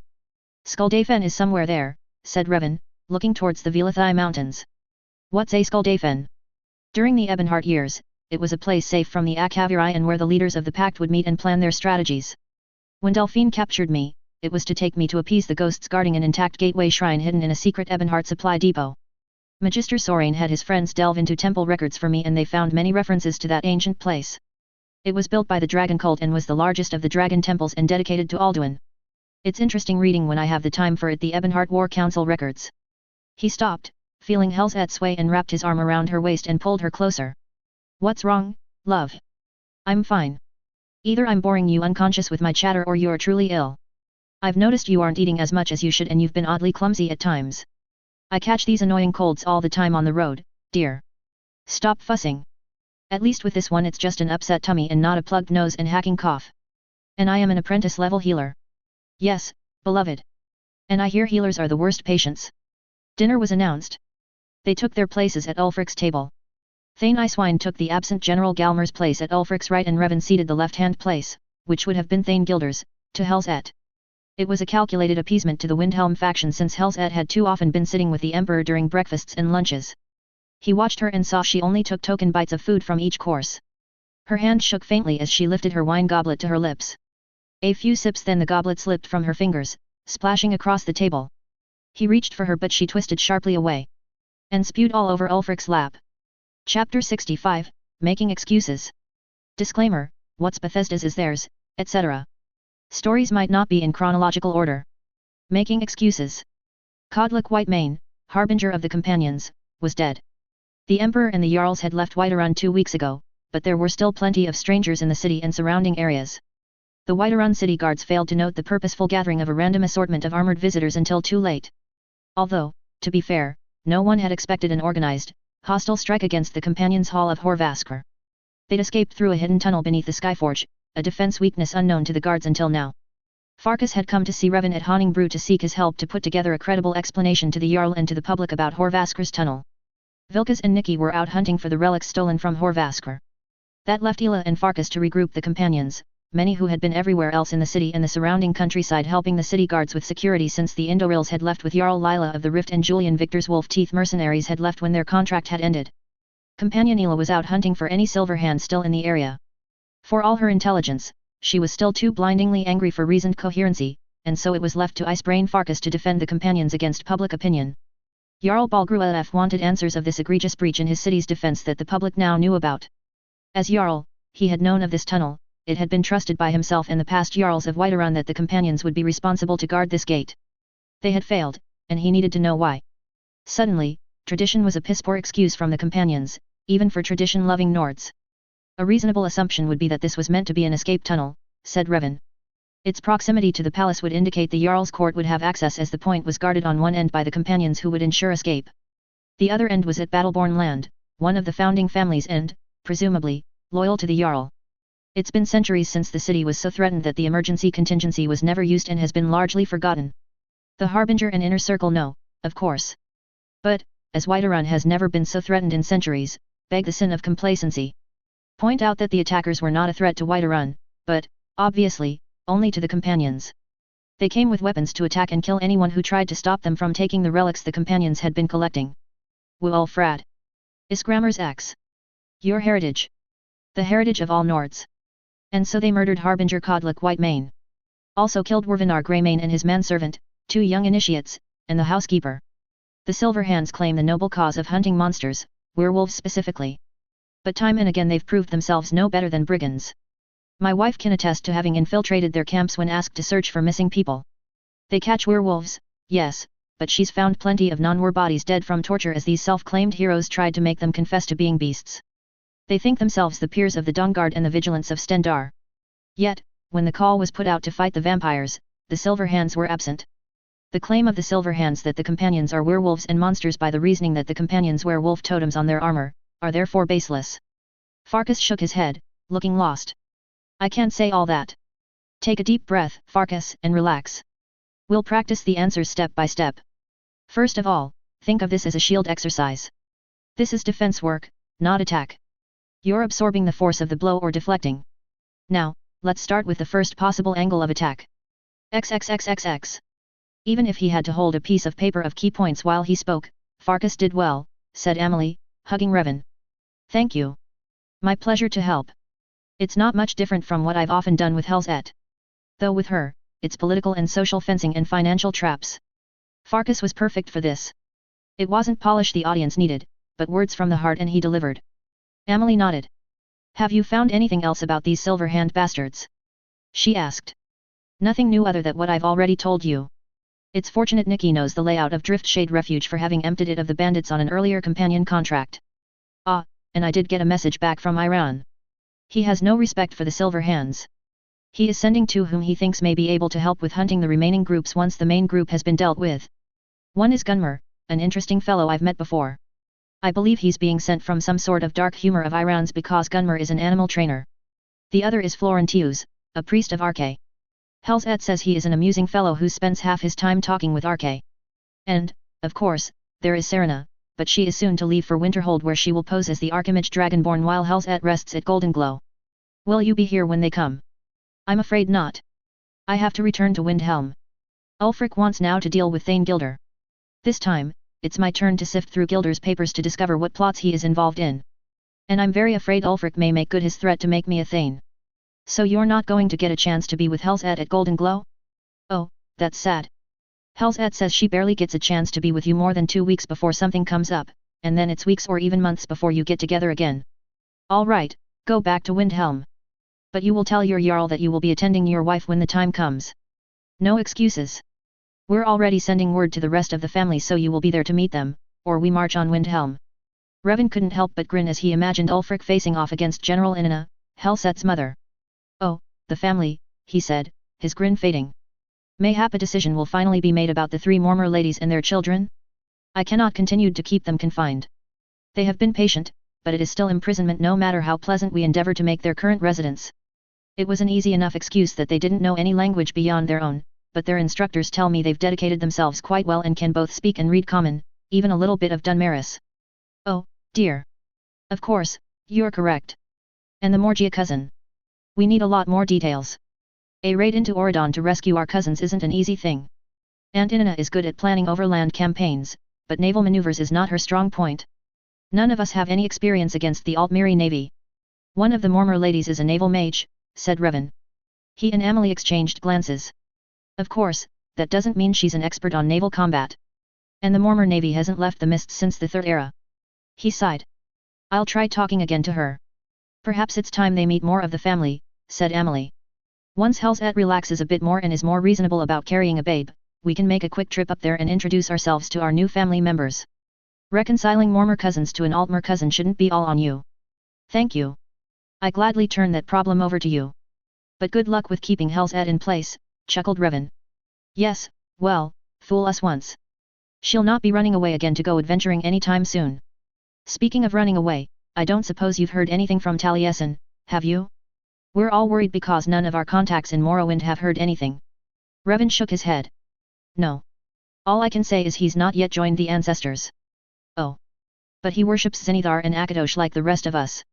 Even so, his passing would be noted by his Dunmer ancestors. XXXXX. She cannot chase after dragons if she with child, said Jarl Balgruef. Have you any plans to cover for this? His tone actually said, you'd better have plans to cover for this. I do, my Jarl. Selrun has agreed to reprise his former role as dragon hunter and will lead hunters of his training. I expect cousin Nicky, when he returns, will also take part. Now that he's proven a tongue, he will need the practice, and I am sure the companions will assist him. As for an excuse why the Dragonborn is not hunting, she has matters at Winterhold to deal with. She's been 5 years in unceasing battle with dragons and their undead priests. Even the Dragonborn needs time away from the battlefield to recover and reassess her strategies. Also, as the Archimage, she does have duties that cannot be neglected. The Jarl grunted, not a happy sound. A risky excuse, and one that my countrymen will barely find acceptable. Because it's magic business, yes, we are aware. I understand you not wanting an angry dragon soul around your child, Balgruef conceded. I have conversed with Helsed about dragon souls and she admits that some of those souls are hard to subdue once she's absorbed them. An infant. A snarl flitted across his face and Revan knew the Jarl was thinking of the way Mephala's blade had affected his youngest son. We do not mean to devote the entire year solely to growing a babe, offered Revan. My wife may hold the title of Archimage, but her skills are below what a true Archimage should have. This time away from dragon hunting will allow her to raise her skills in magic. Indeed, she will have special lessons from a Telvanni master who will teach her magic forbidden by imperial decree teleportation and levitation. A skill that, before the Oblivion Crisis, was widely available throughout Tamriel. Ideally, this will allow her to travel in a matter of moments what would take days, weeks, even months to traverse. Fearsome skills, admitted Balgruef. The tactical implications. I recall reading history records that this was a service controlled by the Mages Guild and only some temples. There used to be scrolls that allowed this. Morrowind was a particular user of this magic. Shivi intervention. A gift provided by our mortal tribunal gods that vanished with them. Only the Telvanni masters retain the knowledge. My wife is a member of their house, and because she is dragonborn and the nominal head of the college, only now is a master demanding to teach her. Demanding. Balgruef repeated, amused. Yes. House pride, you understand. He sees it reflecting badly on House Telvanni that such a prominent member lacks the most basic skills expected of a master of the house. Are you not afraid that her wielding and exercising such powers in her condition may affect your child? Revan sighed and shrugged helplessly. Of course I am, but I will have to trust that Master Baladas is ever mindful of her condition. I would hope House Telvani has some experience with their own pregnant female mages. Indeed, we are depending on her condition to make her stay in place long enough for lessons to occur. At Balgruef's interested expression, Revan elaborated. I've pointed out that her dragon hunting takes her days, weeks, and months away from home. Does she want to miss so much of her child's company? Being the daughter of military officers greatly occupied during the Great War, hadn't she wished her parents were present more often despite their important duties? And I miss her, too. And, as you have wisely noted earlier, those skills are fearsome and give her important tactical advantages that she has no excuse not to learn if she has the power to enable it and there's a master who can teach her how to activate it. Balgruef nodded. His expression, however, was distant and saddened, and the fingers of his right hand rubbed the cape-holding brooch on his left should. A small gold shield with the white Arun stallion on it. When he came back from his thoughts, he noted Revan's curious gaze. War horses, he said as an excuse for his inattention. My grandsire once had a herd of the finest war horses. Most were sacrificed in the Great War. Great stallions. Yet among the fiercest of beasts were the warmares who had colts waiting for them back at camp. Temperamental because they didn't want to leave their young and fighting like Didra because they had something they had to return to. Galactic Halfling, oh, it is in the game and all the online references. But dictionaries, except Wiktionary, say Archimage is the proper spelling, Archimagus Latin, Archimagos Greek. But, then again, dictionary also recommend magus/magi over mage/mages. Chapter 66, More Housework. Disclaimer, what's Bethesda's is theirs, etc. Stories might not be in chronological order. More housework. Oh, said Revan wearily, and where did you find this batch? Behind a false wall in his bedroom closet. Almost missed it because he had a curtain behind the panel to dampen sound, but Kendra kept barking at it. Dead mouse inside, you see. Yannick smiled down at the brown and black puppy gamboling around her feet. She'd rescued the stubby-legged, long-eared dog from the meat market. She nudged a coat off a chair and set the basket of papers on it. Anything interesting in that lot? Some correspondence with agents in Bruma and Cheydinhul. More spying on Felix businesses and information gleaned from Sadri and other Hlalo refugees from Narcissus. From them, they got the name of the current master of the old Morag Tong. And there's the money trail of some redirected Windhelm tax funds to pay for the contracts on you and the Felix Grand Matriarch as the second target. Targeting an LSE pharaoh? Is he mad? Obviously, said Yannick, shrugging. But it makes no sense. A servant came in to inform them King Ulfric had arrived in Gilder's Manor. Yannick snorted. I'll go fetch some mead, shall I? Nordmen need their mead to float their thoughts. Honestly, Yannick, he said repressively. She laughed and left the room. Revan could hear her in the hall saying, Good afternoon, my king. He's in there. I'm fetching mead. We also have fresh bread and cheese if you'd like something to eat along with it. You're the new apprentice I've heard about. What's your name, girl? Yannick Blackwing from Thornberry, a small village on the border of High Rock. And what is your apprenticeship to Sadri? Surely it cannot be for shopkeeping. No, my king. Governance. Thornberry may be small, but it is on a trade route, and we are expecting better fortunes once peace settles in the Reach. Governance. From Sadri. He's earned the rank of Sidura among his own kind. That's not a title you inherit. You earn it. Like in the old Nord traditions before empires, a man earned his rank, and it wasn't automatically passed to his children. You've a sharp tongue there, Miss Yannick. Be sure to pay attention to any lessons in manners and diplomacy. Your new apprentice is a cheeky wench, commented Ulfric as he walked into the room. Yes, but she can be quite mannerly and diplomatic if the situation calls for it, Majesty. Meeting a king for the first time does not warrant manners, then. If she has offended you, I shall have her apologize when she returns. But she speaks her mind, if asked, and she thought you were asking. No apology required. I like her spirit. So, from the Reach, do you think to pair with Igmund? Revan laughed. Not at all. For one, she is a Nord, and Madanaka's people would not be appeased by any less than one of their own. Second, she's much too, spirited and opinionated for Igmund. What kind of family does she come from? Revan's eyebrows arched. One well established in their area.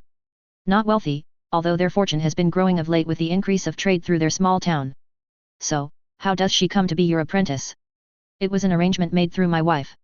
My, activities in Markarth convinced them of the need to better train their child to handle such market volatility as sure to come very soon. And my wife, as a Thane, has that reputation of being approachable, and so they asked her, and so Yannick is here. Now, my lord, is there a question you have about what I've been finding amongst Gilder's papers, or? So they talked about what Revan and his team had been finding and what investigations he had planned. Ulfric wasn't as angry as he had expected him to be. The Nord seemed distracted. He was watching Yannick, who had since brought back drink and food, and she was all business as she sorted papers and handed Revan the sheets he needed as he was explaining his findings. She appeared oblivious to Ulfric's regard. It was alarming and faintly amusing. Since he was now free of the Empire and free to crown himself king, his city was now inundated with ambitious, marriageable women and their families. Ulfric was now the center of a storm of a different kind, a season unending that caused the veteran warrior to shudder. This was all on top of planning an official coronation that would take place much later in the year, and it was sure to be an international affair.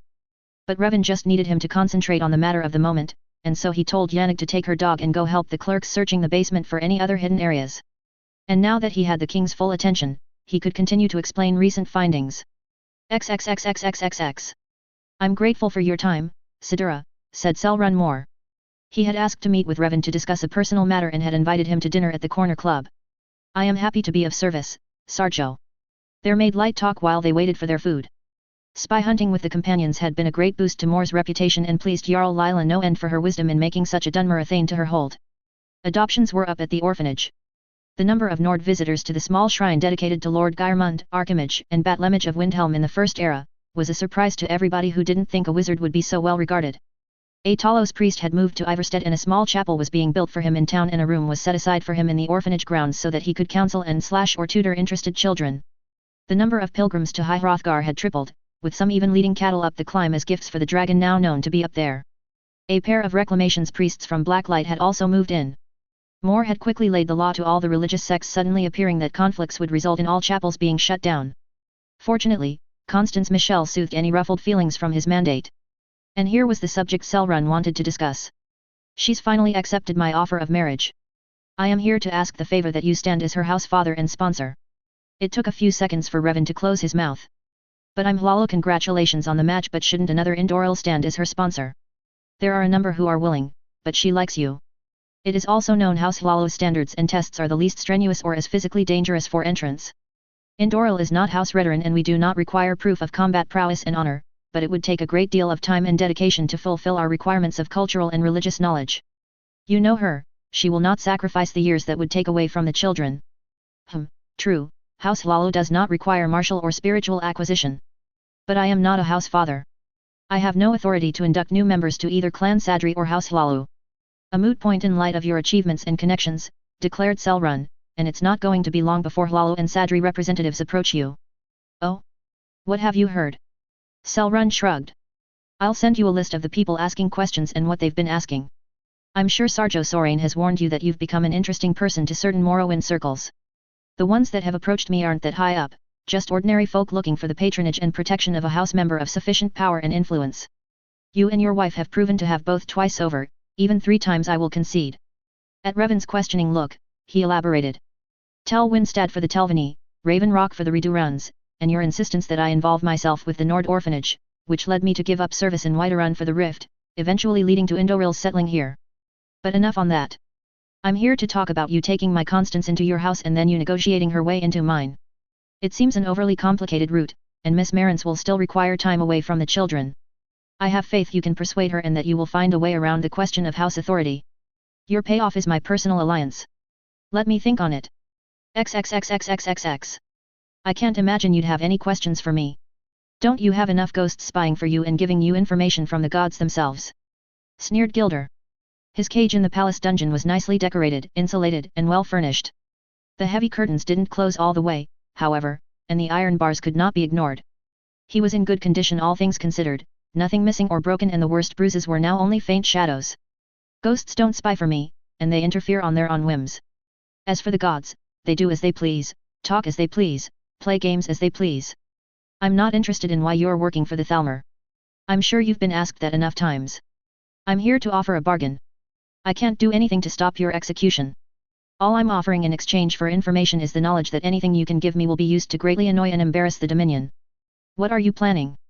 A rescue of a deposed family of Altmer royals. Why bother? Oh, they're Felix kin. And they think it's time to again remind the Dominion that if you strike at House Felix always fights back. Gilder began laughing. Damn. What won't the Felixes bed with? Revan sighed and waited him out. Laughter abruptly took a strange turn to loud sobbing and tears. You want war, then go down fighting. As long as you are fighting, there will be no pain. That did not sound good. Go on, then. Fight us. Go deep and fight. Never give up. Giving up is weakness. Destroy weakness. Destroy those who are weak. Why did Ulfric give up the fight? What did you do to him? I had to do it. I had to keep the fight going. I had to. Revan said nothing, didn't move, just stared unblinkingly as the man before him shattered. XXXXXXX. This place is great, said his apprentice as she led Revan through a tour of the renovated building that would house his apprentices. She'd taken the top room that overlooked the street. The window was also the closest of one of the light posts, so if she opened the shutters, her room was filled with the artificial sunlight and its warmth. So, any word on when I can expect Gallowglass or Dariano? The cruel seas say Gallowglass will arrive in 2 weeks. Dariano's last courier indicated next month. I haven't yet found a long-term housekeeper, and I'll likely not hire a more permanent one until all my apprentices have arrived and I can assess the proper temperament that will be needed to keep you lot in line and on your studies. There will be a 4th person as well. A special case initiate. Constance, the matron of Gearman's Hall. I'm adopting her into my family and house. She's here to learn about being Dunmer, a little about House Hlaalu, and a lot about House Indoril. She's agreed to marry Selrun more, and rather put her through Indoril house testing. He's of a mind that House Hlaalu's requirements will be, gentler. Is there a reason he can't just marry her? A quick marriage under Skyrim laws. Selrun is on the traditional side, and though he now lives in Skyrim, he has certain obligations to his rank. He wants Constance a full member of his house with all legal rights. He won't have her insulted with a lesser outlander mistress status, which is what his house will assign her even if he calls her wife. So I'll file to adopt her whether House Hlaalu approves or not and give her a quick training in our ways, then I'll negotiate her marriage contract. What an idea, Dunmer apprenticeship. That, and some business training. She's the matron of her house, and she needs to know more than childcare. Gearman's Hall is far larger than Honor Hall, and to run service of that size and scope requires solid business sense. She needs time away without tireless children tugging at her apron with constant demands. And by knowing how Dunmer houses work, she'll be able to invoke other resources she's entitled to. I see, I see. I can also see that I'll need to tag along to her lessons. As you like, my dear. Students should always take the opportunity to learn subjects outside their main study. Although, what will you do with Indoril knowledge? It isn't the house, it's the thought process, she answered. Excellent attitude. I'll set up the room next to me for her. That's nice. Now, I do need to talk to you about something. Did I fail a test or something? No, no. It's about the attention you're attracting. I'm not pretending to be your parent, and I understand your selection of suitable men at your home is lacking, but this is political. Ulfric has expressed interest in you. She burst out laughing. Oh, no. He is not one I can take home to my parents. And he's as old as my father. Yes, well, do be careful around him, Idrod dear. While he believes our story that you're a well-enough-to-do peasant from a tiny speck of a town in the far reach, with all the pressure to marry and so many ladies pursuing him, he may rebel again and fixate on making a fast match with someone he believes an unsuitable nobody just to be done with it all. Galactic halfling, decoys are just to be seen in controlled situations. E.g., boring formal dinners. Stage magic. Mormor Fleet War of the Isles 3-110. My mistake on timeline. I've probably already corrected and reposted by the time this comment shows up. Chapter 67, The Apprentices, Blackwing. Mod used in this story is Trial of the Stone Legion. This section is mostly a setup for the other 3 pieces in this 4-part story. Note, regarding mare aging, I'm one of those who stretch out mare maturity rate so that their teen years are roughly from 18 to 25. Disclaimer, what's Bethesda's is theirs, etc. Stories might not be in chronological order. The Apprentices, Blackwing. Yannick scrubbed at the burnt, sticky bits on the inside of the pot. She liked being Yannick Blackwing. The freedom of not being the daughter of a Jarl, of not having to constantly watch over her younger brother, no annoying hordes of suitors who only saw the chance of getting their hands on Morthal's growing wealth. That last really bothered her. Landless younger sons with no prospects or old men with some titles who thought a young woman from a backwater town in a swamp would be grateful for more sophisticated company. Bah! She may not share in her mother's or her brother's power, but she saw well enough to see that those men deluded themselves.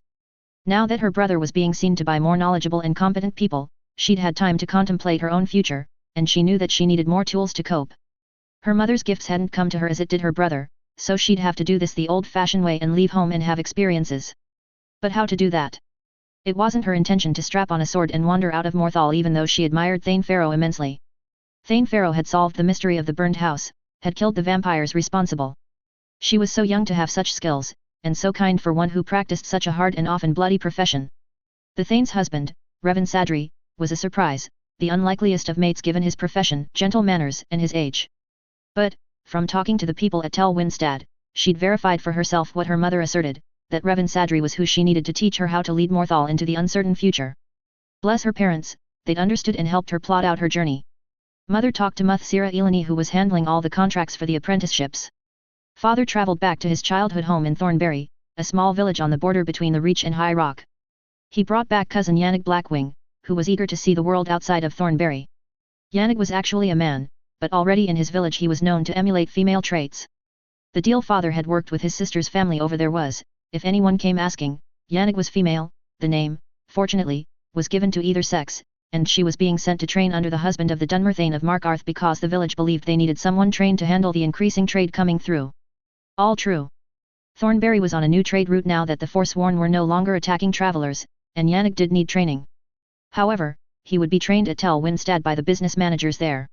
And he'd also have lovely gowns, let his hair grow and play with expensive cosmetics, and he'd live in a giant mushroom tower, and have access to the wonderful, cosmopolitan city of Solitude. A little illusion magic and some voice training from Virmo, the master of the Bard's College, and he made a passable Ajrod the Younger. Why wouldn't it work? She'd never left Morthal before. The elite of Solitude knew nothing about her. Still, she made her own changes while her cousin assumed her name. Her wardrobe was different, her father and her cousin had made sure her accent was right, a bit Nord and a lot High Rock. She'd endured have her hair stripped of color to blonde and then re-dyed a lovely mahogany red and then lessons on the proper use of cosmetics. Yannick had drilled her mercilessly on using a Forsworn bow, a weapon he was known to use and had won sharpshooting competitions with. She wasn't a sharpshooter, but she could now do a credible job with the spiky thing. And somewhere along the way, she'd found the smart-mouthed vixen she'd never knew was inside her until she'd left Morthal. When she came to Windhelm, she wasn't surprised that her first job was to be a sales clerk in Revan's store. Obviously, customer service was the first lesson and test. Gods, some people. She thought of Revan dealing with this for over a century, it was no wonder he was a difficult one to surprise or upset. There, scraping out the burnt bits was done. Constance walked into the kitchen with the basket of dried laundry. Oh, dear, does that smell mean no dessert tonight? She asked. No, I made the honey caramels. I just stupidly put the pot back on the hook after I'd emptied it. What is that stink? Demanded Jalavan Dariano, entering the kitchen with Olaf Gallowglass a step behind him. Jalavan was the youngest son of a house lord and here to learn about trading. Olaf Gallowglass was the son of a pair of Fighters Guild members based in Bruma and a cousin of the Cruel Seas. He was also here to learn about trade and politics. It's dessert, said Yannick. Don't worry, it tastes better than it smells. Jalavan scowled, not believing her. A month here and his stomach was still having trouble with Nord food. Indeed, she knew by the basket he carried he'd already bought most of his dinner from the food vendors in the Grey Quarter. She was not offended. Her skill at cooking most Nord foods was basic. Fortunately, both Constance and Olaf were good in the kitchen, but even they hadn't a clue how to cook the gagging insect meats and strange spices from Morrowind. Yannick's only talent was that she was good at making candies and other sweet desserts. Constance put away laundry and Olaf cut up the chicken that had been slow roasting in the hearth. Jalavan reset the kitchen table and opened the drinks he'd bought. One thing they all agreed upon was that a group dinner was a good time for comparing their different lessons and trying to guess what their teachers were up to. For now, they all worked half-days in Sadri's used wares shop, learning the business and where temperaments and skills were being assessed. When they weren't at the shop, they each had their separate studies. Yannick assisted Revan with sorting through Gilder's files. Olaf went to Amberis Rendar, the Redarin owner of the Nunis's Corner Club, to learn more about the Redarin mindset, how to better read the body language of Morrowind natives, and to learn how to answer and issue, if necessary, honor challenges. Redarin, because that house, not the Hlalu, now dominated in Morrowind. Constance learned from Ilanidarum, an Endoril, about organizing and tracking multiple projects, fundraising, and budget projection. Jalavan also went to Ilani who had set up for him tutors in reading, writing, and speaking common, basics of culture and laws outside of Morrowind, basics in almost everything outside of Morrowind. Yannick and Constance couldn't help but worry about him. For Yannick, Jalavan was suddenly a young brother, and for Constance, he was another orphan under her care. Jalavan looked to be a tough young man, but Mers took longer to mature mentally and emotionally. Physically, Gil was 18, but his mind was younger. This was a lot of pressure on a child who hadn't asked to be here but who had volunteered on an impulse and then had stubbornly refused to back down. His youth and his unconscious need for adult support made him open to the ritual of evening group dinners, fortunately, and they were able to alleviate some of his fears about being stranded in a foreign land. Talk was airing the usual gripes of the day. That was over with the first course of the meal. For the main, Yannig, Olaf, and Jalaven were curious about Constance's first meeting with the Hlalo Lord from Cheydinhill who claimed to know the master's wife, Helzet, and who was volunteering to sponsor Constance's acceptance into the house. "He's not what I expect of a house father," said Constance kindly. "He's only a house father because he's one of the few whose land wasn't forfeit," said Jalaven. "His position is by default, not by any proof of skill. A Hlalo clan living on the imperial side of the border. And what I've heard of Farwell Indries is that if his father hadn't made sure wiser counselors were in place and a sensible wife was found before he died, his son would have been cheated out of his own house because he's impulsive and jumps at any lure dangled in front of him," and then he added, "at least he listens to his Gurkhan, his wife, and has a Felix overseeing his finances." "I suppose your father would be aware of this," mused Olaf. "Cheydinhill is at the other end of your trade route and smart man keeps an eye on who is holding the other end of a line." "Yes, father keeps close watch on the neighbors," said Jalaven, smiling slightly. "Oh, yes, the Felixes are quite close friends of his lordship," said Constance with a small sigh. "He's quite proud of his friendship with the family. Says everyone is not surprised that Lady Helzet has secured a position of importance in all the imperial allied holds. Claims he'd always known her worth and proclaimed it by making her the youngest squire attend to the Knights of the Thorn." "Knights of the what?" asked Olaf. An order he says he founded that only takes in the most valiant and skilled warriors." "Why Knights of the Thorn?" asked Yannig. "According to him, it's in honor of Azura. Even the fairest lady will have some thorns, or so he says." "Right," drawled Olaf, shaking his head and chuckling, "and not because they're little. And I'll bet Lady Helzet becoming Azura's champion only further validated his order." "Well, we all are having dinner with him in 2 days," said Yannig. "Be polite and respectful for Constance's sake," she said, eyeing Jalaven. He scowled but shrugged, giving in.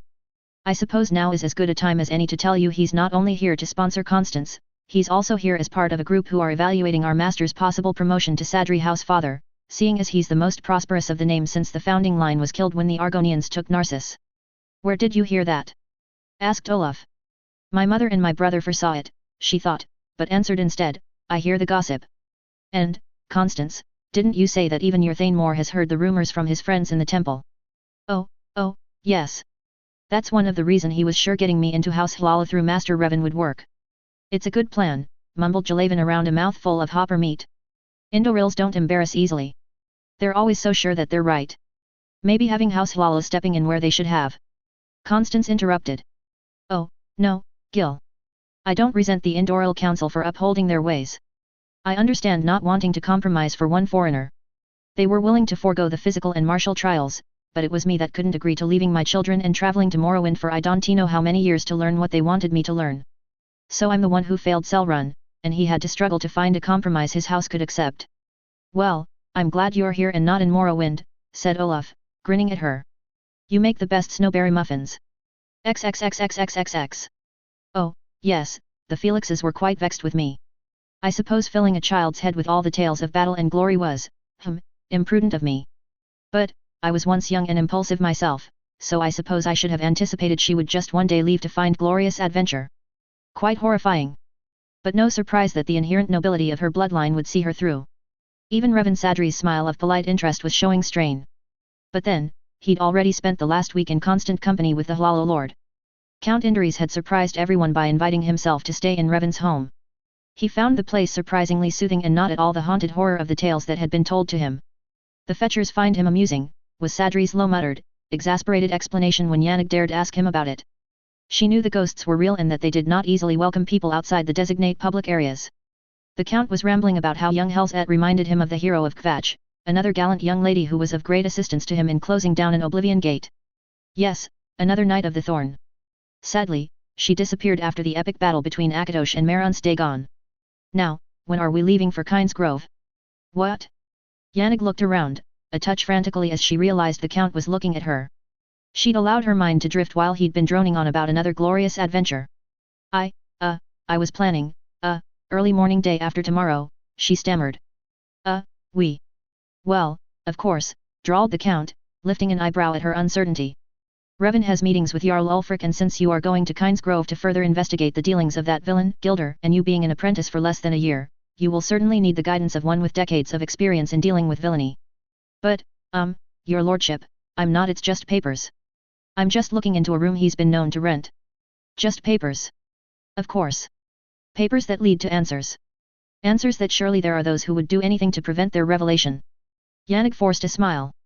Olaf, seated next to her, was curling over his plate, straining to suppress his laughter.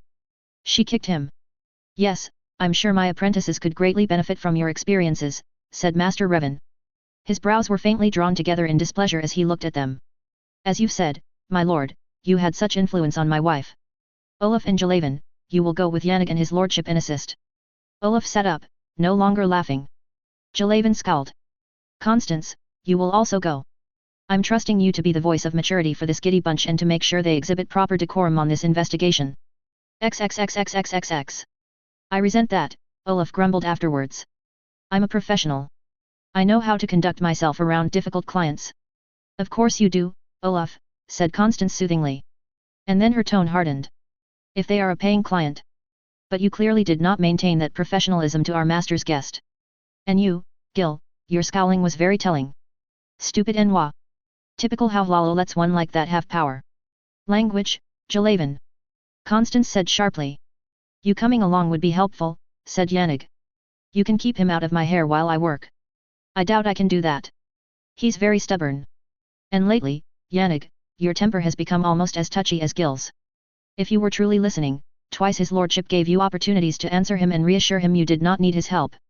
But when you didn't respond, he took it as admission that you were overwhelmed by the responsibility and that you would welcome more experienced aid. And so he invited himself to step into that role. And if you were paying attention, you would have seen Master Revan was not pleased with the way the three of you treated his guest. I have to come along to make sure none of you jeopardize his lordship's goodwill. Yannick sighed and rubbed at her eyes. You're right, you're right. I'm sorry. Especially seeing as how hard you and Master Revan are working to court his good opinion. I'm sorry too, Constance, said Olaf. Sad fact of life that sometimes we have to protect such clients. Olaf nudged Gil who was scowling again and looking to say something. But don't worry, Constance, we'll help keep his lordship safe, won't we, Gil? Good of the family, right? Grumbled Gil. But what are we supposed to be protecting him from? Yannick's sharp tongue? We can't even do that for ourselves. XXXXXXX. I've met Roggy Not Beard. Simple, straightforward fellow. I doubt he has any knowledge of any fable of family wealth. If he had, he'd be trying to run his own distillery. Master Revan pushed the paper back to Yannick. This Krisovic Knotbeard looks to have lived a few hundred years after the founding of Windhelm, had his own city in the area that is now Kynes Grove. Possibly a dragon cultist by his name Kresovic, although I don't quite understand the name of Bender defeat. A roundabout argument? A whirlwind? A burp? Ventured Yannick. Perhaps. In any case, Gilmer seemed convinced there is some hidden treasure in the depths of the steam scorch mine of Kynes Grove and he was going to have his assassin team investigate after they had delivered me to the Thalmor. Steam scorch mine has only been in operation less than 100 years. Even so, one would think they would have found any crypt by now. Nevertheless, Gilmer thought it important. One hopes you will be able to find more proof in the hunting cabin he rented. If there's trouble, perhaps a guard he's hired to watch over the cabin, I'm sure Olaf can help you handle that. Yes, sir. And keep your head around his lordship, said Master Revan, speaking in earnest. He is difficult, but do not let your focus stray around him. He has a gift for talking people into investing in his foolishness. Don't worry. Olaf and Gil and I have talked and we're determined not to disgrace you or Constance. Huzzah, Master Revan said with an ironical smile. Iwantabeter website, thank you for taking the time to give feedback. It's not meant to be a cohesive story. More like episodes of a TV series. And the lore is, I admit, somewhat warped because I'm interpreting it through the characters who probably do not have access to the same history books, and it's to be expected that people often will interpret history and events different than official record. Also, yeah, maybe too many OCS. Galactus Halfling, a cast of characters. Not sure where I'd post it. Any suggestions? A good idea though, and I have started looking back through my stuff to list names. Geez, who are all these people? Maybe a roll call list at the end of the story? Repeated intro tags within the story? Listing relevant stories at the end where NPCs were first introduced? Chapter 68, The Apprentices, Sadras Jalaven Dariano. A/N, I'm going to start tweaking earlier stories. Mostly grammar tweaks and some little inconsistencies that have been bugging me. A/N, historical perspective of characters may not be strictly canon. Facts may vary depending on the current culture and whatever the school board or private tutor, thinks is morally or politically acceptable. Disclaimer, what's Bethesda's is theirs, etc. Stories might not be in chronological order. The Apprentices, Sadras Jalavandariano. When he turned 16 and had passed first of his skills tests, cousin Ruvayana had given him his first true steel poignard. He was 17 when she left for her spy mission on a Hlalo merchant, but before she'd left she'd given him a steel bow for his 18th year testing. When he returned from his month-long survival test, she was dead. Someone else had been interested in that Hlalo and had sent the Morag Tong after him.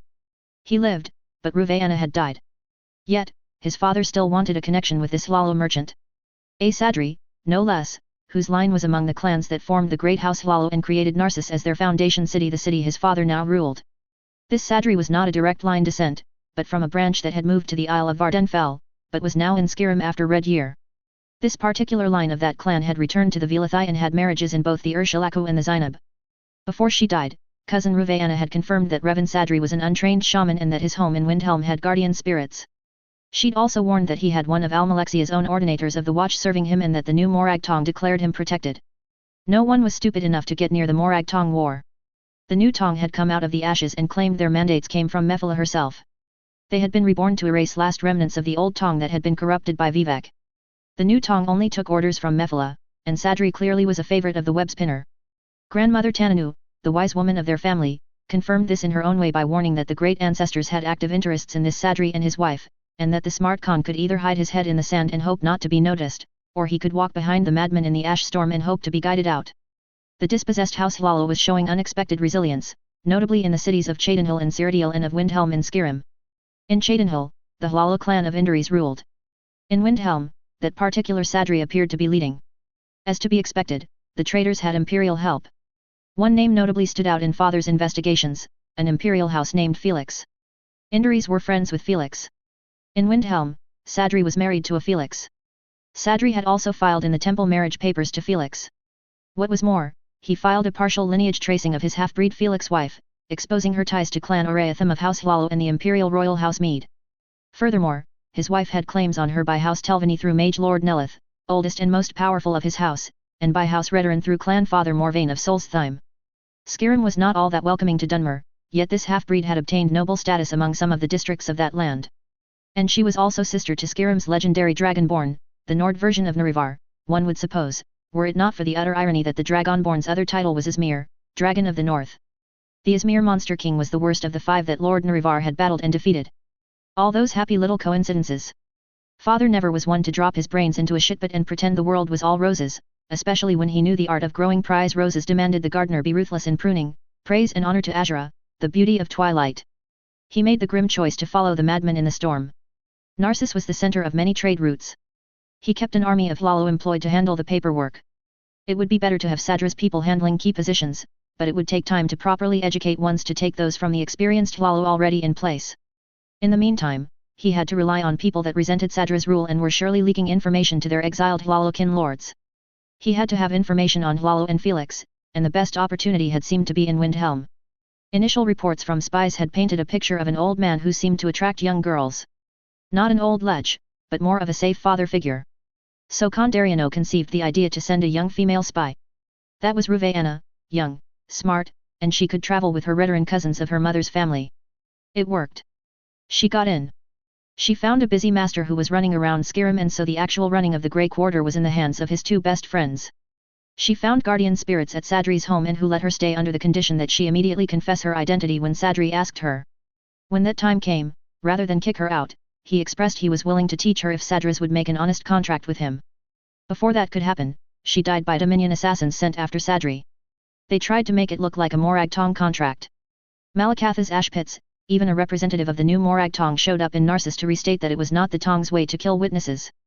No guarantees that there wouldn't be other assassination attempts of Sadri, but none of them, by the will of Mephala, would be by the Tong.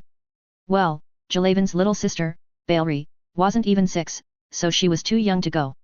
He didn't want to go to Skyrim and would rather study battle skills, but this was for Ruvayana and his uncle and his aunt, and it was his duty to see that his cousin's life hadn't been wasted by losing this chance to learn from Mephala's favored courtier. And there was no time to search for a better candidate. It was made clear by Sadri's 2 CO rulers, a Redoran and an Indoril, that only 3 apprentices were being accepted of the dozens that were applying. He wasn't the right one, but he was the only one available in the time given. XXXXXXX. Ancestors help me, he muttered as he jogged south, the direction a guard had pointed, and up the slope that led to the dragon burial mound.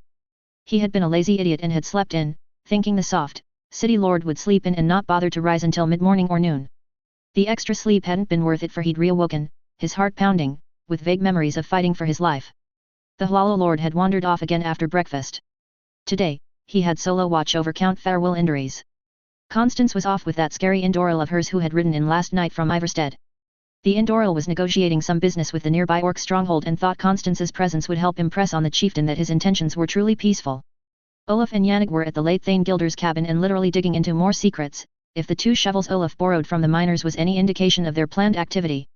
Yes, there was the Count standing in the middle of some kind of earth circle and he appeared to be examining 2 large teeth. Dragon teeth. According to the locals, a dragon had arisen from that ancient mound only to be slain by the Dragonborn, who had appeared in their village that very hour as if already knowing her foe would arise that day. The Count had been delighted at hearing the stories and it took both Yannig and Olaf to talk him out of charging up the hill to see the mound immediately afterwards. He should have thought this would happen and been up at dawn, but, again, this Hollow Lord had surprised him. Doesn't matter if you think he isn't a true warrior, he believes it and acts like one, Constance had said the day before when he'd complained while tapping out the dents he'd put in the Count's armor when that one had insisted on a practice sparring with him, and then insisted on wasting 2 more hours instructing him on imperial sword techniques. He sees you have talent, he sees you use a different style, so he's sharing the style he was taught. He's being the seasoned knight imparting knowledge to the young squire. She smiled, trying to coax him out of his bad mood. I know he's confusing. When I think of warriors, I'm used to our Nord types, or I think of those like Myselrun and his ordinators. I'm not used to those knightly types with their strange codes of honor and conduct. I suppose it's even more strange to you to see a Dunmer who thinks he's an imperial knight like one reads in romance books. I don't know those books, he'd grumbled. I'd loan you the copy I have, but I'm afraid you'll tear it up if you don't like it, she sighed. Count Andries smiled sweetly at him as he jogged up to him and stopped. It bothered Jalaven. Someone of his rank should be scowling and berating him for being lazy, not greeting him so cheerily and so eager to show him big teeth. Forgive my tardiness, Sarjo. I found my bed too comfortable, he said stiffly, giving the Lord the chance to act properly. Not at all, dear boy. Growing boys need their rest, and I know that Thane Moorfellow was quite a harsh drill master with those spears. I was amazed you were able to stay awake through supper. Now, aren't these teeth magnificent? The Count thrust the teeth towards Jalaven's chest and his hands came up automatically in defense and closed around the sharp things. Jalaven stared at the teeth, feeling power there. It tingled in his hands and up his arms. Dragons. He'd heard the tales. Even in Morrowind they'd heard the faint, distant crack of power that even, for a moment, was louder than the rumbling of Red Mountain. He wondered where in the mouth these teeth were from. Still, to judge by the size of these and the typical ratio of size to teeth, the long teeth roots had to go in a jaw that, at minimum, was 3/4 of his body height. May I keep these, Sarjo? Certainly. I don't think anyone will miss them after all this time. Jalaven eagerly stuffed the teeth into his belt pouch. He was going to send one home for his father and the wise woman look at, the other one he hoped to find someone who could fashion it into a dagger or other appropriate weapon. So, what's your interest today, Sarjo? Shall we practice weapons or do you wish to explore the land around here? There is also hunting. The hunters that dropped in last night were selling meat and they told me this time of year there are plenty of small deer, wild goats, and game birds. Grand sport, hunting, but not today. Not for game at least. The Count had an unsettling light in his eyes. No, it's under the ground we must go. If the great beast was buried up here, surely it follows that there might be more buried underneath. Sarjo, I'm sure the miners would have discovered something by now. I understand this mine has been operating at least 100 years. Things can be overlooked, especially if there are powers that do not want to be discovered by mere mortals. But a Knight of the Thorn is trained to look beyond what the common man may see. Yes, Sarjo. Where there is smoke or in this case steam, as in steam scorch there is dragon fire and mystery. So, we shall delve into this mystery. Yes, Sarjo. But let's wait until noon? I want to sharpen both our weaponry and make sure I have a good supply of arrows. I hear dragon priests can fly, so a bow and arrows seem good. I also hear some of the Nord ancestors were tongues, and their shouts can cause a warrior to lose their shields, even rip the swords out of their hands. So attacking from afar would seem prudent, like Lord Narivar taught when fighting such unnatural foes. Oh, indeed? And where have you heard these tales from? Master Revan. My father and I heard so many stories about his wife, so when we came here and my contract was made, we asked, and he was generous with tales of his wife's adventures and gave much advice about Nord ancestral tombs. Yes, dear little Hellset. The dear girl is incapable of lying about her adventures, so like her mother she is. Facts, and only facts, he seemed to quote, laughing. But it is a good idea to keep one's weapons prepared. Well done, lad. Huzzah! And food. See that a fortifying pack of food and drink is prepared. Glorious battle can leave one quite hungry afterwards. Yes, Sarjo, as you command. First thing Jalaven intended to do was write a note to Yannick and Olaf to come rescue them if they hadn't returned by supper. And he really did intend to see to their weapons and to find the biggest quiver of arrows he could feasibly carry along with the other supplies. Unlikely the Count would bother to carry anything. But, if the Count was delusional, why go to all that preparation?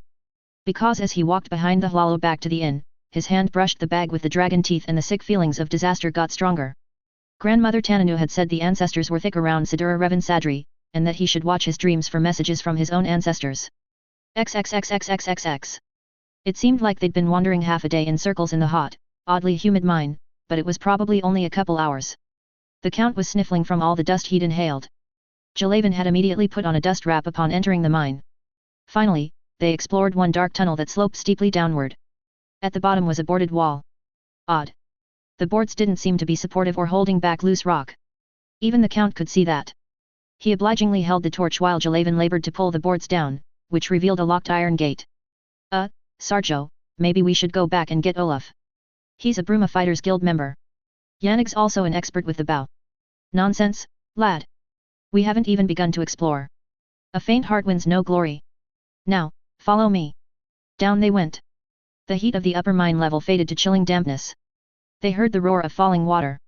An underwater river that feeds into the Yurgrim River? The smell of wet iron grew stronger. Around a turn. A bridge with iron bars caging the sides. The torchlight reached far enough to give the impression of a cavern with two waterfalls. Jalaven almost didn't hear it, wouldn't have if its sword didn't hit the iron bars as it was drawn. His eyes snapped towards the darkness around the clanging iron. Two unnatural pinpoints of light, then he heard a dry, hacking chuckle of ghoulish pleasure. Barodrar. He snarled, dropping the torch and using both hands to snap his stout short spear up into guard/fencing position. To his dismay, the Count gave a loud battlecry and charged past him with a raised shield. The Barodrar, the undead, stepped forward to meet that charge. It was taller and, even withered by centuries of undeath, it was still broader and wore heavier, thicker armor than the light dress armor the Count wore. Still, the Count's momentum staggered the monster. Jalaven, 2 steps behind the Count, put his spear through the gap just under the monster's chest plate. It went down and the Count beheaded it. Well done. The Count crowed. Huzzah! Continue on with boldness and decisiveness and we shall triumph. The iron cage bridge ended into a winding corridor then to downward spiraling stairs that ended on a platform with a raised wooden bridge to a ledge with a closed door. 2 waterfalls at opposite ends of the chamber. Jalaven stared uneasily down into the flooded chamber. Judging by the level of walkways, the churning water looked to be only chest high. But why go down at all when he couldn't see any stairway that climbed up the other side to the exit area? He relit the ancient torches there and then looked for any levers or pull chains that would lower the wooden bridge, but couldn't find any. If such a device was down there, then there was most certainly a trap or traps in the water. There's nothing up here to lower the bridge, declared the Count, so there must be something down there. He started down the steps. Wait, Sarjo. There has to be traps in the water. The look on the nobleman's face told him practical warnings were not going to stop him. Please, Sarjo, take the torch and let me use my bow. If there are more undead down there, I can at least distract it or cripple it. Fighting them in the water is only going to slow us down more than them. We can drown, they can't. Good point. Hand me the torch, lad. Sarjo, do you know any magic for making light? Sadly, no. Magic is not the practice of a knight. Oh. Well, I can manage a candle spell, but it's not very strong yet. And it does no good hovering over me and blinding my night vision while making me an easy target. A mage light that could be cast at a distance. Well, we don't have it. He sighed as he adjusted his belt quiver. It was full and heavy and would hinder him if he ran, but it couldn't be helped as he didn't dare drop the bulky supply pack behind him. It was going to be hard enough drawing the shortbow. Then stay behind me, lad. I shall shield both of us. Oh, thank the ancestors, the Hlalo was showing some sense. When the first dragger lunged out of the water, Jalaven put as many arrows as he could into his skull and shoulders. Heavy iron-headed arrows. He hated them, they were tip-heavy and didn't go far, but it was all he get in this mining town. More sounds. The Count shoved him towards the rubble under the stairs. Up and into the shadows with you. He hissed, then he ground out the torch against a pillar. Jalavan heard him scramble up the rubble after him. 5 more, whispered the count. Yes, Jalavan could now see 5 pairs of glowing eyes. 1 pair came closer. Arrows in that direction, lad. Draw their attention. Jalavan obeyed. The count lunged at the approaching eyes, knocked it into the water. He hopped in after it and Jalavan could hear the count's sword hacking. Well, that worked nicely. Draw another one in by loosing at it, then distract the others again by targeting in another direction. It actually worked. One by one the undead went down. The count didn't fight with any great finesse, but used his long sword and shield and sheer brutal determination to beat and dismember his foes to a second death. He stayed as much as he could out of the water, using his shield to block his opponent from getting out of the water. There was one of the undead that did shout, but the count had crouched behind his shield, angling it to deflected the blast. Oh, huzzah! That was glorious! The count relit the torch. His armor had more dents but he looked healthy and enthusiastic. It's so good to know I still have it after the Great War. And that shout! Powerful, but still nothing compared to a Dominion bat-lemage tossing lighting bolts. The count lit what torches he could as he circled the area looking for a lever or pull chain for the bridge. Jalavan searched for his arrows and dug what he could out of the corpses. He'd used 3/4 of his supply just distracting the undead. 2 of the undead were archers with full quivers. The fletchings had gone ragged over time, but overall the arrows decently sharp and better balanced than the iron arrows. The shouty one had an ebony sword which pleased the count. His own steel one was dulled and dented. Fighting in the dark, he'd hit too many stones. The bridge chain was behind one of the waterfalls. A bit of a rest, lad, then on to the next. The next level was empty of bodies but full of rotted books, old potions, and various metal ingots. A floor grate over her stairs. More long corridors and round rooms with fire pits shaped like open, toothy jaws of some beast. Those were easy enough to light. It warmed them nicely, but too soon the small areas became muggy from the dampness in the air. The end room of the corridor had a heavy gate at the left barring entrance to what looked like a circle of upright coffins. Ahead, a flooded level to more crypts. No obvious lever or chain to open the gate. Curse the architects of this place, the key had to be in the farthest reach of the flooded area then. Sorry, Jalavan, but you're the more nimble of the two of us, said the count. Jalavan looked at the blackish water and grimaced. He hoped it wasn't as stagnant as it looked. He wondered if the gated room was worth it. He thought he saw movement and went close to peer through the bars and leaped back with a yell as a sword slapped the bars and the horned helmeted monster on the other side chuckled. 8 coffins, said the count. Plus that fellow. So there might be 9 or there might be less if all of them don't revive. We can't take them all. Even they have to climb the stairs one at a time, said the count, nodding back to where they'd come. Inanna, that's little Helset's mother, does talk a great deal about strategic retreats and finding high ground in the face of a greater number of foes. A beautiful lady, but she does drone on so about strategies. All very well and good for a soldier, mind you, but somewhat unbecoming in its monotony. So, you find the trigger and I'll wait here and lure any away that may bestir themselves. You can throw things down on them. Jalavan said, remembering all the heavy urns, the iron and steel ingots, the broken weapons, and heavy books. So they went back up and made a pile. Jalavan also found a shovel. Do you think throwing burning coals might slow a dead, dried body down? He suggested to the count. He scooped up a coal and tossed it onto a ruined book. The pages were damp and took a while to catch fire while putting out a lot of smoke. I would do better to burn the books in the pits, said the count. He grimaced and added, barbaric. At least these are not valuable tomes. A last resort tactic. I need to breathe, they don't. Jalavan was ready to dive into the water. He put up his little candlelight spell so that he could see. He followed the stairs down and, to his horror, saw movements on the sides. He surfaced. 2 undead in niches in the shallow part of the water. They snarled at him but quickly focused on the count who yelled, get to it, lad. All according to plan. Sarjo. Jalavan took a breath and dived. There were 2 levels. Fortunately, the upper one had breathing room, which he needed. The water was cold and the shivering leached his vigor. As he breathed and gathered his strength to attempt the lower level, which had no airspace, he could hear the noise of distant battle.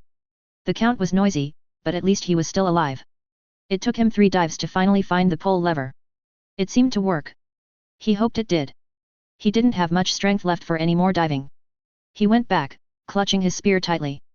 All his other weapons and supply pack was upstairs. The gate was open and there seemed to be no movement within. He silently snarled as he suspected there wouldn't be any until they actually set foot in the chamber, and likely the damn gate would slam shut behind them. The corridor ahead back to the stairs was dense with smoke around piles of fire.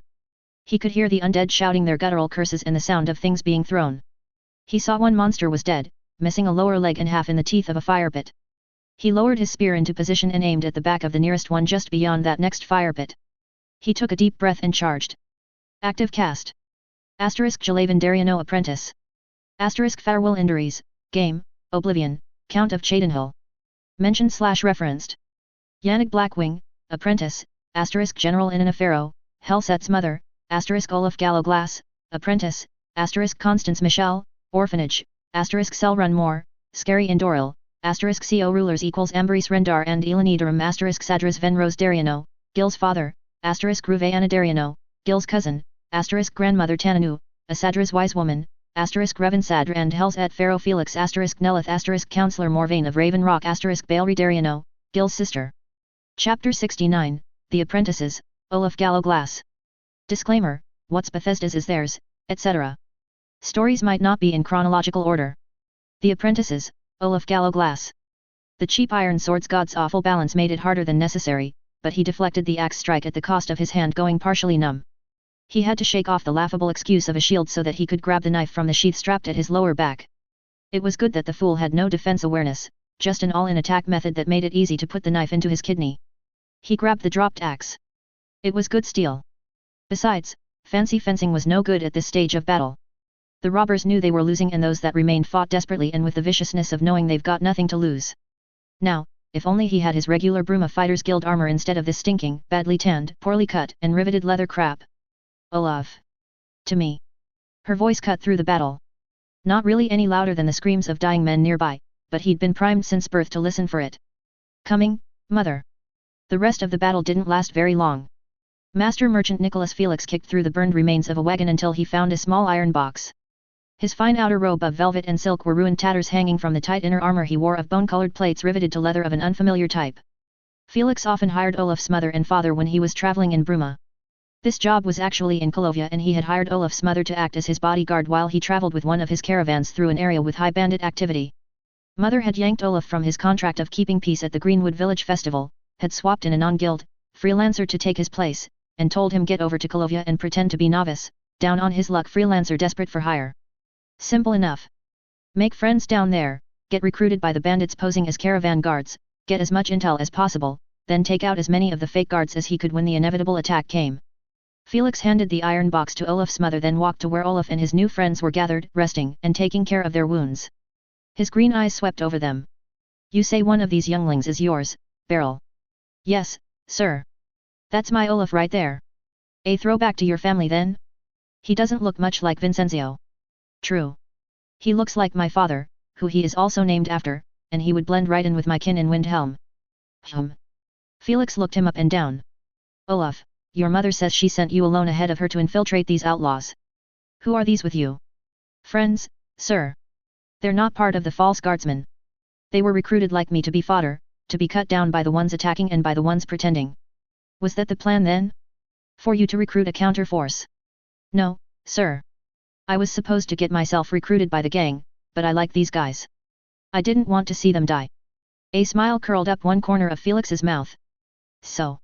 He looked at the nearest young mercenary. What promises did he make for you to not run out of a no-win situation? If we did good and lived, you might hire us or he would get us into the Fighters Guild. That one answered. And you believed him? Felix's tone was drier than the dust storms off Red Mountain. He spun around and walked away. Beryl, I don't know why you are going to let him go waste himself with the storm cloaks when the Empire could use someone like him, but I'll write the letter as we agreed. Captain Julio, I'll leave these new hires in your hands for now. Olaf stared after him, bemused. Mother. Beryl Cruelseas laughed and looped her left arm around his shoulders to hug him to her side. He's going to write a recommendation to his kinsmer in Windhelm who will train you in diplomacy and trade. I thought cousin Torsten already made an arrangement with King Ulfric's court. He has. But Hillavise managed to get her gossip letter sent along with Ulfric's official sponsorship letter, and that gave me an even better idea. XXXXXXX. You think Jalavan can handle the count on his own? Yannick asked for the second time this morning. I'm sure, Yannick.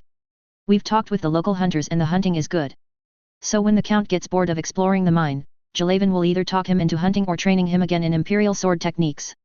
Yannick grimaced, unconvinced. Olaf mentally sighed. Really, Yannick and Constance insisted on babying the boy.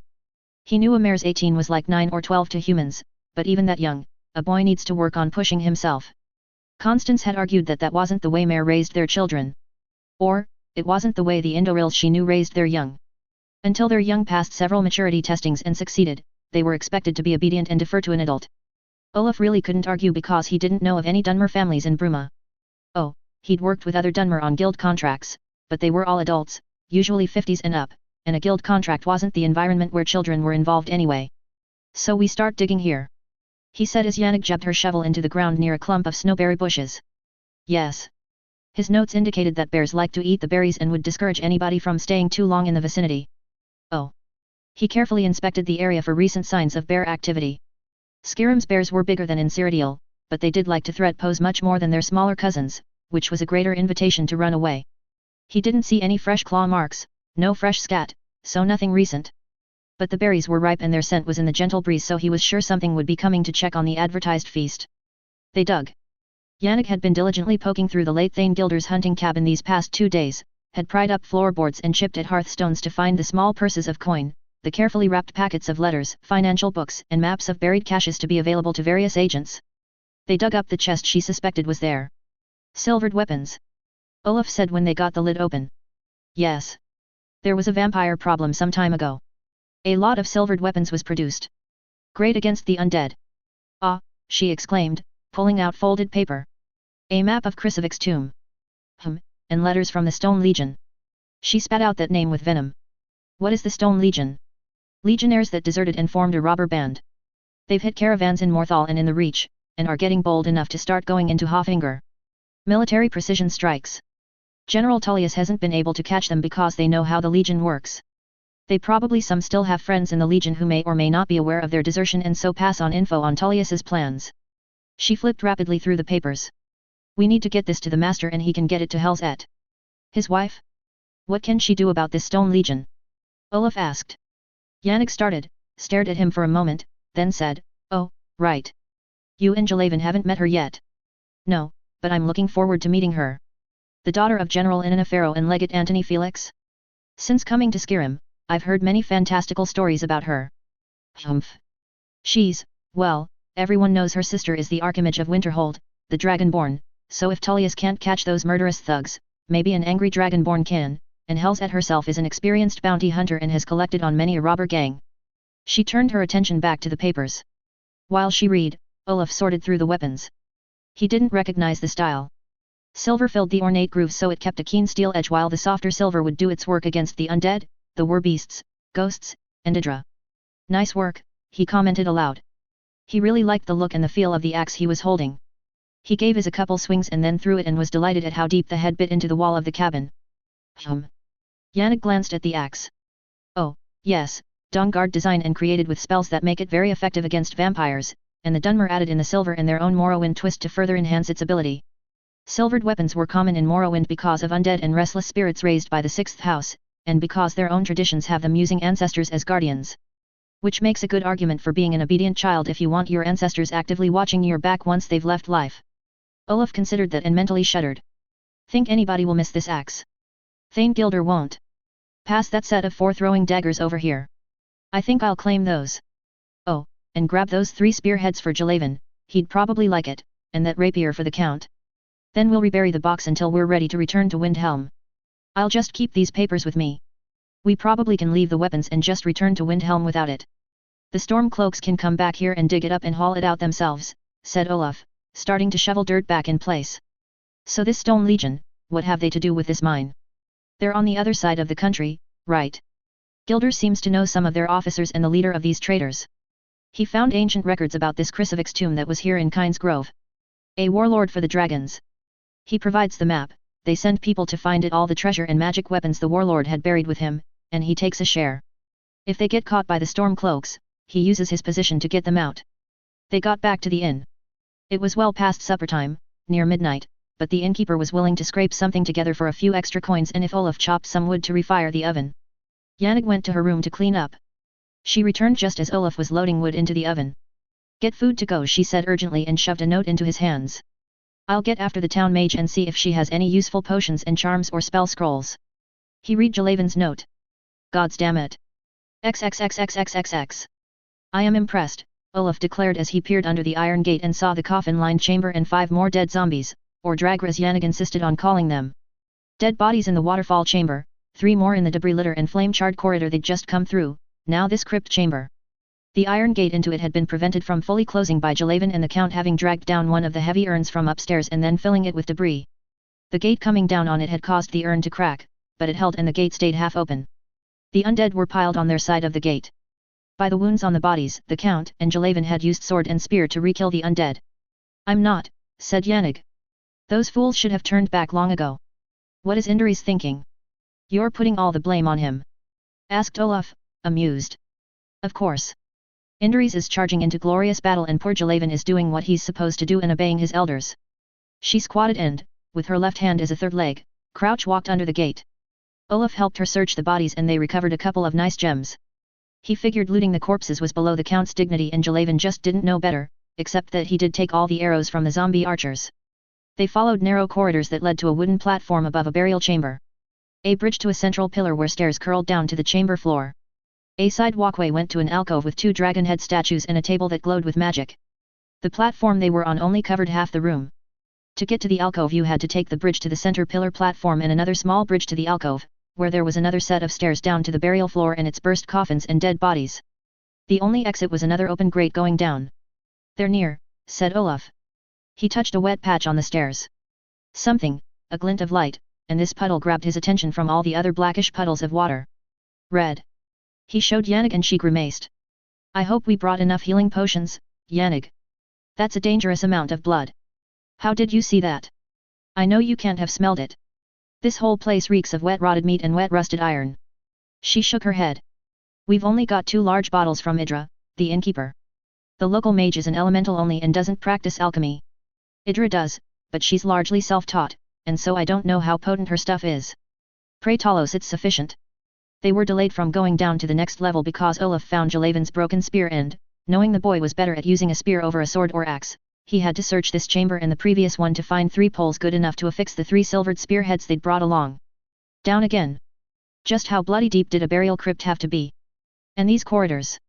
Impossible to be certain underground of directions, but he felt that, overall, they were heading north, though this particular set of corridors seemed to wind east. This next room stank of oil, that heavy black stuff that came from the ground. Olaf sent Yannick back the way they came as a precaution. He put his shield firmly on his back and then tossed his torch as far as he could into the chamber and threw himself down to the ground. The puff that came wasn't as bad as he'd expected. That terrified him. He feared for Jalaven and the Count. Each god's damned floor tile was a trap that blew streams of gas and fire. The only safe spot was a dais in the center of the room with 2 stone chairs. It hadn't been easy to get to it. They'd had to run as fast as they could over a floor that moved down with each step and creating ridges and exaggerating the height of the gas-spewing tubes. Too easy to catch a toe on and trip, and one trip would end everything. They tried to catch their breaths at the dais, but the oil fumes made it hard. They were getting dizzy and feeling pain start up in their heads. They had to force a dash to the open doors on the east side, both of them falling flat as they crossed onto firm stone ground. A more traditional crypt room with ancient skeletons lying in their final rest. He hoped.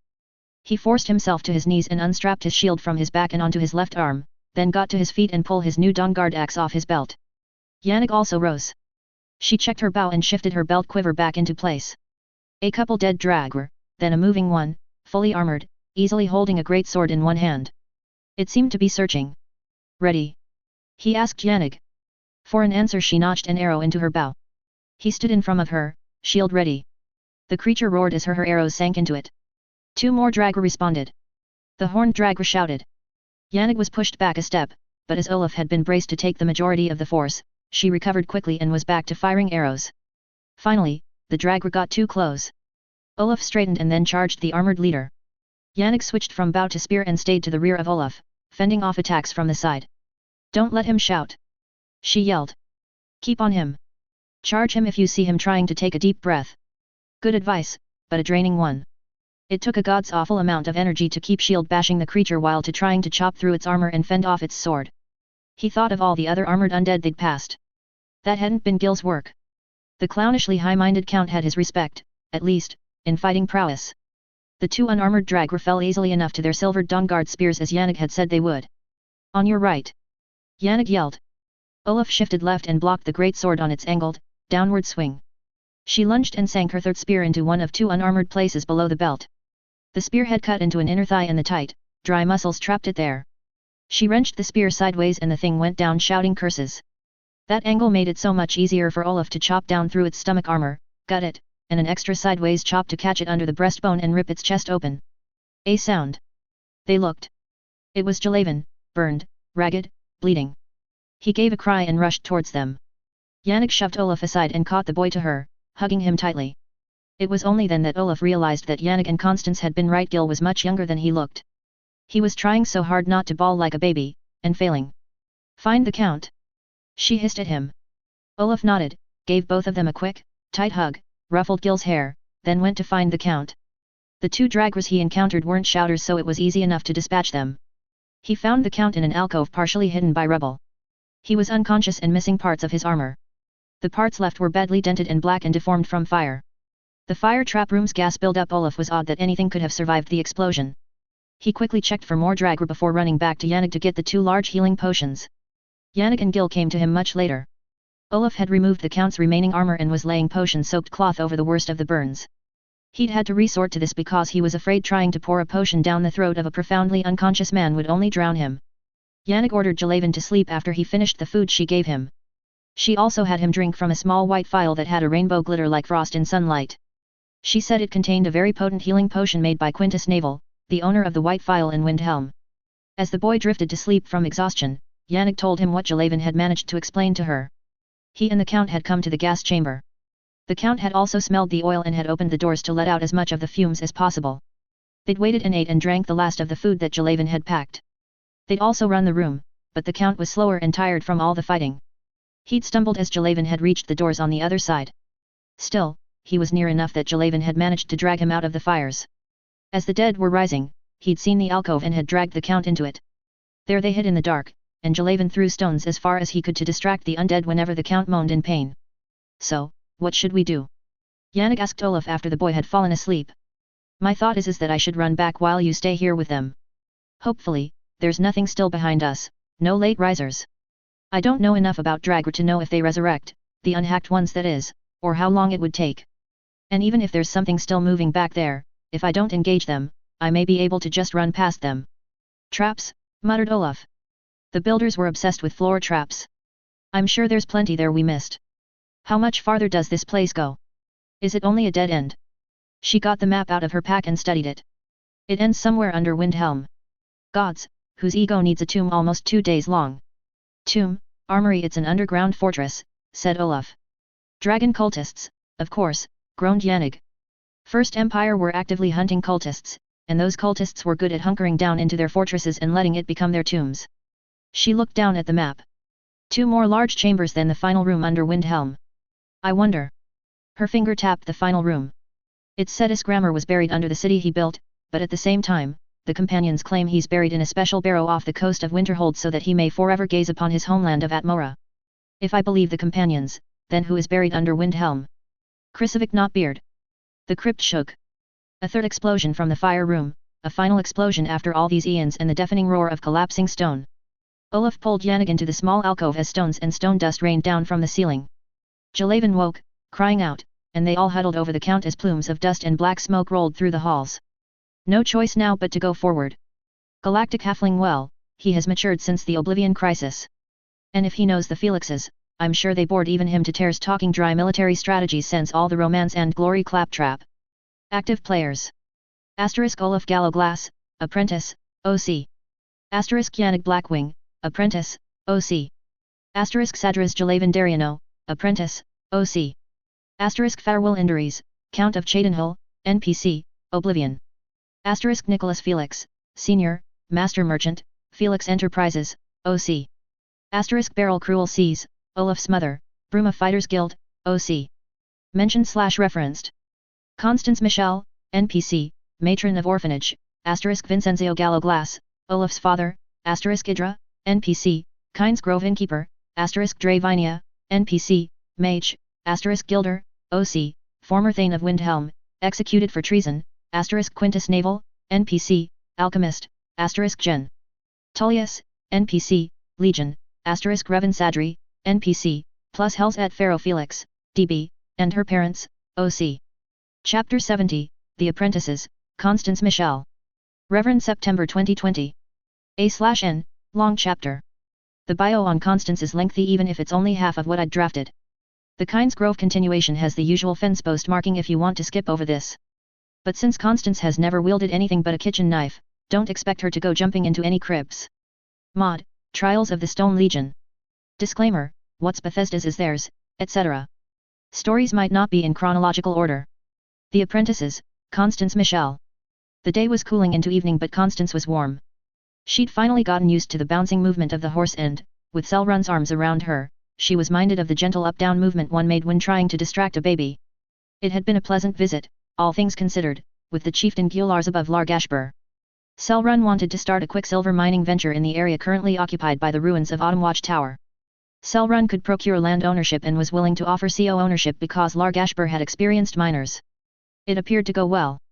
Constance wasn't actually required for the negotiations, so she spent most of the time talking and learning about orc life from a tub, the tribe's wise woman, and getting a tub's advice about raising orc orphans.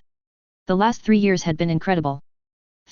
Nearly 4 years ago Selrun came to Honor Hall to deliver 2 babes from Falkreath Hold. Grelod had been enraged at the burden of 2 more children, unweaned babes at that, and had tried to take her anger out on him. She had screamed at him, thrown things, but had been careful to not actually hit him as she had done to many others, and not because of the babes he held so tenderly. There was such an air of menace around him, his eyes glowing with fury easily hotter than Grelod's. Finally, the old woman retreated to her room. He'd stood there, hate in his eyes, and at a loss of what to do. Constance separated herself from the frightened children that had huddled with her in the main children's room while Grelod had raged. She'd slipped out the door, shutting it behind her, and carefully approached the angry mare. He was in hide armor, a simple, cheap armor at odds with the expensive matched ebony knife and bow. She could tell he was certainly older by centuries by the lines of his handsome face and the few silver strands in his hair. There was a rather dramatic white patch of hair left of center. Were it not for the babes, this was a mare she'd have run the opposite direction of. Grelod had died that night in her sleep, something that did not surprise Constance as she had expected that the old woman's excessive outbursts would one day overstrain her heart. Then the mare had returned, to check on the babes, he'd said. He'd seen she was overwrought and took charge. He'd snapped orders at the children like they were soldiers, and they'd obeyed. He stayed a week. His voice may have been harsh, his tone commanding and uncompromising, but he'd touched the children with gentleness. If correction was needed, his hands remained on his hips or they gently guided. He did not berate, he did not insult, he did not belittle efforts, but offered measured praise and reassurance. The children had cried when he'd left. She had too in the privacy of her room and the quiet of the night. He'd returned a month later. He'd gone to Whiterun to see his daughter and his grandchildren settled into their new home there and his daughter in her new job as the steward of the Dragonborn. He had also taken a job as a Whiterun guard. And when he'd returned, he'd brought a cartload of donations collected from Whiterun citizens. He'd rapidly made a name for himself as a dragon hunter and slayer of the Dark Brotherhood. But he'd managed at least every other month to return for a day or two, bringing supplies and funds from the Dragonborn herself. Constance cherished every moment he was with them. A year later, Revan Sadri had visited with his apprentice, Savella, who had run away from Honor Hall nearly 2 years earlier. As Savella visited with the friends she'd had to leave behind, Revan had made conversation with her and she, strangely nervous and trying to forget how Sibai Blackbriar had just that morning threatened horrible things if she didn't. Well, she babbled a great deal about Selrun, about Grelod, about she wouldn't have been able to make it that first week without him. Then Selrun arrived a week and a half later after Sadri left. He was angry because Sadri had told him horrible secrets about Grelod and the Blackbriars, and Selrun wanted Constance and the orphans out of Riften.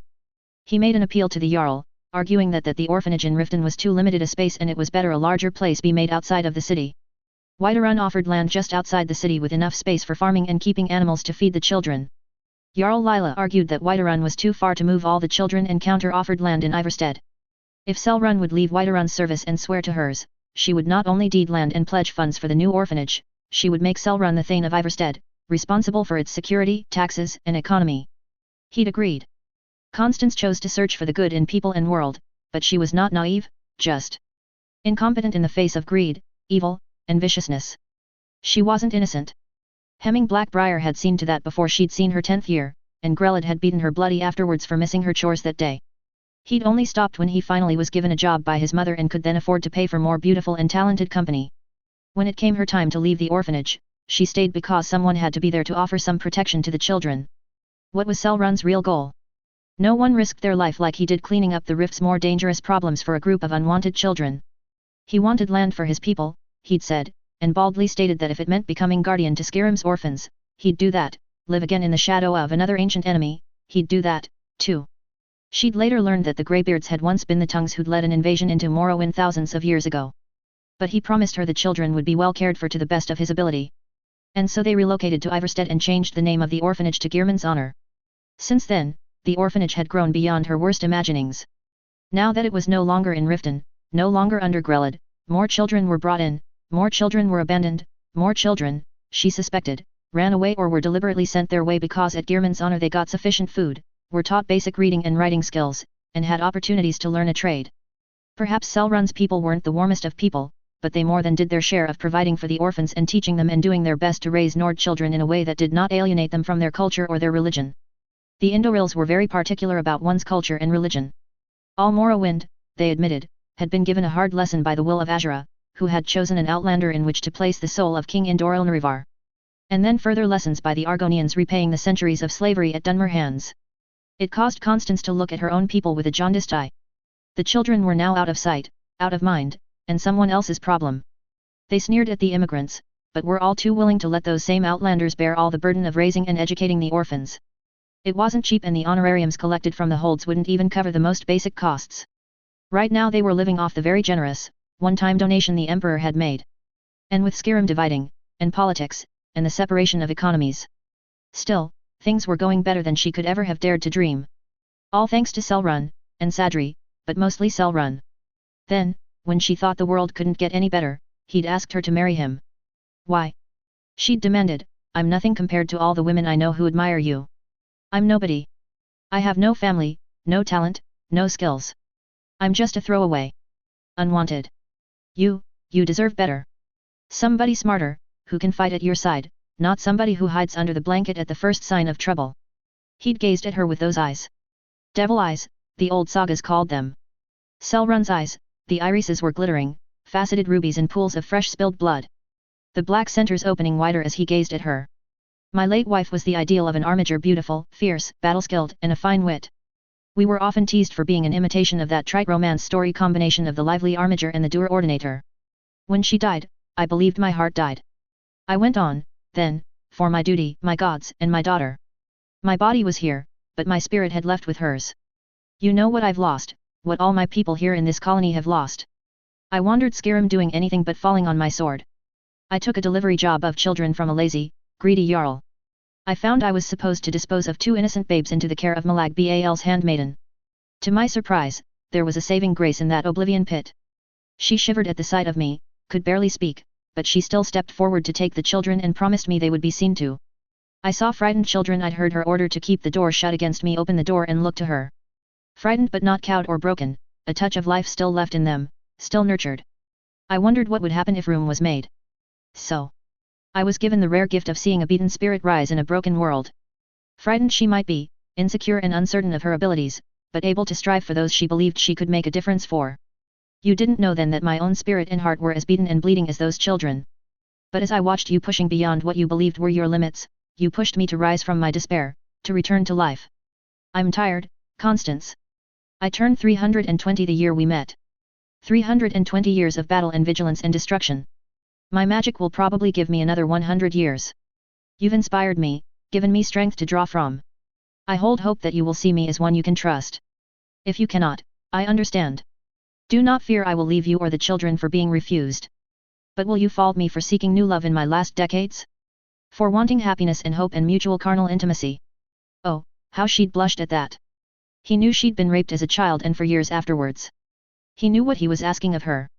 As she'd looked into his eyes, those demon eyes, she'd asked herself if she could be as brave and as strong as he believed her to be.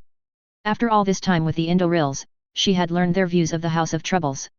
And Malag Bal, a god of domination, of rape, of vampires, was a shadow she knew all too well. Selrun's eyes taunted her because they were filled with trust and with love and, hardest of all, hope. All right. But don't ask me to jump into a forge. Although, I'll do it if you really asked me, she'd mumbled against his shoulder as he crushed her to him in joy. What's this about a forge? He'd remembered to ask afterwards when he'd calmed down. After she'd explained the strange marriage ceremony of Sadri and his wife that she and most everyone at the marketplace had witnessed at Bailimon's forge, he'd grunted, amused, and said, "The ways of occultist Ashlander are not the general practice of Morrowind." "No fire jumping," he reassured her. Selrun had put his intent to marry Notice to his clan's temple in Morrowind and had received a rejection. She suggested a marriage in the Temple of Mara, but Selrun stated that the marriage would only be recognized everywhere else but in Morrowind, and if his kin in Morrowind did not accept it, she would be denied of what was rightfully hers as his wife and as a member of House Indoril. But he still had allies and friends in the temple, and eventually they conceded that if a member of their warrior class of his standing chose to marry outside of his class, so be it. His service had earned it. But she still had to undergo training in their culture and their religion. It meant leaving Skyrim to live in Morrowind for a time, and she couldn't do that. Not really.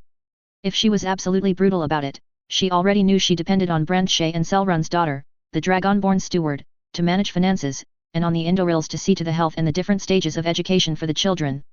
Her only function recently was to plan events, and anyone could do that. She wasn't vital to the orphanage anymore. She could leave for the 3 or more years to Morrowind, but it would break something in her heart. And Selrun knew it.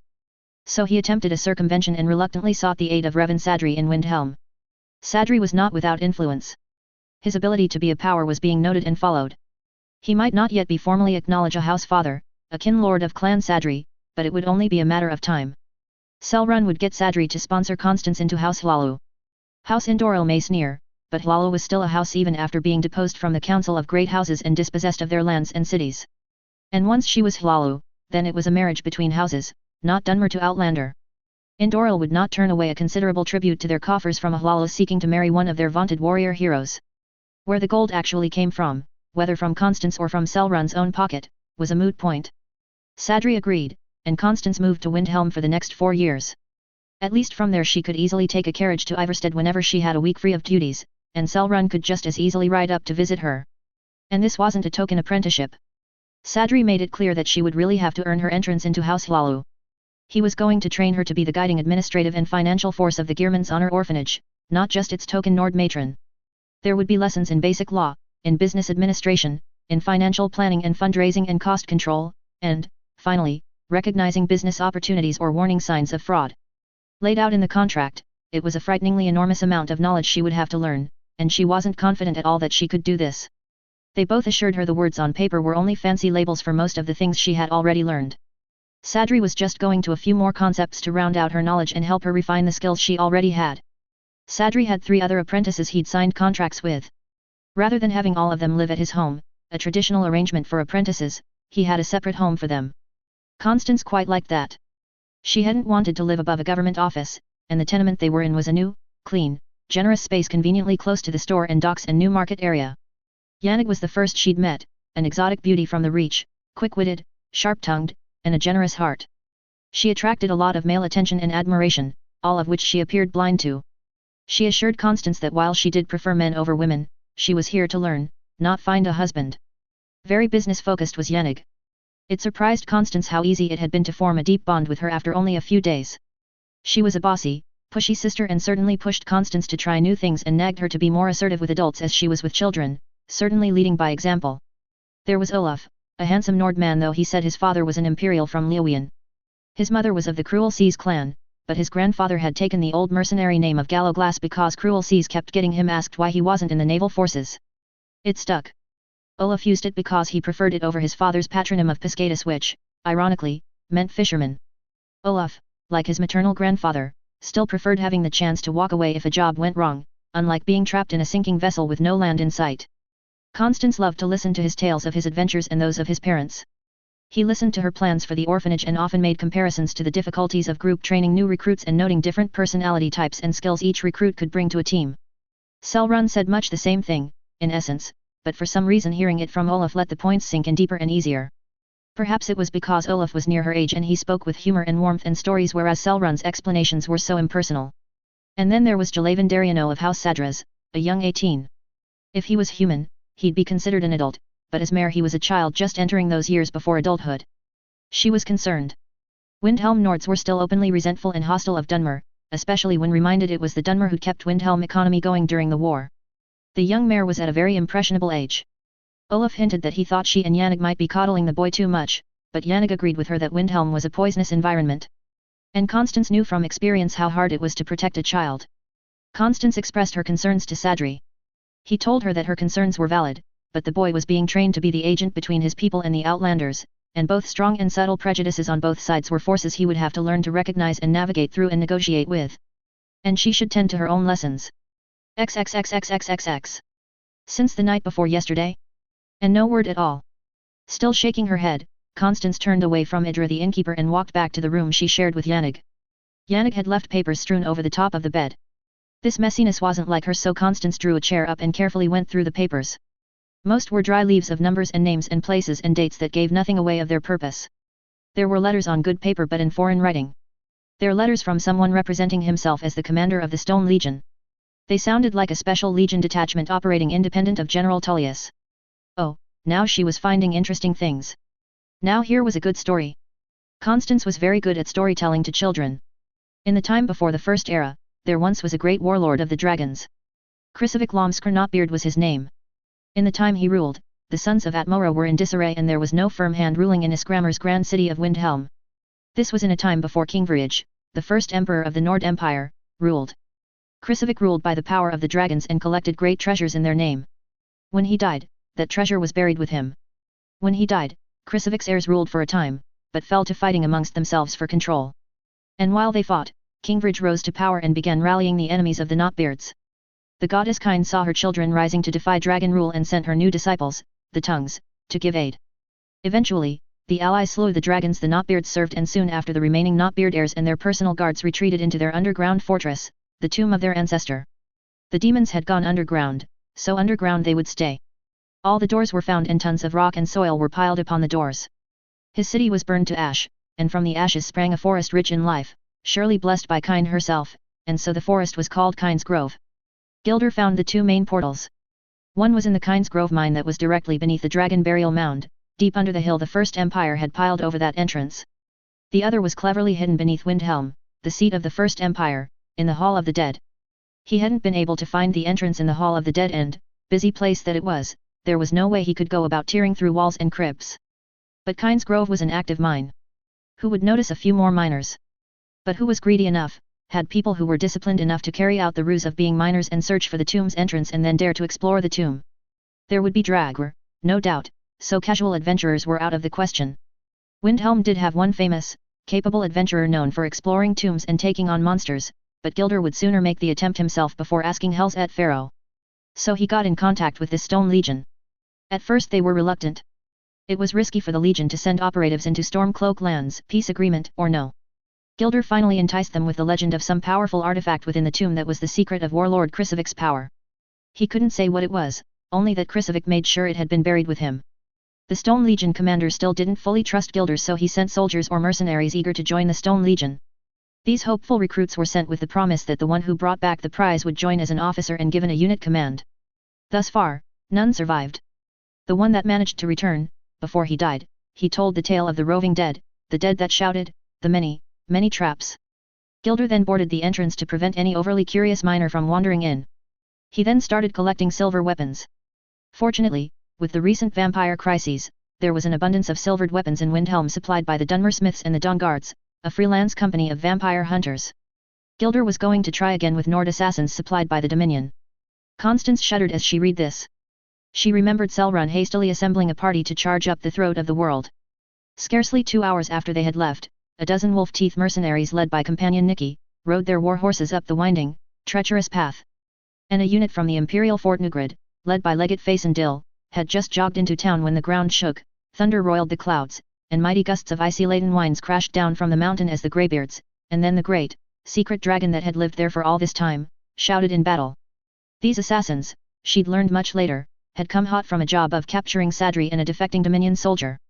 Fortunately, the two managed to escape, and Sadri used his private messaging system of birds to alert Selrun and wife's cousins in Riften that there were assassins after the Emperor and Jarl Ulfric, who were secretly meeting at High Hrothgar.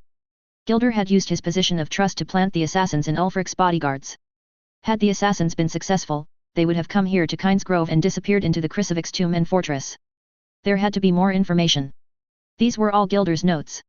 She finally found Yannig's notes. A neatly bound book that looked to have fallen on the floor and then accidentally kicked under the bed along with some random scrolls, dirt-crusted gloves, and socks and jacket. Yannick had listed all the things she'd found in Gilder's hunting cabin. There was a rough map of the area around the cabin with marks of where things might be buried and a note of which ones she planned to dig up. Now she went to Olaf's and Gillivrand's room. Olaf's kit bag showed some evidence of hasty digging and messiness. Gillivrand's note had been left on his bed. Her fears spiked. They'd been gone too long. Something was horribly wrong. Selrun had ridden off hours ago. She couldn't ask the miners to go after them. Adventurers didn't stay long in Kynes Grove, preferring to go Windhelm. There would likely be hunters, but would they want to investigate a dangerous underground tomb? And she didn't have any gold with her to entice anyone into that danger. She went down to the main room, looking for Windhelm security patrols who would stop at the inn for food and drink between patrol rounds. "Excuse me, please, I need help. My friends are missing." She quickly explained the situation. Idra confirmed the Count and the Dunmer boy leaving to explore the mine after requesting a picnic basket. She also confirmed Yannick and Olaf tearing out of here after packing food and every healing potion she had. Dravinia, the Dunmer mage who worked spells and only knew how to brew potions of cold to keep the mine cool, also recalled Yannick in a great hurry and asking about any miners who'd mysteriously disappeared. Rogver Knotbeard, presumed descendant of the ancient warlord by the same family name, was fascinated and volunteered to go down with the guards. He'd had old family tales of a family fortune buried somewhere, but, you know, tales. Kajeld, who owned Steam Scorch Mine, was upset again. He had thought he was just having bad luck hiring miners who kept abruptly walking off the job. The news his mine was over an ancient tomb full of Dragr had him throwing his weight behind Constance and demanding the patrol investigate the mine. Fine, they would do it. After supper. They'd been walking all day and were hungry and tired and wanted a few drinks before they'd go investigating an ancient tomb. They were marginally happier when Constance bribed Dravinia to go along, promising her that Sadri, a steward of Windhelm, would be grateful if his missing apprentices and his noble guest from Cheydinhill were recovered. The patrol was back by dawn. The place was full of long-dead corpses, and the tomb ended in a total collapse. No signs of life. No great treasure except what was on the bodies of the dead, which was a decent amount as long as nothing down there moved. The Count and the apprentices gave good account of themselves, though, by all the Dragr sprawled about. The soldiers beheaded the Dragr to make sure they didn't revive, so the work in the mine can continue without fear of something surprising them in the dark. If the Count and the apprentices were lucky, they died in the collapse. It would be a fast death. Better than being alive on the overside and dying of thirst or starvation or to any Dragr that may be stirring on the other side. Kajeld said all this as if it were a comfort. The end of the tunnel stank of the black oil and fumes. The black soot and scorch marks on the tunnels leading to that collapse was proof of fire damp. Air was getting hard to breathe the deeper they went, so maybe there were other damp conditions further along. People choked to death in those gases. Constance could only sit there and shake her head in disbelief. The soldiers went off to sleep, their commander to write up his report. Kajeld and other miners left her alone, understanding she was in shock and needed some time to accept one of the hard facts of mining. Idra set a cup and a pot of hot tea in front of her and then went about making breakfast for the miners. No. They were alive. There was hope. She had to believe that. The other end of the tomb was under Windhelm, somewhere in the Hall of the Dead. Gilder may have been afraid to try that way. But she could get someone at the palace to listen to her. She could. She would. She jumped up and went after Kajeld to make him loan one of his cart horses. He wouldn't, there was a shipment of ore going to Windhelm leaving in an hour. She could ride with that. She'd get to Windhelm by the next morning. Not good enough. Every hour counted. She had to get to Windhelm. She ran outside and saw two mounted hunters on the road by the river. She ran towards them, shouting and waving at them to stop. A shaggy, rough-looking pair, but they were friendly and knew her name. If she wasn't so fixated on getting to Windhelm, she would have been astonished and pleased when they'd reintroduced themselves as former orphans who had eagerly left in their 16th year to become hunters in the wild. She wanted a fast ride to Windhelm? Happy to oblige. Constance gathered the papers she knew she would need, made arrangement with Idra to store the rest, and had one of the hunters remain behind to keep watch on Gilder's cabin. She got to Windhelm by early evening afternoon. She ran from the stables to the Grey Quarter and grabbed the first Grey Guard she came across. "Listen.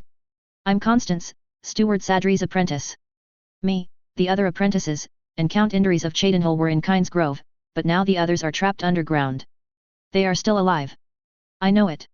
Somewhere near Windhelm. I'm going to the palace to talk to Horleaf or General Galmer. Tell Ambris or Ilani I need help. They're still alive. We've got to save them." She ran off, ignoring his calls for her to calm down and explain again. The guards initially stopped her from entering the palace, seeing only a winded, overly excited, possibly mad young woman. At her hysterical insistence and constant invocation of Steward Sadri's name, one guard went inside to fetch Steward Horleaf, who eventually came out. He was irritated because he'd been interrupted from an important budget meeting with several nobles. However, he recognized the name of the honored matron of Skyrim's largest orphanage and brought her inside while sending a guard to fetch General Galmer. As she was trying to explain what had happened and trying to show them the many papers she'd brought, backup forces from the Grey Quarter arrived: Dana, Steward Sadri's secretary, Grey Quarter Magistrate Sorain, Grey Guard Commander Michael, and Bornil Giviandes, Count Indarisa's business secretary. She repeated herself while Dana and the magistrate swiftly sorted through her papers. Magistrate Sorain grabbed Steward Horleaf and pointed out to him relevant papers. "This is madness!" ground out General Galmer. "Isgrammer is buried under Windhelm, not some dragon-worshipping warlord. There will be no violating the tombs of our dead. I don't care what a damn traitor says or what proofs he thinks he's found. As for your friends, woman, it's too bad they chose to explore a dangerous tomb, but if the mine owner says they're dead, I see no reason to doubt him or his experience. And this Count of Cheydinhal," he recalled, looking towards an angry-looking Bornil, "it's no fault of ours if he freely chose to explore a clearly dangerous place when he's had no experience with mines or with drag barrows." His eyes narrowed. "I've always heard Dunmer knew better than to go into the tombs of ancestors they're not related to. Of course, I should know that as a lifer knowing Hell's et Pharaoh." "How dare you?" Constance said, stunned, despairing. She didn't hear Dana, who roared those same words at the same time. She'd been shoved aside again, losing ones she loved again. It broke something inside her. Shrieking with all the pain in her soul, Constance leaped at him, reaching up to close her fists in the furs of the bearskin over his shoulders. "How dare you!" she screamed. Galmer instinctively reared back in surprise. Constance wouldn't let go. Her feet left the ground, and she reacted by pulling herself up and wrapping her legs around his waist. "Lives are at stake!" she shrieked. "My friends! A young boy's! My future house fathers! You listen to me, Galmer Stonefist, or so help me I'll have you in chains and thrown in a pit darker than anything Grelid threw the children in, darker than the pit my friends are trapped in. A pit so dark and forgotten even your ancestors can't find you in." Her right fist released its hold and began pounding on his shoulder. "I won't let you abandon them, you stupid, stubborn." A hand closed around her mouth and an arm snaked around her waist. A spell of peace overtook her. "Calm yourself, Miss Constance," Magistrate Sorain said gently. He peeled her off of the general and held her firmly until she regained control. Dana followed hard on her breaking attack. "This is not the time to be willfully blind, Galmer," said Dana. "You've got a brain, use it. You know that Thane Gilder was not a man who indulged in wishful stories. We both know he was meticulous in fact-finding and documentation. If he says there's a dead warlord buried underneath Windhelm, then there's a dead warlord, and it's not Isgrammer. It deserves to be dug out and burned. You owe it to do this, General," Constance said, rallying. "Calm now. Cold, tempered purpose. Yannick said to always look your opponents in the eye. Olaf said to keep your voice low and even to project confidence and strength. And if they're too arrogant Enwas and think you're too weak to worry about," said Jalaven, "they're too stupid to watch your hands and likely their belly is exposed." She pushed away from Sorain and he released her. She marched back to Galmer. "You forget that I am the matron of Geirmund's honor, the largest orphanage in Skyrim that cares for over 100 of Skyrim's children. I remember you inspecting my house the day before going up to High Hrothgar to meet with the Emperor. I say inspecting because you weren't visiting children, you were inspecting young, ignorant future recruits. The children were frightened of you. They knew you weren't a prospective father. They knew you didn't represent the hope of a loving family. I and my Dunmer helpers had to reassure them that you are a great Nord hero and a protector. Do not make me a liar, General. Again, forget that it is Revan Sadri's apprentices at risk here. The ones in danger are the ruling lord of Cheydinhal. Yes, an imperial city, but an important trade city that a good number of merchant caravans come from. The other is Olaf Gallowglass, a member of the Cruel Seas clan. Jarl Ulfric is invested in him as a future trade ambassador. And then there is Yannick Blackwing. She may be of no political or trade significance to Windhelm because she's from a small town in the Reach, but last I saw, King Ulfric was making eyes at her. Young Jalaven, I know, means even less to you because he's a mayor. But he is the son of a significant Sadrazkin lord. I don't know if he has enough power to retaliate, but it's stupid to make unnecessary enemies. I will not argue with you about the foolishness of charging into an ancient ruin. It was foolish. But then the Count is known for heroically charging into Oblivion Gates to save his city. We are wasting time, General Stonefist. This is no time for hesitation or complacent laziness. What makes you think they are still alive after all this time? Has Sadri taught you to talk to ghosts? He sneered. She ignored that. We are wasting time, she repeated in her best do not think of disobeying me tone that usually works so well with children. XXXXXXX. The door was in the oldest part of the hall, original to when the foundation of the city was laid. There is old magic protecting it, said Magistrate Sorain after careful examination. I could have told you that, said Michael, leaning against a wall in exhaustion. He extricated his right wrist from the leather strap of the heavy sledge he'd been swinging. The wall showed no mark of the iron blows. Galmer snorted. The soldiers he'd hastily pulled from their posts around the palace shifted and muttered. Sorain ran fingers at the seams of stone and brushed aside caked dirt and stone dust to reveal carvings. Protections to seal the dead. Atmoran, I believe. Your Reverence? He asked, turning to Helgerd, priestess of Arche who had tended this hall for the past 30 years. She squinted up at the carvings illuminated by his candle-light spell. "'Tis an invocation to the brothers Tsen and Shtun to guide and guard the dead. Can this protection be cancelled?" asked Constance. "I can try a blessing by Arche," said Helgerd, shrugging. "I may need power assistance," she said, looking at Sorain who nodded and murmured, "Of course." She prayed. Sorain appeared to meditate. Constance also silently prayed to Mara for hope. Sorain looked to Michael. "Strike now," he said. The Grey Guard commanded nodded and, with a grim look, wrapped the sledge's leather loop around his wrist, then heaved up the heavy sledge. Sorain guided Helgerd away and shielded her with his body as Michael struck. Chunks of stone flew. Galmer ordered other soldiers to take their turn with the sledge and soon the doorway was open. Even before entering they now could hear the echo of shouting. Sorain had to grab Constance and hold her back as Michael led the charge down. "Stay here, Constance. I will return and escort you and her reverence down once it is safe," said Sorain sternly. "Arche guide your hand," said Helgerd. "Bring them back," ordered Constance. Sorain graciously accepted the blessing and the command with a nod then dashed into the tunnel. Dana patted Constance's left shoulder comfortingly. "Well, you have this well in hand, my dear. I'm going to go back upstairs and help Horleaf with those papers you brought in. I'll also send a couple healers down. And don't worry, you saved them." "Ah, is that just good spirits talking?" asked Helgerd, a touch of laughter in her voice. Dana just laughed back and left. Constance, leaning past the door of the tunnel and straining her ears to listen to the battle below, scarcely paid attention to the bantering of the old women. After an agonizing eternity, Sorain came back. He hadn't a chance to say anything before Constance grabbed his arm and dragged him back down the tunnel. She burst into a treasure room. Gold and gems and other items piled thick on the floor, making it hard to put on any speed. All the soldiers appeared alive, none escaped without injuries, but they were alive to wonder at the treasure around them while cursing and moaning about their injuries and the stench of smoking chunks of hacked drag were scattered about.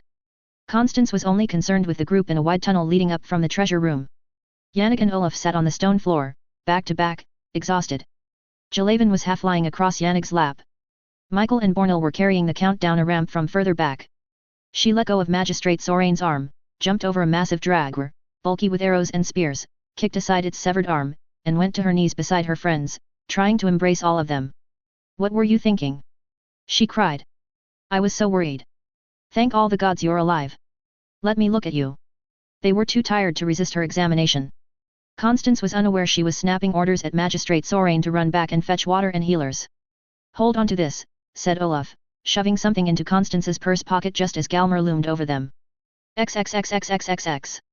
King Ulfric ordered a feast through Steward Revan who'd ridden back from Dawnstar as soon as Galmer's messengers had reached them. Ulfric was staying behind in Dawnstar to ensure the smooth transition of power from ex-Jarl Skald to the new Jarl of the Pale, an ex-legionnaire officer selected by popular election by the Thanes and the leading noble families of the Hold. The Count had fully recovered and started the tale in a grand manner. Once he got to the fire room, Olaf took over. Not as grand or fanciful in descriptors as the Count, but an enthralling recounting just the same. He restarted the tale from Gilder's hunting cabin and the discoveries made there. The silver weapons they'd found there were invaluable later on. After the chamber collapse, they'd rested. It took both amateur potions of healing slowly soaking into the Count's wounds to revive him so that he could walk, albeit slowly, on his own. He wasn't fit to fight, but at least they didn't have to carry him. Beyond that was a great cavern with shallow pools of water and, of course, filled with draggers. Silver certainly made it easier to disable and kill them, also the shades at the Feast Hall of Ghosts. In the final hall to Krisivic's tomb, they'd become experienced enough to know that stepping into that treasure room was suicide. Their only chance would be to lure out the dead one by one. The first to rise and come after them was the warlord himself. All the others burst out of their coffins when the good general and his men crashed into the treasure room, then the trap gate came down, trapping Galmer and his soldiers and all the Dragra overlords within the room, and locking out the apprentices and the warlord to finish their battle in the hall. Only when Krisovic was dead again did the gate unlock and the soldiers could lever it open. Constance's part wasn't told, for which she was glad. She was satisfied that her role was reduced to nothing more than her riding from Kynesgrove to Windhelm to deliver the news to General Galmer, who then led the rescue into the Hall of the Dead. Selrun, sitting beside her, squeezed her hand underneath the table. When Windhelm soldiers came to tear apart Gilder's cabin and dig up the grounds, the young hunter guarding it had ridden to Ivarstead to find to him. Selrun immediately rode to Windhelm. Constance didn't tell him about her settle with Galmer, but he'd gotten the story anyway from Dana and Magistrate Sorain, so he didn't press her for details. "You did well," he whispered in her ear as he hugged her tight last night. "Your friends killed an old warlord, you dominated a living one. You prove yourself the fierce champion I knew I'd seen when we first met. Remind me of that before I go into tomorrow's meeting with Galmer and Steward Horleaf," she said, tightening her arms around his chest to claim more of the heat from his body. "I want some of that gold for the orphanage." She'd gotten more than a few drops from the gold chests, enough for the next 3 years. Master Revan congratulated her afterwards for successfully intimidating Galmer. It made it so much easier for him to extract funds. At the feast table, as the audience toasted the Count and Olaf and Yannick and Jalaven for their bravery, Selrun raised his glass but only looked at her. "To victory." Related stories.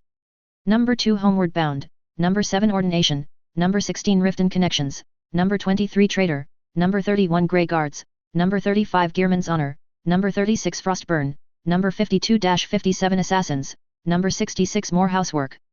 List of OCS. Selrun Moore, ex-Ordinator, Thane of Ivarstead, Thane Eldon Gilder, December, ex-friend of Ulfric, Thalmerpon, retired Legionnaire Quartermaster, Olaf Gallowglass, apprentice, Yannick Blackwing, apprentice, Dana Daughter Frostburn, Sadri's secretary, Sorain Guthrie, Grey Quarter Magistrate, ex-Ordinator, Elenidarum, Community Center Maven, Michael Anvil, Nordcommander of the Grey Guards, Bornil Giviandis, Count Farwell's Business Secretary. Special guest appearance. Farwell Inderies, Count of Cheydinhill, Tes 4, Oblivion.